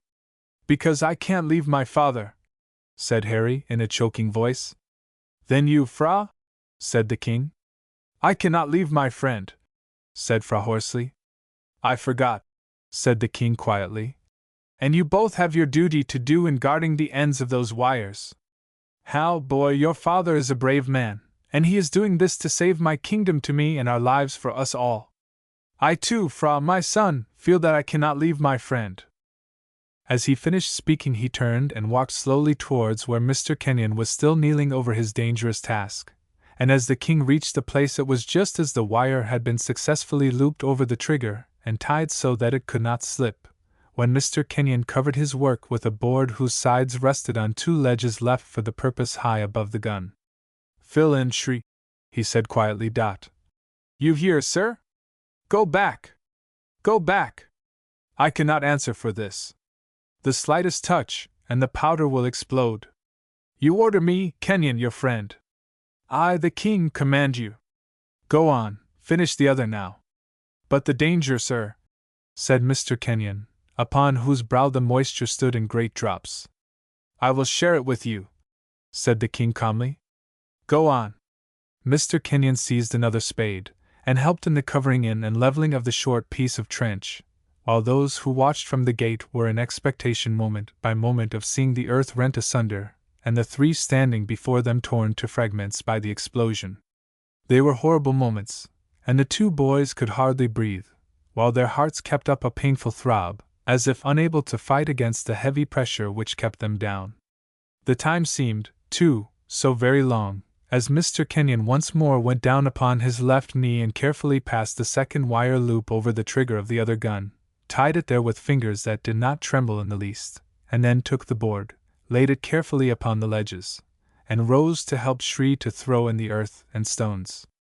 The king had followed them there as well, and stood with his arms folded across his chest, looking proud and defiant, more like a king, Harry thought, than he had ever appeared when upon state occasions he had mounted one of his elephants, a blaze of cloth of gold and jewels, to take his seat in a howdah which was a resplendent throne.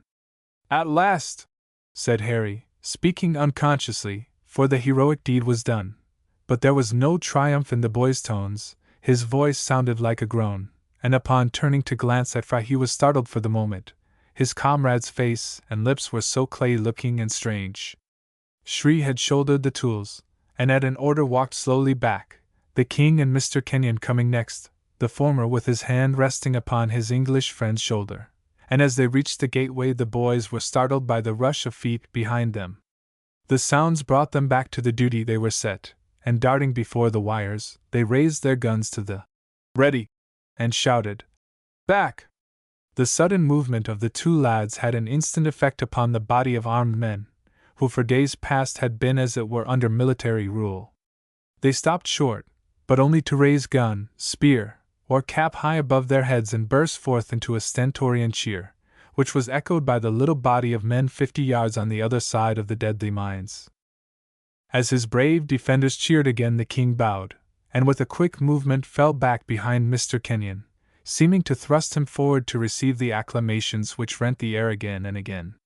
Then, as they passed in amongst the defenders, with Mr. Kenyon's face showing in its marble sternness the tremendous emotion through which he had passed, Harry reached out one hand and touched his arm, to have it grasped and wrung before he went on with the king towards the terrace entrance.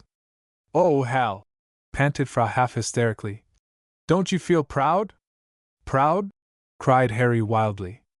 "Oh, I wish we were not obliged to stay here. Ah!" he half yelled. "There he is! I must do something. Hi! Everybody!" he yelped. 3 cheers for Old Tree. The cheers were given again and again, and when at a sign the guards outside marched back in 2 parties, single file, one on each side of the mines, the cheering burst forth again, and was kept up till the last man was within, a final roar being given when the gates were shut to and firmly secured. "Beaten, Fra?" cried Harry excitedly, but with something in his throat. "Who's going to be beaten? Here, I say, if we were free, do you know what we'd do?" "I should like to go and shut myself in my room and cry," said Fra simply. "Cry?" said Harry, turning angrily upon his comrade. "Cry? What, like a great, silly goose of a girl?" "Yes," said Fra gravely. "That's how I feel." "Cry?" said Harry again. "Bah! I feel as if I want to shout. But your eyes look quite wet, and there's a cracked sound in your voice. It's with shouting so, and the sun being in one's face." "Yes," said Fra, with a wistful look and a smile. "I know, Hal. But what should we do if we were free?" "Go and hoist the flags on the top of the palace." "Yes," cried Fra eagerly. "We will, and the British colors too." The boys were relieved in an hour's time, when Mr. Kenyon came out with the king to superintend a piece of strong breastwork being built up round the spot where the 2 wires lay, and when this was done, fresh guards were set. Soon after, another cheer arose from the top of the palace, to be taken up by those in the court below and wherever the defenders were distributed, for the boys had kept their word and hoisted the king's gay, silken standard and the Union Jack side by side. "It seems as if we've frightened the enemy all away, Fra," said Harry, as he shaded his eyes and gazed from his point of vantage in every direction. "Yes," said Fra, who was following his example. "There isn't one to be seen." "Hurrah!" shouted Harry. "But it's a bad sign," said Fra. "They mean to come on again quietly tonight." "Then they'll never see where the ground has been dug," said Harry. "And oh, I say, Fra, I hope they will not come. It seems so horrid, after all. But if it's to save our fathers and our friends from a horrible death, I'll pull one of the wires." "Yes," cried Harry, flushing, and with sparkling eyes. "And so will I. But I hope they'll stay away." "Amen," said a voice behind them. Mr. Kenyon had come up with the king, each telescope in hand, and unobserved. Chapter 28, Saving the Stores. There was no sign to be made out of anything in the shape of immediate danger from the top of the palace, and the party soon descended to some of the more immediate trouble. For there were the wounded to visit and to try to cheer, encouraging them with hopeful words about the future, Mr. Kenyon laying a good deal of stress upon the possibilities of help coming ere long from outside as the result of his message sent by Adong, and as Harry went through the room turned into a hospital, he could not help noticing the effect of his father's words, and the way in which the sufferer's eyes brightened at the very mention of a British man-o'-war. Then there was another matter to set right. There was an ample supply of provisions in the palace stores, so long as they were not forced by the enemy to keep merely to the one wing, and even if they were, the king had seen that there was a fortnight's provender for all. But there was another little party shut up with them for whom provision had been made, but whose proceedings were so wholesale that it was evident something must be done. A little council of war was held, the king being careful not to wound the susceptibilities of his English friends by taking any steps without consulting them. And as the matter in question was discussed, he said, "I took care to keep the elephants, thinking that possibly we might have to escape to the jungle, when they would be invaluable for the ladies. But on further consideration it seems that they are only a useless encumbrance to us. They eat enormously, and tomorrow we should have to let them commence upon the stores of grain which we may require for ourselves." "And you propose now, sir, to set them at liberty to shift for themselves?" said one of the gentlemen present. "Yes, they would get their own living in the jungle, and in happier days to come, perhaps, they might be caught again." "It is a pity," said Mr. Kenyon. "Let me see, there are 10, and all magnificent beasts." 11, said Harry promptly. "Yes, 11, said the king. "And they are the finest that the wild droves supplied. I think we must let them go at once." "Yes," said Mr. Kenyon. "And perhaps it is only hastening the loss, for if the enemy gain possession of the grounds and outer court, Of course we lose them then.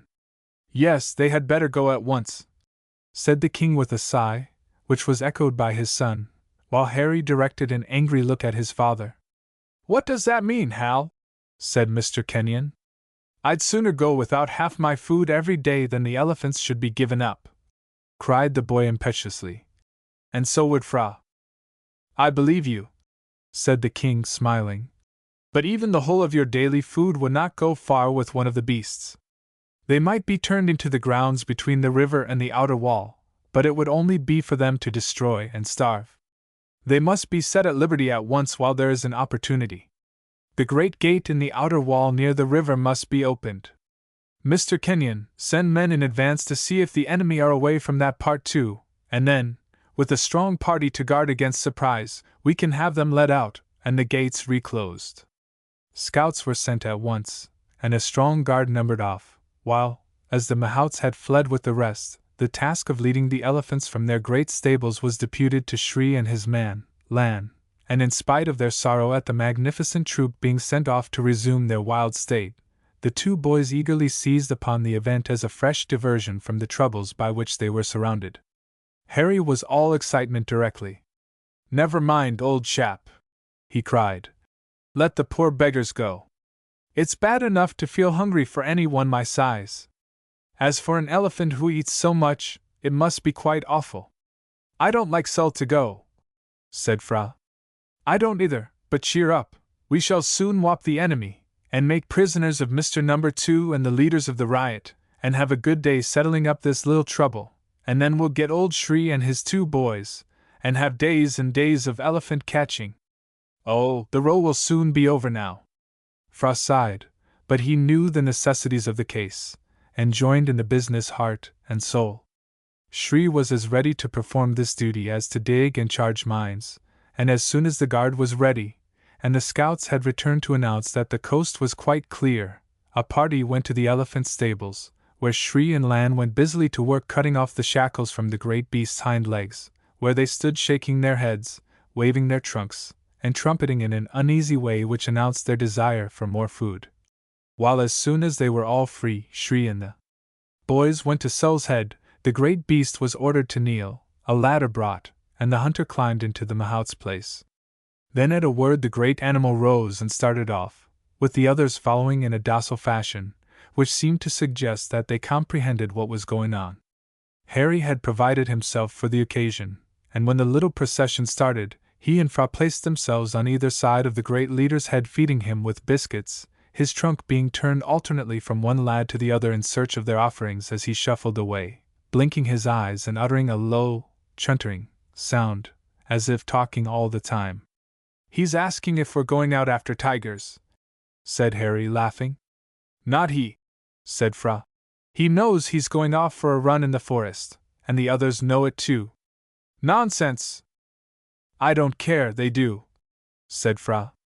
If they didn't, they'd be rushing about here and there to begin breaking off and eating the green boughs. The first gate was passed, leading from the court into the outer grounds, and almost in silence the great beasts shuffled along in single file, treading with absurd exactness in each other's steps, while the guard, on being overtaken, trotted on in advance till the outer wall was reached, with a couple of men perched on the top of the ponderous gates keeping a lookout. At a word from Shri, the great elephant he rode stopped and knelt, extending his trunk for a foothold, so that his temporary mahout could climb down. Meanwhile 4 men of the guard had leaned their spears against the wall, raised and swung round the massive bars, and then after a great deal of tugging managed to drag open one of the double gates, beyond which lay open paddy fields, and on the other side the wild jungle, the river being away to their right. Goodbye, Sul, cried Harry, and the elephant turned his trunk for another biscuit. There you are, the last, perhaps, that I shall ever give you. The elephant turned his trunk under and tucked the biscuit into his huge, wet mouth, then extended his flexible proboscis for more. But there were no more, and the silent, visible request to Fra made in turn was just as unsuccessful. There, Shri, cried Fra huskily. Tell them to go. Shri took a step forward and repeated a few words in his native tongue, with the result that Sul threw up his trunk and made a peculiar noise, which was responded to by one of the elephants behind, and then he went off with a rush, squealing, trumpeting, and setting up his comical little tail, and the troop followed suit, getting over the ground at a tremendous pace and making straight for the jungle. "Well, it has made them happy," said Harry, looking after the troop wistfully. "Yes, they're glad enough to get away from the poor wretches doomed to be killed," said Fra bitterly. "Doomed to be smothered!" cried Harry sharply. "What nonsense! Look at them! Just like a lot of children let out for a run. We shall never see Old Sul again," sighed Fra. "Not if we stand here like this," replied Harry. "Do you see why the elephants rushed off so quickly just now? No, they are glad of their liberty, perhaps, and the chance of getting plenty to eat. No, they smell danger." "Danger? Where?" "Out yonder to the left. I caught a glimpse of the tops of spears twinkling in the sun." "Where?" "I can see nothing. Because you are not looking the right way. Over there, where there must be a deep ditch between two of the rice fields. Yes, there's a long line of twinkling spear tops. They've seen the place opened and the elephants let out, and they're trying to sneak up along that dike and rush in before we can shut the gate." "Yes, quick, quick!" cried Shri, and setting the example, which half a dozen followed, amongst them the gate was being pushed to, Harry getting a farewell glance at the troop of elephants as they disappeared through the edge of the jungle. Those who closed the gate were none too soon, for, unseen, another party had crept up close to the now unwatched wall, the scouts having descended as soon as the guard arrived, and just as the distance between the two great leaves of the gates was being reduced to a mere slit, a spear was thrust through. Then crack, crack, the edge of the gate caught it and snapped the bamboo shaft in two, the bright, sharp head falling inside. "More help!" shouted Shri, for there was a rush of men to force the gate open again. But the defenders being reinforced, the leaves were held together till one of the huge bars was thrust into its place, and a savage yelling ensued, followed by a little shower of spears which had been darted nearly straight upward and fell amongst the defenders. The weapons of these latter were too valuable to be used in this manner, but while the final efforts were being made to secure the ponderous means of exit, two of the men pulled the quivering shafts out of the ground, and sent them flying back in the same way, repeating the act till a sharp cry from outside told that one of the attacking party had been hurt. "Better run back, Sahibs," said Shri now, as the babble of voices outside increased suddenly, telling that the party which had been detected creeping along the dike had now joined those who came by the wall. "Yes, there's nothing to be gained by staying here," said Fra. "We couldn't keep them back if they had ladders to climb over." Just then there was a shot from the direction of the palace, and the puff of smoke showed where it had been fired. "Fighting begun?" cried Harry. "No," said Fra. "A signal for us to run back. Come on." Fra was right, for their proceedings had been watched from the top of the palace by means of a glass, and hence as soon as the gate had been seen to be secured the signal was fired to call them back. They were met by Mr. Kenyon, glass in hand, as they ran up. "I was watching you from the top there," he said. "Didn't you see the spears as the men came along the ditch?" asked Fra. "No, or I should have sent help at once. Of course I could not detect the men coming up under shelter of the wall. Well, we have done two good things today, got rid of those devourers of our stores, and found out that the enemy are hiding about the country beyond the walls." "Think they are on this side too, father?" asked Harry. "I feel sure they are, my boy. They lie all along a loop whose two ends rest on the river's bank, while their boats guard the terrace and landing place as well. This means fresh attacks as soon as they have recovered from the check they have just received." "But why don't they attack us from some other side, come over the walls?" said Harry. "It does not seem to be their way. Yonder is the main way into the palace, and they commenced by attacking there, but perhaps they will try fresh plans now. I am, with the king's permission, going to strengthen one weak part, though, before night comes." "Which is that?" asked Fra. "The one where we managed to get in," replied Mr. Kenyon. "Here, Shri, are you willing, if I have you well supported, to get up into that tree and cut off all the boughs which project over the wall?" "Yes, Sahib," said the old hunter quietly. "I have thought that it ought to be done. Yes, and the sooner the better, It will set 2 men free from keeping watch at the windows overlooking that part of the wall. Shall I begin now, Sahib? Said Shri. No, not till dark, and I have not yet made my plans. Whenever the Sahib pleases, said Shri quietly. His servant is ready. But why not burn the big tree down? Chapter 29. The doctor kept busy. Strict watch was kept on all sides, but no farther sign of the enemy was seen, and towards evening, permission being given, preparations were made for the destruction of the tree. Shri's idea had found favor, but the question was how the task was to be done. Once the fire was started, it was felt that there could be no doubt about the tree's fate, it being of a resinous kind, but the task was to get it well alight, for a furnace built against the trunk would have had but little effect, and it was nearly decided that the best way would, after all, be to cut off some of the nearest limbs. An idea, however, struck Harry, as he and Fra came upon a stack of bamboo poles collected there to dry until required for various uses. Harry's idea was that if the poles were passed over the wall and piled round the great trunk as close as possible, and with their thinner portions running up into the tree among the branches, the shape of the stack with the air passages between the tall poles would ensure a sharp draught of air, and a fire if lit would soon become fierce. Mr. Kenyon snatched at the plan, and men were set to work carrying the poles to the wall beneath the tree. Then, after a careful look round, it was deemed safe for Shri to climb over in company with Lan, after which men were ready to hand over the poles so as to keep Shri and his boy well employed, the one in the tree, the other at the foot, arranging the poles. Just before sundown this was commenced, 6 well-armed men being ready at the window to cover the workers, and bamboo ladders having been placed for their convenience, while torches of resinous wood were lit, waiting to be used. Then, for about an hour, the work went on till darkness set in, and the tree had grown into a strange, unsightly object, while the torches in the yard grew brighter and brighter, till they cast strange shadows of the workers in all directions. Suddenly there was an alarm of the enemy's approach, and no more time was bestowed upon the task. The word was given, and the torches passed over the wall to Shri, who had descended from the tree, and now thrust them in between the bamboos into a kind of chimney which the pile had formed. "Make haste, Shri!" cried Harry, who was seated beside Fra on the top of the wall. "Yes, Sahib," said the man quietly. "But the wood does not burn." "No, Sahib. The big bamboos are slow to catch fire, but when they do they will burn fast." "Here, Fra, I'm getting fidgety," whispered Harry. "The rebels must have seen those torches flashing about, and perhaps they're crawling up in the darkness." "Yes, I'm afraid they will be," replied Fra. "How long he is!" "Yes, and it makes my wound throb." "You're wound?" "Yes, I don't know why, but it does." "I say, you up at the windows, be on the lookout, please, and ready to fire." "All ready," said a voice.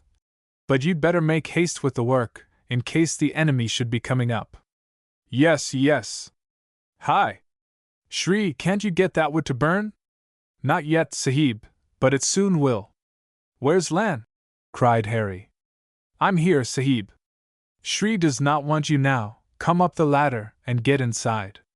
The man obeyed, scrambling quickly up the rough bamboo steps and passing over the wall, when Fra stopped him.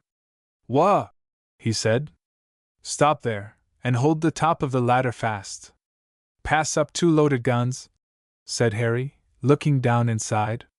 This was done, and Fra and Harry each took and cocked his piece as they sat astride of the wall, facing each other, but with Lan between them holding the top of the ladder, his keen eyes peering first in one direction, then in the other, where the view was not obstructed by the tree. "Oh, I say!" cried Harry, as the darkness increased, and nothing but a feeble glow appeared through the pile of great grasses. "You have not gone to sleep, have you, Shri?" "No, Sahib," came from below, with a soft chuckle. "I ought to have had some small, dry wood to burn first. It is very slow." "Slow? Oh, it's horrible." "The Sahib hurries." "Hurries?" "Yes." "Do you suppose I want to sit here till the enemy comes so as to see you speared?" "It is too dark, Sahib," said the man softly. "They could not see me." "Nonsense! I can see you from up here, your hands and face, the fire shines upon them. Yes, Sahib, it is beginning now. At that moment Lan laid his hand upon Harry's breast, while he pointed away to the left with the other, and uttered a low, snake-like hiss. Men coming? Asked Shri. Well, I must get the fire to burn now. Can you see them? Whispered Harry, as he strained his eyesight in the pointed-out direction without result, and then looked down at a little writhing tongue of flame beginning to run up inside the sloping pile of bamboo. Yes, many men, whispered Lan, and he hissed sharply twice. Look out up there, said Harry loudly. The enemy. Now Shri up at once. But at that moment the rough ladder held by Lan was snatched away, and seemed to fall over against the bamboo pile from the noise that was made, while at the same moment there was a faint, rustling sound, sharp clicks against the side of the palace, and the rattling down of at least a dozen spears, which had been hurled up at the speaker, and passed over the wall. Down with you from off there! Shouted Mr. Kenyon at the window. We can't fire with you there. Accustomed to obey, the boys threw their legs over the inner side, felt for the ladders, and then crouched down, Lan following their example. No, no, he cried. Don't fire, Shri is on the other side. Oh, cried Mr. Kenyon. There was a momentary silence, and more spears flew over, evidently directed at the window, a sharp exclamation telling that one had taken effect, the others clattering down again into the narrow court between the walls. Can't he reach the ladder?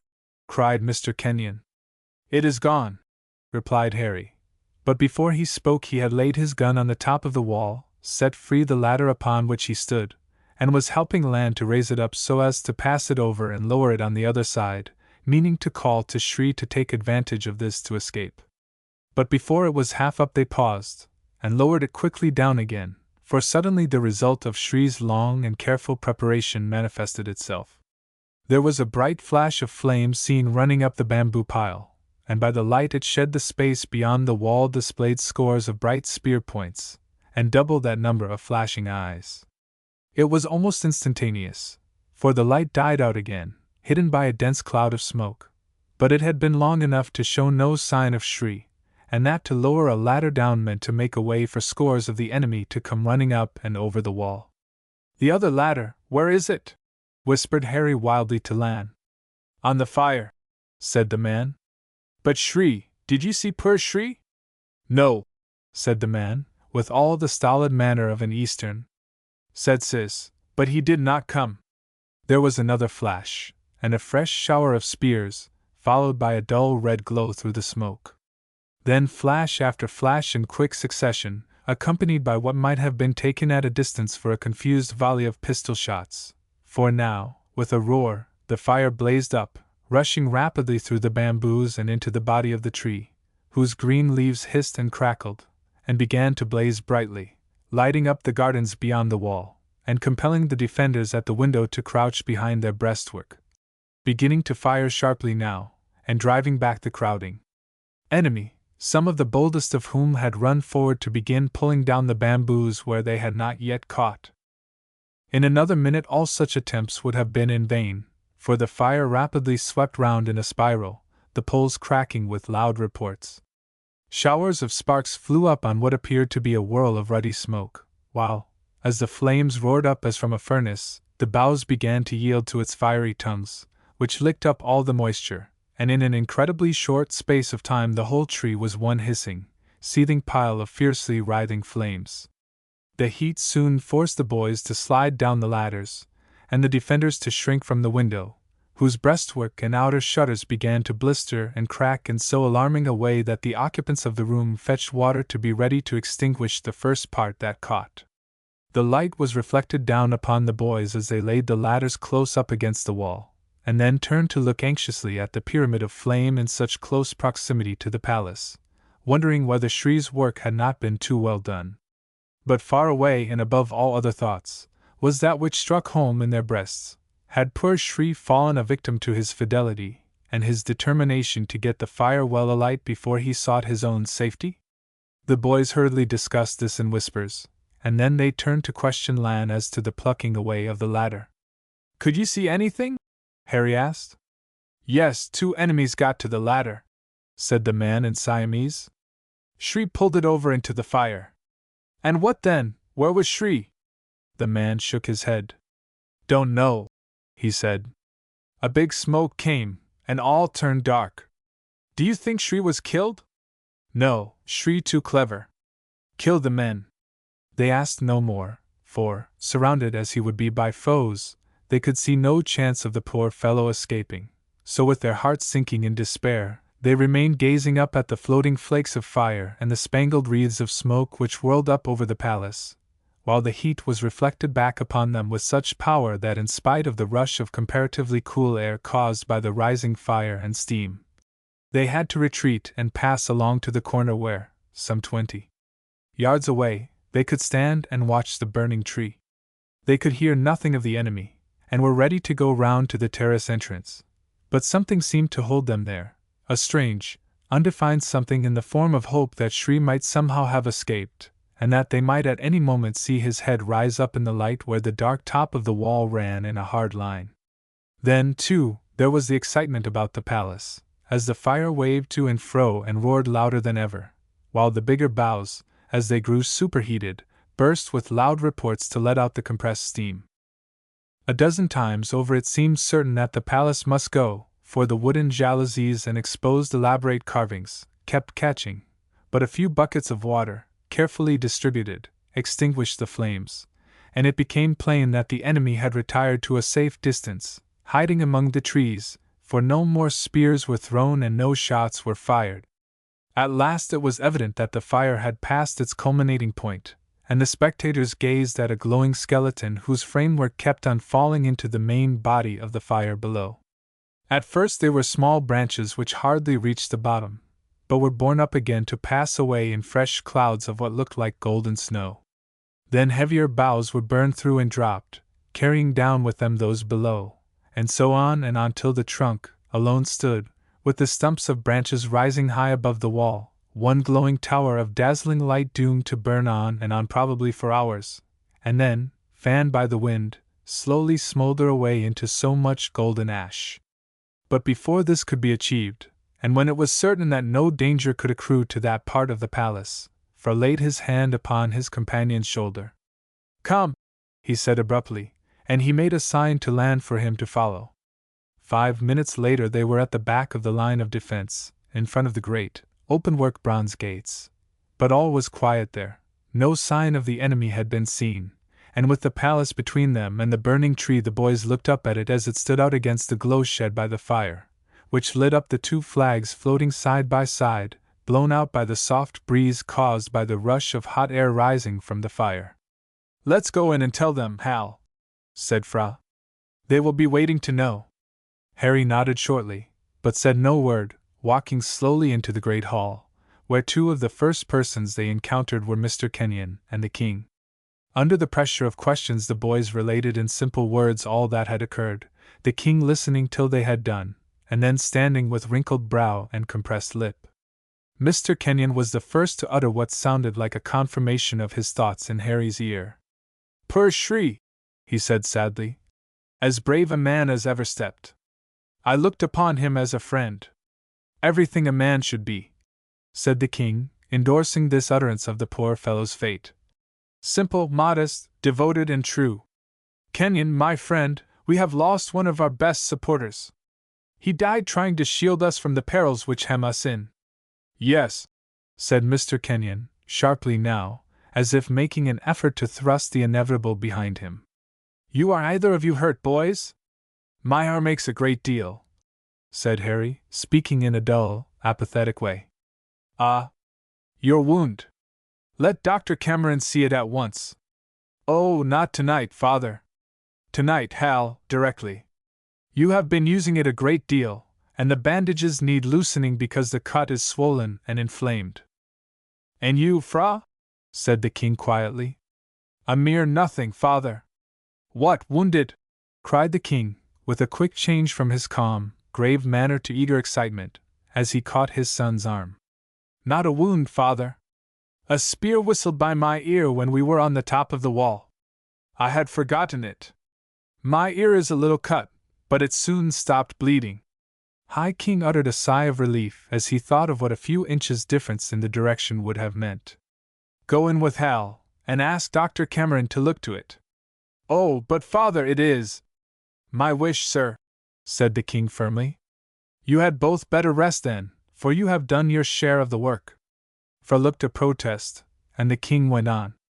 Unless the enemy attack us in force tonight, then of course you will both come and help. Now, Kenyon, let us go our rounds. This quietness is more startling than an attack. I fear they are planning something fresh. Very likely, sir, said Mr. Kenyon cheerfully. But we must scheme in return. They went on down to the barricade by the gate, and the boys sighed wearily as they walked towards Dr. Cameron's hospital room, for the spirit seemed to have sunk down in them just as the fire had fallen after it had reached its height. What a capital English gentleman your father would make if he dressed like us, said Harry, for the sake of saying something.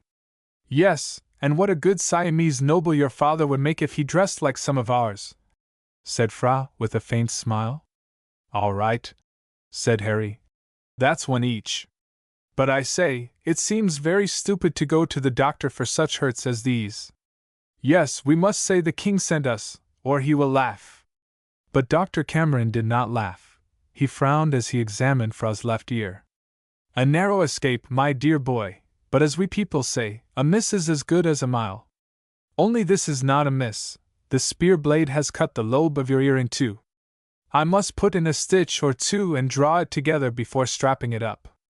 I'll bathe it directly. Here's my wife. Bathe this injury, my dear. Fra shrank, but resigned himself directly to Mrs. Cameron's hands while her husband turned to Harry. Oh, it's nothing, said the boy. We shouldn't have come, only father and the king ordered us to show you our awful injuries. This is worse than you think, my dear Hal, said the doctor sternly. Your arm is much swollen and inflamed. It would have been seriously bad if you had waited till tomorrow. Oh, cried Harry passionately. What do I care? It's horrible, it's too hard to bear. What, this? Said the doctor sharply. This? Cried Harry. Pish! No! No! But you don't know. Poor old Shri, Mrs. Cameron, he's dead, he's dead! Chapter 30. Like a bad shilling. When they quitted the hospital room, Harry and Fra threw themselves down on one of the long bamboo seats in the hall where they had left their guns, and sat talking dejectedly in a low tone, leaving off from time to time for a walk out into the still night air to listen whether there were any tokens of an approaching attack. But the place was perfectly still, the glow from the burning tree had nearly died out, and everything was calm and peaceful. After a time the king and Mr. Kenyon returned from their rounds and stopped to speak to the boys for a few minutes, telling them that they had better get a good sleep while they could, and that they had been examining the windows at the other side of the palace, where they had been a good deal burned. I'm afraid, sir, that was a mistake, said Mr. Kenyon. It may have suggested to the enemy a means of attacking and destroying us without risk to themselves. By firing the palace, said the king gravely. Yes. I thought of that. It is possible, and we must be prepared. Fire is easily mastered when it is small, a jar of water is sufficient. When it grows large, it takes a river. They passed on, talking together, and the boys began and continued recalling the many expeditions they had made with Shri. What a brave man he was! How full of knowledge of animal life in the jungle, and how devoted to them in his simple, unostentatious manner. Yes, poor old Shri, sighed Harry. And now he's gone, and Adang too. Think so? Said Fra, looking up sharply. Oh, yes, or he would have been back with help, replied Harry. Fra, old chap, I never felt so unhappy before in my life. It seems as if it was all over now. But it isn't, said Fra. There is so much for us to do. To help our fathers? Yes. Harry sat back in his seat and began to think seriously, for his comrade's words had impressed him deeply, and as he sat there in the darkness of the night it dawned upon him more and more that in life one has to give up self for the sake of others, and that even at the very worst, when there is a disposition to think that one's own sorrows are everything, Others have troubles and sorrows too that it is our duty to help and combat. They were vague, disconnected thoughts, which he could not quite put together, but they served to make him feel less miserable, even contented. And then he began to think of the king's words in connection with his father's, and the possibility of the palace being fired by the enemy. What had the king said? That at the beginning a fire could be extinguished with a jar of water. Consequently, Harry sat back, making up his mind that as soon as it was light he and Fra would get the boatmen together and plant big jars and bamboo buckets of water in the parts of the palace nearest to the wall. In fact, wherever it seemed possible that firebrands would be thrown in. The natural consequence was that, being fagged out and sitting in an uncomfortable position upon a hard-back seat, he dropped off to sleep and began dreaming of fire and putting it out with wooden buckets of water which always seemed to be empty when he was about to pour them on the flames. And so the night wore on, without any alarm of attack, and Harry dreaming wearily, starting into wakefulness, and dropping off again to dream of those bottomless buckets which were always empty when they ought to have been full. That constantly repeated dream irritated him, for even while he dreamed he was conscious that it was all imaginative, and that before long he would wake up and find he was dreaming, as he did over and over again, stiff, weary, and ready to make up his mind that he would sleep no more. But the next minute he was off again fast, and the last time in so deep a slumber that the sun was shining brightly when at last he opened his eyes upon Fra seated fast asleep at the other corner of the settee, and then turning his eyes a little to the right as he prepared his lower jaw for a good long yawn, he sat as if turned to stone, his mouth partly open, his eyes staring, and a horrible feeling as of cold water running down his back. For there, so near that he had only to sit up and stretch out his hand to touch him, Shri was squatted upon his heels in the middle of a mat, calmly chewing his roll of betel-nut, lime and pepper leaf, his homely, dark face expanding into a broad smile as he saw that he was noticed. "Shri! Alive!" cried Harry, springing from his seat, his cry rousing Fra to sit up staring. "Yes, Sahib Harry," said the old hunter quietly. "I ran round to the back of the fire when I had pulled the ladder over and laid it with the bamboos, and then crept in among the bushes, to lie there, for I was nearly dead with the smoke. Then I crawled right away." "But weren't you hurt?" "My face scorched, and my hair burned a little, Sahib, that is all." "Oh, I am so glad, Shri!" cried Harry. "You don't know what we felt last night." There was a slight impediment in Harry's speech as he caught the old hunter's right hand in both his own, an act imitated by Fra on the instant with the left, while the old man stood now looking proud and happy as he glanced from one to the other. "Yes, we thought you were dead," said Fra. "Here, let me go and tell father and the doctor," said Harry. No, Sahib," said Shri. "I saw Sahib Kenyon an hour ago, and he sent me to you. I have been sitting here till you woke up. He said you would be pleased." "Pleased?" cried Harry. "There's a stupid word. That doesn't half mean what I feel. But I say, Shri, have you had any breakfast?" "Oh, yes, Sahib, the master gave me plenty." "Tell us more, then. How did you manage to get here?" "Oh, I crawled along like a snake, Sahib," said Shri, smiling. "There are many of the enemy about, but I managed to get by without being seen while it was dark, and when the sun rose, I got up and walked along boldly with a spear over my shoulder, just as if I was one of the enemy, till I was opposite to the great gates where the powder is buried. Then I came straight up to the gate, and the Sahibs were going to shoot me, for my face was so blackened by the fire and smoke that they did not know me till I spoke. Then I gave them my spear, and climbed over. What does Sahib Harry want me to do next? Fill water pots and bamboo buckets with water, to put in the rooms at the other side." "Ah, yes, that is wise," said Shri. "I thought of that last night, when I saw the windows begin to burn. A little fire can be mastered with a jar of water." "Hullo!" cried Harry. "Did you hear the king say that?" "Oh, no, Sahib, we all say so, because we know how easily our boats catch alight, and if the fire is not put out, it may mean hundreds all along the river." "Then we'll do that at once," said Fra. "Only you must get Lan and the boatmen to help." "But that's my idea, Fra," cried Harry. I say, Shri, have you seen Lan? Oh, yes, Sahib. He came running up, and then threw himself down to kiss and cry over my feet. What did he do that for? Said Harry. Because he was so glad, for he thinks of me as his father. Now, Hal, cried Fra. Come on, let's get the water pots put all about at once. Shan't, said Hal, laughing. I'm not going to begin till I've had my breakfast. I'm so hungry I could eat old Shri. Chapter 31 Coming Home to Roost. That day passed away quietly enough, the enemy making no sign. But scouts reported that they were in hiding in all directions. They mean to starve us out, boys, said Mr. Kenyon. Oh, said Harry. Then they'll have to take care that they don't get starved first, for now the elephants are gone I suppose we could live for a month on the grain.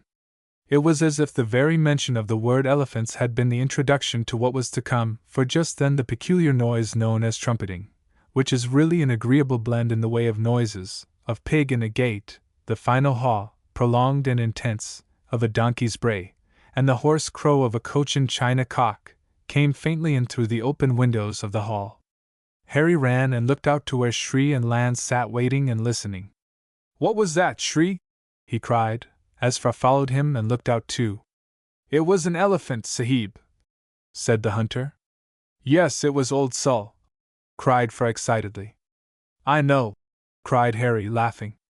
They've been and had a tremendous good feed out in the jungle, and now they've all come back.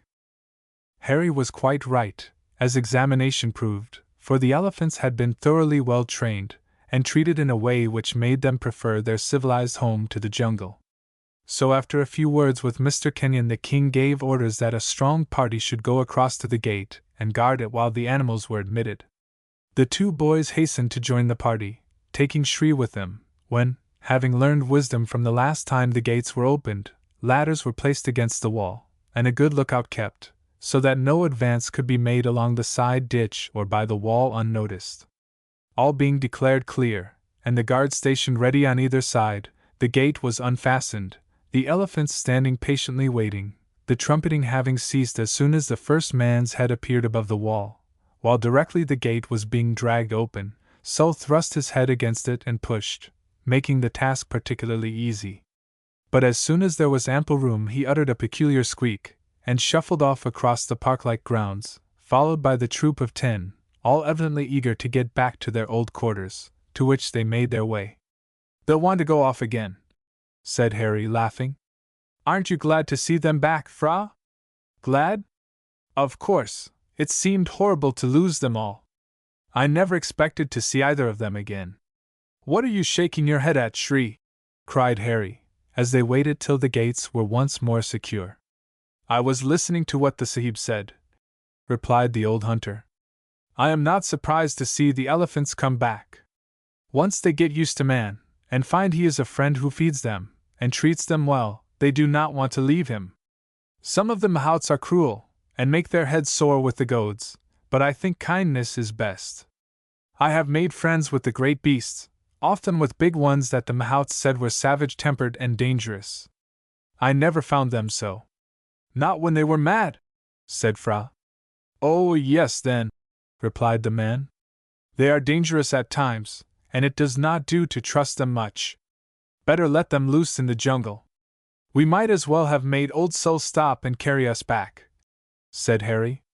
I say, there were no fighting men anywhere outside. Do you think they will come tonight? Who knows, Sahib?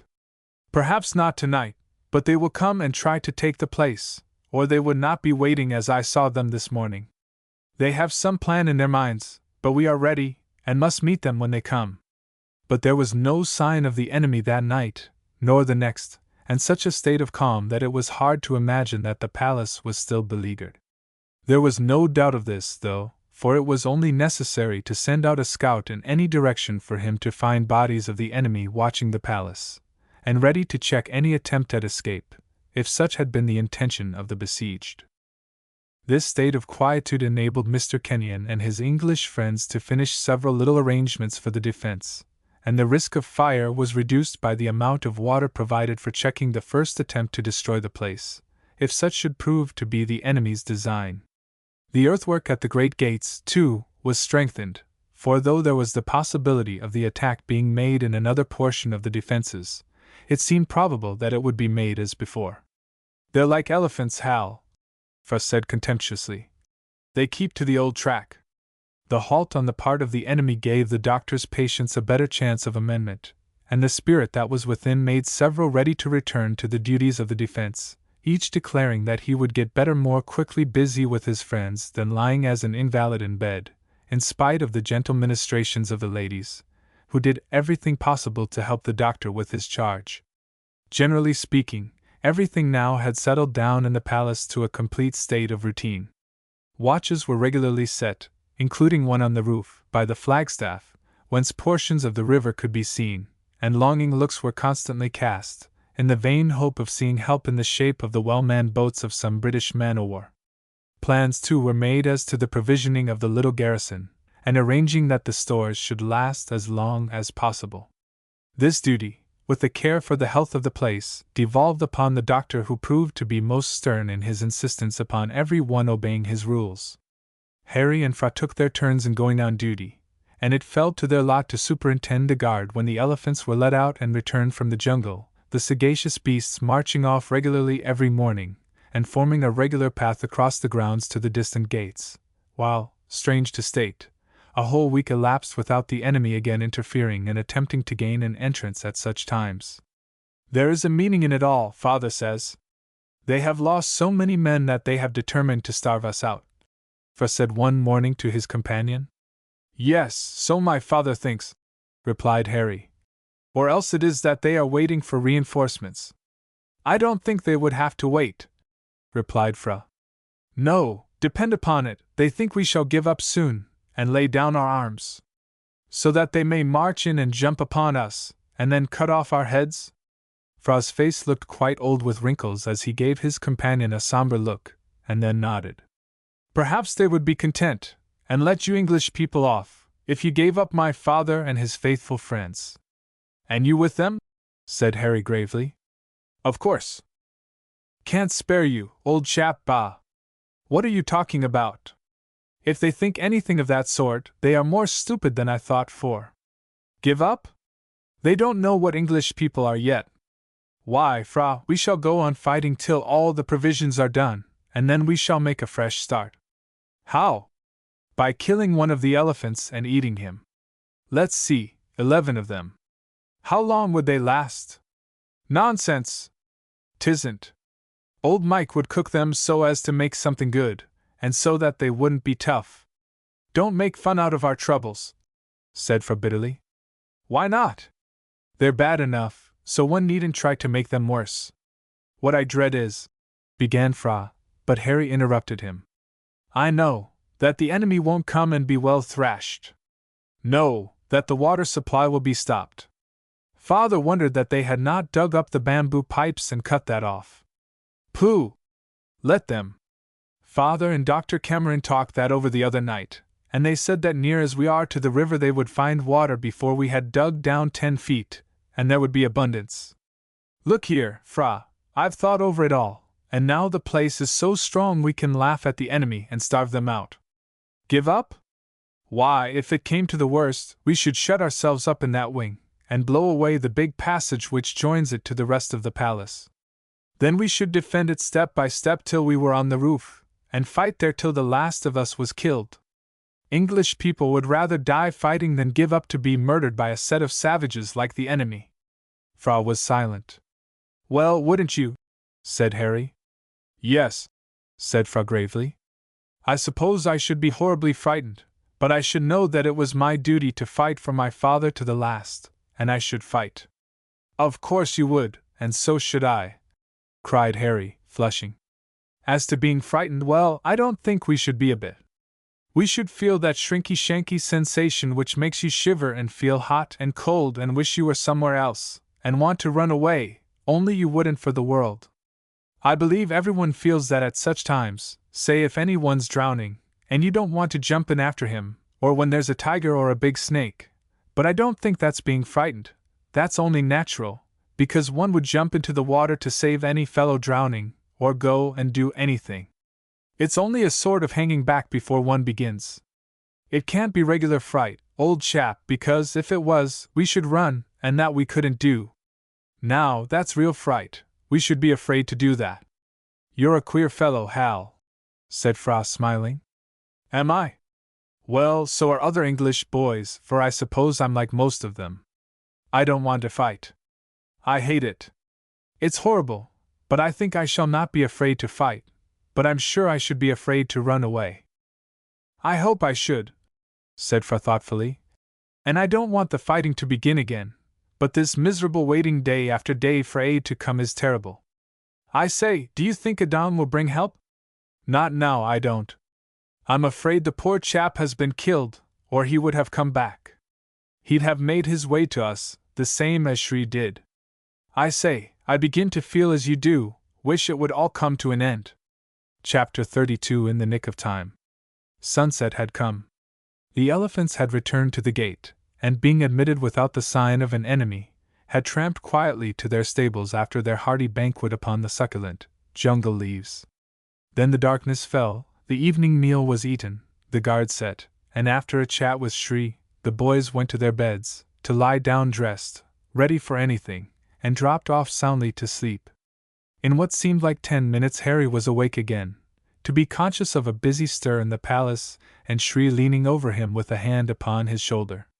What's the matter? Cried the boy. Are they attacking? Yes, Sahib, there is going to be a big fight, and they are coming on with lights. Ah! Cried Harry. At last! Here, Fra! I'm ready, was the reply, and a minute later, gun in hand, the boys were out on the terrace, learning that the enemy was coming on in 2 bodies, their presence having been detected by Shri and Lan, who were on guard, and whose keen ears had caught the low, rustling sound of their approach. There was no excitement among the defenders, for in obedience to several orders made for acting upon in case of such an emergency, every one had gone quietly to his place, the ammunition chests were thrown open, and arrangements made for keeping all well supplied, while the ladies had hurriedly dressed and gone to their post in the hospital room to wait till the doctor, who was with those who were in consultation on the terrace, should need their services. Where are the boys? Said Mr. Kenyon suddenly. The answer came from close behind him. Here, quick, he said. Take the night glass and go up on the roof. You may be able to make out something of the movements of the enemy. Be back here in 10 minutes.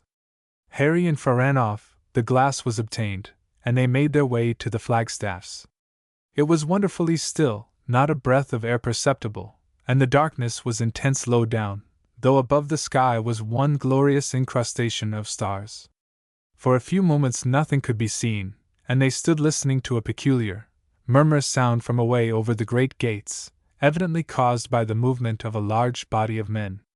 The telescope was brought to bear in that direction, but still nothing could be seen, and Harry, who held it, swept it round to the back, where all seemed black too. But suddenly a bright spark darted into the field of vision, then another, and the boy handed the glass to his companion. Look right over the corner yonder, he whispered. Fra adjusted the glass, but before he had time to make out that which had met Harry's eye, the latter uttered a sharp ejaculation. What is it? Cried Fra. The river is alive with boats. They're just coming round the bend where the trees are. They all have lanterns, and it would be a beautiful sight if they weren't coming to destroy this place. Yes, beautiful, said Fra. We've seen enough. There's a party coming on with torches behind, the enemy are in the front, and they are coming up to land on the water terrace to attack us at the side. Come on down, said Harry, drawing a deep breath. It's going to be a big fight tonight, and we shall have to retreat in here. Their information was carried to Mr. Kenyon, with whom was the king, and, as Harry had said, instructions were given for the defense by the gate to be held as long as possible before a retreat was made to the palace wing. A party was sent round to strengthen the guard in the rooms, the instructions being to think of nothing but extinguishing the fire if it should catch hold. For it was not judged likely that any attempts to scale the wall would be made there. And then as strong a party as could be spared was sent in the direction of the great stone landing place in case of an attack being made there, with orders to quickly retire if they were much pressed, so that the strength might be concentrated at and about the palace. The darkness did not seem to interfere with the movements in the least, for every man was familiar now with the dark paths beyond the court, and knew what he had to do, moving with the stern determination to perform that duty even at the cost of his life. The silence now grew more and more painful, and the defenders, who knew but little of what was going on at the back of the palace, their attention being concentrated upon the front or water side, were longing for the suspense of waiting to be brought to an end, so that they might find relief in action, when suddenly there arose a burst of shouting, and a faint glow rose over the roof of the principal building. The great danger foreseen had come, for a body of the enemy bearing burning brands had advanced boldly up to a short distance from the wall, close to the ashes of the burned tree, and begun hurling the blazing wood against the windows within reach. It was so quickly done that it seemed as if a splash of light suddenly darted out of the darkness beneath the wall, quivered for a moment in the air, and then described a curve, passing over the wall, striking against the barricaded window, rebounding, and falling down into the narrow court below. This continued rapidly, and though a glimpse was now and then caught of a dark face with flashing eyes, as the burning brand was thrown, it was so momentary that it was considered waste of ammunition to fire. Harry and Fra had hurried there directly they had given warning, and one of the first orders given was for 2 of the faithful Siamese to go down into the court and provide themselves with a bamboo bucket of water. Then, as fast as the brands flew over the wall, struck the palace, and dropped down, they were seized, and their burning ends quenched. They came fast, striking above, below, and on either side. Some came with a loud rap against the boards nailed up for a breastwork, but few came right in at the open window. Still now and then one better aimed than usual rushed in like a rocket, and the value of the preparation made was evident. If there had been no defenders there, without doubt that portion of the palace would soon have been in a blaze, for the torches thrown had been prepared with some violently inflammable resin, and filled the place with a pungent smoke as they fell. But their time for burning was short. Quickly as they came, there was always someone ready to dart upon them, plunge them into a jar of water, and drop them down into the court. Still, in spite of the ill success of the movement, the brands were thrown in by the men, who darted from the shelter of the wall and back as soon as they had thrown the missile, while the bright glow which rose showed that a party must be busy there getting the torches well alight while others were being thrown. This had been going on for quite a quarter of an hour, the enemy working away with impunity, not one being hurt, and it seemed as if they meant to keep until the room began to blaze. "This won't do, Fra," said Harry at last. "It's sickening, we ought to fire at the next who runs out." "It would be impossible to hit," said Fra bitterly. "I know," cried Harry. "Back directly." He ran round to the far wing, to find his father, the king, and several more anxiously waiting for the attack to commence upon the gate, for it was evident that a mass of the enemy were waiting, probably for the place to be on fire, before they began their advance, feeling that the blaze would confuse and dishearten the defenders, and make the task comparatively easy. Harry was supplied with that for which he had come, and hurried back to the room, into which 2 brands came hissing, entering by the window as he ran in by the door. "No, no, Shri!" he cried. "Don't touch that one." And the hunter rose again while the boy stooped, those who looked on catching a glimpse of a canister as the boy held a fuse to the flame, waited till it began to fizz and spit tiny sparks, and then rushed with it to the window, leaned out, making himself a mark for the next thrower whose torch was by his ear, and then, well calculating his distance, the boy pitched the canister so that it, too, made a curve in the air, emitting scintillations as it flew, and dropped down on the far side of the wall just where the glow arose and formed a halo of light. "There!" he cried. "If you're so fond of fireworks, how do you like that?" The words had hardly passed his lips before there was a tremendous concussion, a deafening roar, and the light which arose went out as suddenly as it had come. The glow had gone, and the throwing of the torches was at an end. "Any one hurt?" cried Harry. "No, are you, Hal?" "No, I don't think so." "But has that stopped them?" he continued, as he looked out. "Yes, you can hear them running. They're gone." "But oh! I say! There's a big gap blown through the wall." Shri had picked up the still burning torch and now handed it to Harry, who threw it down into the court to make sure, and there plainly enough he could see an opening about 4 feet wide, offering an easy entrance for the enemy if they came on again. "Here!" cried Harry. "All of you follow us. We must go round and be ready to beat them back. We must have some spears as well." The lad's promptness in proposing the right thing at the right moment naturally made him leader, and as he rushed out of the door all followed along the passage and downstairs to the terrace, so that they might run round. But as they ran they became conscious of a sudden roar of voices, coming, though they knew it not, from 2 directions, and the rattle of musketry began. For the enemy had taken the explosion at the back of the palace, and the flash of light as the signal for them to advance, and with a wild burst of cries they came rushing towards the gate, and the walls at the sides, provided with ladders, while from the landing place by the river another column landed from the boats came on with a roar. The noise increased, and volley after volley was fired, but it soon grew desultory and weaker, for, unchecked by their losses, the enemy came on in their determined attack, driving the defenders along the paths leading to the river, and swarming over the gate and walls in a way that the weak force behind the barricade could not resist. Shot, hoarse yell, roar of defiance, and the clattering and ringing of spears, were mingled in wild confusion, and just as Harry and his little party reached the terrace, ready to rush round by the back, it was to awaken to the fact that the little reserve gathered there when he fetched the impromptu shell had rushed forward to assist those by the gate who were being driven back by sheer weight of numbers. "Stand fast!" cried Fra. "Spears, spears!" He set the example of seizing one from a sheaf placed ready by the door. The others followed, and they were able to plant themselves, a little compact body of 10, ready to try and cover their friends, who from the dark paths leading to the water and from the barrier were retreating, fighting hand to hand, their emptied pieces being only of use now as spears, thanks to the bayonets they had fixed. It was all over in the space of a minute. The defenders faced their enemies to the last, for the final retreat up the steps to the terrace was made backwards, as they came closer together till they were shoulder to shoulder, presenting a chevaux de frise of bayonets to the stabbing spears of their enemies, till those first to reach the great doorway were crowded through, carrying those who had tried to cover them in first in spite of their efforts. But Harry in the wild excitement had a clear head. He and his companions, though so few in number, still retained their muskets, and these were loaded.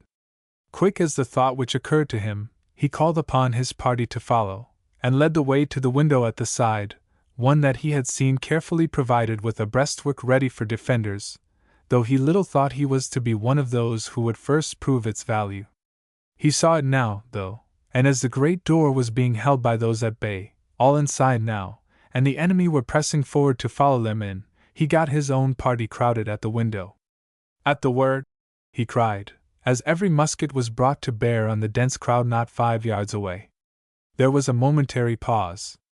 "Present, fire!" he roared, and the 10 muskets were discharged like one, literally tearing a little alley through the crowd.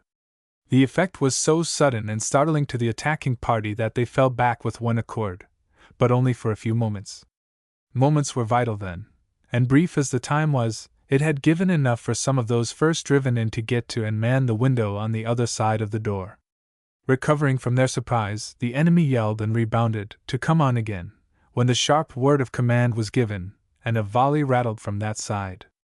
It was another check, and the two together gave time for the defenders in the great doorway to bang it to, thrust in the bolts, and clang the bars across. "20 of you follow me to the upper windows," cried Mr. Kenyon. "You, sir, hold those 2 windows. Fire in turn from each side. Volleys, mind, they have 10 times the effect." By this time Harry's party had reloaded, and as with a savage yell the disappointed enemy divided to make for the windows, another volley tore through them. The king had obeyed his friend, and his first step had been to get 20 of his panting followers in a line, and order them to load. Then he divided them into 2 firing parties, 10 on either side, to support those at the windows. The fighting already gone through had been magnificent as a discipline, and in an incredibly short time the reserves were ready, and at a word Harry's party, who had been holding the window with bayonets, dropped back to reload, while the fresh 10 stepped up and delivered their fire, holding the place in turn with their bayonets till Harry's party had reloaded. The same thing was going on at the other window, while now from the floor above, crash after crash, volley after volley, Mr. Kenyon's party joined in their fire. "Here, Shri," whispered Harry. "My arm has gone bad, you must load for me." There was no reply. "Where's Shri?" cried Harry again. No one had seen him since they fired the first volley, and Harry uttered a groan as he felt sure that the poor fellow must have gone down from a spear thrust. But there was no time to think in the darkness where they were penned up. It was every man's duty to make his ammunition tell upon the seething, savage crowd athirst for their blood, and the volley firing was kept up steadily, the ammunition chests in the middle of the hall being amply supplied in readiness for such an emergency, and every window attacked had its defenders directly. All at once Mr. Kenyon's voice was heard from above. "Where is the king?" he cried. "Here." "Are you losing ground up there?" "No, sir, no. My men can keep up their fire there." "I came to speak to you," he said in a low voice, but it was close to where the two boys were standing, and they heard every word. "We must do our best," he said, "for the whole country seems up against us. They have cast off all concealment now, and are coming up to the gate in thousands, many of them with lanterns at the end of their spears. Where are the homemade shells?" "There, in a chest by themselves beneath the great table." "Yes, I know," said Mr. Kenyon. "I am going to throw a few down from one of the upper windows. Oh, if we could have fired those mines!" "The attack was too sudden," said the king. "The poor fellows had not a chance." "I ought to have gone there sooner," groaned Mr. Kenyon. The words had hardly passed his lips when the great hall became light as day for a moment, and then there was a roar like a peal of thunder, making the bamboo sunblinds rattle and the whole place quiver. "Hurrah!" shouted Harry. "I know. That's Shri." He did not pause to think how Shri could have been by him so short a time before and down at the barrier then. Even if he had felt disposed to wonder, the thought would have been driven out of his head, for in the midst of the sudden silence which had succeeded the tremendous roar it was repeated. The other mine had been fired, with a report which seemed louder than the first. The silence, both inside and out, was now appalling, and those within ceased reloading, as they waited, wondering what the effect had been upon the enemy, and whether such a catastrophe as that which must have befallen them would be followed by a retreat. But it was the turn of the besieged now to receive a shock, for all at once the faces of those who thronged the court began to be visible in the darkness. In another minute there came flash after flash, showing thousands of gleaming eyes, and a spontaneous yell of savage delight rose up from all around as the light grew brighter. "The palace, at the back!" cried Harry wildly. "Oh, Fra, we oughtn't to have left our posts. They have come in through the wall and fired the place," said Fra with a groan. "Yes," said Mr. Kenyon coolly. "But half a keg of powder will tear down our connection with the main building, and we can still hold this wing to the bitter end." "What's that? Are they bringing big guns against us?" cried the king. No one replied, but stood listening, as thud, thud, thud, at regular intervals there came the reports of heavy pieces, followed by a fresh surprise. All at once there was a bright light from the direction of the river. Then another, which began to light up the trees in that direction, while, with a strange rapidity, as the heavy firing went on, blaze after blaze sprang up, and it was now Mr. Kenyon's turn to be wildly excited. "Hark!" he shouted. "Do you hear that?" His answer was a wild burst of cheering from all the defenders present, as if an echo to the faint shouting which came off the river. "Hurrah!" cried Harry again. "Shout, Fra, shout! It's the help at last. It must be men or boats, and they're firing the enemy's barges as they come." "Yes, Sahib Harry," said a familiar voice. "English sailors with guns and boats, but the place is on fire and burning fast." At least a dozen of the light barges on the river were burning fiercely now, and drifting amongst and setting fire to others, but the firing from that direction had ceased. Then all at once there was a hearty cheer and a volley of musketry, while by the bright light which illumined the courtyard a movement began to be visible amongst the besiegers. In an instant Mr. Kenyon called upon those present, and volley after volley was sent tearing through the crowd moving now towards the gate.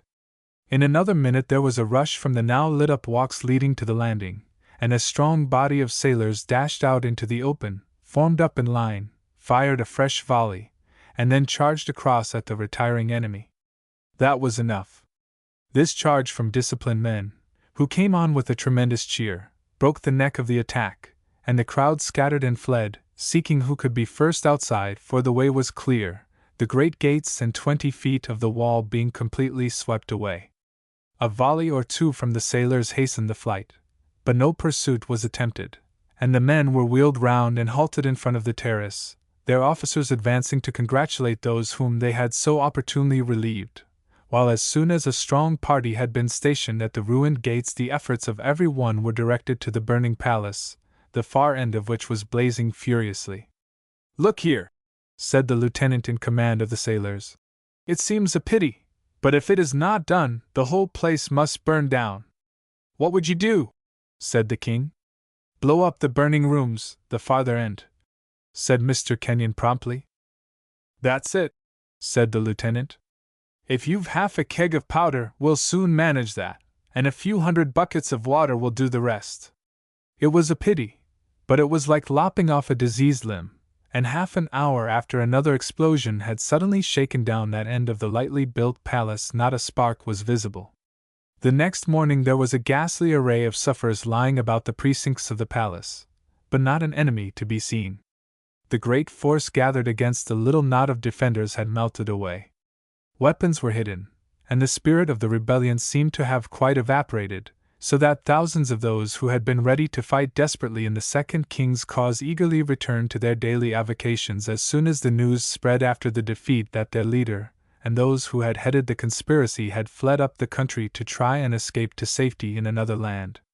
It was while the naval officer in command of the sailors was collecting all the men he could, most of them members of the inimical force, but peaceful enough now, to set to work and remove all the ghastly traces of the late fight, that Harry and Fa came suddenly upon the old hunter and his 2 men superintending a gang of about 20 Siamese laden with spears and krises, which were being carried into one of the great sheds by the elephant stables.